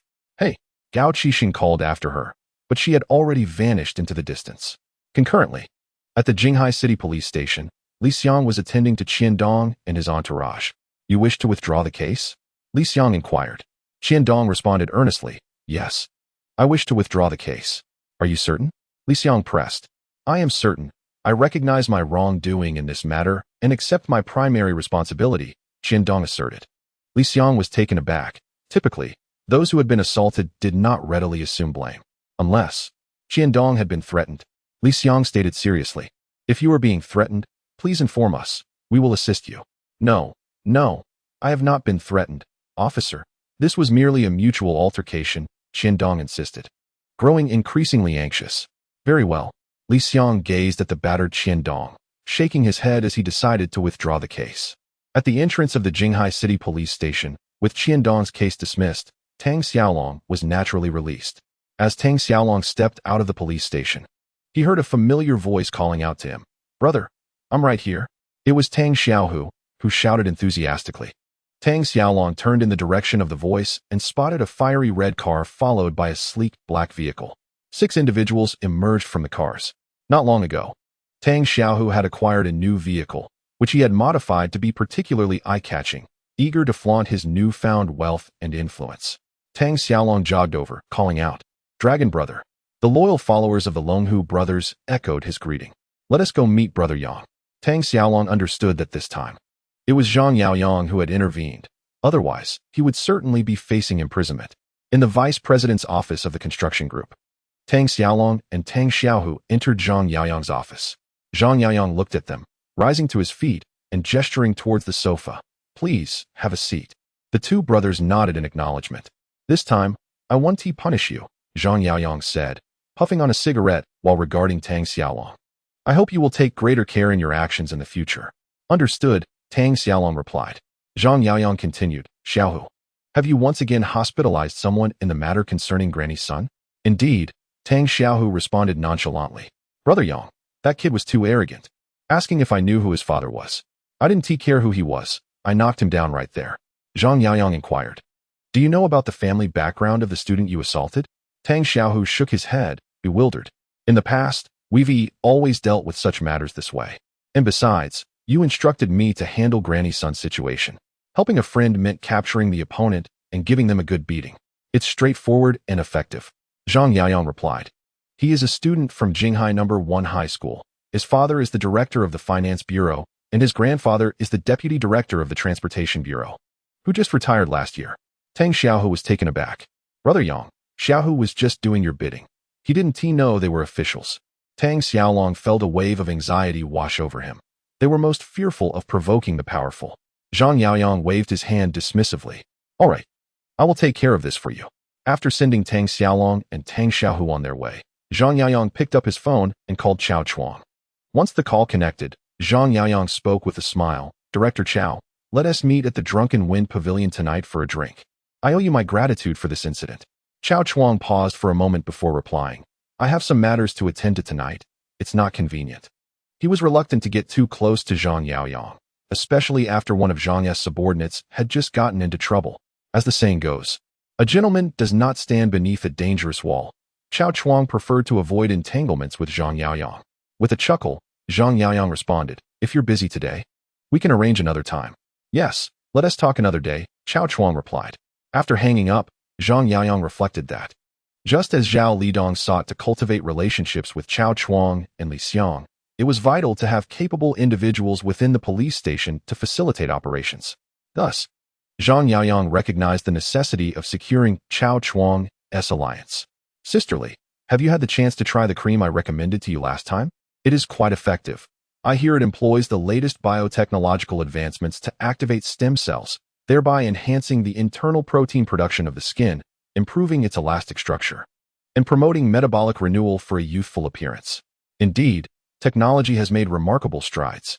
Yes, it feels quite hydrating and not at all dry. My skin tends to be rather parched, and I often envy your complexion, sisterly. Correct, after using it, my skin no longer feels greasy. The struggles of being a mother are known only to those who bear the title. Men could hardly comprehend. My husband is either busy at the construction site or engrossed in social gatherings. No worries. Let us indulge together in shopping and not save a penny for the men. Upon returning home, Zhang Yaoyang found Chen Shooting seated on the sofa, engaged in a casual conversation on the phone. The sister Li she referred to as Li Fong, the wife of Secretary Wang, who is a year older than Chen Shooting. Maintaining relationships among men is contingent upon the bonds women share. The whispers exchanged between them are the most potent means of influence. Moreover, women possess an inexhaustible array of topics to discuss. In just a few shopping excursions, Chen Shooting had deftly gauged Secretary Wang's wife's character and preferences, establishing a sisterly rapport. Sisterly, if you have some free time this weekend, let us go shopping. A new clothing store has just opened on East Street. Absolutely. I look forward to seeing you this weekend. Chen Shooting set her phone down and embraced Zhang Yaoyang, asking, has the issue with Xiao long been resolved? It has, he replied, pulling a cigarette from his pocket as she helped him light it. However, Xiaohu has stirred up some trouble again, and I need to address it after dinner. Xiao Long and Xiaohu lack the necessary capabilities. There are many tasks beyond their reach, Chen Shooting reminded him. Zhang Yaoyang acknowledged, I am aware, which is why they need to be honed. To speak candidly, although the abilities of the Longhu brothers are far inferior to those of Gao Qiqiang and Gao Qiqiang, Zhang Yaoyang still grants them opportunities. This is because they possess self-awareness. They understand their limitations and know that without Zhang Yaoyang, they amount to nothing. The Gao brothers, however, are different. Gao Qiqiang and Gao Qiqiang harbor grand ambitions. And if given the chance, they would undoubtedly revolt. In the original narrative, Chuntai fattened Gao Qiqiang, ultimately leading to backlash. Zhang Yaoyang's principle in employing individuals is singular, to utilize those who can be controlled. You are always right, Chen Shooting conceded, recognizing that from their first meeting. She could discern the limitations of Tang Xiaolong and Tang Xiaohu. In her estimation, they would barely suffice as security team leaders. By the way, Zhang Yaoyang said, taking a drag from his cigarette, if you have a moment, you might invite Chao Chuang's wife and daughter out. Chen Shooting, astute as she is, surmised the reason. Is Chao Chuang not giving you the respect you deserve? Zhang Yaoyang nodded, stating, he consistently keeps his distance from me. Leave it to me. I will handle them for you. Chen Shooting confidently offered. I am grateful for your support, Zhang Yaoyang replied, wrapping his arms around her as he prepared to carry her upstairs. Chen Shooting, clinging to Zhang Yaoyang's neck, inquired, aren't you supposed to head out later tonight? He chuckled. I won't be leaving for another hour. At 7 o'clock, Zhang Yaoyang had arranged to meet Secretary Wang at the tea house. The skincare products you sent last time were truly remarkable. My partner adored them. When Secretary Wang encountered Zhang Yaoyang, the smile on his face appeared exceptionally genuine, devoid of any pretense or insincerity. Zhang Yaoyang chuckled, poured tea for Secretary Wang, and remarked, it was all chosen by Shooting. I am merely a simple man, lacking in such knowledge. However, as long as women are happy, we too find contentment. Indeed, the sentiment resonated deeply with men, prompting Secretary Wang to give Zhang Yaoyang a thumbs up. Zhang Yaoyang then retrieved a beautifully prepared brocade box and presented it to Secretary Wang. The brocade box appeared quite luxurious. What is this? Secretary Wang inquired with curiosity. Zhang Yaoyang opened the box to reveal a rose gold malachite necklace. Last time, when Shooting and Sister Li went shopping, she noticed Sister Li's fondness for this necklace.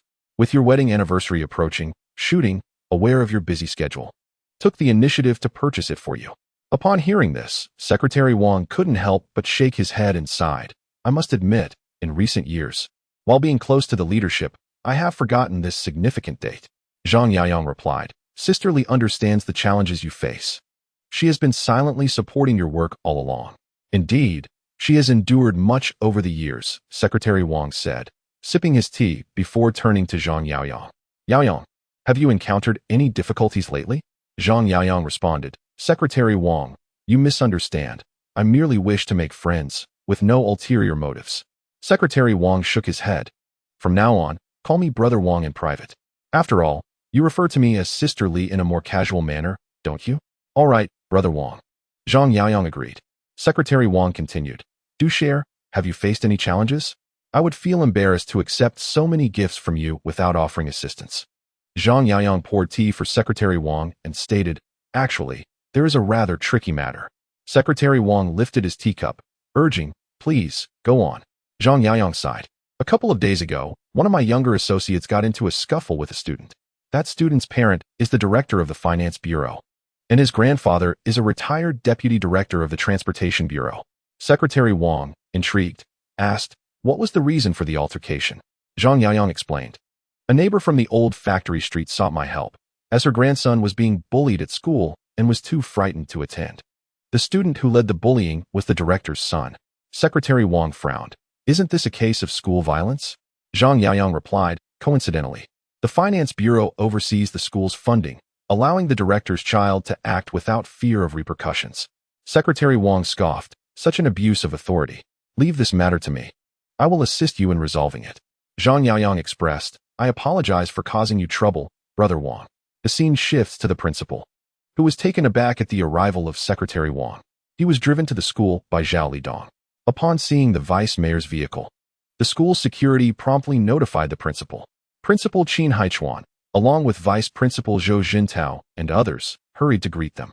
As Secretary Wang alighted from the vehicle, although it wasn't Zhao Lidong, Qin Haichuan and Zhou Jintao did not dare to be negligent.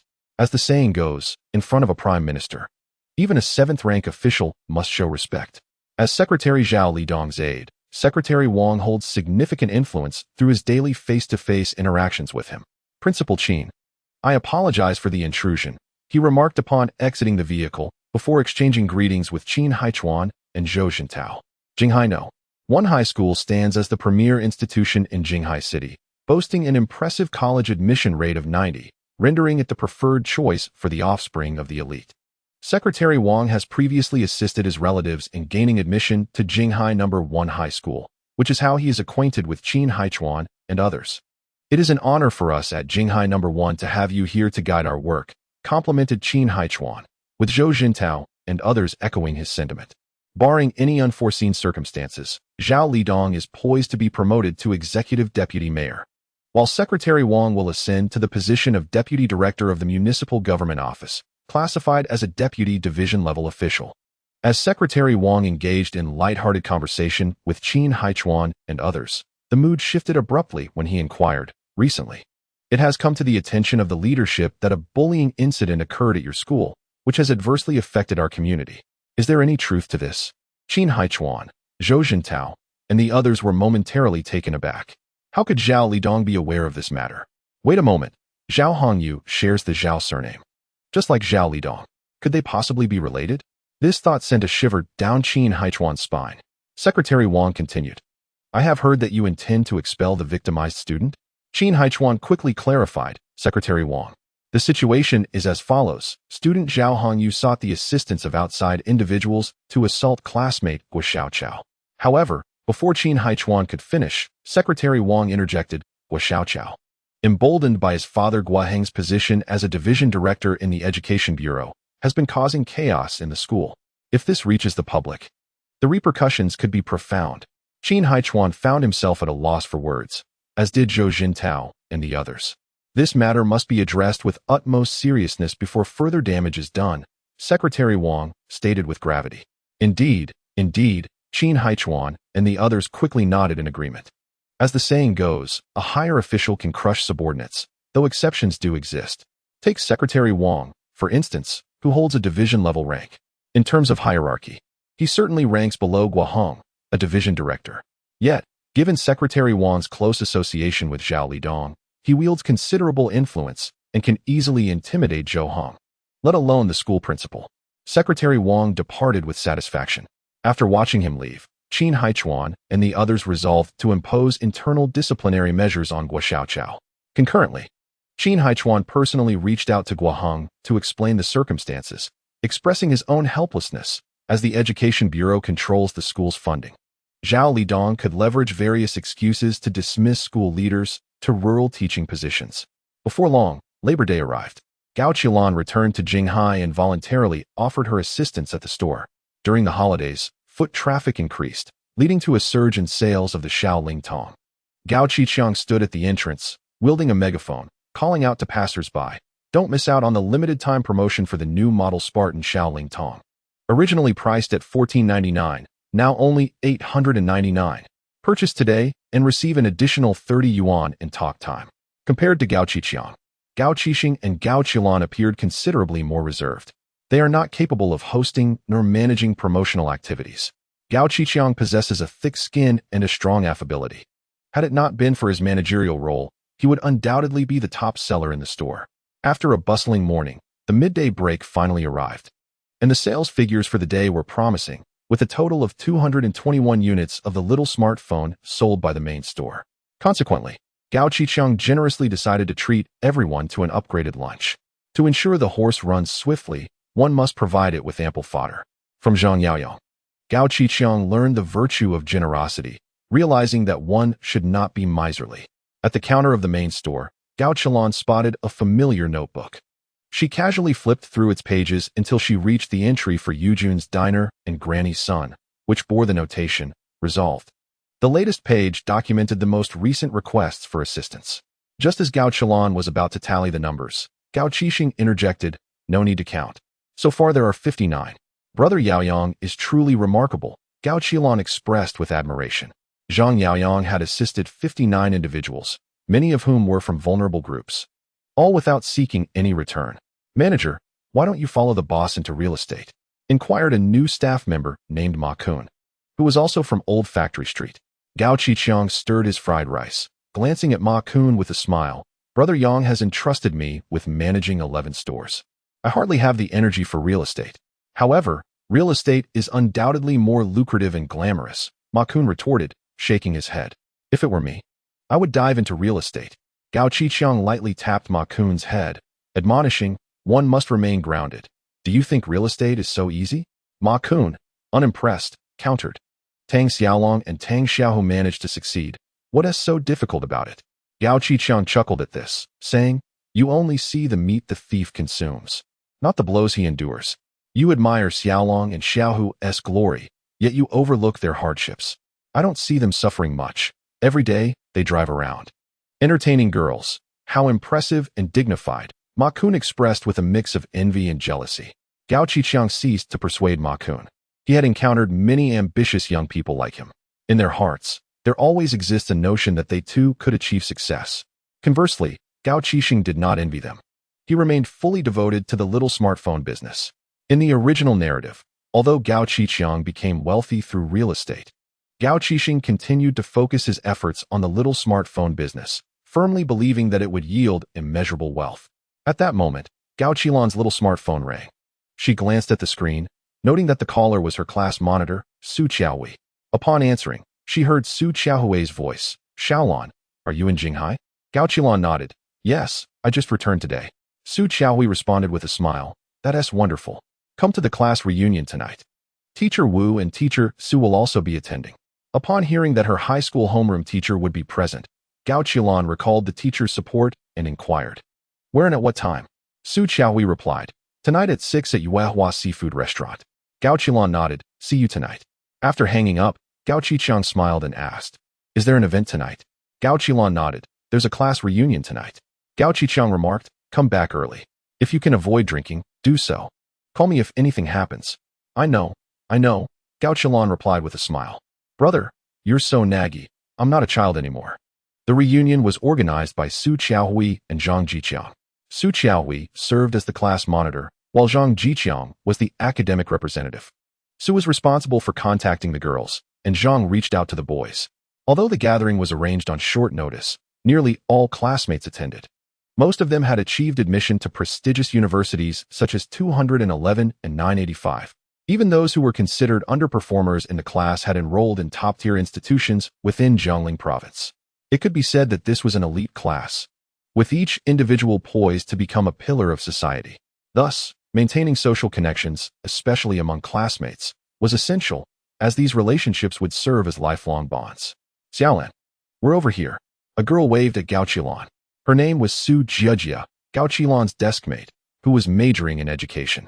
Gao Qilan walked over and sat beside Su Jiejia. Xiaolan, is studying medicine exhausting? Su Jiejia inquired as soon as she sat down. Gao Qilan was about to respond when another girl with a ponytail interjected, it must be really tough. Haven't you heard the saying? What saying? Su Jiejia asked casually. Those who advise others to study medicine will be struck by lightning. The girl with the ponytail, Du Lin, was majoring in finance. Su Jiejia replied, somewhat incredulously. Is it really that exaggerated? Absolutely true, Du Lin asserted earnestly. Su Jiejia turned to Gao Qilan. Xiaolan, is it really that bad? Gao Qilan chuckled awkwardly. I think it's manageable. As the three discussed the hardships faced by medical students, classmates began to arrive in succession. Although they had been apart for less than a year, considerable changes had taken place among them. Particularly the girls, some had curled their hair, applied lipstick, and done their nails, showcasing less innocence and more allure. At that moment, a girl at the table whispered, have you heard about Teacher Gao? The speaker, Lin Xia, was known for her penchant for gossip. Not heard. Du Lin and the others shook their heads. Lin Xia lowered her voice. Teacher Gao has been suspended. Gao Qilan's attention was piqued. She remembered Teacher Gao as someone particularly biased towards students from affluent families. Why? Su Jiejia asked, puzzled. Lin Xia glanced toward the homeroom teacher's direction, ensuring they weren't being overheard, and continued, recently, a student named Guo Xiaoqiao bullied another student, Zhao Hongyu, to the point that Zhao was afraid to come to class. Gao Qilan's eyes widened. She recalled this incident vividly. She had been present when Grandma's son sought help. Lin Xia continued. Later, Zhao Hongyu managed to find some local thugs, who ended up beating Guo Xiaoqiao and his group into the hospital.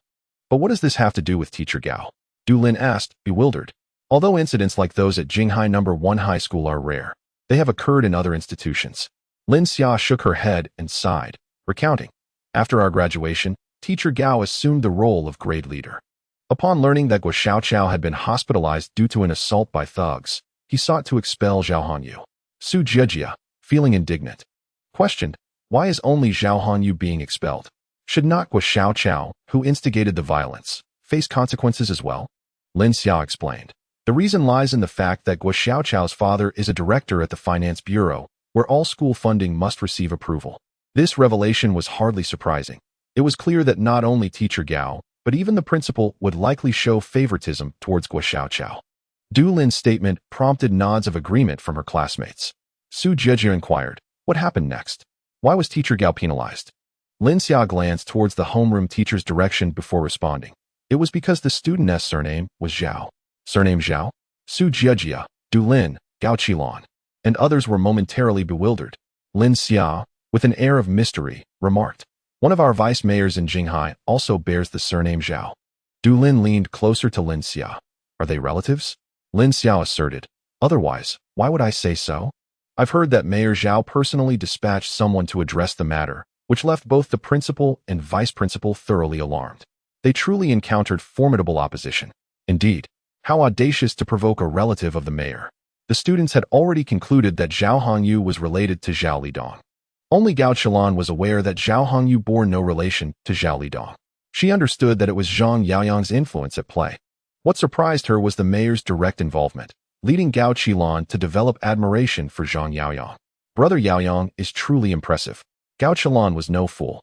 She recognized the profound injustices within society, where the powerful reigned supreme over the masses.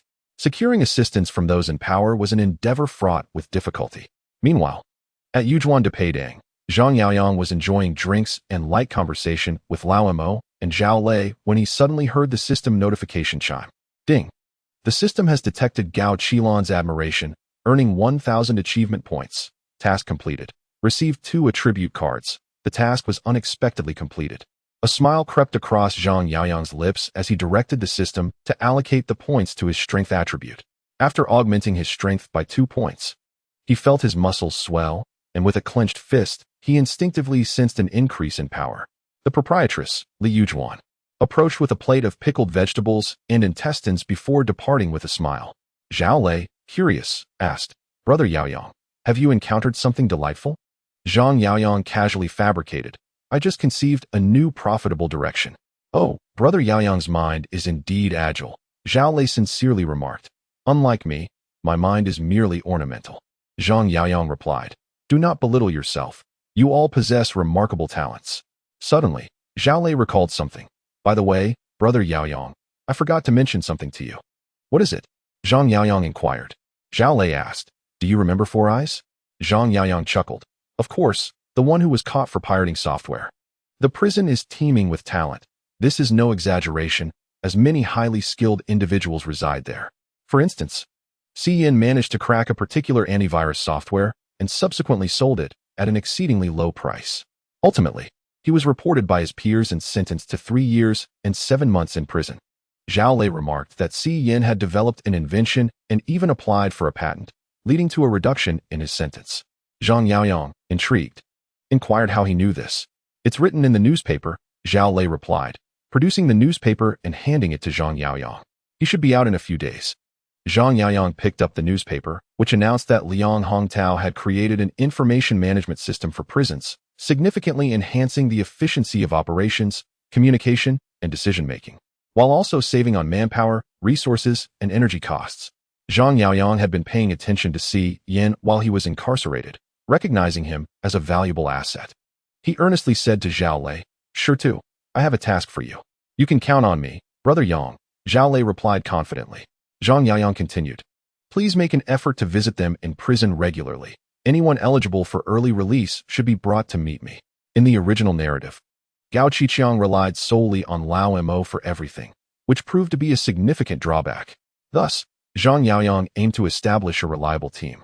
Individuals like Tang Xiaolong and Tang Xiaohu had limited criminal aptitude, merely serving as cannon fodder.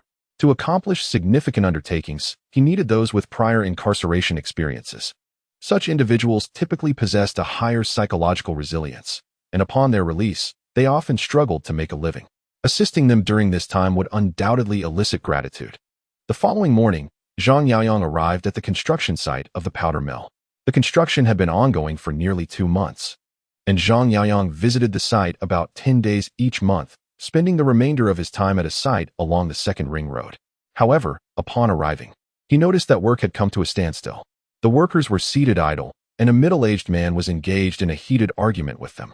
The man, Wei Xinglong, was the contractor for the project. "What is going on?" Zhang Yaoyang inquired, furrowing his brow. Cheng approached him and explained, "Brother Yang, Mr. Wei says the payment for this month hasn't been settled, and he has no funds to pay the workers, so they've stopped working. Typically, construction payments are settled based on the completion of project milestones. In simple terms, payment is calculated according to progress. If the first phase target is 10, then payment is made for 10. Usually, these payments are made monthly. If the contractor does not receive payment, they incite the workers to halt work, and prolonged stoppage can lead to project abandonment. Naturally, the wages owed to the workers would span more than just 1 or 2 months. What about this month as payment?" Zhang Yaoyang asked, still frowning. Cheng replied, "You would have to ask Mr. Xiao about that." Lighting a cigarette, Zhang Yaoyang reflected that this was the first time he had encountered such an issue since entering the real estate business. "What did Mr. Xiao say?" he inquired patiently. Cheng responded, "Mr. Xiao mentioned he is also awaiting a transfer from Xinda Group, which promised to make the payment last night, but it has yet to arrive." Zhang Yaoyang spoke gravely. "Is the construction site account depleted?" Cheng replied, "The account holds merely 230,000, yet we require 700,000 to settle General Wei's project payments." Zhang Yaoyang inhaled deeply, enveloped in silence. Cheng elucidated, "Such situations are not uncommon. Moreover, the construction company has taken on an excessive number of projects, leading to a genuine shortage of funds." Zhang Yaoyang inquired, "How did the company typically handle such occurrences in the past?" Cheng responded, "Generally, we would approach a bridging company for a temporary loan, or we would advance the funds ourselves." Zhang Yaoyang contemplated, preferring not to seek assistance from a bridging company nor to front the money himself. It seemed illogical to pay out of pocket for work. "How much remains in the account for the Riverside project?" Cheng glanced at the statistics in the folder. "There is still 1,040,000. Zhang Yaoyang instructed, "Withdraw 600,000 to pay General Wei first." Cheng hesitated. However, the Riverside project also needs to settle material costs today. Failing to do so would incur penalties. Zhang Yaoyang dismissed the concern, stating, "Let the penalties be. Transfer the funds for now as an emergency measure." This pragmatic approach, addressing immediate issues while postponing others, reflected Zhang Yaoyang's instinctive grasp of real estate operations. Cheng promptly turned to manage the task. "Wait," Zhang Yaoyang called out, and Cheng turned back to him. "Please arrange a lunch meeting with General Xiao. I would like to invite him." Cheng scheduled the lunch at the luxurious hotel. Zhang Yaoyang and Cheng arrived at the private room 10 minutes early. Shortly thereafter, a robust middle-aged man with a ruddy complexion, accompanied by 2 imposing figures who resembled bodyguards, made his entrance.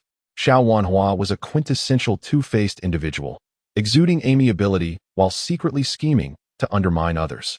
Upon encountering Xiao Wanhua for the first time, Zhang Yaoyang intuitively understood how to navigate their interaction. "General Xiao," he greeted. "Mr. Zhang," Xiao Wanhua replied.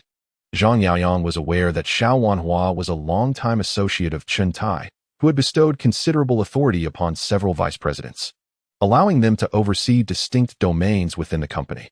This strategy served dual purposes: to reward long-standing allies with shared prosperity and to dilute power to prevent any single individual from dominating.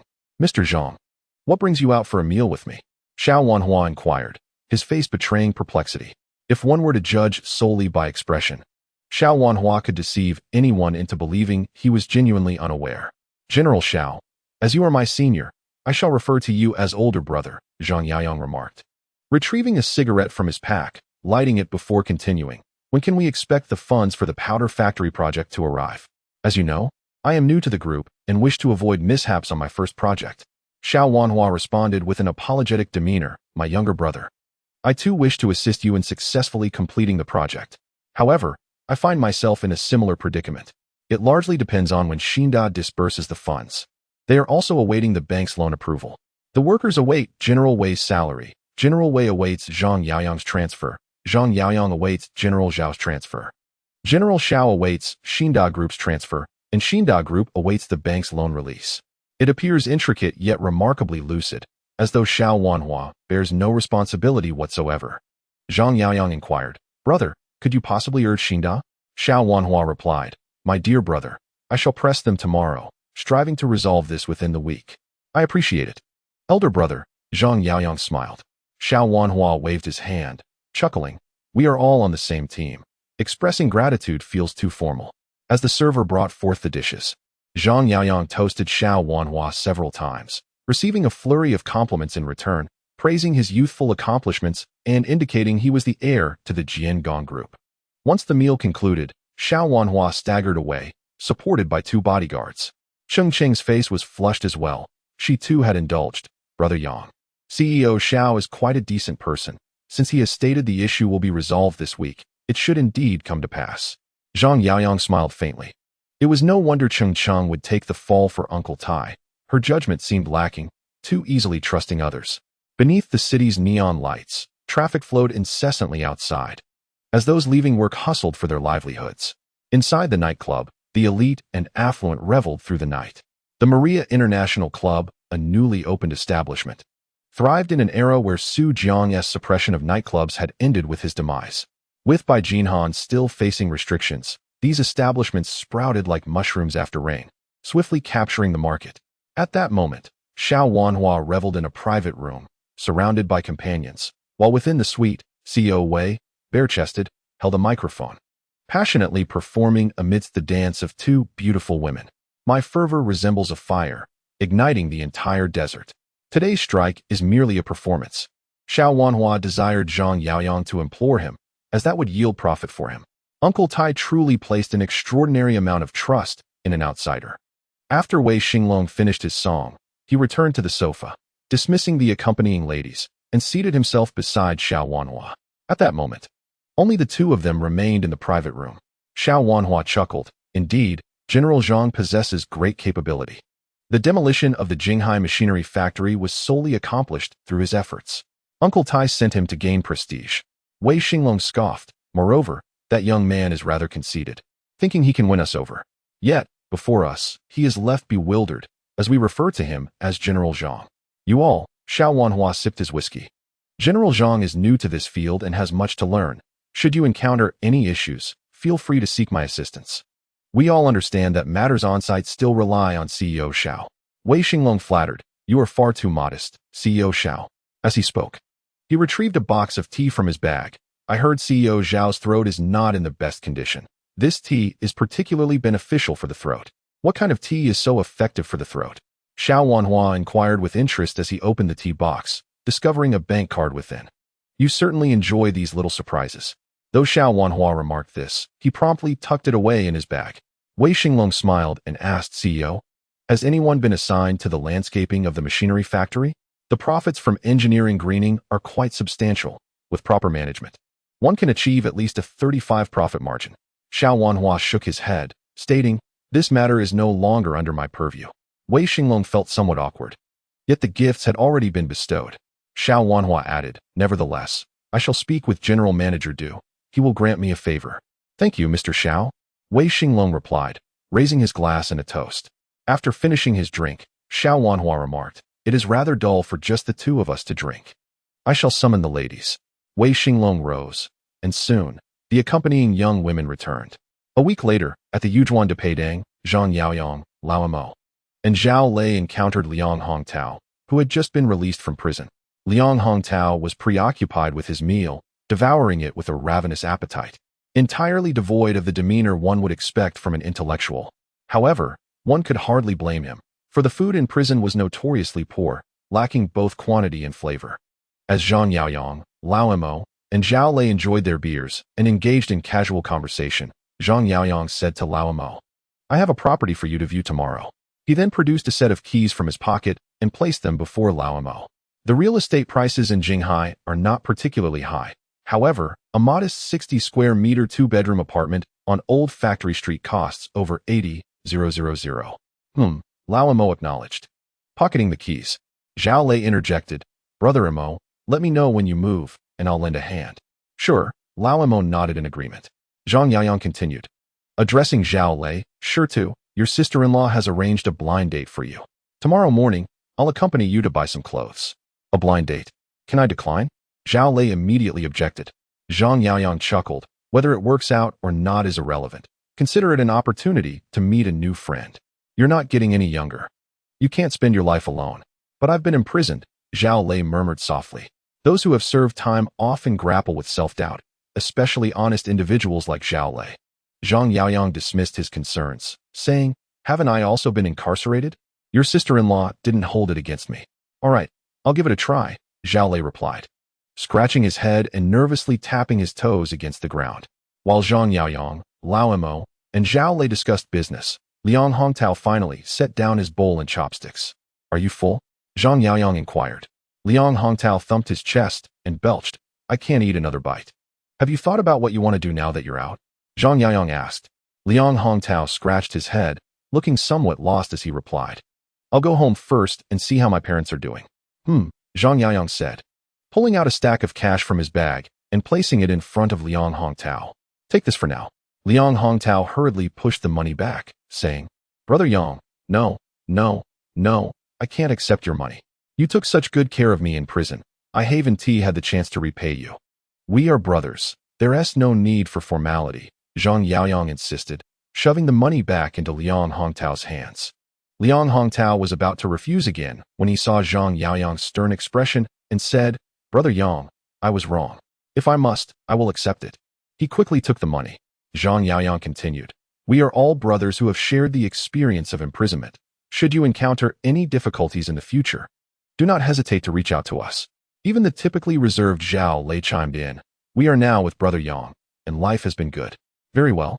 If I find myself unable to continue, I shall seek out Brother Yang, Liang Hongtao remarked. It is often said that what one hears is but a shadow, while what one sees bears the weight of reality. He had witnessed firsthand Zhang Yaoyang's treatment of Zhao Lei and old Mo, and indeed, Zhang Yaoyang was not unkind to others.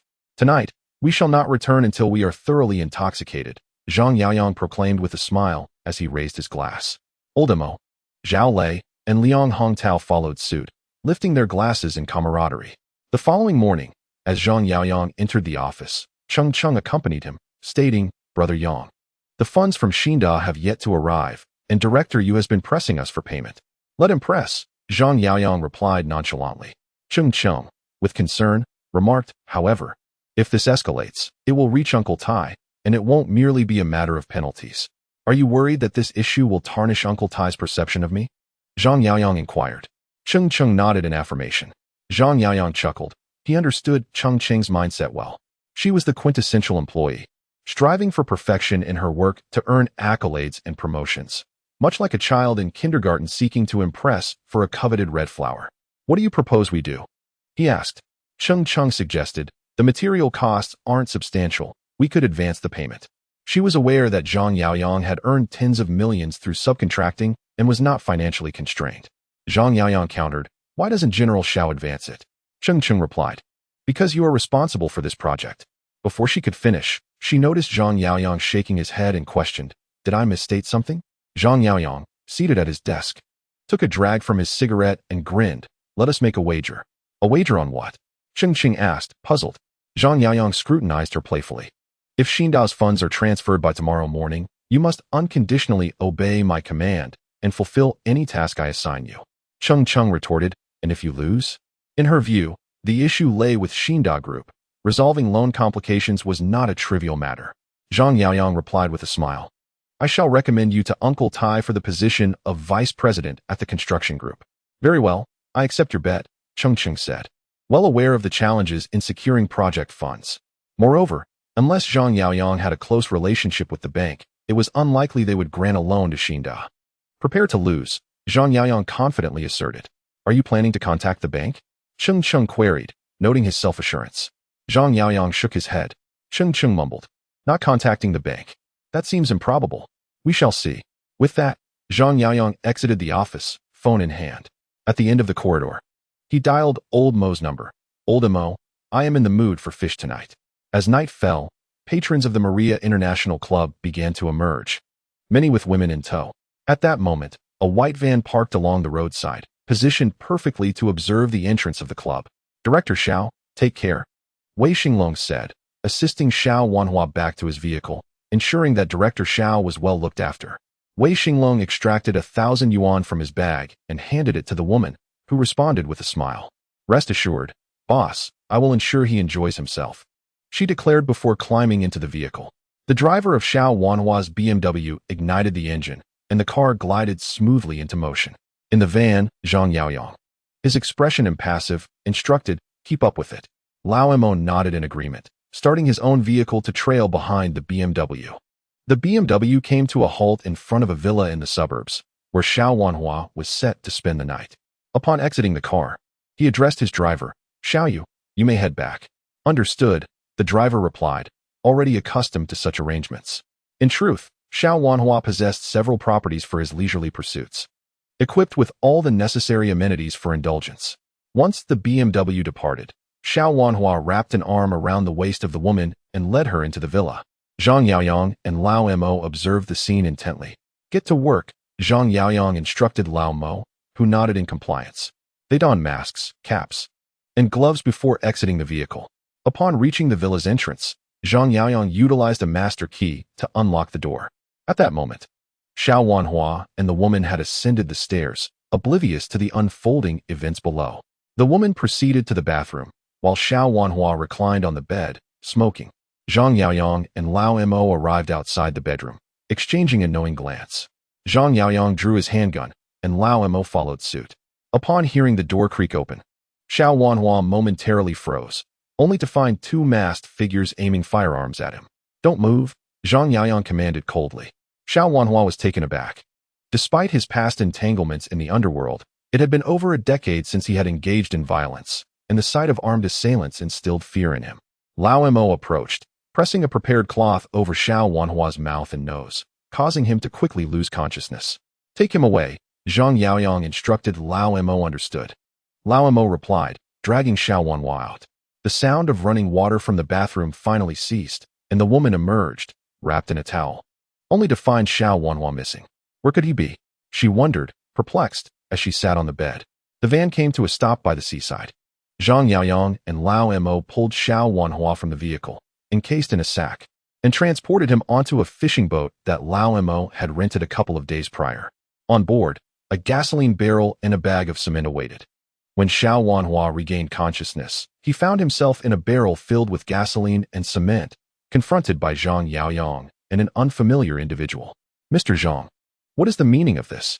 Xiao Wanhua's heart raced as he struggled to suppress his anxiety and maintain composure. Keep pretending, Zhang Yaoyang lamented, eyeing Xiao Wanhua with disappointment. A sudden thought crossed Xiao Wanhua's mind. Could Zhang Yaoyang be aware of my schemes? Yet he hesitated to confirm his suspicion.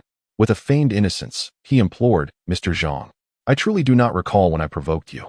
In response, Zhang Yaoyang raised his handgun and fired a shot at Xiao Wanhua's shoulder. With a resounding gunshot, the bullet pierced through Xiao Wanhua's shoulder. Ah! Xiao Wanhua cried out in agony. A real gun. He truly intends to kill me. Xiao Wanhua never imagined that Zhang Yaoyang could be such a madman. Do you take me for a fool? Zhang Yaoyang approached Xiao Wanhua, his pistol pressed against his forehead. Gritting his teeth, Xiao Wanhua pleaded, Mr. Zhang, it's a misunderstanding. There must be some misunderstanding. Zhang Yaoyang chuckled coldly before holstering his weapon. Xiao Wanhua thought that Zhang Yaoyang would no longer harm him, only to see him produce a knife and begin to heat it with a lighter. The burning red blade was pressed into Xiao Wanhua's shoulder. Ah! The cries echoed across the sea. Blood flowed incessantly from Xiao Wanhua's wound. At that moment, Zhang Yaoyang retrieved a vial of medicine. This was a remedy he had yet to use, intended for Xiao Wanhua tonight to prevent excessive blood loss and ensure he did not perish aboard the vessel. Once Xiao Wanhua fainted from the pain, Zhang Yaoyang poured the medicine into his mouth. When he regained consciousness, fear filled Xiao Wanhua's gaze as he looked at Zhang Yaoyang. The bullet has been extracted for you, Zhang Yaoyang said coldly. Do you understand what you must do from now on? I understand, Xiao Wanhua replied in terror. From now on, I will do whatever Mr. Zhang says. That's correct, Zhang Yaoyang nodded in satisfaction. Although in the original script, Xiao Wanhua was coerced by Gao Qiqiang using bank statements to eventually side with him. In reality, all three, Xiao Wanhua and his companions, were men afraid of death. They were mere lambs to the slaughter. They understood that refusing Gao Qiqiang would surely lead to their demise. The current situation mirrored that. Compliance with Zhang Yaoyang was their only path to survival. Return, Zhang Yaoyang commanded. Lao Mo steered the fishing boat back to the shore. The following morning at 10 o'clock, Cheng learned from the finance department that Xinda Group had remitted 13 million. How could this be? Cheng was astonished and, in disbelief, hurried to Zhang Yaoyang's office. Zhang Yaoyang was smoking, his legs propped up on the desk. Brother Yang, how did you manage this? Cheng asked earnestly. Zhang Yaoyang smiled. If a problem cannot be solved, then eliminate the one who creates it. Cheng was perplexed. Zhang Yaoyang continued. It's all right if you don't understand. You will gradually come to grasp it. Yes, Cheng nodded, taking a deep breath. Brother Yang, I accept the stakes. What would you like me to do? Zhang Yaoyang inquired. Can you sing conquer? Cheng replied, biting her lip. Then kneel and sing at once, he commanded. Cheng was taken aback. Kneeling to sing conquer. Brother Yang, can we choose something else? Cheng gazed at Zhang Yaoyang, incredulous at his outrageous demand. No, Zhang Yaoyang had no intention of letting her off easily. Cheng contemplated for a moment and then asked, can I just sing a segment? I can't sing the whole song. That's acceptable, Zhang Yaoyang agreed. Cheng took a deep breath and knelt before Zhang Yaoyang. Thus, she was conquered. Severing all avenues of retreat, her emotions were resolute, yet her decision was muddled. Conquered in this manner, she consumed the poison he had hidden away, and her narrative reached its conclusion, her love and hatred laid to rest. Cheng lowered her head, unable to meet Zhang Yaoyang's gaze. He stepped forward, his hand poised to press down on her head. After finishing her song, her cheeks flushed, she raised her eyes to Zhang Yaoyang and asked, Brother Yang, is it all right now? Zhang Yaoyang gazed down at Cheng, who knelt before him, her head held high, and a twisted sense of pleasure surged within him. Liang Hongtao's home was in Fuzhou County, a small town with a mere 150,000 inhabitants, ranking among the nation's top 100 impoverished counties.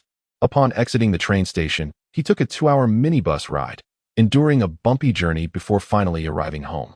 Liang Hongtao's abode, a solitary 2-story timber structure, stood at the foot of a mountain. His family's poverty was palpable, aptly described as living in a house with bare walls. As Liang Hongtao stepped into the yard, he was greeted by the droppings of chickens, ducks, and geese. Any urban dweller would scarcely dare tread upon such ground. Dad, Mom, I'm back, he called out. Yet silence met his words. He presumed they were still working in the fields and had yet to return. Thus, he made his way to the kitchen to fetch water for a bath. There was no running water in Liang Hongtao's home. All domestic water was sourced from a mountain spring, its quality murky and yellowish, requiring a 2-day sedimentation period before it could be consumed. He filled a bucket and carried it into the makeshift bathroom, a small room constructed of wooden planks and tiles, devoid of electricity. It was this stark poverty that fueled Liang Hongtao's ambition to earn a substantial income and become a city dweller. By the time his parents returned, Liang Hongtao had prepared a meal. Hongtao, you're back. His parents were visibly elated at his return. I'm sorry for worrying you, he replied, filled with guilt. It's just good to have you home, they said, embracing him tightly. Dad, what happened to the cow? Liang Hongtao inquired. We had to sell it, his mother replied. A silence enveloped them. The cow had been the family's only valuable possession. Due to Liang Hongtao's legal troubles, his parents had sold off their assets. Rest assured, Mom and Dad, I will work hard to earn money and provide you with a better life, he asserted earnestly. At that moment, his father suggested, Hongtao, the forest farm is hiring. Would you consider applying? Your uncle works there and could help you. To Liang Hongtao's father, his past made securing employment a daunting task. Yes, later we'll accompany you to see your uncle. Make sure to speak to him properly, his mother reminded him. Liang Hongtao, straightforward and lacking in social finesse, often spoke without regard for others' feelings. He shook his head. Dad, I already have a job. Liang Hongtao's father, with a furrowed brow, inquired, what kind of work? To which Liang Hongtao replied, a friend has invited me to join him in making money. His mother, visibly concerned, pressed on, which friend? Is he reliable? She earnestly hoped that Liang Hongtao could settle down and avoid further incarceration. Liang Hongtao reassured her, don't worry, he is a very good friend. Intelligent and perceptive, Liang Hongtao recognized Zhang Yaoyang's intentions to recruit him. Otherwise, he would not have deliberately showcased acts of generosity. such as gifting properties to old Mo and introducing Xu Lei to potential romantic interests. Nonetheless, Liang Hongtao felt a surge of temptation. As a recently released convict, he was acutely aware of the difficulties in securing employment, particularly positions with favorable remuneration. His utmost desire was to escape poverty and achieve prosperity. Since Zhang Yaoyang's release, he must have fared quite well. After visiting his parents and leaving them 3,000 yuan, Liang Hongtao purchased a ticket back to Jinghai. Xu Lei's machining factory buzzed with its usual activity. Brother Lei, Liang Hongtao greeted upon entering the Qin machinery factory. Xu Lei turned off the machine and approached him, asking, "How is your family?" Liang Hongtao replied, "Aside from being poor, they are doing well." Xu Lei remarked, "If you had joined Brother Yang earlier, you wouldn't be poor now." Liang Hongtao nodded. "I intend to follow Brother Yang this time." Xu Lei replied, "Wait here, allow me to contact Brother Yang." He pulled out his phone and called Zhang Yaoyang. The call connected swiftly. "Sure to, what's up?" Zhang Yaoyang's voice echoed through the receiver. Xu Lei responded, "Brother Yang, Xiyan has returned. He wishes to join you." Zhang Yaoyang instructed, "Tell him to come to Hengwan Real Estate Development Company in the western suburbs." Accompanied by Xu Lei, Liang Hongtao made his way to the company's front desk. "May I ask whom you are looking for?" inquired the receptionist. Xu Lei, being somewhat introverted, remained silent and glanced at Liang Hongtao. Liang Hongtao spoke up, "President Jiang sent us." "Oh, you are friends of President Jiang. Please follow me," the receptionist responded.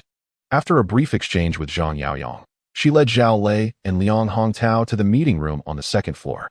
"President Jiang will arrive shortly," she informed them while serving tea. Liang Hongtao and Xu Lei nodded in acknowledgement. Approximately 10 minutes later, Zhang Yaoyang entered the meeting room. "You may step out," he instructed the receptionist, who promptly exited. Once alone, Zhang Yaoyang turned to Liang Hongtao and asked, "What do you think of this company? The environment is quite pleasant." "Isn't it?" Liang Hongtao nodded and then asked, "Brother Yang, you know I speak plainly. What do you expect me to do?" Zhang Yaoyang inquired. "Are you familiar with hacking?" Liang Hongtao, having studied computer science, was indeed acquainted with hackers and aware that hacking constituted a form of crime, with penalties ranging from less than 5 years to over 5 years of imprisonment. Ultimately, hacking was a profession fraught with legal consequences. Zhang Yaoyang continued, "I want you to self-study hacking knowledge. It is your forte." Liang Hongtao scratched his head and replied, "I will give it a try." Zhang Yaoyang smiled faintly, expressing his satisfaction as he stated, "From now on, you will work here as the manager of the Information Technology Department. When you have the time, assist them in eliminating viruses and reinstalling the system." In a subsequent chapter, titled Chao Chuang's Distress, Chen Shooting effortlessly charmed Chao Chuang's wife, Ding Ding, who was visibly pleased with her compliments about her figure. "If I could maintain such a physique at your age, I would wake up laughing from my dreams," she remarked. Since Zhang Yaoyang had enlisted Chen Shooting's help in mending relations with Chao Chuang's wife and daughter, she had taken it upon herself to nurture their bond. Under Chen Shooting's meticulous arrangements, she cultivated a friendly rapport with Chao Chuang's family. Presently, she affectionately referred to Chao Chuang's wife, Ding Ding Hong, as Sister Ding, and his daughter, Chao Qin, as Little Qin. After trying on clothes, the two ladies rested in the shop, where a server promptly brought tea and pastries. "Please wrap up the qipao." Chen Shooting instructed the server, who nodded and departed. Ding Ding quickly offered, "How much is it?" "I'll cover the cost." Chen Shooting feigned annoyance, saying, "Sister Ding, you treat me like a stranger." Ding Ding explained, "Shooting, you've bought me too many clothes lately, and Lao Chao is a bit displeased about it. Is it such a big deal to buy a few outfits?"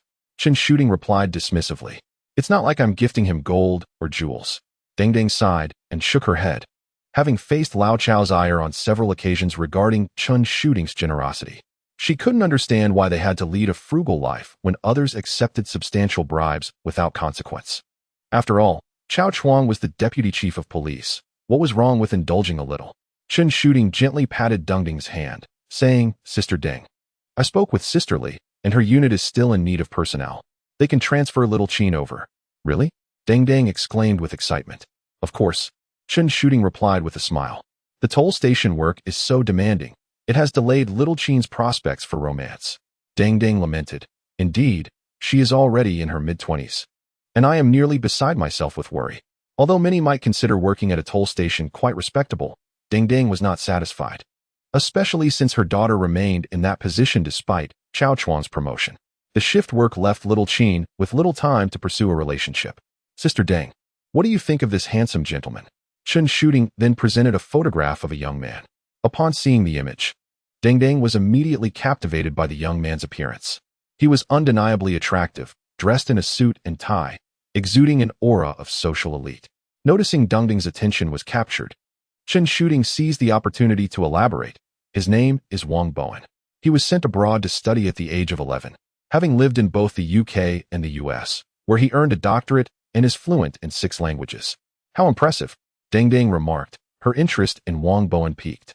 Chen Shooting added, and his father is the general manager of Guanhua Foods. Deng Deng's mind conjured the phrase tall, rich, and handsome. If her daughter could marry such a man, it would indeed be a life of comfort. Chen Shooting remarked, Sister Deng, good men are now a rare commodity. You must encourage Xiaoqin, or she will be snatched away by someone else. Deng Hong, increasingly enamored with the photographs, subsequently requested Chen Shooting's contact details, intending for her daughter to meet Wang Bowen. At 11 o'clock that night, Chao Chuang, weary and exhausted, returned home. Just as he reclined on the sofa, Deng Hong emerged from her room.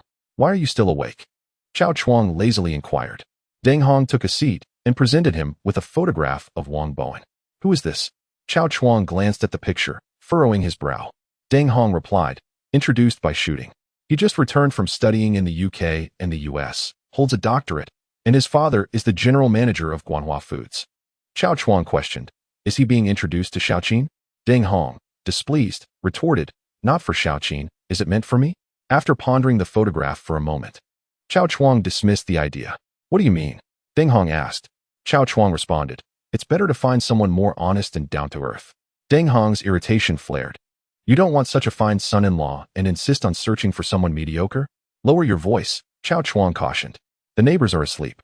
Deng Hong tucked the photograph away and continued. By the way, Shooting inquired with Sister Lee, who mentioned that the tax bureau has a vacancy and could assist Xiaoqin in transferring there. I suggest you keep your distance from Chen Shooting, Chao Chuang said, his irritation growing at the mention of her assistance. Deng Hong coldly replied, indeed, I should distance myself from Shooting. But can you help our daughter transfer jobs? Can you find her a quality partner? Chao Chuang rubbed his temples, weary of the discussion. I'm tired. I'm going to take a shower, he stated. He was acutely aware that Zhang Yaoyang was employing indirect tactics, while Chao Chuang could maintain his distance from Zhang. The latter had successfully gained Deng Hong's trust through Chen Shooting. Upon finishing his shower and returning to bed, Deng Hong forcefully tugged at the blanket. What are you doing? Chao Chuang sat up, raising his voice. Deng Hong pressed. Tell me, why are you so resistant to Shooting? Chao Chuang took a deep breath. Do you know who Chen Shooting's husband is? Deng Hong huffed. Is he a bad person? Then arrest him, she insisted. What do you mean by I? You're the police. He is a criminal. It's your duty to apprehend him. This matter is not as simple as you think. Chao Chuang struggled to articulate his complex relationship with Zhang Yaoyang and Zhao Lidong. Am I the one making it simple, or are you overthinking it? Deng Hong crossed her arms defiantly. Lu Mei's husband just moved into a new house this year and bought a new car. Which of their leaders isn't corrupt? They seem to be just fine. Are you the only one who is above it all? Time to sleep, Chao Chuang muttered, turning away. Pathetic. You're nothing but a coward. Deng Hong scornfully kicked him. The following morning, Zhang Yaoyang inspected the construction site. Since Xiao Wanhua had been subdued, matters on site had become considerably easier. Regardless of the project, the budget was invariably ample. If funds were lacking, Xiao Wanhua would cover the shortfall himself. Moreover, Xiao Wanhua had also communicated with the contractors, instructing them to refrain from feigning politeness and merely offering perfunctory responses to Zhang Yaoyang. Suddenly, his phone buzzed. Zhang Yaoyang retrieved his phone and glanced at the screen. It was a call from Chao Chuang. He pressed the call button and cheerfully inquired, Director Chao, how may I assist you? On the other end, Chao Chuang's voice resonated. Are you available for lunch today? Zhang Yaoyang replied, certainly. Where shall we meet? Chao Chuang responded, at noon, at Shanyuan Seafood Restaurant. Very well, I shall see you then. Zhang Yaoyang concluded before disconnecting the call. At the Shanyuan Seafood Restaurant, in a private room, Chao Chuang wore a serious expression, maintaining his composure since his arrival. The purpose of this meeting with Zhang Yaoyang was to clarify his stance. Indeed, Chao Chuang had received a promotion from Zhao Lidong, during which Zhao had generously provided him with numerous shopping and fuel cards. However, these cards were of little use to him. Chao Chuang aspired to rise in rank, yet he had no desire to succumb to corruption. Thus, even after being appointed as deputy director, he refrained from exploiting his authority for personal gain. Fearful of the whispers that might circulate behind his back, he remained particularly sensitive while navigating through crowds, perpetually anxious about others discussing his affairs. Meanwhile, Zhang Yaoyang was orchestrating his own schemes, not only facilitating a job transfer for his daughter, but also introducing her to potential suitors. This was an attempt to entice and corrupt him. Therefore, Chao Chuang felt compelled to remind Zhang Yaoyang that he was not a corrupt official. 10 minutes later, the door to the private room swung open. The waiter ushered Zhang Yaoyang inside. Upon entering, Zhang Yaoyang greeted, "Director Chao, I apologize for the slight delay. It's quite all right. I have only just arrived," Chao Chuang replied, turning to the waiter. "You may serve the dishes now." Understood, the waiter acknowledged before departing. Shortly thereafter, the table was adorned with dishes and beverages. The waiter poured wine for Zhang Yaoyang and, as he was about to serve Chao Chuang, the latter shook his head and gestured toward the orange juice on the table. The waiter complied, pouring orange juice for Chao Chuang, who then signaled for him to leave. Once alone, Chao Chuang raised his glass and stated, "I have a meeting this afternoon, so I shall toast with juice instead of wine. Thank you for your assistance, Mr. Zhang." Zhang Yaoyang offered a subtle smile. "You are too kind, Director Chao." The two men raised their glasses in unison. With a sigh, Chao Chuang continued, "Mr. Zhang, I was born in 54, making me 46 this year. Having served in the police force for over 20 years, while I may not be a hero, the scars I bear from duty are a form of honor. I never anticipated that I would ascend to the position of deputy director, yet here I am, rather unexpectedly." Zhang Yaoyang remained silent, allowing Chao Chuang to express himself further. Chao Chuang continued, "Now that I hold this position, I tread carefully, anxious that any misstep might provoke discontent from my superiors or gossip among my subordinates. Therefore, I am truly grateful for your assistance with my daughter. But I hope such matters can be avoided in the future. Are you concerned about rumors?" Zhang Yaoyang inquired with a smile. Chao Chuang replied, "I wish for her to succeed based on her own merits, and I hope you can understand my position." Zhang Yaoyang retrieved a cigarette, lit one, and leaned back in his chair, smiling as he said, "Director Chao, I comprehend your meaning." Chao Chuang nodded, perceiving this as a declaration. Zhang Yaoyang took a deep drag from his cigarette and slowly exhaled. "Director Chao, do you believe in fate?" Chao Chuang gazed at Zhang Yaoyang, puzzled by his implication. Yet after a moment of contemplation, he replied, "I do not believe in the existence of spirits or deities. Allow me to share a tale from the Soviet Union." Zhang Yaoyang said with a smile, holding his cigarette. One day, the son of a general asked his father, "Dad, when I grow up, can I become a general like you?" His distinguished father replied, "My son, of course you can." The boy, elated, then inquired, "Can I become a marshal when I grow up?" The general shook his head. "No, you cannot." The son, somewhat disheartened, asked, "Why not?" The general explained, "Because marshals have sons too." Chao Chuang, being astute and sensitive, felt as if Zhang Yaoyang's words were a veiled mockery of his ascent to the position of deputy director, and self-deprecatingly laughed. "What you describe is rather common. My rise to deputy director is indeed a matter of sheer luck." Zhang Yaoyang shook his head. "Director Chao, I believe you have misunderstood me. I did not intend to mock you. In truth, I harbor a deep disdain for this society. It is rife with inequities. Some are born into privilege while others are condemned to servitude. The former relish in tranquility, poetry, and distant horizons, while the latter are marked by their class, laboring tirelessly, bearing burdens throughout their lives." As he spoke, Zhang Yaoyang rose and poured a glass of liquor for Chao Chuang, who accepted it without hesitation. He then poured a glass for himself. "Do you consider this fate?" Zhang Yaoyang inquired. Chao Chuang remained silent. "I drink to that. You may choose as you wish," Zhang Yaoyang declared, downing his drink in one go. Chao Chuang followed suit. The fiery 53-degree liquor coursed down, invigorating them both. For men, life revolves around three pursuits: power, wealth, and women. Zhang Yaoyang continued, pouring more liquor for both himself and Chao Chuang.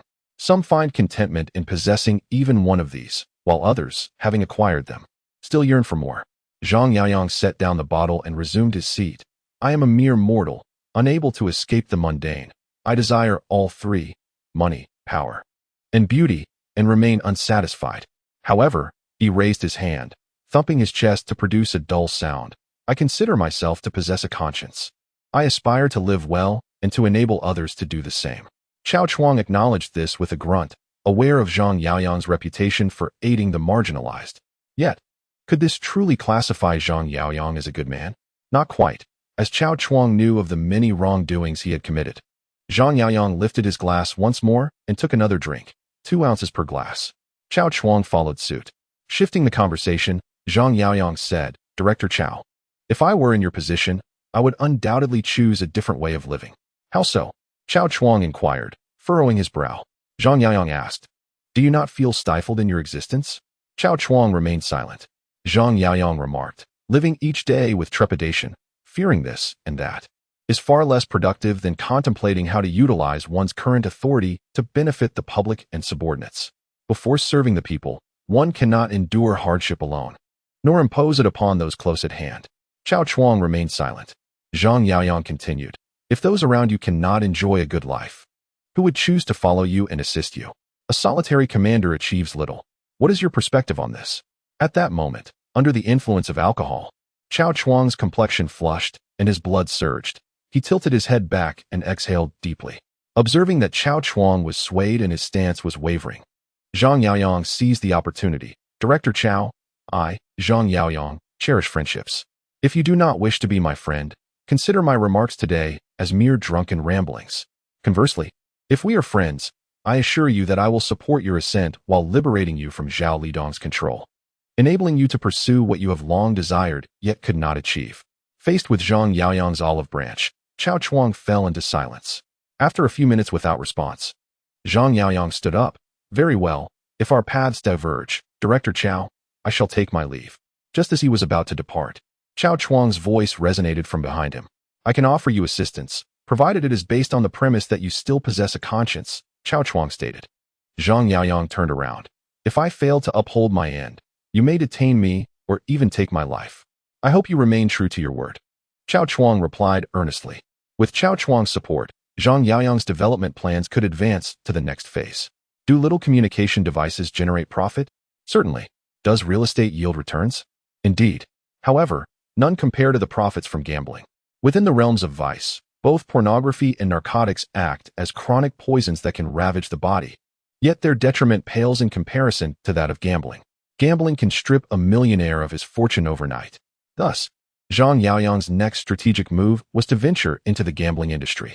With the funds acquired from little communication devices and real estate, he was poised to operate a casino. He enlisted Tang Xiaolong and Tang Xiaohu to recruit personnel and expand their organization, positioning them as operators of the casino. The final piece of the puzzle was Chao Chuang. It is well known that the eradication of vice falls under the purview and responsibility of the police force, with gambling eradication being a significant source of welfare for law enforcement. Securing Chao Chuang's assistance alleviated concerns regarding police crackdowns on gambling. Consequently, Zhang Yaoyang summoned Tang Xiaolong and Tang Xiaohu to his residence. Brother Yang. They greeted as they approached him. Zhang Yaoyang, smoking a cigarette, gestured to the seats beside him. Tang Xiaolong and Tang Xiaohu took their places, exhibiting a cautious demeanor in the presence of Zhang Yaoyang, despite their brazen behavior elsewhere. Zhang Yaoyang inquired, Xiaolong, I heard you have been collecting protection fees from convenience stores. Is there any truth to this? Brother Yang, I am not entirely aware of the details, Tang Xiaolong responded, his heart racing with alarm. Zhang Yaoyang, with an expressionless demeanor, remarked, the elderly gentleman runs a convenience store to earn a modest living, and you wish to extract every last drop from him? Brother Yang, I will investigate immediately. If I find any little rascals demanding protection fees at the store, I shall not let them off lightly, Tang Xiaolong replied, visibly anxious. We shall discuss your matters later. Zhang Yaoyang then turned his gaze to Tang Xiaohu. Have you been recruiting followers on campus and soliciting protection fees from them? Tang Xiaohu was taken aback. Brother Yang, this truly has nothing to do with me. It must be those scoundrels. One seeks protection fees from the elderly, while the other from children. You two brothers are quite the pair. Zhang Yaoyang shook his head. Tang Xiaolong and Tang Xiaohu hastily knelt. Brother Yang, we swear this is not our doing. Enough, silence.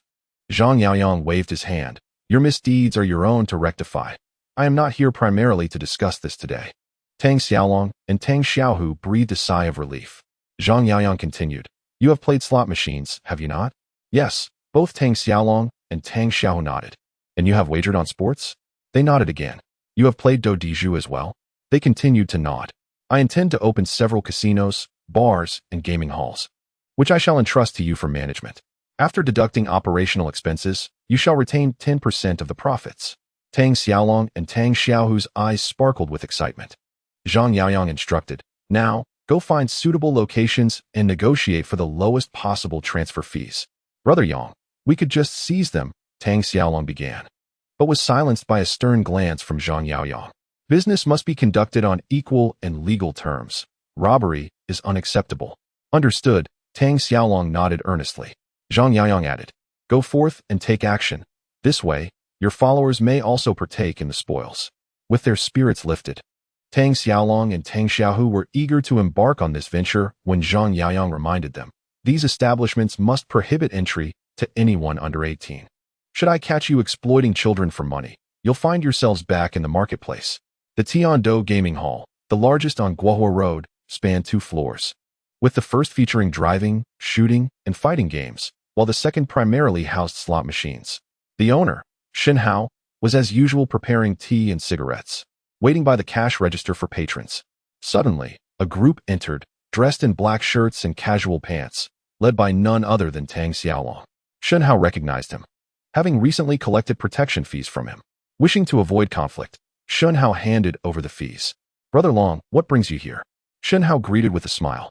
Tang Xiaolong, smoking a cigarette, surveyed the surroundings before stating his purpose. Brother Yang has taken an interest in your establishment. What transfer fee do you require? Upon hearing this, Shen Hao's brow furrowed, and his expression shifted dramatically. Brother Long, I have not withheld a single cent of the protection fees you requested, but asking for my shop now seems rather excessive.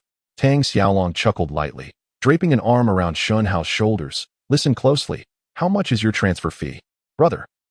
Shen Hao chuckled coldly. I am addressing you as Brother Long out of respect. Should you fail to appreciate this courtesy, I shall. Before he could finish his sentence, Tang Xiaolong seized Shen Hao by the collar, yanking him off his feet. Let me educate him, Tang Xiaolong stated icily. His followers surged forward, delivering a relentless barrage of blows to Shen Hao. At the same time, Tang Xiaohu arrived at the Rose Bar.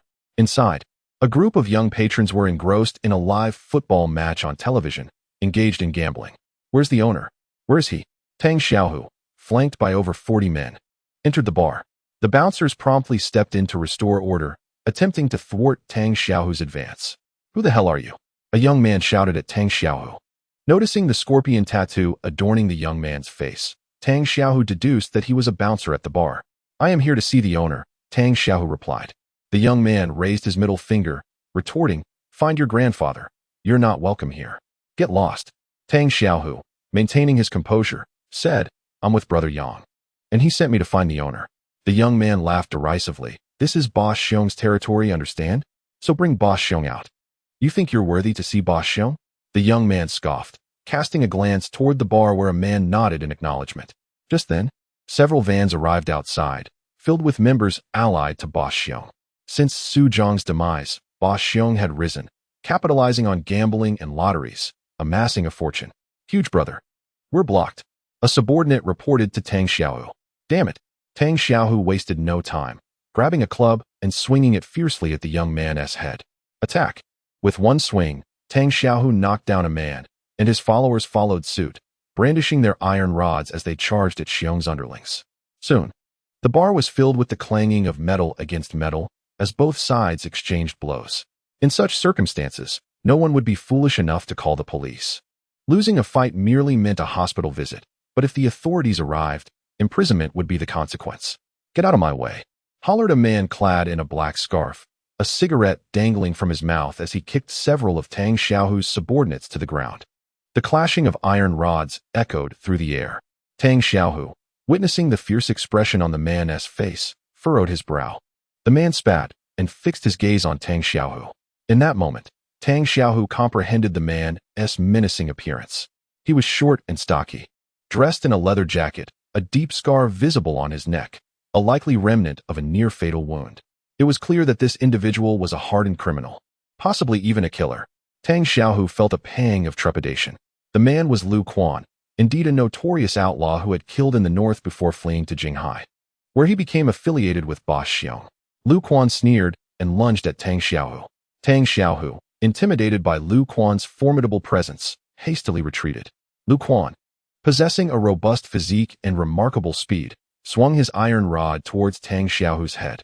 Caught off guard, Tang Xiaohu felt a flash before the rod struck him squarely on the forehead. A resounding crash echoed through the air. Tang Xiaohu was sent sprawling, crashing heavily to the ground. Clutching his forehead, he let out a pained scream as blood streamed down, staining his vision crimson. Though Tang Xiaohu was accustomed to bullying neighbors in his rough lifestyle, he faltered when faced with a real fight. Lu Quan approached with a cold smile. "You little brat. I shall send you to meet the king of hell now." With that, he raised his iron rod once more, preparing to strike down upon Tang Xiaohu.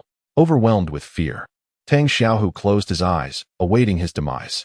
However, in that very moment, a shadow darted past Lu Quan like lightning, seizing his arm. "Damn it, who?" Lu Quan exclaimed angrily, turning to see a man standing behind him. It was Master Xiang. Upon recognizing him, Lu Quan's menacing demeanor vanished, replaced by a smile. "Master Xiang, what brings you here? We can handle this.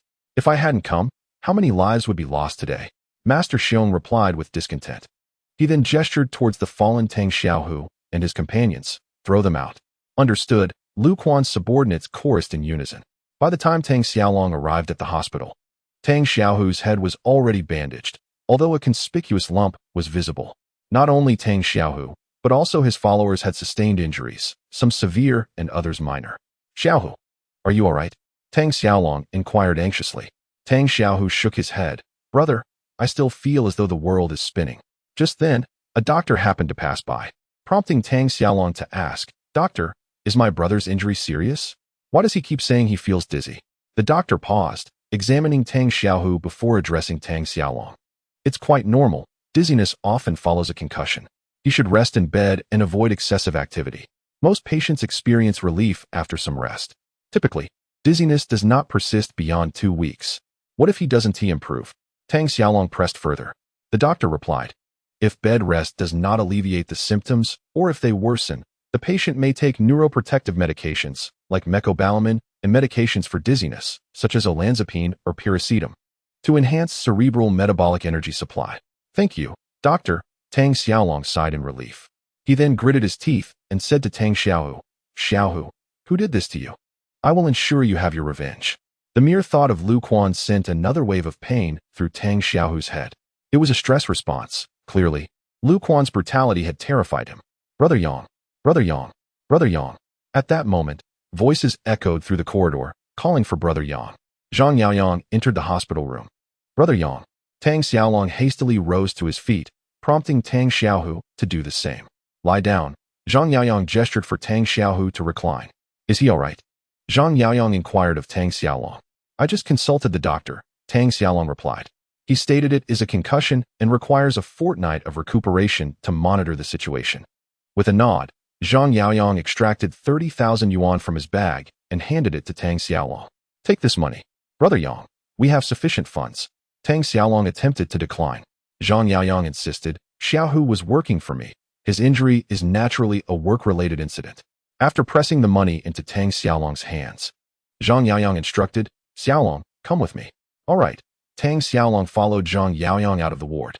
Outside the ward, Zhang Yaoyang summoned the underlings who had accompanied Tang Xiaohu to the end of the corridor. "What transpired?" Zhang Yaoyang inquired, furrowing his brow. One of the underlings responded, "After brother who led us into the bar, he specifically sought out Lin Xiong, but Lin did not emerge." Another underling added, "They were the first to strike, cornering us inside the bar." Tang Xiaolong demanded, "Who injured Xiaohu?" The underling replied, "A short, stocky man with a scar on his neck. As soon as he appeared, he knocked down several of us before we could react, and brother who was struck down by him." Zhang Yaoyang frowned. "How many of them were there?" "Quite a few, perhaps dozens. It was chaotic, so we didn't count," the underlings replied one after another. "All right, you all have worked hard. Rest well," Zhang Yaoyang said, pulling out another 20,000 yuan from his bag and distributing it among the underlings.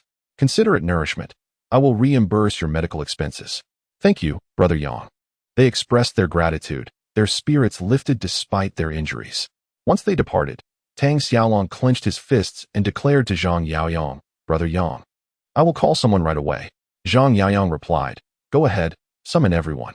Although he disapproved of the gangster's methods, he recognized the necessity of nurturing the dragon and tiger brothers to maintain control. Thus, Zhang Yaoyang resolved to take matters into his own hands, to deal with Xiong Yi, and to avenge Tang Xiaohu. The efficiency of Tang Xiaolong was remarkable. He swiftly contacted all his underlings. In less than an hour, the scattered underlings from various districts of Jinghai had assembled. Some arrived on foot, others by bus, a few on motorcycles, while only a handful came in vans. Fortunately, they all donned matching black shirts and casual black trousers. Outside the People's Hospital, they stood in formation. Following Tang Xiaolong's orders, nearly 300 individuals lined up. For the underlings, today was merely another workday, as completing the task at hand would result in monetary reward. Brother Yang, everyone is here, Tang Xiaolong reported. Approaching Zhang Yaoyang from behind, Zhang Yaoyang surveyed the youthful assembly before him, noting their diverse physiques. Subsequently, he picked up his phone and contacted Gao Yuan. The call connected swiftly. A distant voice emanated from the phone. Brother Yang, is there something amiss? Zhang Yaoyang, his expression inscrutable, replied, arrange for 6 buses to be stationed at the entrance of the People's Hospital. Understood, Gao Yuan responded before hanging up. 20 minutes later, 6 buses came to a halt outside the hospital. Board the buses, Zhang Yaoyang instructed as 300 individuals gradually ascended. With the convoy set in motion, they embarked towards the territory of Master Xiong. Inside the bar, Master Xiong and Lu Quan were engaged in leisurely conversation over drinks. Lu Quan, downing a glass of whiskey, remarked, Brother Xiong, your modesty is truly remarkable. With Su Jiang deceased and Jinghai leaderless, this is your prime opportunity to consolidate power. Isn't it just splendid as it is? Master Xiong replied dismissively, it may be splendid, but can you tolerate those insignificant figures treading upon you? Lu Quan retorted. In Lu Quan's eyes, the current state of Jinghai resembled a jungle devoid of a tiger, where monkeys claimed kingship. Brother Yang? I have never even heard of that name. He scoffed. Have they hindered your profits? Master Xiong smiled subtly, showing no interest in claiming the title of Jinghai's overlord. When Su Jiang was alive, Master Xiong had no desire to contest with him. Furthermore, many regarded Master Xiong's influence as inferior to that of Bai Zhonghua. Nevertheless, Master Xiong thrived in the underground gambling business, monopolizing all illicit betting operations in Jinghai. The daily cash flow was enough to incite envy in many. Ironically, despite the lucrative nature of this venture, no one dared to encroach upon it. The reason being that Su Jiang held it in disdain, Bai Zhonghua dismissed it. And Uncle Tai had no interest either. Just as Lu Quan was about to respond, a sudden crackle emanated from the intercom on his table. Brother Quan, 6 buses have arrived outside. Master Xiong had rented several apartments nearby, stationing individuals to monitor passing vehicles around the clock. This precaution was taken to guard against police intervention. Lu Quan inquired, are they tourists? The voice from the intercom, laced with panic, replied, no, they are all armed. Approximately how many are there? Lu Quan pressed. Uncertain. The street is filled with their people, all clad in black clothing and pants. The report from his subordinate furrowed Lu Quan's brow.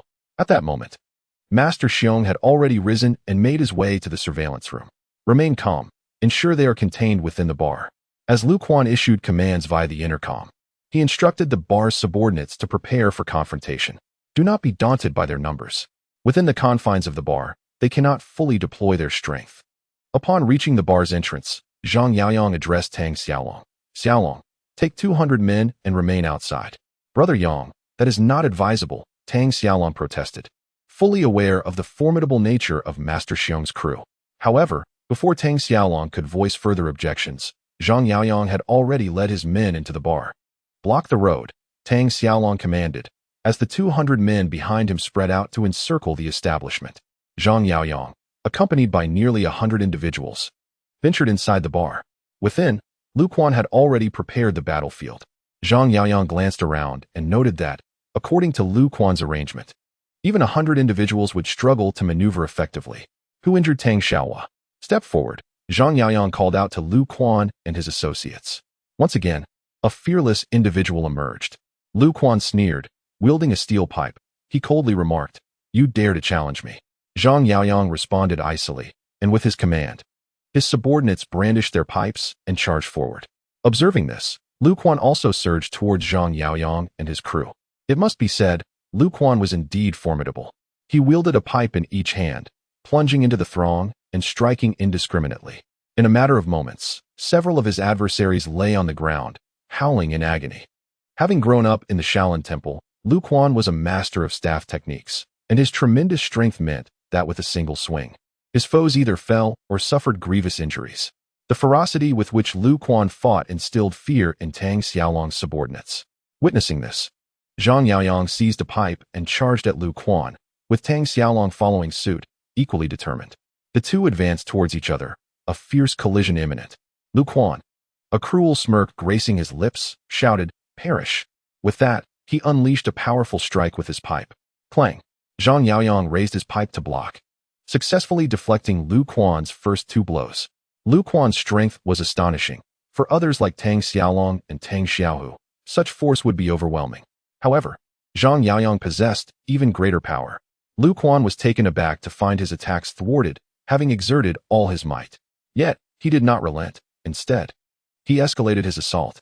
After parrying Lu Quan's relentless strikes, Zhang Yaoyang, employing the staff techniques imparted by the system, swiftly identified Lu Quan's vulnerabilities.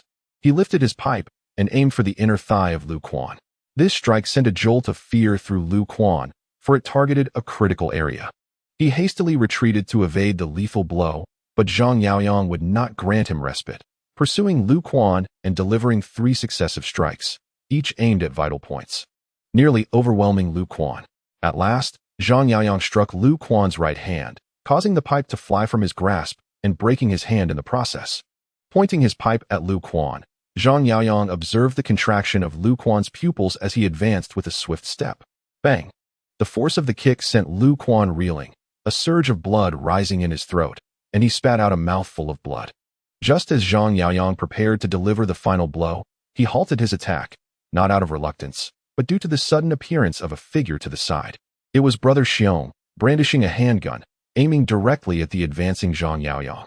Should Zhang dare to make a rash move, Xiong would not hesitate to pull the trigger. "Do not move," Brother Xiong coldly commanded Zhang Yaoyang. Upon seeing the gun, Zhang Yaoyang's subordinates were rendered immobile. However, at that critical moment, Zhang Yaoyang drew his own handgun from his coat, aiming it squarely at Brother Xiong. Lin Xiong was taken aback. He had not anticipated that Zhang Yaoyang would also possess a firearm. The atmosphere seemed to freeze, and neither side's subordinates dared to utter a word. Typically engaged in brawls, the reality of facing real weapons felt akin to a child's play.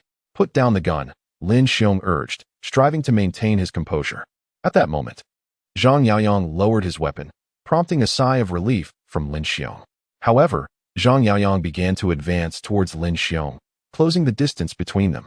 As Zhang approached, Lin Xiong's heart raced, and he raised his gun, commanding, "Stop, or I will shoot."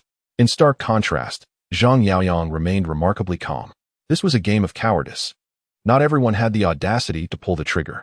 It was evident that Lin Xiong was not a ruthless individual. "Are you too afraid to shoot?" Zhang Yaoyang inquired with a smile, the two now less than 2 meters apart. Lin Xiong's heartbeat quickened, yet he found himself unable to pull the trigger. They were in a bustling urban area, surrounded by people. Firing a gun in public would be sheer madness. "Xiongge, boss." Several of Lin Xiong's subordinates, including Lu Quan, attempted to step forward, but Zhang Yaoyang aimed his gun at them. They froze, as if paralyzed. Zhang Yaoyang stood directly in front of Lin Xiong, seizing the gun and pressing it against his own forehead. "Shoot here, do you dare?" Thump, thump, thump. Lin Xiong's finger rested on the trigger, yet he hesitated to squeeze it. "I've given you a chance. You are utterly useless." Zhang Yaoyang snatched the gun from Lin Xiong's grasp. Lin Xiong was rendered momentarily speechless, and by the time he reacted, the gun was already pressed against his forehead. Witnessing this scene, Lu Quan and the others realized they had lost. Their leader was too timid. "Do you wish to live or die?" Zhang Yaoyang inquired. The icy barrel pressed against Lin Xiong's forehead caused beads of cold sweat to form. "Speak," Zhang Yaoyang commanded coldly. "I concede. I admit defeat," Lin Xiong replied. Zhang Yaoyang nodded in acknowledgement, stating with satisfaction, "Transfer the business to me, and leave Jinghai." "All right." Lin Xiong, aware of his precarious situation, dared not negotiate terms. "If only this had been done sooner, we could have avoided all this chaos." Zhang Yaoyang holstered his pistol and instructed his subordinates, "Take them away." "Yes," they replied. Zhang Yaoyang exited the bar, and all of Lin Xiong's subordinates, including Lin himself, were escorted away. Upon leaving the bar, Zhang Yaoyang directed Tang Xiaolong at the entrance, "Take them to the steel mill." Tang Xiaolong nodded and called out to his subordinates. To the steel mill. Seeing his subordinates acknowledge, Tang Xiaolong returned to Zhang Yaoyang's vehicle, driving towards the steel mill. Soon, a BMW and 6 large buses arrived at the steel mill. Zhang Yaoyang alighted from the car and procured a vial of medication, ensuring he wouldn't actually kill anyone. If he truly intended to eliminate Lin Xiong and the others, he certainly wouldn't have brought so many people. Lin Xiong, Lu Quan, and the others were led out of the vehicle. Zhang Yaoyang ordered, "Make them kneel." "Kneel," Tang Xiaolong shouted. Lin Xiong and the others were forcibly brought to their knees. Zhang Yaoyang turned to one of his subordinates and said, "Bring me a stick." The subordinate promptly handed a stick to Zhang Yaoyang. "Xiaolong." Zhang Yaoyang, without turning back, remarked, "Will you handle it yourself, or shall I assist you?" Tang Xiaolong accepted the stick and approached Zhang Yaoyang's side. Zhang pointed at Lu Quan, stating, "He is the one who harmed your brother. If you give him a beating, this matter will be settled." Nodding in agreement, Tang Xiaolong took a deep breath, tightened his grip on the stick, and swung forcefully at Lu Quan. In front of hundreds of onlookers, Tang Xiaolong ruthlessly assaulted Lu Quan, leaving him bloodied and unconscious. "Is he dead?" Zhang Yaoyang inquired of Tang Xiaolong. Tang Xiaolong checked for Lu Quan's breath. "He still has a pulse." Zhang Yaoyang produced a syringe and administered a shot to Lu Quan, ensuring that he would not perish. Subsequently, Zhang Yaoyang turned to Lin Xiong and asserted, "You must also cover my brother's medical expenses." Lin Xiong nodded in acknowledgement. Observing Lin Xiong's demeanor, Zhang Yaoyang patted his face before returning to the vehicle. The subordinates of Lin Xiong were disheartened by their leader's display of timidity. "Our boss is such a coward. It's truly embarrassing." Lin Xiong realized that his standing in Jinghai was untenable. The seamless acquisition of the Rose Bar and the Tiandu Game Hall was merely the beginning. Zhang Yaoyang relished monopolies, allowing no competitors within Jinghai. Thus, at Zhang Yaoyang's behest, Tang Xiaolong continued to acquire game halls and bars. However, having learned from previous encounters, Tang Xiaolong became more astute.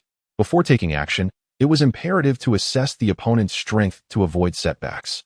Tang Xiaolong selected the sharpest and most clever of his younger brothers to scout out the target's capabilities before proceeding.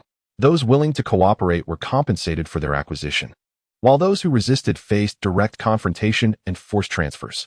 Soon, the names of Brother Yang and Tang Xiaolong echoed throughout Jinghai, as game halls and bars fell under Zhang Yaoyang's ownership. "Brother Yang, when shall we commence operations?" Tang Xiaolong eagerly inquired, anxious to start profiting. Zhang Yaoyang, expressionless and smoking a cigarette, posed a question, "How is Xiaohu faring?" Tang Xiaolong replied, "He should be fine. I will accompany him for a follow-up in a couple of days." "Very well," Zhang Yaoyang nodded thoughtfully. "Let us open the day after tomorrow."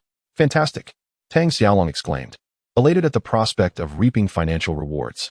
It is worth noting that Tang Xiaolong had acquired 41 game halls, although some were small with only a few machines. Their profitability was unquestionable. As long as slot machines were set up, they would serve as golden geese. Zhang Yaoyang patted Tang Xiaolong on the shoulder. "In the 3 days leading up to the opening, send people to the streets to distribute tokens. $5 worth of gaming credits per person." Tang Xiaolong was taken aback. "Brother Yang, why are we giving away money?" "Just do as instructed," Zhang Yaoyang replied, uninterested in further explanation. "Oh," Tang Xiaolong nodded in compliance. Zhang Yaoyang continued, "Additionally, lower the difficulty settings on the slot machines." "Brother Yang, if we lower the settings, won't that reduce our profits?" Tang Xiaolong questioned, puzzled. "Just do as instructed," Zhang Yaoyang reiterated. "Oh," Tang Xiaolong ceased to inquire further. That night, following Zhang Yaoyang's directives, Tang Xiaolong hurriedly instructed his subordinates to adjust the slot machines. Upon opening the slot machine, one discovers an internal locking mechanism, allowing for gear adjustments utilizing the binary options of 0 and 1. The difficulty spans 10 levels, where pressing 0 decreases the level and pressing 1 increases it. The higher the level, the lower the probability of winning, making it increasingly challenging. Conversely, a lower level yields a greater chance of success. Alas, the skies are indeed dark, which explains my constant losses during play.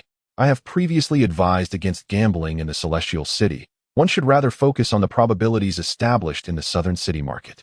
The conversation between the two young men illuminated Tang Xiaolong's understanding of Zhang Yaoyang's intentions.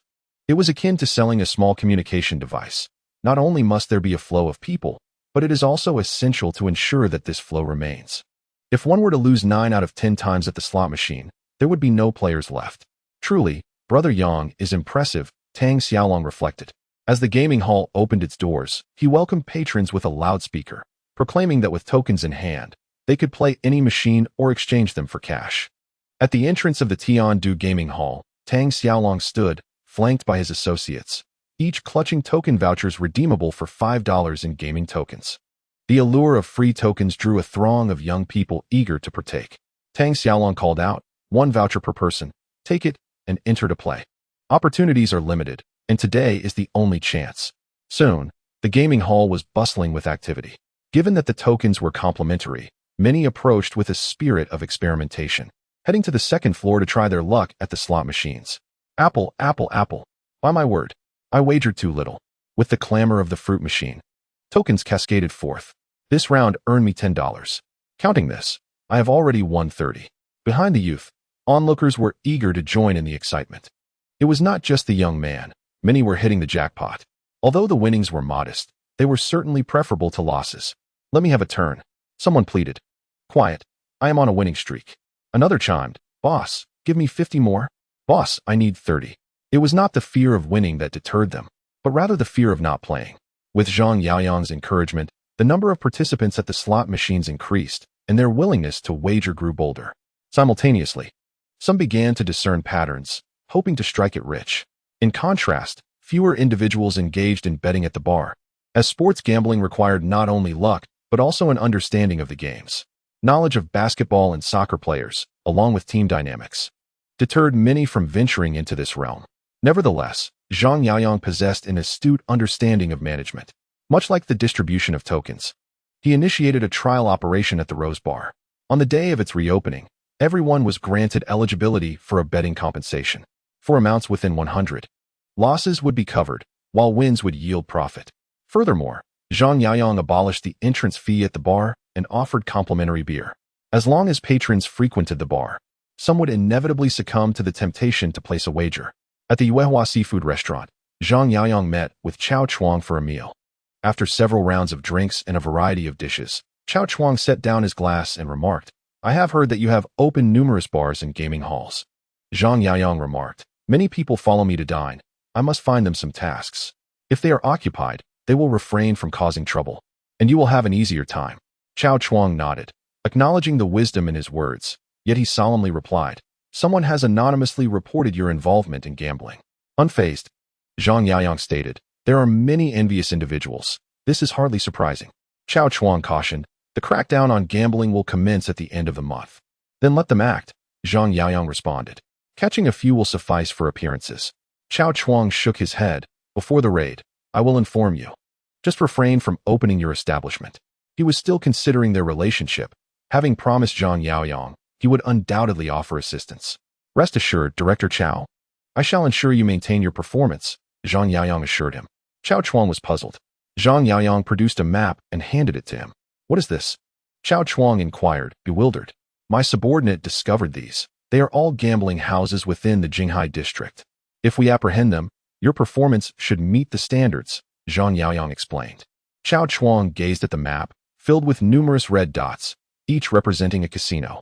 Zhang Yaoyang intended to use the police to eliminate the gambling establishments in Jinghai, opting not to take direct action to preserve a favorable image, allowing gamblers to feel secure in patronizing new venues. Furthermore, Zhang Yaoyang produced a key and handed it to Chao Chuang. "What does this mean?" Chao Chuang asked, examining the key. Zhang Yaoyang replied, "A few days ago, my sister-in-law and Shooting went shopping and mentioned your nephew had come to Jinghai but had yet to find work.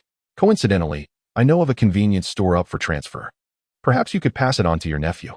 As Chao Chuang scrutinized the key, still frowning, Zhang Yaoyang added, "My sister-in-law invested 20,000 in this store under her name, and it will yield over 10,000 cash back each month. I will contribute 50 as well." "I will not invest," Chao Chuang stated firmly. "Nor will I," another voice chimed in. The windows of the residential building were entirely covered with newspaper, obscuring the interior from view.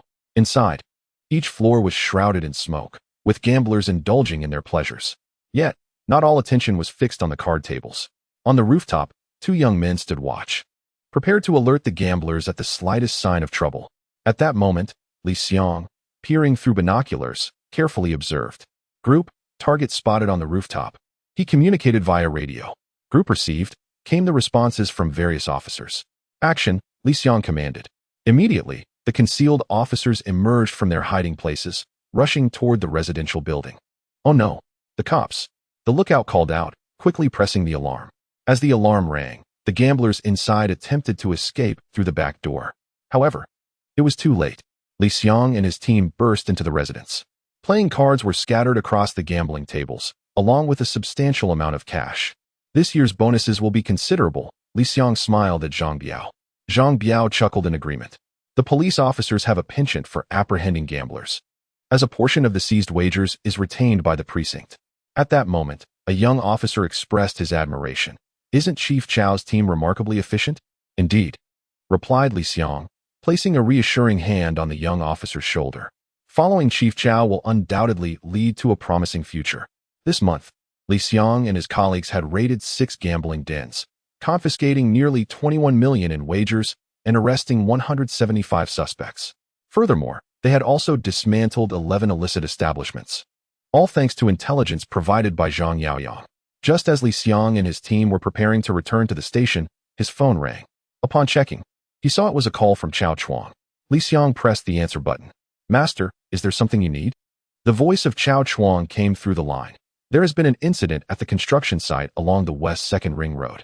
You are to immediately take personnel to maintain order and ensure the project proceeds smoothly. Understood, Master. I will head there at once. Without further contemplation, Li Xiang bid farewell to Zhang Biao and led a contingent of officers to the construction site. Upon their hurried arrival, they found a group of individuals sprawled on the ground, groaning in pain, some with severe head injuries and barely conscious. What has happened here? Li Xiang demanded as he pushed through the crowd. At that moment, a man in a red hard hat, Tang Xiaolong, responded, Officer. They attempted to sabotage the site's walls, but we intervened in time. Li Xiang frowned upon seeing Tang Xiaolong. Just months prior, he had been a mere market administrator, and now he had transformed into a site manager for a construction conglomerate. Is that so? Li Xiang was skeptical of Tang Xiaolong's claims. In his mind, Tang Xiaolong was nothing more than a rogue. Ask them if you don't believe me, Tang Xiaolong said to those around him. A group of young men clad in black shirts and casual pants gathered near him. These individuals had recently been making frequent appearances and were already classified by Li Xiang as Zhang Yaoyang's henchmen. Take the seriously injured to the hospital, Li Xiang instructed, furrowing his brow as he organized his officers to handle the situation. He then addressed Tang Xiaolong. You will accompany me to the station for a statement. Of course. We will cooperate with the police, Tang Xiaolong replied with a smile. Li Xiang glanced at the injured on the ground, all of whom were ordinary laborers dressed in camouflage uniforms and plastic shoes. At the Jinghai City Police Station, officers were taking statements from Tang Xiaolong and his associates. Their testimonies were uniform, asserting that they had acted to protect the construction site's walls, which led to the altercation with the workers, claiming it was a matter of safeguarding company property. When asked about the workers' motivations, they all professed ignorance. In total, 56 workers were reported injured, 4 of whom were in critical condition and still receiving treatment. Chao Chuang entered the interrogation room and called Li Xiang outside. What is the situation? Li Xiang, hands on his hips, shook his head in response. I just spoke with other workers at the site. The injured were part of the masonry crew.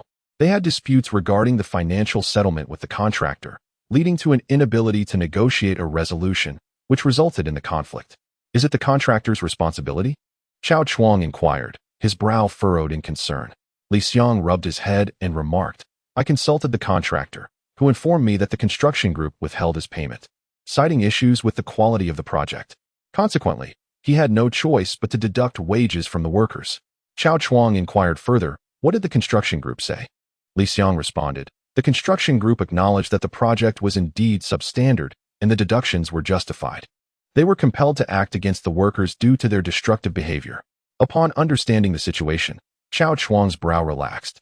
As long as this matter did not involve Zhang Yaoyang, it could be managed effectively. After all, Chao Chuang served as Zhang Yaoyang's protector, and he had no desire for Zhang to attract significant trouble.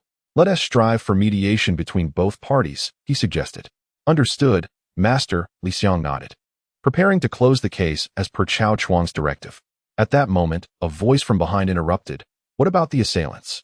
Chao Chuang turned to see a young police officer whose appearance and demeanor bore a striking resemblance to an ex-IN. Chao Chuang replied, the lightly injured workers and the contractor's personnel will be detained for 2 days as a penalty. Such behavior merely enables wrongdoing, the young officer asserted. Li Xiang quickly pulled the officer aside, urging him to refrain from making such statements. Enable wrongdoing? Why do you say that? Chao Chuang asked. The young officer clarified. Although the workers instigated the unrest, the construction group's response was excessively harsh, which could warrant a claim of excessive self-defense. Enough, Li Xiang cautioned from behind the young officer. Chao Chuang regarded the young officer, who met his gaze without flinching. There was a striking resemblance in tenacity and earnestness. Chao Chuang turned to Li Xiang, saying, take good care of him. Yes, Li Xiang replied. After Chao Chuang departed, Li Xiang addressed the young officer, Wang Jun, you're causing me trouble again. Wang Jun, a newcomer to the criminal investigation team and a graduate of a prestigious law university, responded, our approach is unfair to the workers. Unfair? Li Xiang sighed, holding his head. This society is inherently unjust. In the chairman's office of the construction group, today's newspaper lay on the coffee table, its front page headlining yesterday's construction site dispute. 4 individuals had sustained serious injuries and remained in critical condition. Chun Tai despised such news, which often depicted them as a malevolent gang, embodying evil. Uncle Tai? You summoned me? Zhang Yaoyang entered the room. Chun Tai, seated on the sofa, cast a fleeting glance at him. Zhang Yaoyang noticed the newspaper and picked it up to examine it. Chun Tai questioned, why did your subordinates not simply end the lives of those people? Do you see how they're portrayed in the news? My associates dread such occurrences. After reading, Zhang Yaoyang assured, Uncle Tai, I will handle this matter thoroughly. Chun Tai cautioned, manage your subordinates. They are becoming excessively reckless. Understood, Zhang Yaoyang nodded. Uncle Tai, I shall attend to it now. Go on, go on. Chun Tai waved him off. Once Zhang Yaoyang left, Chun Tai scrutinized the newspaper, his brow furrowing. A sense of crisis began to envelop him, stemming from Zhang Yaoyang's actions. Zhang Yaoyang is growing increasingly powerful, and it is only a matter of time before he breaks free from his control, potentially even supplanting him in the future. Chun Tai is not a particularly broad-minded individual. In the original narrative, it was precisely Gao Qiqiang's overwhelming strength that instigated Chun Tai's thoughts of replacing him. Zhang Yaoyang surpasses Gao Qiqiang in strength, and within just a few months, Chun Tai has begun to worry that Zhang Yaoyang may usurp his position. As Zhang Yaoyang exited the chairman's office, he made his way to the end of the corridor and took out his phone to contact Secretary Wang. After a short while, the call connected. Brother Wang, do you know the president of Jinghai Daily? He inquired. The president of Jinghai Daily is named Bao Qing. As the largest newspaper in Jinghai by circulation, Bao Qing's life is relatively comfortable. Furthermore, due to the nature of his work, he attends various social engagements daily. These gatherings are not solely for his benefit, but also serve the interests of the newspaper's staff. After all, a newspaper's primary profits derive from 3 sources: advertising, announcements, and hush money. Relying solely on government subsidies would not suffice to improve the meager salaries at the newspaper. As noon approached, Bao Qing prepared for an appointment, as a CEO from a major company had invited him to lunch.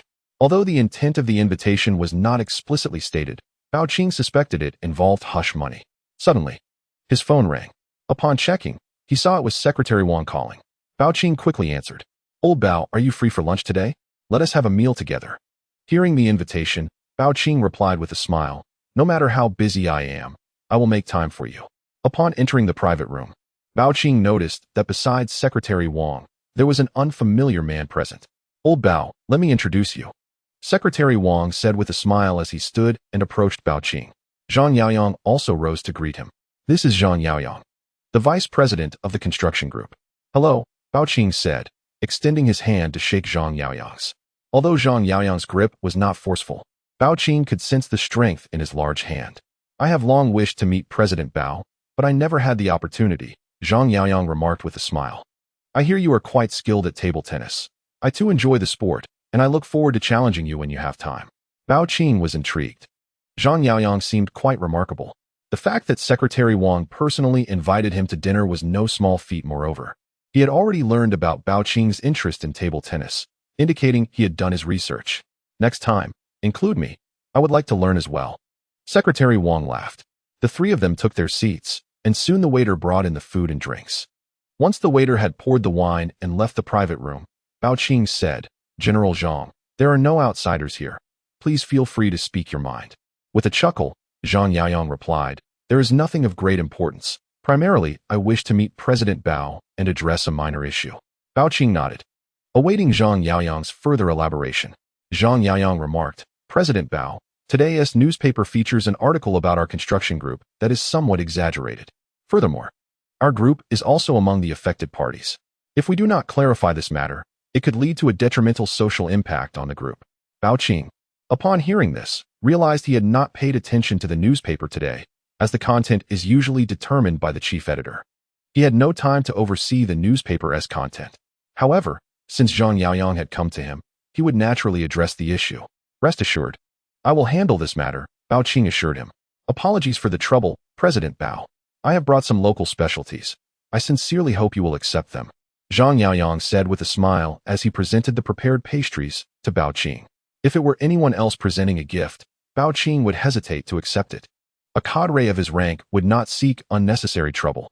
However, with Secretary Wang present, representing Zhang Yaoyang as an ally, it was different. As expected, Secretary Wang cheerfully commented, Old Bao, these pastries are delightful and delicious. I shall not be courteous then. Gao Qiqiang replied. An hour later, Zhang Yaoyang, Secretary Wang, and Gao Qiqiang, having dined well, departed from the private room.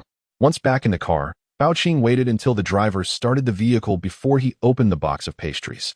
Inside, nestled among the red bean cakes, were bundles of cash. Upon returning to the newspaper office, he discreetly retrieved the money and placed it in his briefcase. Then, he took the pastries to the chief editor's office. The chief editor of Jinghai Daily, Wei Hua, unlike Gao Qiqiang, did not enjoy socializing. His focus was solely on the content of the newspaper. Wei Hua aimed for a diverse range of articles to attract more subscribers. Old Wei, Gao Qiqiang entered the office.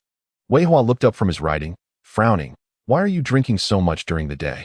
Although Gao Qiqiang was the head of the newspaper, their long-standing partnership allowed for clear division of duties without pretense. That is none of your concern, Wei Hua replied, placing the pastries on Gao Qiqiang's desk. We need to clarify the construction site dispute tomorrow. What do you mean? Gao Qiqiang inquired, furrowing his brow. It means exactly what it says, Wei Hua explained. The construction group is also a victim. Matters of excessive defense should be determined by the police and the law, not us. Did they just contact you? Wei Hua asked. Yes, Gao Qiqiang nodded. Secretary Wang also intervened. I see, Wei Hua said, realizing Secretary Wang's involvement likely indicated Zhao Lidong's influence. With that, Wei Hua took the pastries and proceeded to the editorial department. Inside the editorial room, everyone was diligently working. Wei Hua approached a desk and gently tapped on the surface. A female editor, engrossed in reviewing manuscripts, looked up at him. Please come to my office for a moment, Wei Hua instructed. At the Jinghai City People's Hospital. In the ward, reporter Wang and I was interviewing injured migrant workers, recording keywords with a tape recorder while taking notes. Suddenly, a group of over 10 young men dressed in black shirts and casual trousers entered the ward. Out. Everyone out. They commanded, beginning to usher people away. It's them. The injured worker pointed at the young men, and Wang and I realized that these individuals clad in black were thugs from the construction group. The young men noticed Wang and I as well, and the leader approached her, demanding, What is your purpose here? I am a reporter from Jinghai Daily. Here is my press card, Wang and I replied, presenting her identification. The man glanced at it and tossed it aside, saying, Apologies, but I cannot read. You. Wang Mi's eyes widened in disbelief and anger, but as two of the black-clad youths approached her, they seized her and forcibly escorted her out of the hospital room, confiscating her recording equipment in the process. As the door to the room closed, the man confronted the injured migrant worker, pulling out several photographs along with the worker's home address, warning, speak out again and you will bear the consequences. The following day, Chen Tai perused the newspaper on his desk. The front page still featured the story about the construction site dispute, but the content had been altered to absolve the construction group of direct responsibility. Chen Tai stroked his chin thoughtfully, squinting as he realized he had underestimated Zhang Yaoyang's rapid ascent. In just a few months, Jiang had established such formidable social connections. If left unchecked, it would not be long before he could no longer contain Zhang Yaoyang. Meanwhile, at the Jinghai City Police Station, Wang Jun also came across the day's newspaper. How could this happen? He exclaimed, incredulous that the construction group could manipulate public opinion. Just then, Li Xiang approached, glancing at the paper on Wang Jun's desk and shaking his head. This kid is truly stubborn, even more so than an Xin, and so naive. He then patted Wang Jun's shoulder, suggesting, rather than wasting energy on this, why not go out and investigate a case? Investigate a case? Wang Jun perked up immediately. Li Xiang continued, we've discovered body parts on National Highway 402. Would you like to join? Yes. Wang Jun nodded enthusiastically. Please get me some breakfast. Li Xiang added with a smile. I'll be right back. Wang Jun dashed out of the police station, apologizing profusely as he sprinted toward the breakfast shop across the street. Wang Jun was a law student, poised to pursue a career in judicial roles such as judges, prosecutors, legal administration, or lawyers, including police work. However, most opted to take the judicial examination to become judges or prosecutors. Yet, Wang Jun aspired to be a criminal investigator, confronting criminals on the front lines. Li Xiang, being astute and quick-witted, understood Wang Jun's ambitions and sought to indulge them. His motivation was not solely because Cao Chuang had tasked him with mentoring a newcomer, but also to prevent Wang Jun from clashing with Cao Chuang and other colleagues. Driving a Santana, Li Xiang took Wang Jun to the area on National Highway 402 where the body parts had been discovered. The scene had been cordoned off by the police, who were meticulously examining the surroundings as forensic experts arrived. What is the situation? Li Xiang inquired of one officer. The officer responded, stating that the discovery of the dismembered body parts was made by a local farmer. According to the farmer, while returning home, he noticed a black handbag in the drainage ditch.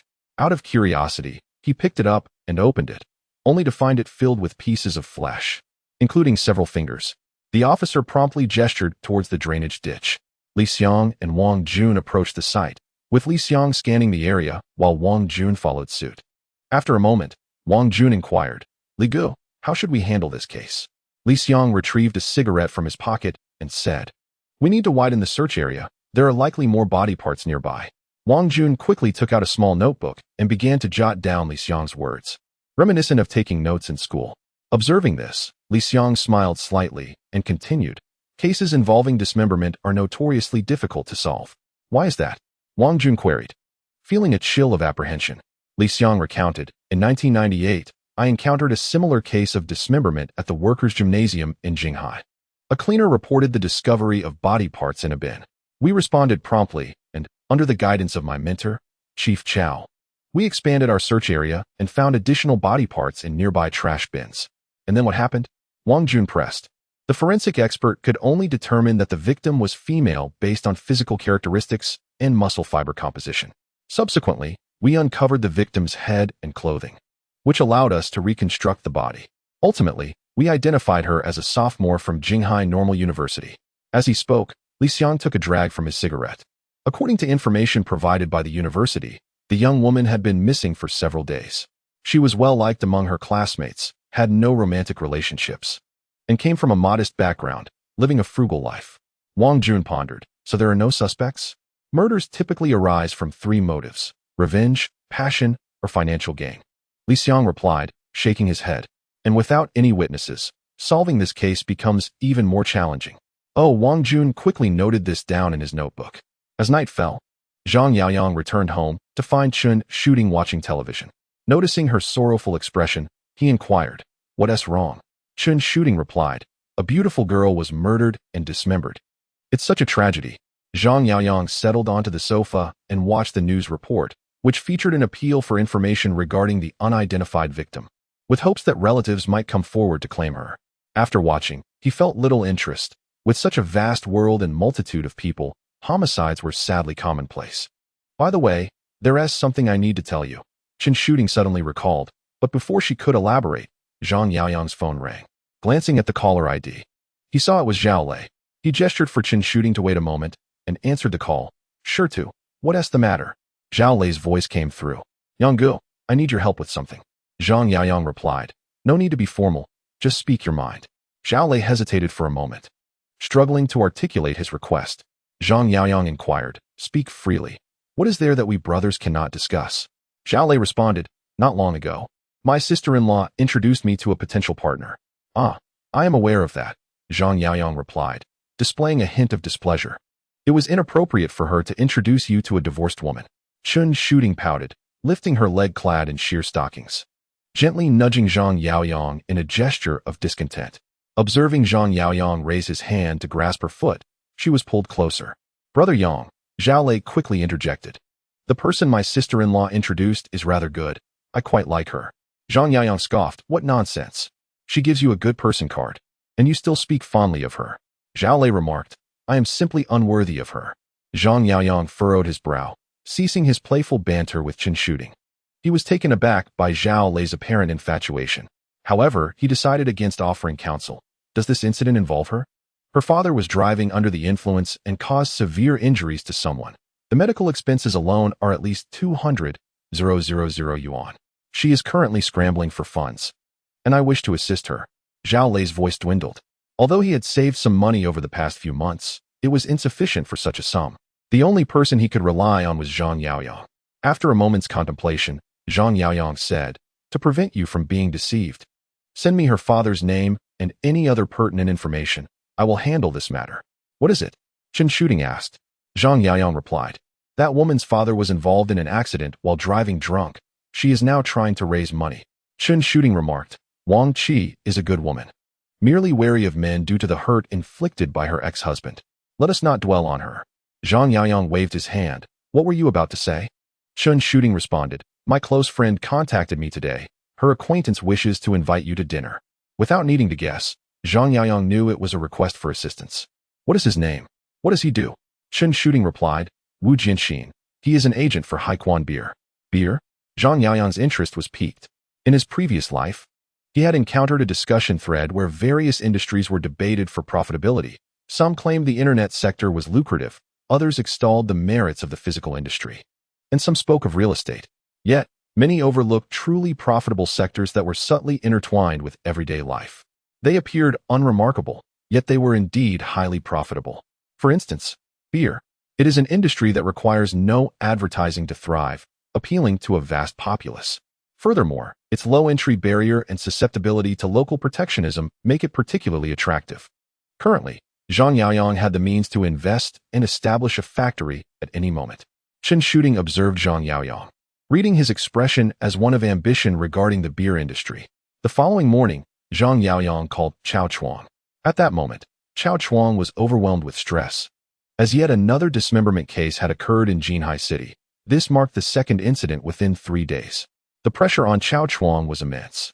Upon connecting the call, Zhang Yaoyang cheerfully stated, Old Chao, I have a matter that may require your assistance. Chao Chuang furrowed his brow. Please, go on. Last night, a man named Fu Guohua injured a woman. I would like you to help me investigate the specifics of the situation. Through a phone call, Zhang Yaoyang conveyed the information relayed by Xu Lei to Chao Chuang. Chao Chuang responded, I will inquire and call you back shortly. After hanging up the phone, Zhang Yaoyang reflected on the gravity of the matter. 200,000 is no trifling sum, especially in the year 2000, when such an amount could purchase 2 apartments. Thus, it was imperative for Zhang Yaoyang to ascertain the facts. After a while, Chao Chuang returned the call, stating, Indeed, there is a man named Fu Guohua who has injured a woman. The woman has sustained severe injuries, particularly to her spine, and even if she is discharged, she will likely suffer lifelong disabilities. Thank you, Lao Chao, I appreciate it, Zhang Yaoyang replied before ending the call. If the woman were to endure lifelong disabilities, then a compensation of 200,000 would not be excessive. However, should he truly act as a sycophant for Xu Lei? Unless Wang Qi were to marry Xu Lei. Otherwise, this money would be akin to a meat bun thrown to a dog, vanishing without a trace. At that moment, Cheng Qing entered, clad in a black suit paired with black trousers, exuding an air of competence. She approached Zhang Yaoyang and inquired, Is there something amiss? Zhang Yaoyang responded, What is it? Cheng Qing informed him, The chairman has assigned the land behind the bus station to General Manager Wang. Zhang Yaoyang furrowed his brow in concern. Cheng Qing continued, Brother Yang, the chairman did not inform you of this matter. Could there be ulterior motives? Cheng Qing now held dual identities, as the assistant to the vice president of the construction group and as the deputy general manager of Hengwan Real Estate Development Company. Regardless of her position, Cheng was always mindful of Zhang Yaoyang's interests. With a smile, Zhang Yaoyang replied, "What could it possibly mean? It is merely a concern that I may be overwhelmed by too many projects." Seeing Zhang Yaoyang dismissive, Cheng grew anxious. "Brother Yang." The chairman seems intent on reclaiming power. Before she could finish, Zhang Yaoyang waved his hand to interrupt her. "I am aware of your concerns, but it is of no consequence." Zhang Yaoyang understood Chun Tai's character well. Chun Tai was not one to tolerate Zhang Yaoyang's growth and success. Nevertheless, Zhang Yaoyang had already amassed his first fortune through Chun Tai and the construction group. Now, with ventures in gambling, sports betting, and slot machines, Zhang Yaoyang enjoyed a steady cash flow from these enterprises. Even if Chun Tai wished to expel him from the construction group, Zhang Yaoyang possessed the acumen to establish his own domain. Cheng, somewhat discontented, remarked, "Brother Yang, you have made numerous contributions to the construction group and acquired so much land. The chairman cannot engage in such treachery." Her words were not only for Zhang Yaoyang, but also for her own sake. "What do you propose we do?" Zhang Yaoyang inquired.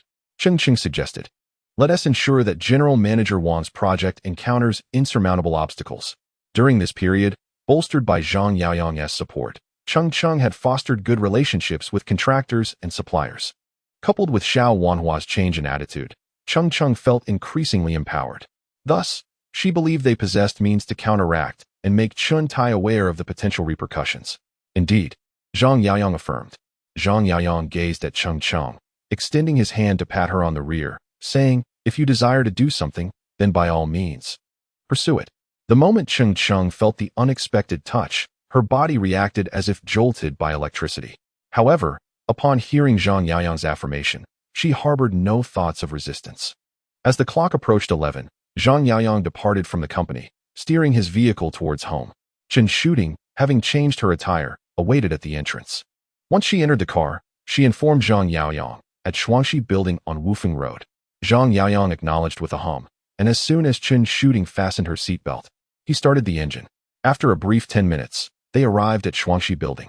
The lobby manager, recognizing Zhang Yaoyang and Chen, greeted them warmly. "Brother Yang, Sister Ting." Chen inquired, "Where is Jiejia's room?" The lobby manager replied, "Sister Jiejia is in room 303.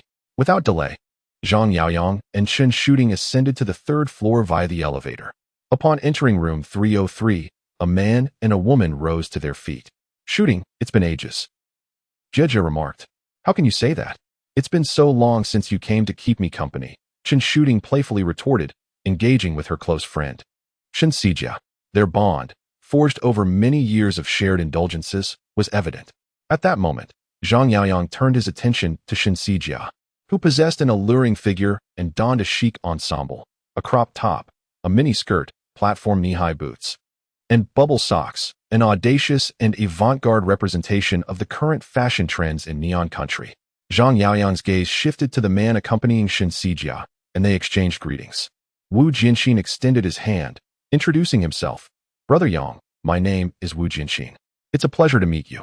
Standing at approximately 1.7 meters, with a slight paunch and somewhat rough skin, Wu Jianxin's calloused hands hinted at a life of hardship. The four then settled into their seats, with Chen Xijia choosing to sit beside Chen rather than next to Wu Jianxin. Zhang Yaoyang lit a cigarette, stating, "It's fate that we sit together. Hence we are friends. If Wu has anything to discuss, please feel free to share." Wu Jianxin sighed, his expression one of mixed emotions, and candidly remarked, "Brother Yang, you are indeed straightforward. I shall be direct as well. 6 months ago, Qingyao Beer entered our Jinghai market. As the distributor for Haiquan beer, I initially dismissed them, considering our decades-long presence in Jinghai as a local brand. Yet, I was unprepared for them to resort to underhanded tactics, burning down my warehouse and coercing my clients to switch to Qingyao Beer." Subsequently, Wu Jianxin elaborated on the recent conflicts and grievances he had encountered.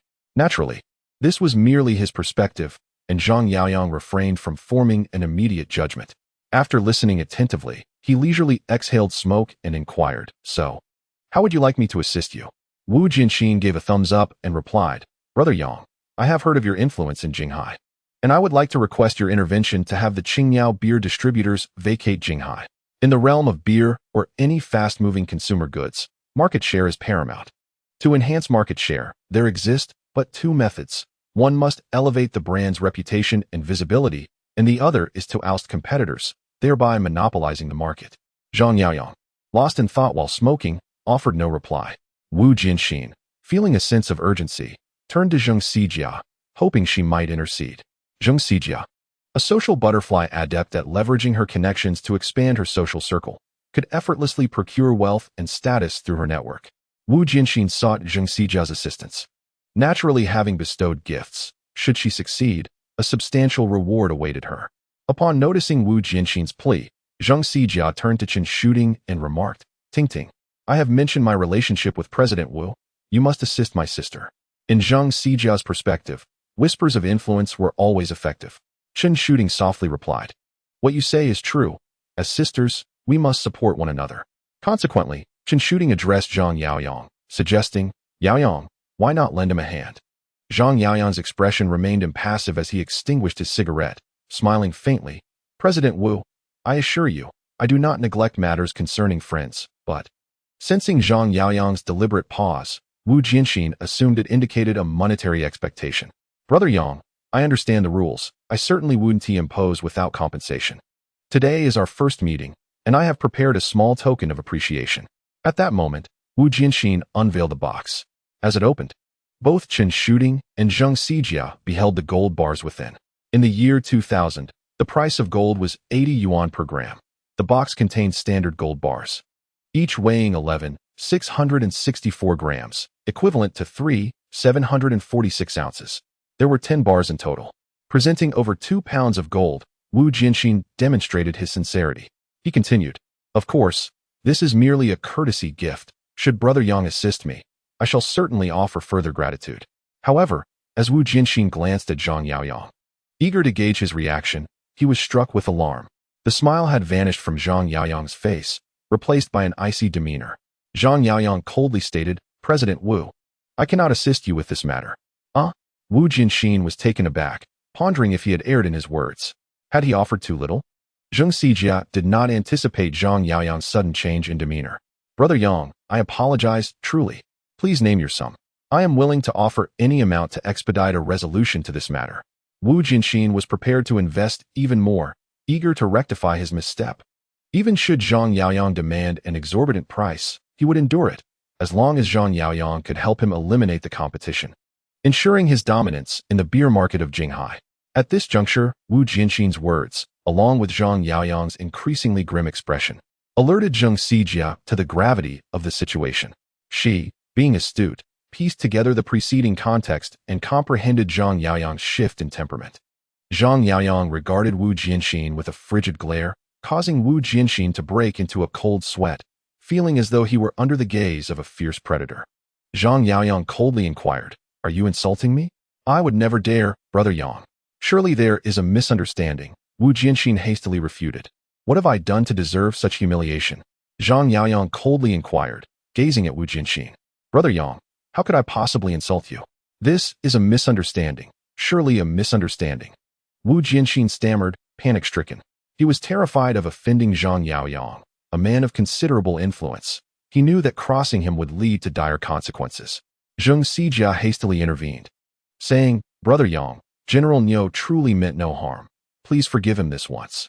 She then turned to Wu Jinxin, asserting, "What Brother Yang seeks is friendship, not wealth. If you fail to comprehend this, you ought to leave immediately." The mention of friendship struck Wu Jinxin like a bolt of lightning, awakening him to the situation. He raised his hand and slapped his own face, then lifted his glass, standing to apologize to Zhang Yaoyang. "Brother Yang, I shall punish myself with 3 cups." Subsequently, he downed 3 cups of liquor in front of Zhang Yaoyang, each cup containing 2 liang, totaling half a jin. After drinking, Wu Jinxin furtively glanced at Zhang Yaoyang, who remained expressionless. In a desperate bid to demonstrate his sincerity, Wu Jinxin seized the bottle and consumed an entire jin of liquor before stealing another glance at Zhang Yaoyang, who still exhibited no reaction. "Clearly, my efforts lack sincerity. More is required," Wu Jinxin declared, reaching for a 3rd bottle and proceeding to drink straight from it. Zheng Xijia was taken aback. This manner of drinking could lead to serious repercussions. As Wu Jinxin braced himself for a 3rd bottle, Zheng Xijia could no longer remain passive. Consuming 3 bottles of liquor posed significant danger. After all, most individuals would struggle to finish even one. The likelihood of vomiting after such excess was high, and the risk of fatality after 3 bottles hovered around 20%. Zheng Xijia had witnessed the dire consequences of excessive drinking before. Noticing Wu Jianxin struggle to suppress his nausea, Chen Shooting turned to Zhang Yaoyang. Yaoyang, please forgive General Wu this one time. That will suffice. Zhang Yaoyang gently tapped the table. Wu Jianxin felt as if he had been granted a reprieve, his face contorted with sincerity as he declared, "It is my fault. I hope to continue being friends with Brother Yang." Observing Wu Jianxin's attitude, Zhang Yaoyang calmly remarked, "It is natural for friends to assist one another. As I have helped you today, and perhaps in the future, I may seek your assistance as well." "Indeed, Brother Yang speaks wisely," Wu Jianxin reverently agreed. Zhang Yaoyang lit a cigarette and inquired, "Who are you seeking?" Wu Jianxin replied, "The lowly tiger of the railway." Upon hearing this, Chen Shooting and Zheng Xijia's expressions shifted dramatically. Zhang Yaoyang stated, "I shall have a word with this lowly tiger." Wu Jianxin, suppressing his expression, cautiously asked, "But what if negotiations fail?" Zhang Yaoyang smiled faintly. "I shall present him with an offer he cannot refuse." "Thank you, Brother Yang," Wu Jianxin responded gratefully. Zheng Xijia, standing nearby, reminded Wu Jianxin of his manners. Wu Jianxin raised his glass once more, intending to toast Zhang Yaoyang. Zhang Yaoyang interjected, "Perhaps you should first attend to the restroom." "Yes, of course." Wu Jianxin quickly exited the table and made his way to the restroom. When he returned, he was visibly damp, remnants of his earlier indiscretion clinging to him, necessitating a hasty wash. "Well then, that shall be all for today," Zhang Yaoyang declared, rising from his seat. "Brother Yang, take care," Wu Jianxin offered, eager to see him off. Zhang Yaoyang patted his shoulder and departed with Chen Shooting. Once back in the car, Chen Shooting remarked, "Yaoyang, the short-legged tiger is not to be trifled with." "What do you mean?" Zhang Yaoyang inquired. Chen Shooting explained. "The short-legged tiger, whose real name is Wang Ying, is notorious on the Jinghai road for his ruthless nature. Even my godfather and Su Jiang prefer not to provoke him." Zhang Yaoyang asked, "How ruthless is he?" Chen Shooting recounted, "A few years ago, Wang Ying went to a casino and lost everything. Believing the casino had cheated him, he attempted to reclaim his money. However, outnumbered, he was beaten by the casino staff. Infuriated upon returning home, he armed himself with 2 knives and strapped explosives to his body before heading back to the casino. This time, he ignited the explosives in front of everyone, nearly terrifying them to death." After hearing Chen Shooting's account, Zhang Yaoyang gained some insight into Wang Ying. However, he was aware that many rumors are mere fabrications, and he could not ascertain the veracity of Wang Ying's alleged explosive confrontation at the casino, regardless of whether it truly occurred. Zhang Yaoyang devised a plan to deal with Wang Ying. After escorting Chen Shooting home, he called Lao Mo and Xu Lei, arranging to meet them. They convened at the Yujun de Peidang, which was quite empty in the afternoon, making it a suitable venue for casual conversation. Upon their arrival, the proprietress, Li Yujun, greeted them warmly. "Brother Yang, Brother Mo, Brother Shirtu." Zhang Yaoyang responded, "Please prepare a few dishes and bring 3 bottles of cold beer." Li Yujun smiled and busied herself. Once she left, Zhang Yaoyang turned to Xu Lei and said, "You'll take me to meet her later." "Meet who?" Xu Lei asked, momentarily confused. "Who else could it be?" Zhang Yaoyang shook his head. "Aren't you fond of her?" Realization dawned on Xu Lei, who quickly replied, "But she should be working." Zhang Yaoyang said, "She's on leave. I will cover her lost wages." Xu Lei hesitated. Zhang Yaoyang added, "If you behave like this in front of her, I want to assist you." "I understand," Xu Lei responded, not lacking in courage but overly concerned about Wang Qi's feelings. At that moment, Zhang Yaoyang addressed Lao Mo. "You'll come with us after you finish with Shirtu's matters. I have something else for you to handle." Hearing this, Xu Lei offered, "Brother Yang, I can help too." Zhang Yaoyang replied, "What's the rush? You have other arrangements." "Oh," Xu Lei smiled. After a light meal, the trio drove to Industrial Road, where Wang Qi worked in a textile factory. As a textile worker, she stood for long hours. Upon arriving outside the factory, Xu Lei called Wang Qi in front of Zhang Yaoyang. Once the call connected, he cautiously asked, "Wang Qi, are you busy right now?" Zhang Yaoyang shook his head at Lao Mo. This inquiry was utterly redundant. After all, she was on the production line. Could she not be busy? Wang Qi replied, "Indeed. There are numerous matters to attend to today. Is there something you require?" Xu Lei responded, "My brother wishes to meet you. Would it be convenient for you to step out? We will wait for you outside the factory." Wang Qi replied, That may prove difficult.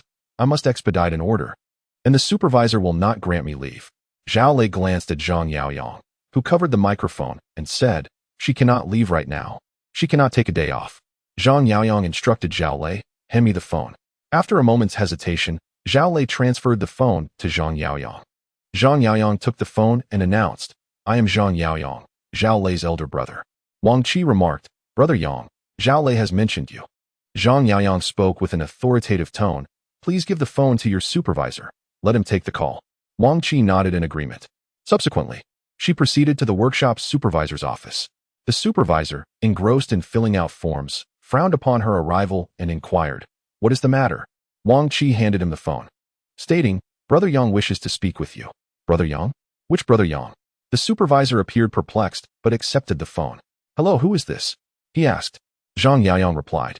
My name is Zhang Yaoyang, a friend of your factory manager's wife, Qianyu. I am requesting an afternoon off for Wang Qi. Upon learning the caller was a friend of the manager's wife, the supervisor's demeanor softened considerably. Oh, I see. After the call ended, the supervisor promptly approved Wang Qi's leave, allowing her to depart. As Wang Qi exited the factory, Zhang Yaoyang honked the horn. Approaching the BMW, she ensured he could see her face clearly. Wang Qi was not conventionally attractive. Rather, she lacked the delicate charm often associated with femininity. Without makeup and dressed in a manner that exuded a commanding presence. She approached the vehicle. Please, get in, Zhang Yaoyang said to Wang Qi. Very well, she replied as she entered the car.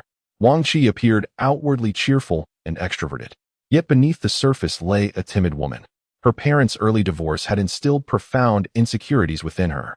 She never refused her friends' requests, always silently bearing the burdens. Having experienced one divorce, she had grown increasingly distrustful of marriage and men. After perusing Wang Qi's background, Zhang Yaoyang sighed. He understood that Wang Qi had likely not borrowed money from Xu Lei. Rather, it was Xu Lei who, upon discovering Wang Qi's financial difficulties, sought to assist her.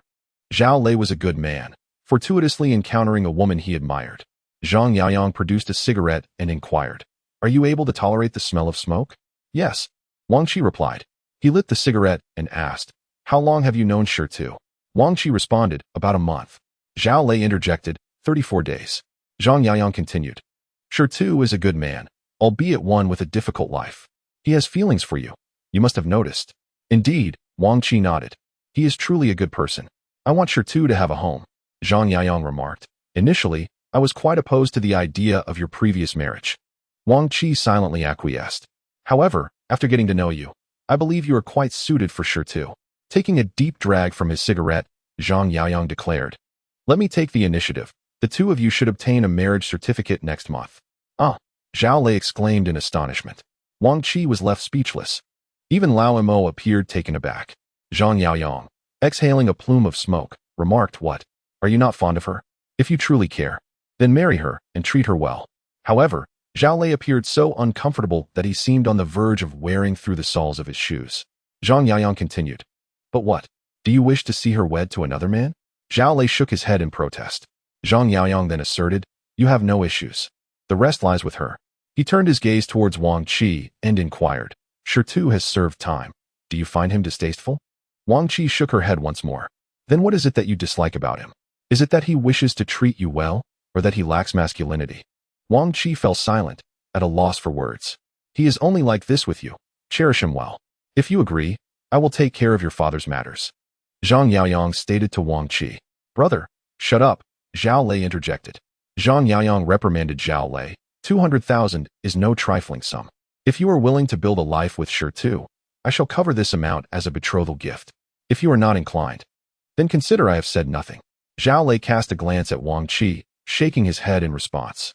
Wang Qi looked between Xu Lei and Zhang Yaoyang. Her fists clenched tightly. Xu Lei secretly observed Wang Qi, torn between not wanting to place her in a difficult position and yearning for her response.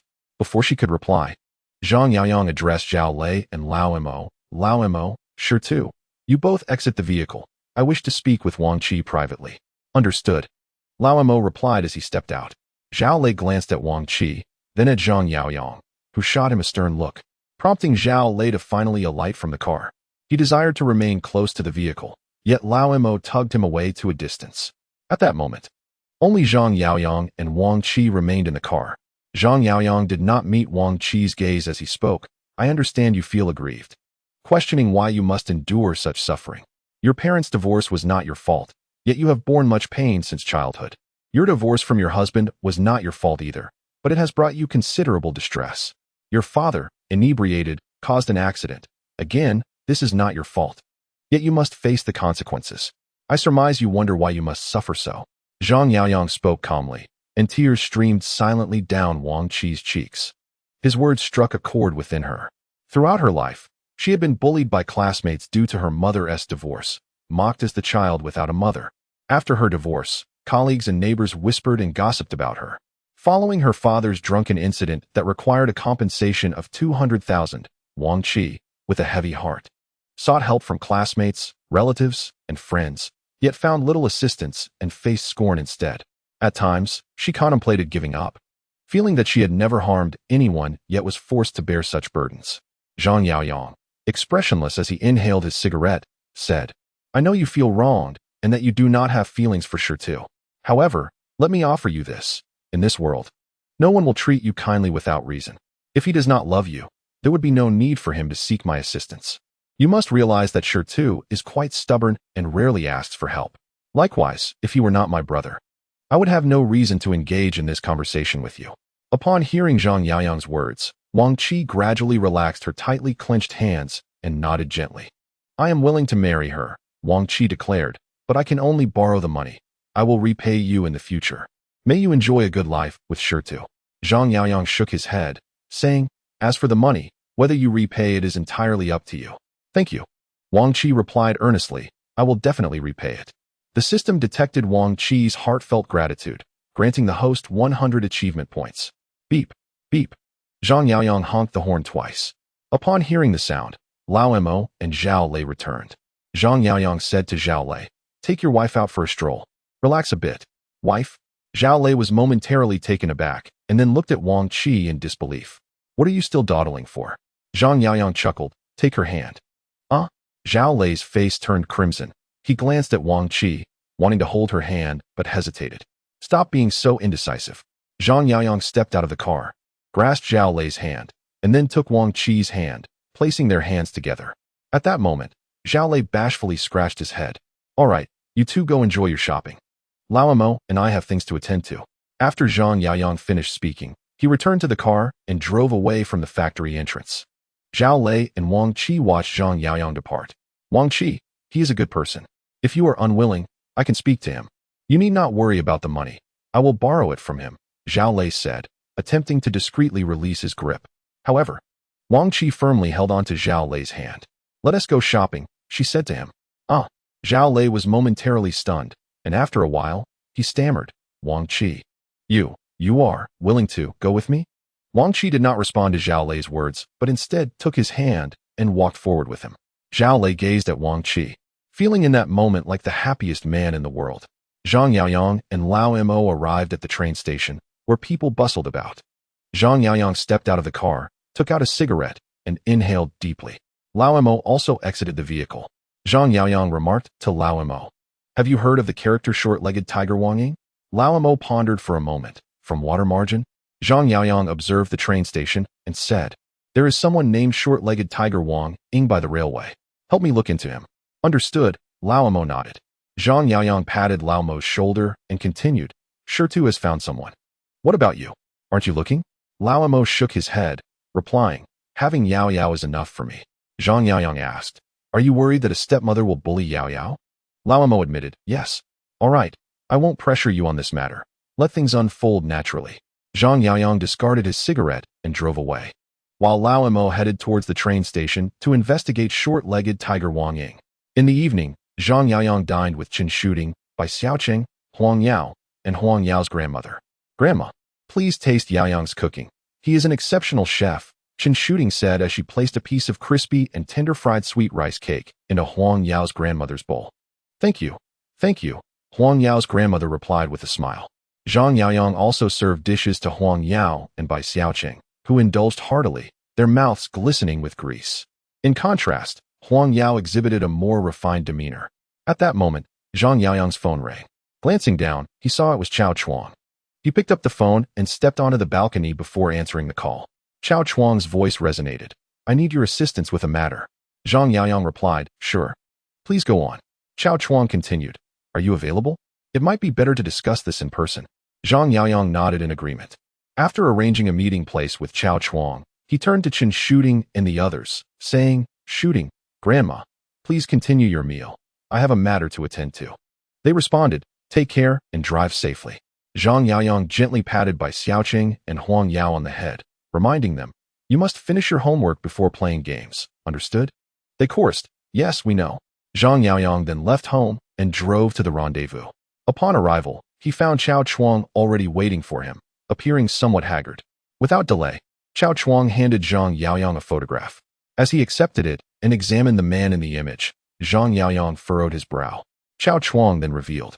A few days ago, dismembered remains were discovered on Highway 402. The deceased's family has contacted us, suspecting the murderer to be the victim's ex-boyfriend.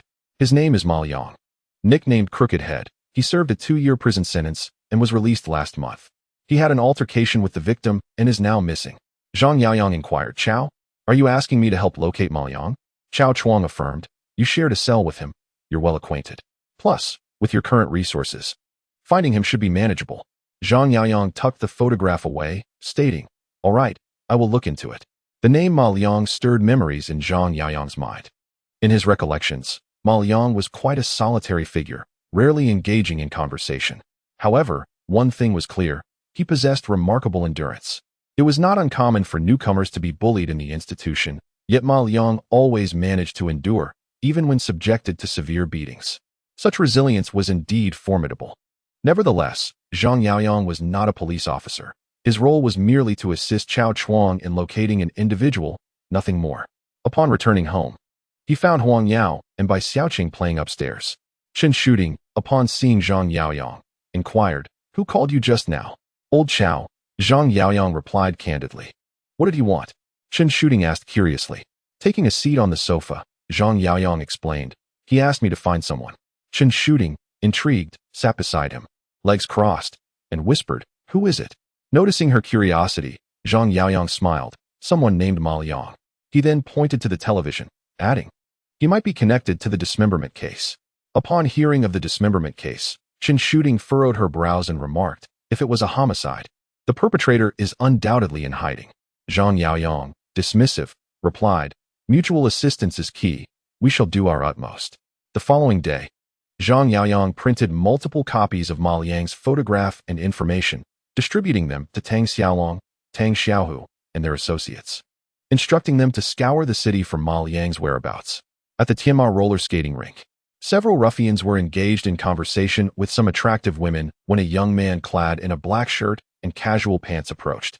The moment the ruffians spotted him, their faces brightened with smiles. Brother Leopard, one of the thugs exclaimed, producing a cigarette and stepping forward. The youth, known as Brother Leopard, was Sun Chong, a former leader of the skating rink. Now, having allied with the Dragon and Tiger brothers, he had risen in status and no longer resorted to extortion at the rink. He handed over Ma Liang's photograph, stating, I have a task for you. Help me locate this individual. A generous reward awaits those who find him. Who is this? One of the ruffians inquired. Did he offend you, Brother Leopard? Just say the word, and we will eliminate him at once. They clamored, eager to earn their place in the underworld, just like Sun Chong. They envied his gold chains, rings, and smartphone, while they themselves barely had $100 among them. Enough chatter, just find him and inform me, Sun Chong said, turning to leave. Meanwhile, within the Jiyuan Internet CAF, a group of youths with dyed golden and red hair was searching diligently, also clutching Ma Liang's photograph. One youth, annoyed, grabbed a man sleeping on a table, checked his identity, and, confirming he was not the person sought, released him. The entire CAF, including the restroom, had been scoured. Before departing, the youths instructed the CAF manager and front desk staff, should you see this individual, do not hesitate to call us. At the Jinghai Hotel, as the front desk clerk stifled a yawn, a van pulled up outside. 3 youths, all clad in black shirts and casual pants, emerged and entered the hotel, producing Ma Liang's photograph from their pockets. One of them inquired, have you seen this man? The front desk clerk shook her head after examining the photo. Look closely. The youth slammed his hand on the counter, his voice menacing. If he is hiding here and you fail to inform us, then perhaps you ought to close your establishment. Do you understand? Another youth echoed, also pounding the table. The clerk, frightened, could only nod in response. Hotels, internet cafes, game halls, skating rinks, train stations, and similar venues were all under scrutiny. Often, just a moment after the police departed, the thugs would arrive, and vice versa. Li Xiang lifted his hand to wipe the sweat from his brow. The heat in Jinghai was oppressive. On such a sweltering day, we must still venture out to conduct our investigations. Master, water, Wang Jun promptly offered. Learning to be clever, I see, Li Xiang said, glancing at his apprentice with a satisfied smile. Master, where should we begin? Wang Jun inquired. Li Xiang surveyed the surrounding houses and noticed an elderly man sipping tea in the guardroom, prompting him to suggest, you might ask him. All right, Wang Jun replied excitedly, seizing a pen and paper before approaching the two old men. Upon Wang Jun's arrival, the elder recognized him, sensing he was not a malicious individual.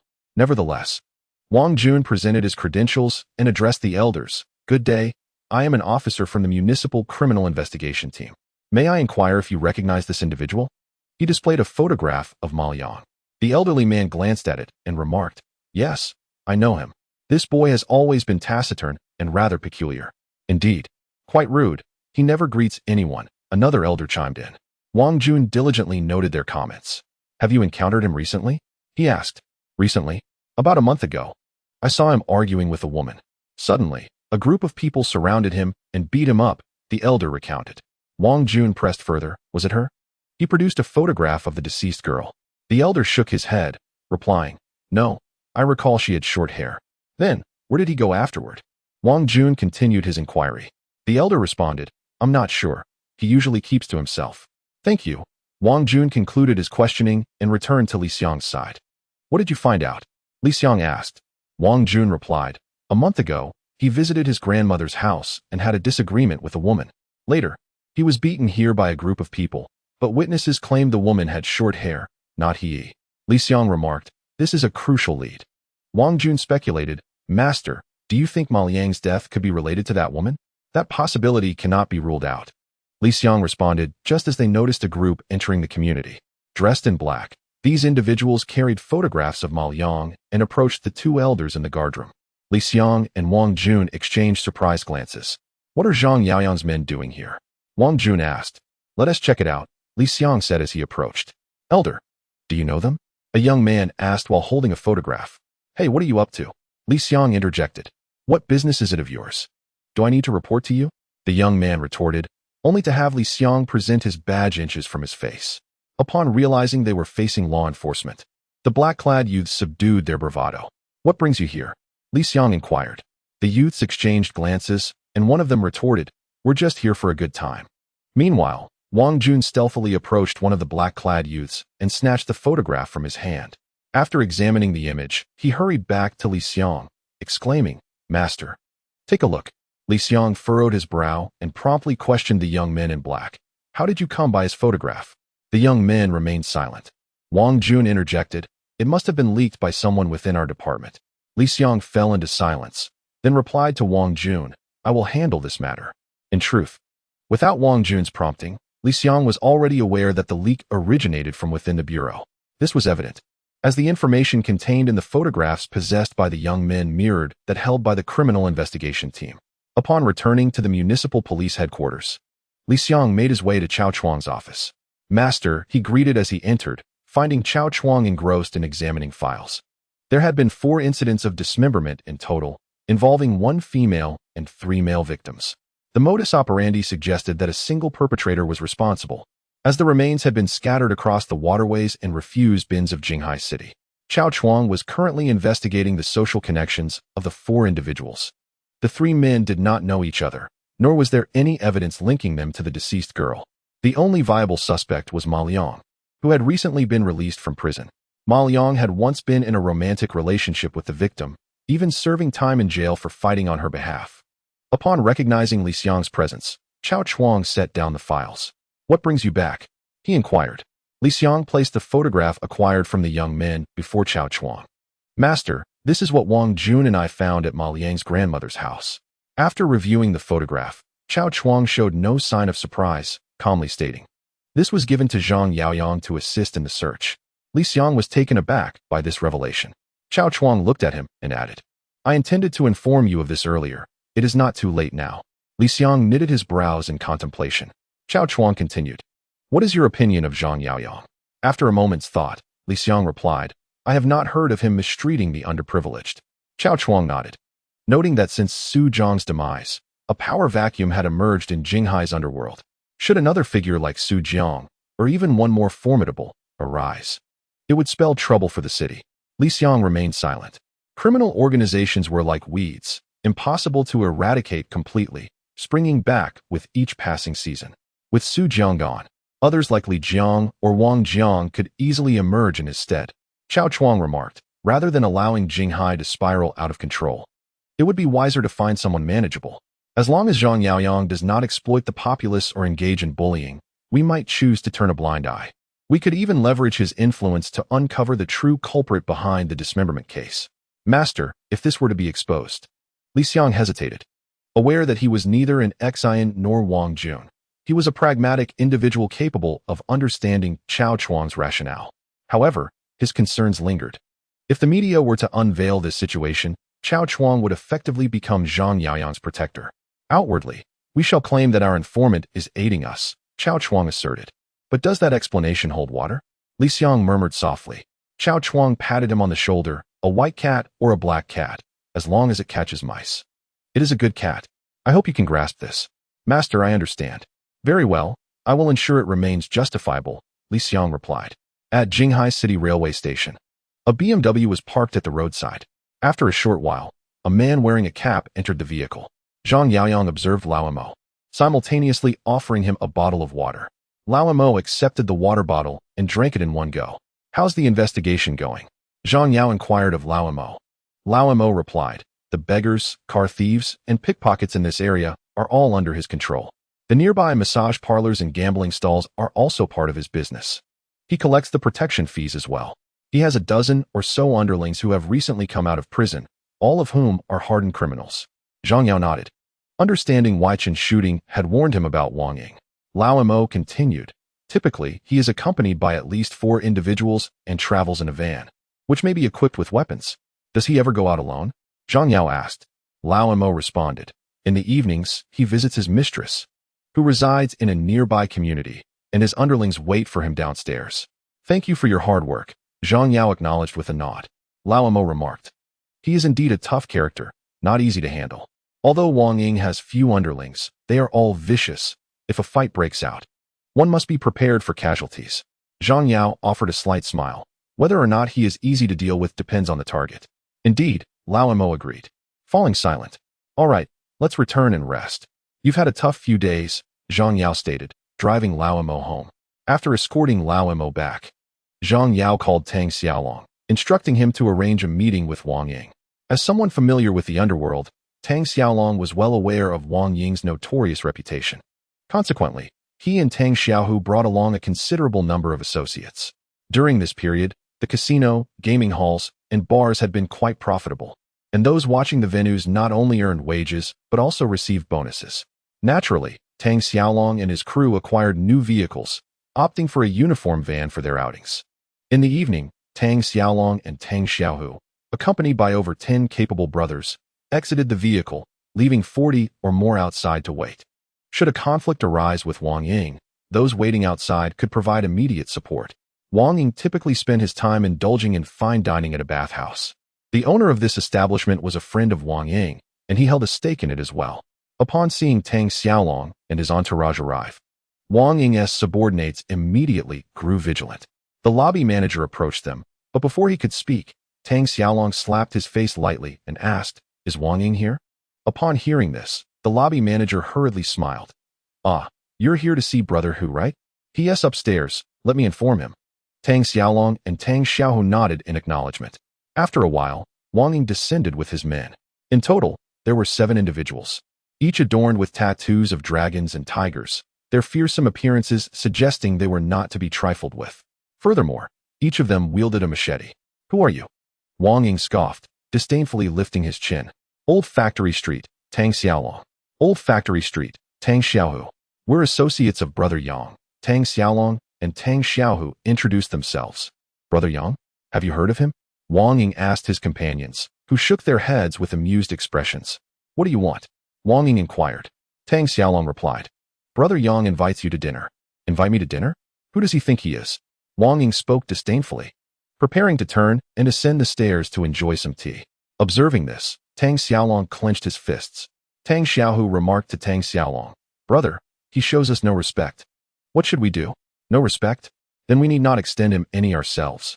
Tang Xiaolong narrowed his eyes and retrieved his phone, stating coldly, Gather the weapons, everyone. Come inside. His phone remained in a call state, serving as a precaution. In the event of a confrontation, dialing would take precious time. Simultaneously, he ensured his subordinates were aware of the situation inside the bathhouse, enabling them to make informed decisions. At that moment, the doors of the van outside swung open. Young men clad in black emerged, retrieving clubs from within. Shortly thereafter, dozens rushed into the bathhouse. Wang, Tang Xiaolong called out loudly. Wang Ying turned to face the individuals behind Tang Xiaolong. With a smirk, Tang Xiaolong coldly stated, Tonight, Brother Yang has invited you to dinner. You can either go on your own, or I will escort you. What is this? Outnumbered? Wang Ying, observing the throng of Tang Xiaolong's men both inside the bathhouse and outside, felt no fear. Years ago, he had dared to storm a gambling den alone, undeterred by the 20 or more thugs guarding the place. Moreover, the brothers under Wang Ying were formidable, each having served time and possessing a proclivity for violence. If you think we are few, I can summon more, Tang Xiaolong taunted, waving his phone in front of Wang Ying. Tang Xiaohu also produced his phone. Subsequently, the men behind Tang Xiaolong and Tang Xiaohu followed suit, brandishing their devices. Call for reinforcements, Tang Xiaolong commanded. Dongzi, bring your men to the Jiang bathhouse at the train station. Wang Kai, head to the Jiang bathhouse and gather everyone. Abayo, shut down the gambling den at the Jiang bathhouse. Haizi, move to the Jiang bathhouse and bring your men immediately. Watching the brothers of the Longhu duo summon their allies, Wang Ying's expression darkened. He whispered to his companion, Go fetch the guns. Understood, one of Wang Ying's subordinates replied, turning to leave. Wang Ying had hidden 2 hunting rifles within the bathhouse, intending to eliminate Tang Xiaolong with a single shot. Just then, his associate Jiang, noticing the subordinate's departure for the firearms, hurried down the stairs. As a businessman, Jiang sought to avoid conflict. Should a brawl ensue, he would bear the brunt of the losses. Jiang approached Wang Ying, quickly advising, Brother Hu, don't be angry. Let me speak with them. He then positioned himself before Tang Xiaolong and Tang Xiaohu. Gentlemen, please, let us not escalate this. It's all a misunderstanding. Jiang smiled obsequiously. Brother Hu did not mean it that way. Just as Tang Xiaohu was about to erupt in anger, he noticed Wang Ying's subordinate returning with 2 rifles. The sight of the weapons made both Tang Xiaolong and Tang Xiaohu recoil in trepidation. Jiang, observing the retreat of the Longhu brothers' men, formulated a plan. He turned to Tang Xiaolong and said, Gentlemen, whatever issues you have, I will convey them to Brother Hu. At that moment, Wang Ying, rifle in hand, began loading bullets before Tang Xiaolong and the others. Tang Xiaolong, feeling the weight of anxiety, uttered, Our brother Yang has invited him to dinner tonight. Upon hearing this, Jiang smiled and said, This matter is easily resolved. You two may return. I shall have a thorough discussion with Brother Hu. Wang Ying, armed, aimed his gun at Tang Xiaolong. Get lost. Scram, shouted Wang Ying's subordinate. Reluctantly, Tang Xiaolong and Tang Xiaohu departed. They swiftly exited the train station. And Jiang advised Wang Ying, Brother Hu, quickly put away the gun. It would be troublesome if someone reports us. I don't need your guidance, Wang Ying retorted, unloading the bullets and handing the gun to his subordinate, who exited through the back door of the bathhouse with the weapon. At that moment, Jiang remarked to Wang Ying, Brother Hu, why provoke Zhang Yaoyang? He currently wields the most power. Even Lin Xiong has been driven away. Lin Xiong, who specialized in illegal betting and lotteries, posed no threat to Wang Ying. However, Lin Xiong was surrounded by a group of desperate men, as was Wang Ying. They both preferred the elite route rather than employing a gang of lackeys, akin to street thugs. Thus, Lin Xiong's expulsion indeed signified Zhang Yaoyang's considerable strength. Lin Xiong is Lin Xiong. I am who I am, Wang Ying scoffed. I refuse to believe he would dare invade my territory. Brother Hu, it is wiser to have an ally than an adversary, Jiang cautioned. Humph, Wang Ying scoffed coldly, turning to ascend the stairs, dismissing Zhang Yaoyang entirely. Jin Yang sighed heavily, genuinely concerned about potential trouble. Was Zhang Yaoyang someone to be trifled with? Presently, all the gaming houses, casinos, and bars in Jinghai had fallen under Zhang Yaoyang's control. Moreover, it was rumored that Zhang Yaoyang was associated with Uncle Tai. Even Su Jiang had to show deference to Uncle Tai. If Zhang Yaoyang were to become enraged, the consequences would be dire. After leaving the bathhouse, Tang Xiaolong and Tang Xiaohu felt humiliated. Overwhelmed by 2 guns, they had retreated. Yet, their fear was justified given the firearms. "Brother, what should we do?" Tang Xiaohu asked Tang Xiaolong. "We must report the truth," replied Tang Xiaolong. "This is truly embarrassing," Tang Xiaohu muttered. "If we had guns as well, we wouldn't fear him." Tang Xiaolong retorted coldly. "Exactly," Tang Xiaohu concurred. Seeking a way out, Tang Xiaolong took out his phone and dialed Zhang Yaoyang's number. After a brief moment, the call connected. "Xiaolong, how did it go?" Zhang Yaoyang inquired. "Brother Yang, I botched the task. That Wang scoundrel had a gun and disrespected you, claiming you are nothing," Tang Xiaolong explained. "Well, his possession of a firearm is not your fault," Zhang Yaoyang acknowledged. "However, you must regain your lost face." As night fell, disabled children and individuals begging around the train station were ushered into vehicles. Their earnings from a day's begging were dumped into sacks. These beggars were under Wang Ying's control, generating thousands, even tens of thousands, daily. Furthermore, as night arrived, flamboyantly dressed women solicited customers on the roadside. Some were trafficked, while others were voluntary. All under Wang Ying's dominion. In the alleyways, gambling stalls were a common sight. The scale of these gambling stalls is quite modest. Even if someone were to intervene, they could swiftly retreat. On the periphery of the alley, informants, who are also Wang Ying's subordinates, keep watch. Within the confines of the train station, Wang Ying extorts protection fees, exerts control over beggars and fallen women, and operates gambling stalls, garnering a significant monthly income. Although Wang Ying lacks grand ambitions, he possesses a particularly strong sense of territoriality. Anyone daring to intrude upon his domain would be regarded as declaring war against him. At this moment, a fleet of vans halted at the roadside.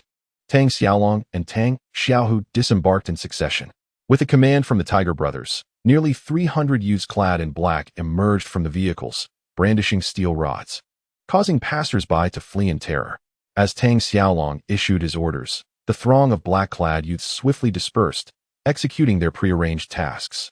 The beggars, situated in front of the train station, were taken by surprise as the black-clad figures charged towards them, and before they could comprehend the situation, they found themselves seized. There were over 30 beggars in the vicinity of the train station, typically under the watchful eye of a dozen of Wang Ying's men. Upon witnessing the black-clad youths attempting to abduct their fellow beggars and the cash they had collected that day, they rushed forward. The beggars were not only Wang Ying's source of income, but also the livelihood of his subordinates. "Release them and their belongings," shouted Wang Ying's men, drawing their knives and confronting the black-clad youths. In response, the youths wasted no time, attacking Wang Ying's subordinates with their clubs. Wang Ying's men were formidable, and under normal circumstances, a dozen of them could hold their own against 20 or 30 opponents. However, facing a mass of 60 or 70 black-clad youths, their bravado quickly faded. "Chase them!" a group shouted at the entrance of the train station, pursuing Wang Ying's men. Simultaneously, Tang Xiaohu and his crew arrived at a nearby residential alley. "Drive them all away," he commanded, pointing at the streetwalkers. The black-clad youths surged forward, clubs in hand, charging at the women. The streetwalkers, unaccustomed to such a scene, screamed in terror and scattered in all directions. The enforcers meant to guard the streetwalkers contemplated rushing to their aid, but outnumbered, they had no choice but to relent. Soon after, Tang Xiaohu led his men deeper into the alley, where numerous gambling stalls were situated. "Strike," he ordered, showing no mercy towards the men engrossed in gambling. With that command, the black-clad youths unleashed their clubs upon the gamblers. Both the gamblers and Wang Ying's subordinates writhed in pain on the ground, clutching their heads in despair. "Should you dare to set up stalls here again, you will face the same fate," Tang Xiaohu declared with a fierce demeanor. The purge of beggars at the train station, the clearing of nearby streetwalkers, and the dismantling of gambling stalls were only the beginning. Tang Xiaolong led his men to the street-level shops. "Smash them all." At the command of Tang Xiaolong, the young men clad in black stormed into every shop on the street, indiscriminately wreaking havoc. From that moment on, Anyone who dared to pay Wang Ying would face destruction upon their next encounter. Holding a metal rod, Tang Xiaolong shouted at the terrified passers-by, imploring them to cease their destruction. "Stop! Please, don't!" pleaded a restaurant owner who emerged, desperate for mercy. However, Tang Xiaolong dismissed him entirely, continuing to shout, "Smash it!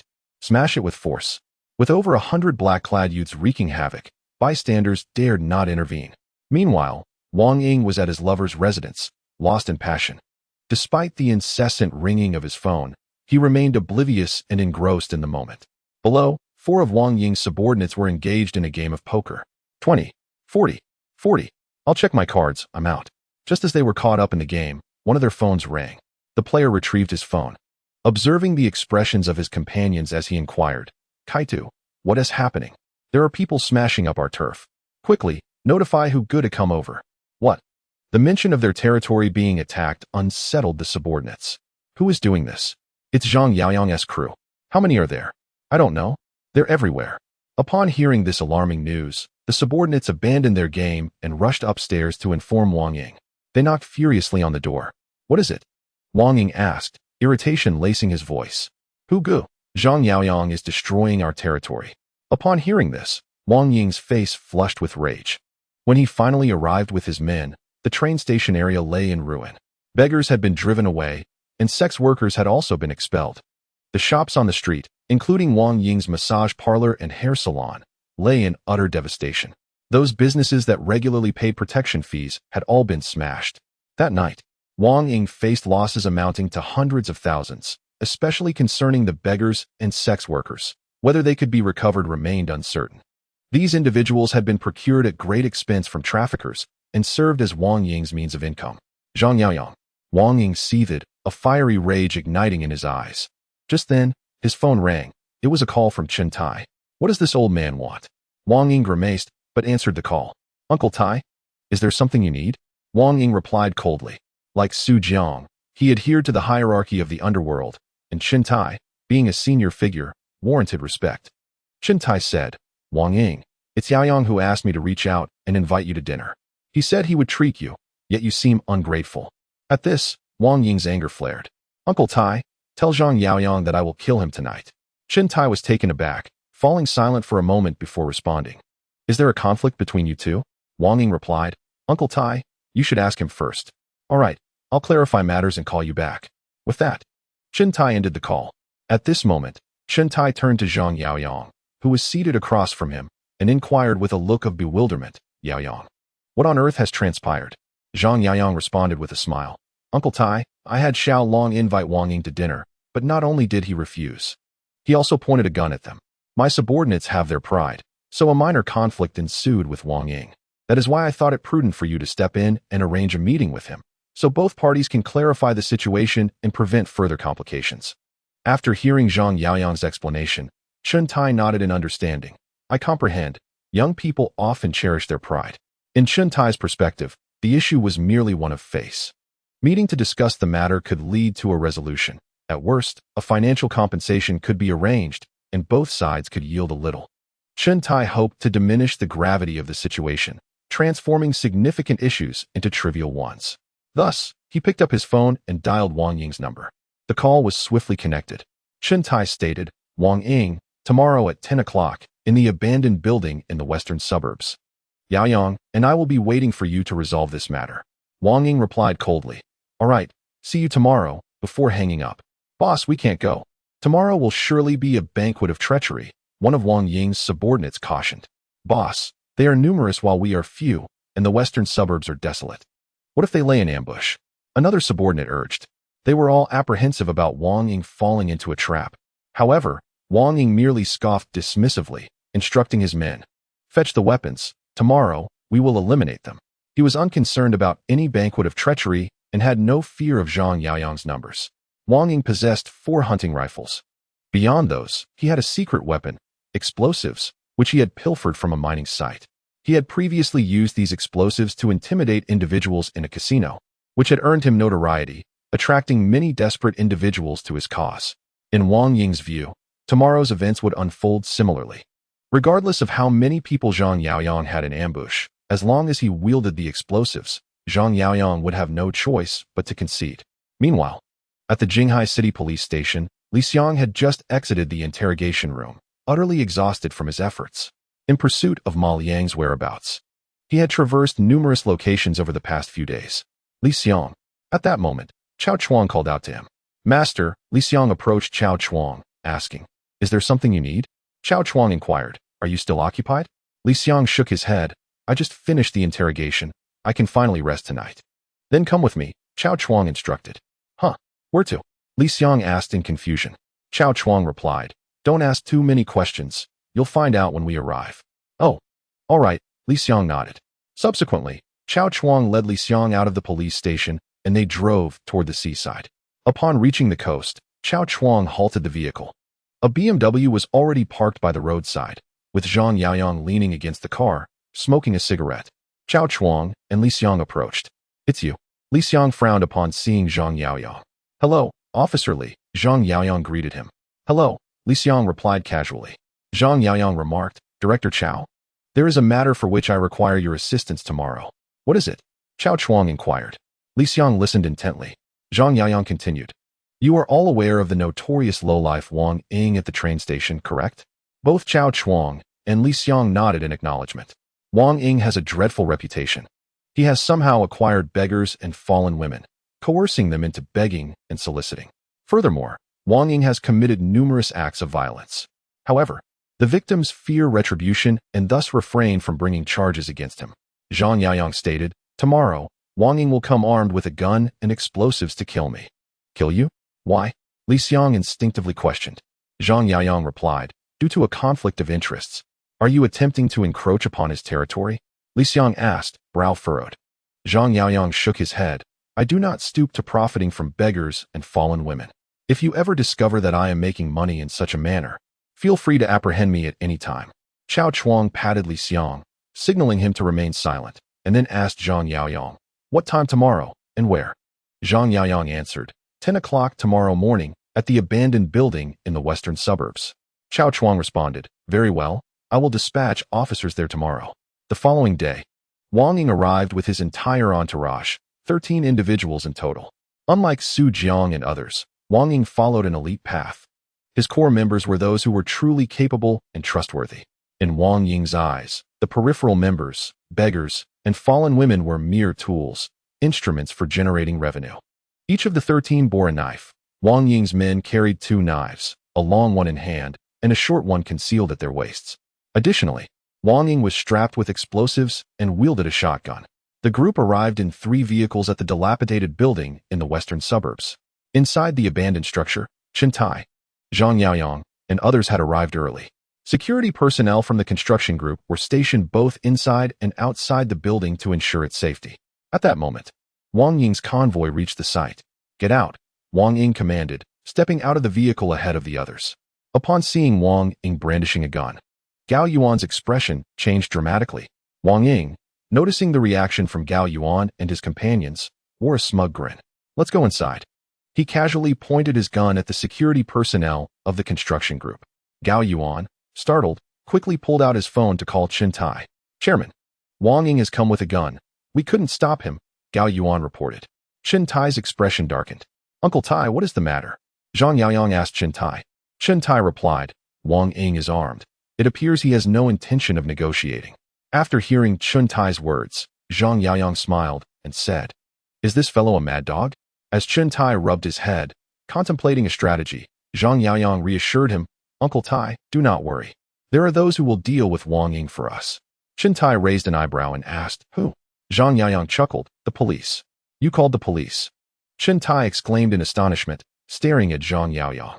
Zhang Yaoyang answered, "Uncle Tai, we are not a criminal organization. It is entirely reasonable to resolve issues by reporting them to the authorities." "Indeed, it is reasonable." Chin-Tai's expression grew grim. Chin-Tai is a cunning fox. He has discerned that Zhang Yaoyang has exploited his reputation to lure Wang Ying.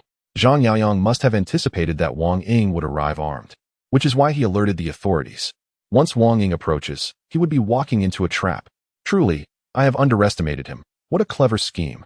Zhang Yaoyang and Chin-Tai find themselves on the 7th floor of an abandoned building. However, as Wang Ying and his companions reach the 3rd floor, They encounter Li Xiang and his team. Don't move. Drop your weapons. Li Xiang and his associates, armed and resolute, have their sights set on Wang Ying and his henchmen. Initially, Wang Ying intends to retreat, but to his dismay, police officers appear on the second floor as well. Don't move. Zhang Biao and his team, also armed, aim at Wang Ying and his followers. Huge brother, we are surrounded. One of the henchmen exclaims in terror. Damn it. Wang Ying realizes he has been outmaneuvered by Zhang Yaoyang and Shen Tai. Boss, what should we do now? His subordinates are gripped by fear. The officers, guns drawn, have cornered them between the third and second floors, leaving them with no viable escape. Drop your weapons. Li Xiang commands once more. Let us go? Wang Ying retorts, unfastening his clothing to reveal explosives strapped to his body. Clear the way, or we all perish. The sight of the explosives sends a wave of panic through Li Xiang and the surrounding officers. The breaths and heartbeats of Zhang Biao and his men quicken. Make way for me. Wang Ying brandishes a lighter, reiterating his demand. At that moment, Li Xiang, clutching a walkie-talkie, reports, Master. Wang Ying is not only armed, but also has explosives. What are our orders? We cannot allow them to escape. Chao Chuang responds gravely. The sniper team is ready. Understood. Li Xiang nods. Step aside. If you don't, we all die together. As he speaks, Wang Ying ignites the fuse on his explosives. The fuse is a meter long, but burns rapidly. The target has ignited the explosives. Shoot to eliminate. Chao Chuang urgently commands. With a gunshot, a bullet pierces Wang Ying's head. Li Xiang rushes forward, the first to attempt to cut the fuse. At this moment, the fuse has burned 2/3 of its length. Li Xiang disregards everything else as he yanks at the fuse. With a collective sigh of relief, everyone, including Li Xiang, feels the tension dissipate. Once Wang Ying's henchmen are subdued, Li Xiang inventories their weapons. For hunting rifles, 13 long knives, and another 13 short knives. Additionally, there is an entire box of explosives in their vehicle, enough to secure several years of imprisonment for his subordinates. This does not even account for Wang Ying's other crimes, such as organizing the begging of disabled individuals or minors under 14 through violence and coercion, which could lead to a sentence of no less than 3 years, along with charges of forcing women into prostitution, among others. Multiple offenses will incur cumulative penalties. The future of Wang Ying's henchmen is bleak. At this juncture, Zhang Yaoyang, Shen Tai, and others descend from the upper floors. Upon seeing them, Li Xiang furrows his brow slightly. Thank you, comrades in blue. Shen Tai forces a smile. It is our duty, Li Xiang replies. Zhang Yaoyang smiled as he addressed his comrades, expressing his gratitude for the assistance of the Jinghai City Police Department by providing them with boxed meals. Li Xiang furrowed his brow, while Zhang Biao remarked to Zhang Yaoyang, let us extend our thanks to General Jiang. Observing Zhang Biao's reaction, Li Xiang surmised that Chao Chuang had undoubtedly approached Zhang Biao as well. Indeed, Zhang Biao leaned towards Li Xiang and whispered, the master has instructed that we may accept it. Li Xiang nodded affirmatively, stating, then we shall not be polite. Wang Jun watched the scene unfold with keen interest. Zhang Yaoyang retrieved his phone and placed a call to Tang Xiaolong. Shortly thereafter, Tang Xiaolong and his associates arrived with the meals. It was, indeed, a sumptuous boxed lunch. Li Xiang directed his team to receive the meals, and Zhang Yaoyang, along with Chun Tai and others, took their leave. This boxed meal is quite remarkable, one officer remarked as he opened the container, revealing an array of lavish dishes, lobster balls, abalone, sea cucumbers, and ivory clams. This seafood feast was certainly not inexpensive. Upon hearing that Wang Ying had been dealt with by Zhang Yaoyang, Wu Jianxin was overjoyed. The distributor of Qingyao beer had fled overnight, leading to the liquidation of stock at bargain prices. Learning of these developments filled Wang Ying with exhilaration, as he regained his dominance in the Jinghai beer market. Consequently, Wu Jianxin, through Zheng Xijia, extended an invitation to Zhang Yaoyang and Chen Shooting for a meal, to which they graciously accepted. In the private dining room of the hotel, Wu Jianxin raised his glass and personally toasted Zhang Yaoyang, expressing his heartfelt gratitude. Zhang Yaoyang smiled gently, responding, as friends, there is no need for thanks. Indeed, Wu Jianxin replied with a grin, should you require anything in the future, do not hesitate to call upon me. I would traverse fire and water for you. Zhang Yaoyang produced a cigarette and lit one, saying, while traversing fire and water may be unnecessary, there is indeed a matter I need your assistance with. Wu Jianxin felt a pang of apprehension. He understood well that the burden of a favor owed could be quite heavy. Thus, he replied with a smile, "Brother Yang, whatever it is, please do not hesitate to let me know." Zhang Yaoyang informed him, "A brewery is currently up for sale, and I intend to acquire it." "A brewery?" Wu Jinxin paused, momentarily bewildered by Zhang Yaoyang's intentions, pondering whether he was seeking his opinion. After a moment of reflection, he queried, "Brother Yang, are you also interested in beer? While the profits in this business are decent, the initial branding and channel development can be quite challenging." Wu Jinxin spoke truthfully. Brewing beer was not particularly difficult, but establishing a brand and distribution channels posed significant hurdles. Zhang Yaoyang shook his head, dismissing these concerns. Wu Jinxin, realizing he could not dissuade Zhang Yaoyang, decided to let him proceed, confident that he would soon learn the difficulties of the beer industry. Thus, he inquired, "Brother Yang, which brewery have you set your sights on?" Zhang Yaoyang replied, "Mintai Brewery." Wu Jinxin recognized the name. Mintai was an established brand, albeit not without its issues. In reality, Mintai was a brewery teetering on the brink of bankruptcy. Even if offered to him, Wu Jinxin would have little interest in their product. Due to the poor reputation of Mintai Brewery, consumers harbor a distinct aversion towards it. Coupled with the outdated equipment and mediocre craftsmanship, it is evident why the brewery struggles. However, Wu Jinxin, fully aware of the adage that honest words are often unpalatable, refrains from speaking the truth. Only a fool would dare to voice such candid sentiments. "As long as you are content, that is sufficient," remarked Zhang Yaoyang with a faint smile. "I intend to establish a distribution channel in Jinghai, and I would like you to become my general agent." Wu Jinxin was momentarily taken aback. Once he regained his composure, he quickly replied, "Brother Yang, I wish to assist you, but I have an exclusive agreement with Haiquan Brewery, allowing me to sell only their beer." Zhang Yaoyang responded, "That is of no concern. Simply refrain from selling Haiquan in the future." Wu Jinxin hesitated, attempting to decline politely. "President Wu, you wouldn't want to forego our friendship, would you?" I, Brother Yang. How could I?" Wu Jinxin stammered. The fate of Wang Ying, who had been murdered, and his subordinates, who were imprisoned, made Wu Jinxin acutely aware of Zhang Yaoyang's ruthless methods. He had a foot in both the legitimate and illicit worlds. Initially, he sent henchmen to demolish Wang Ying's territory, provoking his ire. When Wang Ying arrived for retaliation, the police were conveniently waiting in ambush. The result was that Wang Ying fell into the trap, meeting a mysterious demise. Faced with a powerful and calculating figure like Zhang Yaoyang, Wu Jinxin could not help but feel apprehensive. "Very well then, tidy up the warehouse and begin procuring Mintai beer," Zhang Yaoyang instructed. "I understand," Wu Jinxin replied, his expression more pained than if he had consumed something foul. The consensus in the market is that Mintai beer is notably unpalatable. How could clients possibly accept such an inferior product in place of Haiquan beer? Zhang Yaoyang, sensing his concerns, assured him with a smile, "Rest assured, once the brewery commences production, I will send someone to assist you with distribution." At that moment, Zhang Yaoyang clapped his hands, and Tang Xiaolong and Tang Xiaohu entered with their entourage. "Allow me to introduce you. This is Xiaolong, and beside him is his brother, Xiaohu." Zhang Yaoyang introduced the duo. Tang Xiaolong and Tang Xiaohu stood tall and proud, flanked by young men clad in black, each adorned with tattoos of dragons and tigers, exuding an intimidating aura. "President Wu," Tang Xiaolong and his companions chorused in unison. A shiver ran down Wu Jinxin's spine. Zheng Xijiao was equally startled. The system detects Wu Jinxin's fear, and the host gains 100 achievement points. The system detects Zheng Xijiao's fear, and the host gains 100 achievement points. Observing the demeanor of Tang Xiaolong and Tang Xiaohu, it was clear they were not to be trifled with. This was not merely a distribution effort. Accompanying them felt akin to a mafia collecting protection fees. Yet, Wu Jinxin dared not refuse.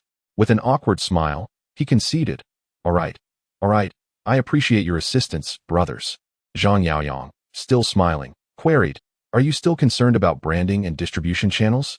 No, not at all." Wu Jinxin fervently waved his hands, signaling his dismissal of any worries. With such a formidable presence backing the sale of beer, who would dare to refuse Mintai's offerings? The Mintai Brewery, established in 1938, introduced innovative open fermentation technology in 1981, leading to the creation of a production facility capable of yielding 3,000 tons of beer annually.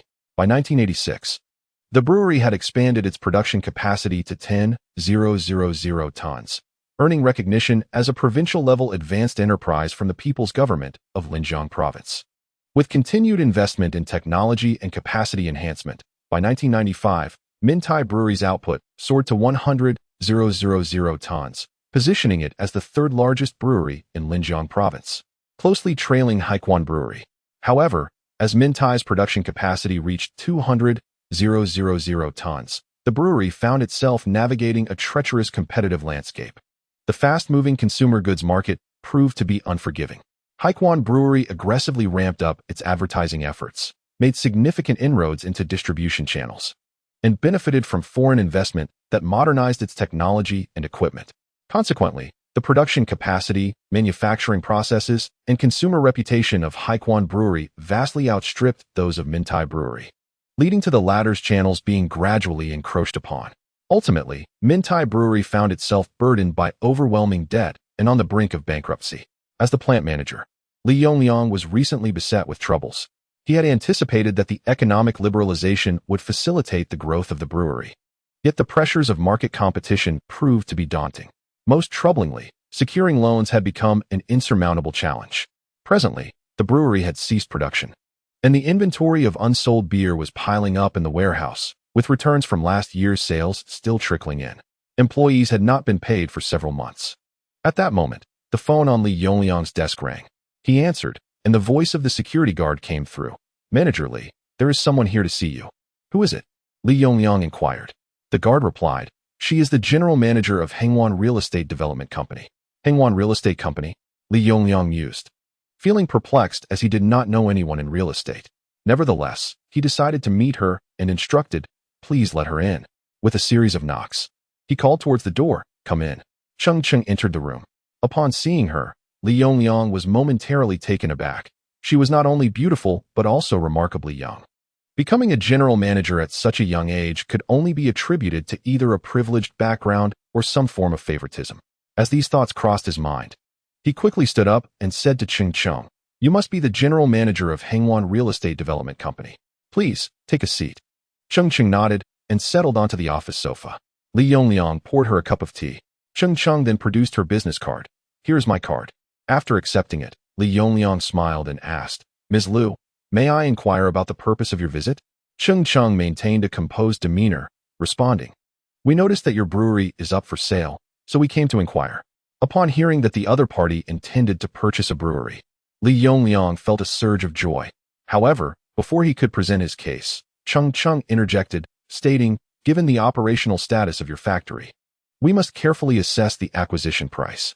Of course, Li Yongliang replied with a forced smile, though internally he was irked by Cheng Cheng's arrogance. It is often said that those in real estate possess considerable wealth, and it appears to be true. In these times, it is indeed the affluent who reign supreme. Li Yongliang had no choice but to adopt a subservient demeanor.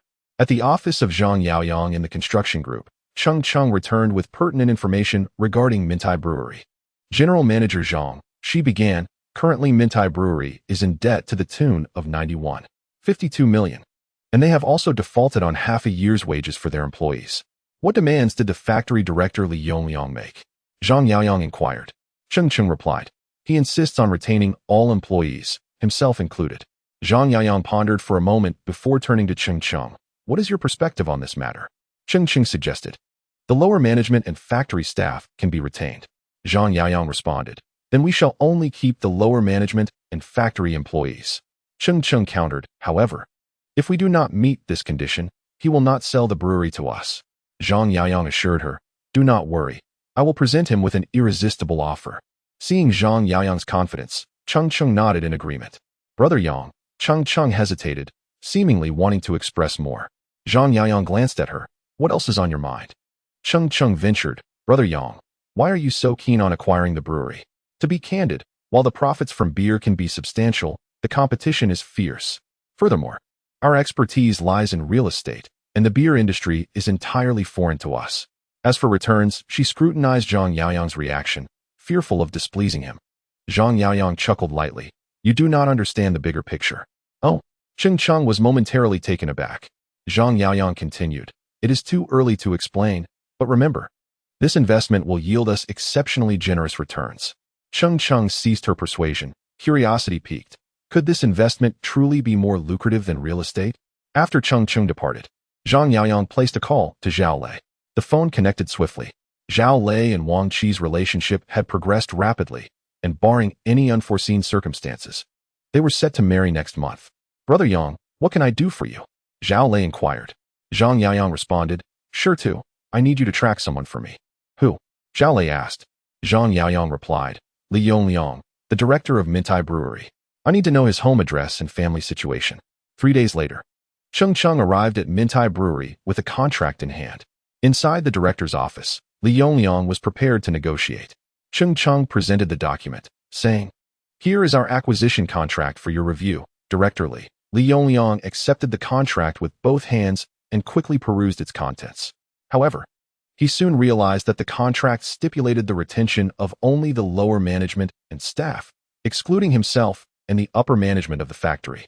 Frowning, Li Yongliang coldly remarked, Ms. Liu, I cannot sign such a contract. Your intentions for acquisition are evidently lacking. Cheng Cheng had previously reviewed the acquisition contract and was aware that Li Yongliang would not consent. However, Zhang Yaoyang assured her that he had a solution, and thus, Cheng Cheng had no choice but to trust him. Consequently, she retrieved her phone and dialed Zhang Yaoyang's number, as instructed. Once the call connected, Cheng Cheng handed the phone to Li Yongliang. Director Li, she said, Mr. Jiang would like to speak with you. Li Yongliang took the phone. Hello, this is Li Yongliang. A boy's voice emanated from the receiver, Daddy, Daddy. It was the voice of Li Yongliang's illegitimate son, Mingming. Upon hearing his son's voice, Li Yongliang became utterly flustered. Zhang Yaoyang interjected, Director Li, I believe you wouldn't want your wife to discover your affair, would you? Li Yongliang owed all his current standing to his wife and father-in-law. His father-in-law, a high-ranking official in the province, though retired, still held significant connections. If they were to learn of his infidelity, the consequences would be dire. Furthermore, Li Yongliang had come to father a child in his later years. This illegitimate son was his lifeline, and he could not afford any mishap. Taking a deep breath, Li Yongliang asked, Mr. Zhang, what is it that you desire? Zhang Yaoyang replied, Director Li, you have profited considerably from Mintai. Since it is being sold, let us proceed with clarity. Realizing he was cornered, Li Yongliang conceded, Very well, I will sign. He then picked up a pen and, in front of Cheng Cheng, inscribed his name on the contract. Placing the pen down, he inquired, I have signed the contract. Can I have my son returned to me now? Zhang Yaoyang responded, There is an additional clause. What clause? Li Yongliang's brow furrowed. The payment method for the acquisition funds, Zhang Yaoyang stated. As Li Yongliang looked on in confusion, Cheng Cheng produced a sheet of paper. Upon reading its contents, Li Yongliang's pupils constricted, and he inhaled sharply. The document stipulated that the acquisition funds would be paid in installments over 20 years. The first 10 years would only accrue interest at a rate of 3, with the principal to be paid in the latter 10 years. This arrangement amounted to a clever ruse, essentially allowing them to acquire Mintai Brewery without substantial upfront costs. Before Li Yongliang could protest, Zhang Yaoyang added, Director Li, I will provide you with an additional compensation of 3 million. With that, you can enjoy a comfortable life with your lover and your illegitimate son. Cheng Cheng observed Li Yongliang, uncertain of the methods Zhang Yaoyang employed. Yet it was evident from Li Yongliang's reaction that he was indeed ensnared. As anticipated, Li Yongliang signed the contract. He was a pragmatic man, aware of the benefits at hand, preferring to seize the opportunity rather than invite trouble upon himself. The acquisition of Mintai Brewery proceeded smoothly, with Cheng Cheng overseeing the entire process. As for the position of director, Zhang Yaoyang had yet to identify a suitable candidate. However, he did not dwell on complexities. His primary focus was to restore the brewery's production and transport the finished beer products to Wu Jinxin's warehouse. On the 4th day following the acquisition of Mintai Brewery, Zhang Yaoyang took Cheng Cheng to the brewery. Li Yongliang arranged for Deputy Factory Director Wang Xuanfu to facilitate the handover. Mr. Zhang, allow me to introduce Wang Xuanfu, he said as Wang brought Zhang Yaoyang and others into the factory premises. The factory was eerily quiet, with workers absent due to the recent suspension of operations. At that moment, a man, lean and dark-skinned, was seen diligently oiling a machine, appearing to be an earnest individual. Zhou Hua, a key technical staff member of the brewery, was decisive and efficient in his work. However, His inability to flatter superiors and his overly serious approach had not only hindered his advancement, but also strained his relationships with colleagues. Upon noticing Zhou Hua's message, Zhang Yaoyang approached him. Zhou Hua, engrossed in meticulously disassembling and cleaning machine parts, was initially unaware of Zhang's presence. Zhang inquired, "How long have you worked here?" 19 years, Zhou Hua replied, finally turning to acknowledge him. Wang Xuanfu hurriedly interjected, "Zhou Hua, this is Mr. Zhang, our new owner." Although Zhang Yaoyang had not accepted Li Yongliang's conditions, Wang Xuanfu was keen to leverage his ability to read situations and curry favor to maintain his position at the brewery. A new ruler brings new subjects, he thought. Indifferent to who held the title of factory director or owner, his priority was safeguarding his livelihood. Zhou Hua resumed his tasks. Returning to his work, Zhang Yaoyang asked, "Could you conveniently introduce me to the machines in the workshop?" "Certainly, but please wait until I finish assembling them," Zhou Hua replied. Continuing his meticulous work, Qiqiang, understanding the nuances of human interaction, recognized Zhang's interest in Zhou Hua from the glance he cast, and discreetly noted Zhou Hua's name. Wang Xuanfu also observed this dynamic. Under Zhou Hua's guidance, Zhang Yaoyang continued his tour of the brewery, learning that it comprised 3 primary workshops: brewing, packaging, and power. The brewing workshop included processes such as saccharification, fermentation, and filtration. The packaging workshop handled bottle washing, empty bottle inspection, filling, sterilization, finished product inspection, labeling, and loading, while the power workshop encompassed gas stations, refrigeration, and water treatment processes. Zhou Hua was well versed in the operations of these 3 workshops. Zhang Yaoyang inquired about the scheduling of shifts. Zhou Hua explained, "The frontline operators typically work 2 shifts of 12 hours each." Zhang nodded and asked, "What about bonuses? Which workshop offers more?" Zhou Hua responded, "The packaging workshop is relatively demanding due to the use of steam in the bottle washing and sterilization processes, resulting in less than ideal air circulation and consequently higher temperature and humidity, which leads to greater bonuses." Qiqiang took out pen and paper to jot down notes.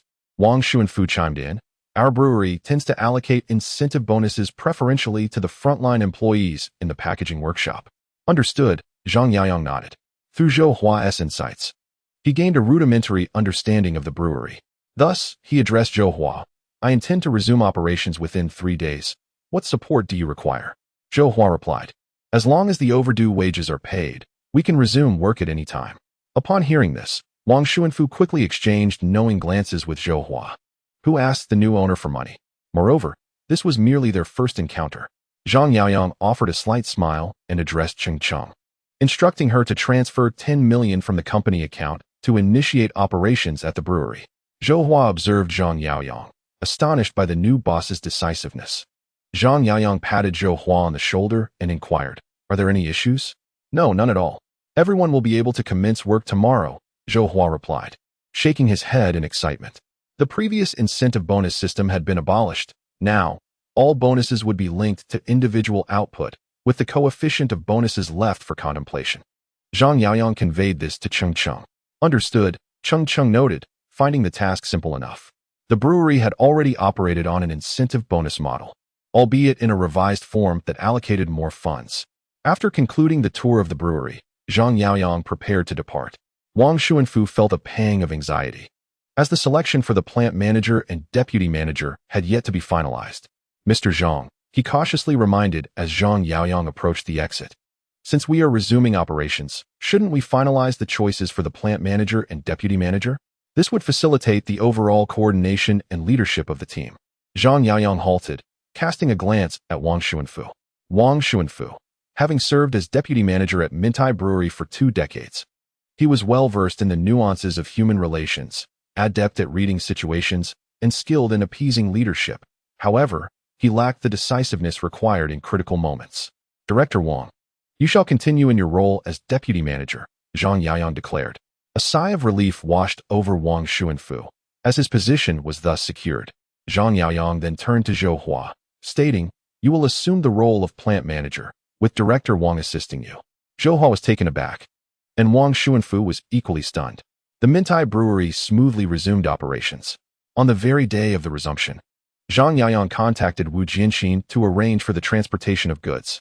Wu Jianxin was filled with regret, having never anticipated that Zhang Yaoyang would truly venture into brewing. Furthermore, it took only a few days for Zhang Yaoyang to finalize the acquisition of Mintai Brewery. Wu Jinxin was perplexed. In his eyes, Zhang Yaoyang embodied the archetype of a shady real estate mogul. Why divert from real estate to pursue beer? Nevertheless, Wu Jinxin refrained from questioning him and merely dispatched personnel to collect the beer. Throughout the day, they managed to transport 200,000 cases of beer. Despite the constraints of Wu Jinxin's warehouse, had the warehouse been organized, they could have easily moved 500,000 cases in a single day. Gazing at the towering stacks of beer, 2/3 of which consisted of outdated stock, Wu Jinxin felt a heavy burden, realizing he had become a reluctant custodian. Brother Long, we unloaded 5,000 cases today. Brother Long, we also unloaded 5,000 cases. Brother Long, we unloaded 4,000 cases. Just as Wu Jinxin was engulfed in frustration, a throng gathered around Tang Xiaolong and Tang Xiaohu. These young individuals were temporary laborers hastily recruited for the unloading task. Each case of beer earned them 20 cents. For this group of unemployed youths, it represented a significant sum. A day's work could afford them leisure for many days to come. Tang Xiaolong and Tang Xiaohu took turns to register and then produced cash to distribute. They insisted on maintaining order amidst the chaos, with Tang Xiaolong bellowing at the ruffians, demanding calm. Having spent years in the market, both understood the significance of discipline. At their command, the miscreants quieted down and formed a line to receive their money. Once the ruffians had collected their cash, Tang Xiaolong stood atop a beer crate and announced, "There will be work tomorrow morning. Assemble here at 6. Wu Jinxin felt a wave of dread wash over him, contemplating the immense quantity of goods they would require. His heart raced with anxiety. After the ruffians departed, Tang Xiaolong and Tang Xiaohu approached Wu Jinxin and said, "Mr. Wu, let us go." "Where to?" Wu Jinxin inquired. "To sell goods. Where else?" Tang Xiaolong and Tang Xiaohu exchanged incredulous glances with him. "Oh, right," Wu Jinxin replied hastily. Subsequently, he joined Tang Xiaolong and the others in their vehicle. A glance in the rearview mirror revealed a long line of vans trailing behind them, resembling a train of carriages. They arrived first at the Kongman Food Street, the oldest culinary hub in Jinghai, renowned for its diverse offerings, including barbecues, fried skewers, hand-pulled noodles, clay pot dishes, stir-fries, and hot pots. Naturally, the beer sales here were among the highest. Wu Jinxin took out his phone and made a call. Shortly, a portly middle-aged man rushed over, introduced as Lin Tong. "Old Lin, this is Brother Long, and beside him is Brother Hu. They are both highly trusted by Brother Yang." Wu Jinxin began the introductions. Both Tang Xiaolong and Tang Xiaohu smiled warmly.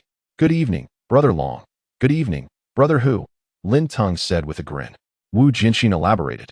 "Old Lin is the wholesaler in this area. He supplies beverages, beer, and other essentials to the nearby businesses." Indeed, Tang Xiaolong and Tang Xiaohu nodded in acknowledgement. Wu Jinxin turned to Lin Tong and said, "Tonight is about distributing Mintai beer.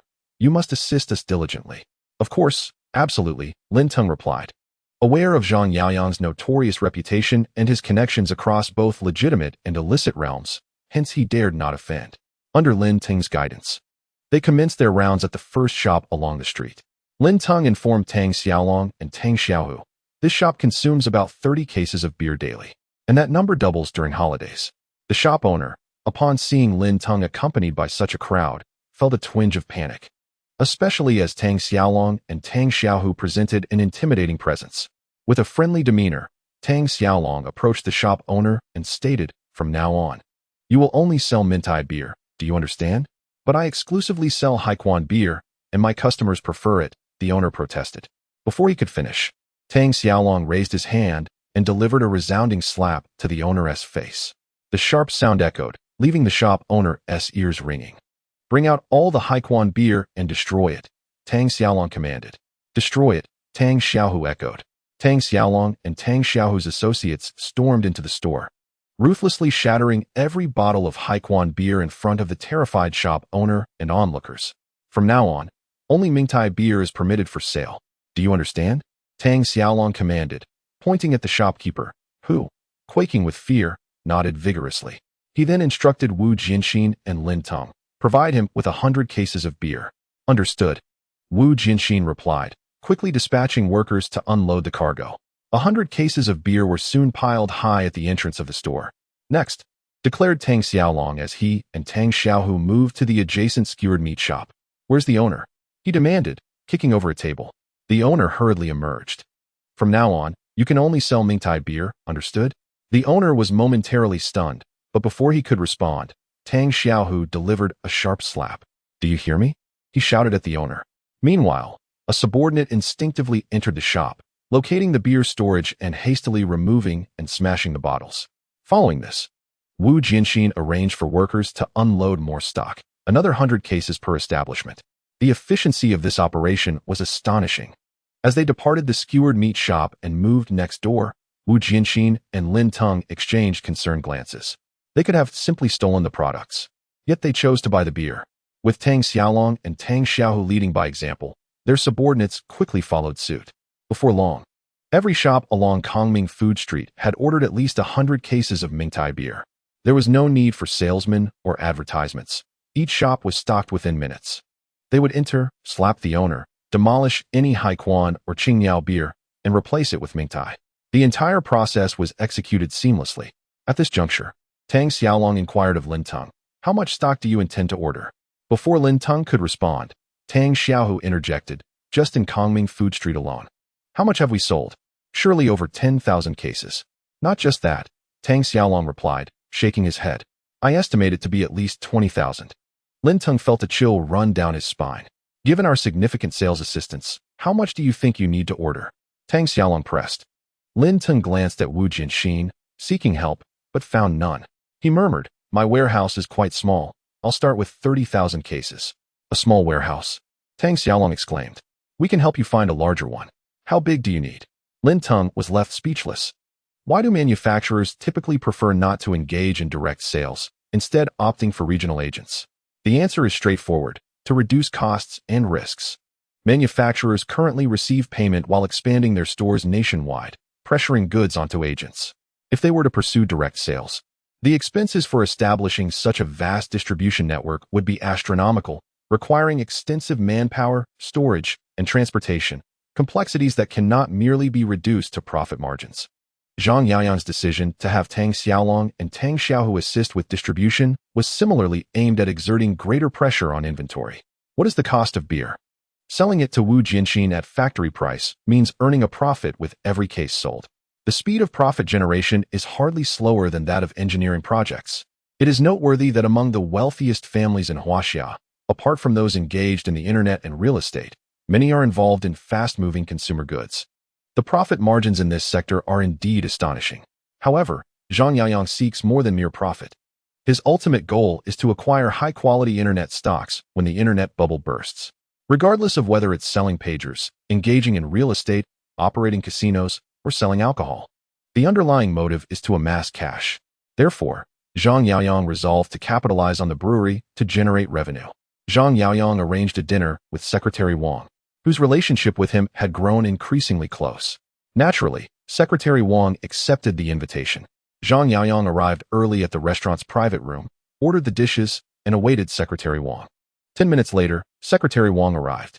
Noticing the dark circles under his eyes and the sheen on his face, Zhang Yaoyang surmised that Secretary Wang had been quite busy lately.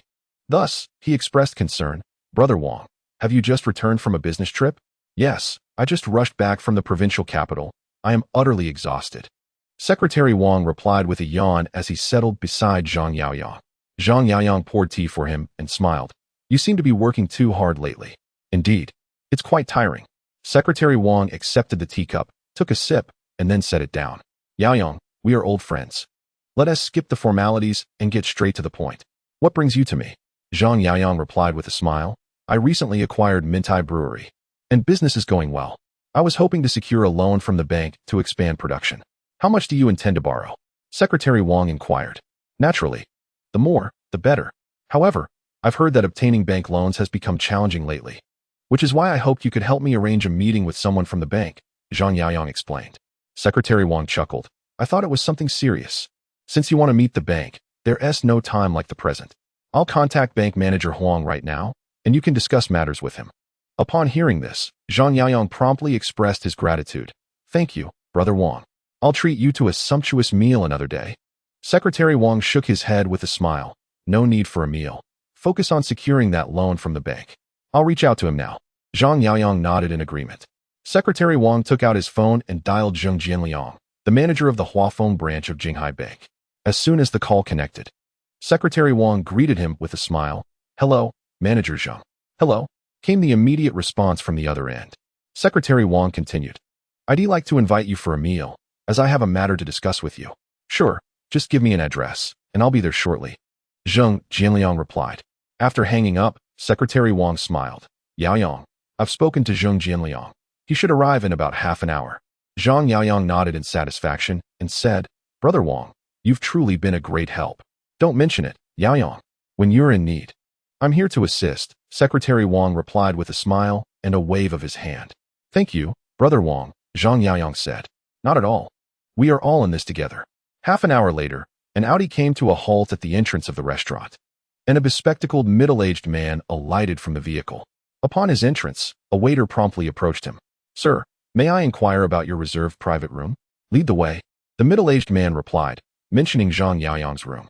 Please follow me, the waiter responded, guiding him towards the designated chamber. As they reached the door, the man's pace faltered, and he cast a glance at the room number. Sir, is something the matter? The waiter inquired, noticing the man's expression. The man shook his head and said, It's nothing. Carry on with your duties. The waiter nodded and departed. The man pushed open the door and stepped inside. President Zhang, greetings, he said, as Wang's secretary and Zhang Yaoyang rose and greeted him with smiles. Zheng Jianliang extended his right hand to both Wang's secretary and Zhang Yaoyang. After shaking hands, they settled into their seats. Wang's secretary introduced, This is my younger brother Zhang Yaoyang. He primarily engages in real estate, but has recently ventured into the beer industry. The beer industry?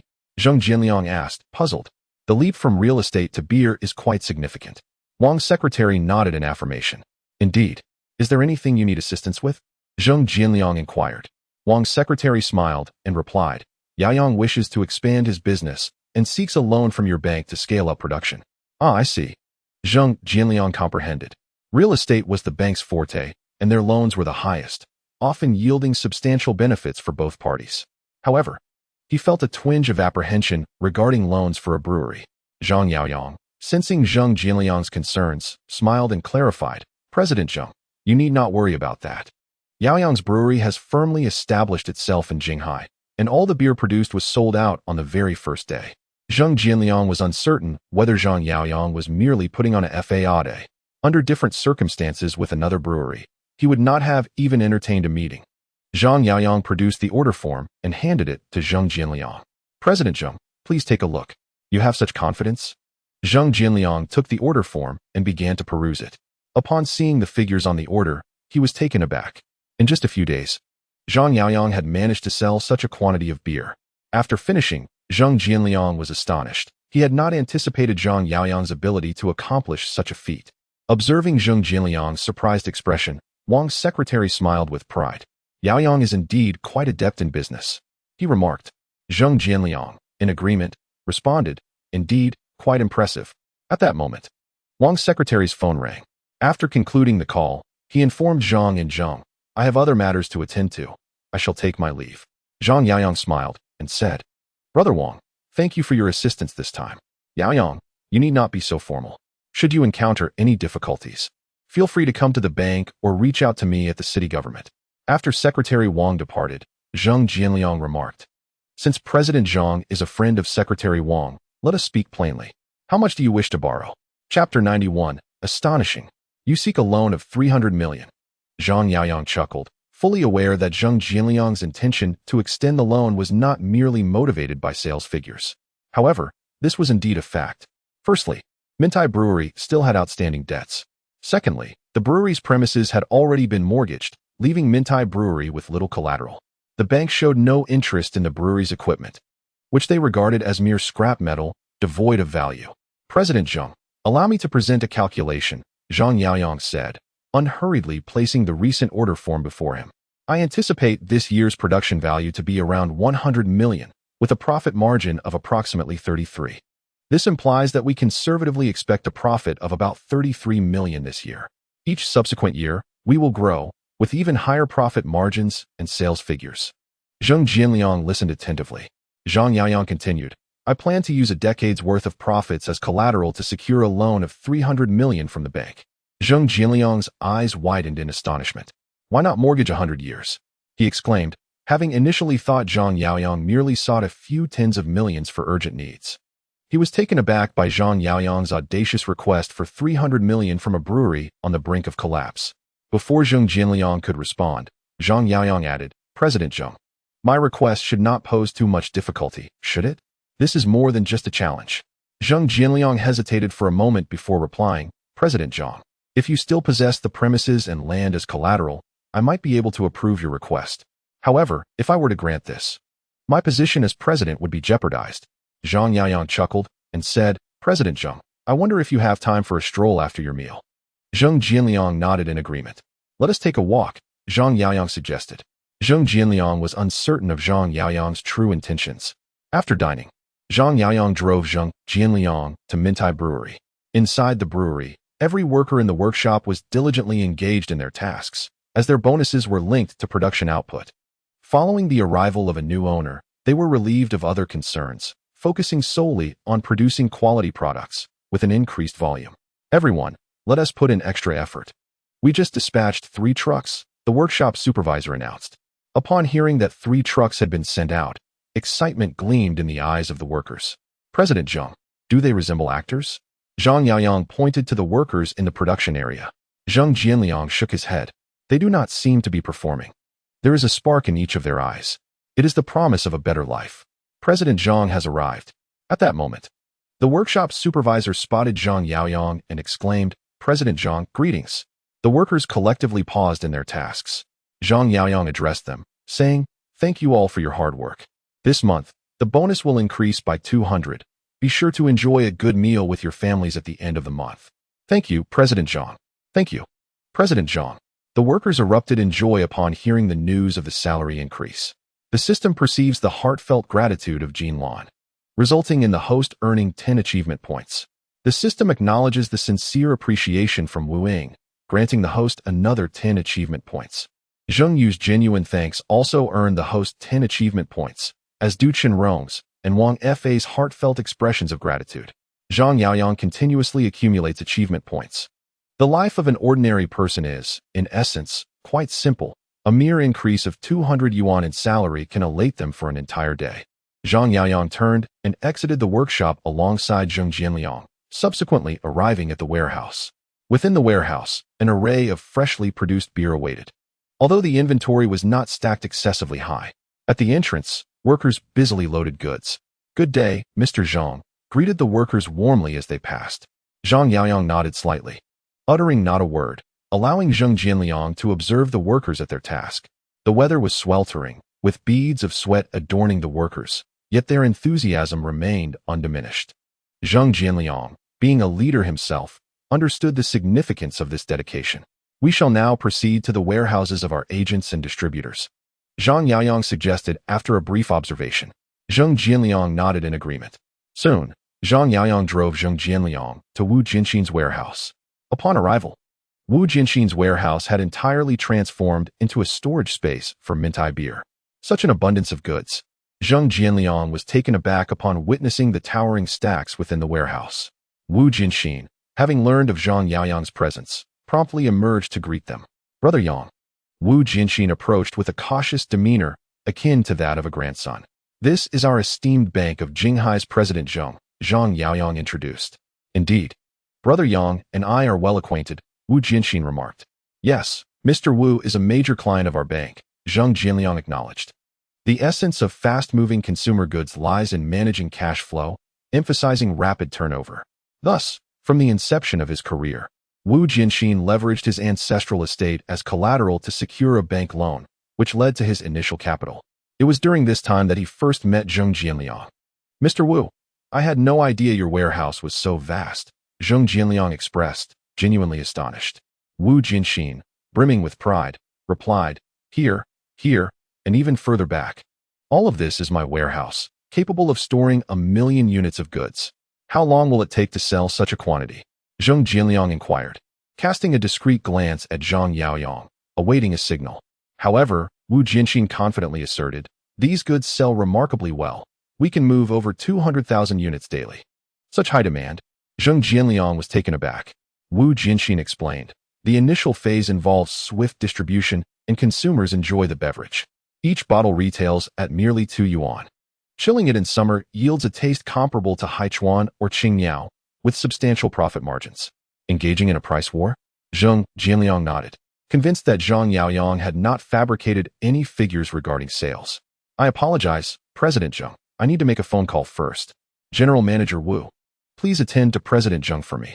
If it were merely a matter of Secretary Wang, Zheng Jianliang would certainly hesitate to approve a loan of 300 million for Zhang Yaoyang. However, Zhang Yaoyang's background is rather formidable.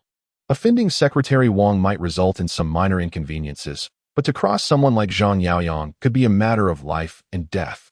Fortunately, Zhang Yaoyang provided Zheng Jianliang with a compelling rationale for the loan.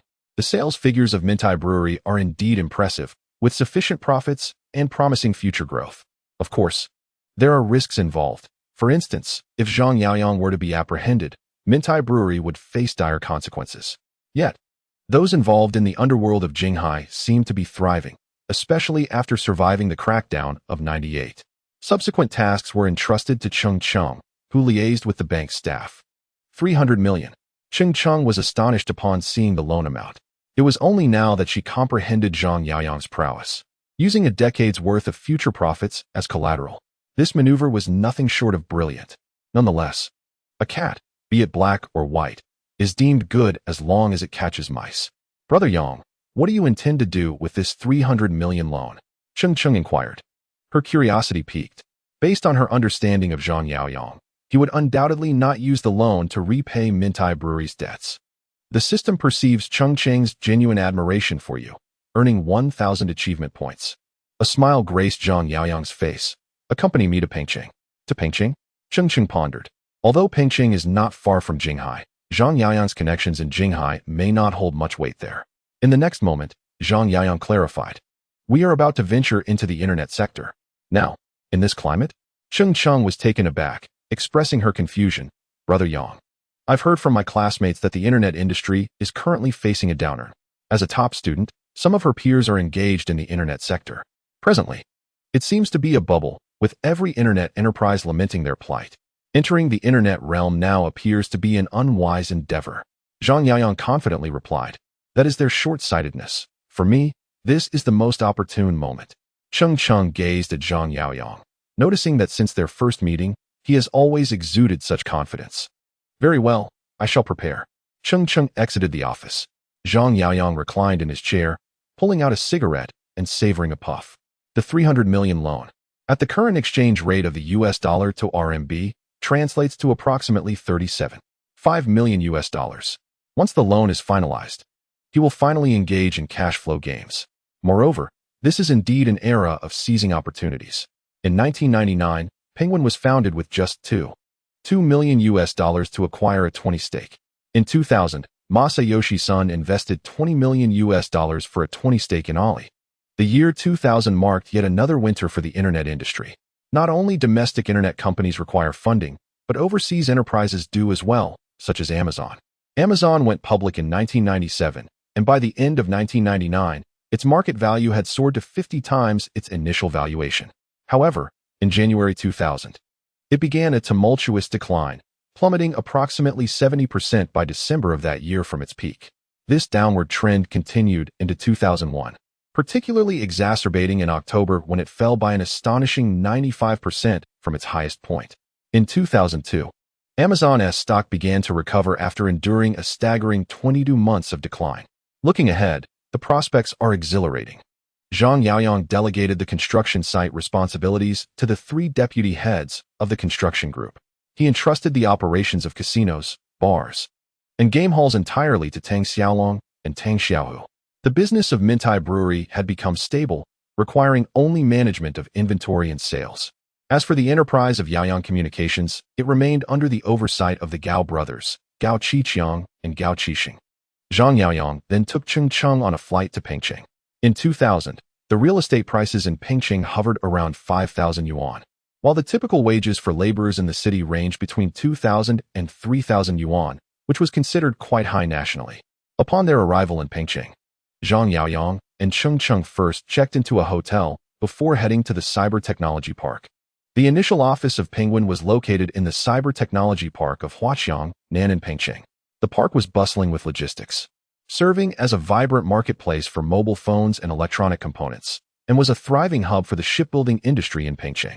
Throughout this journey, Cheng Cheng was truly enlightened. Upon reaching the entrance of Penguin, they noticed a yellow sign adorned with a penguin logo. Zhang Yaoyang and Cheng Cheng entered the Penguin office, where two female receptionists rose to greet them. These two women were the first and second employees of Penguin. "Hello, how may I assist you?" Receptionist Chen Shan inquired with a smile.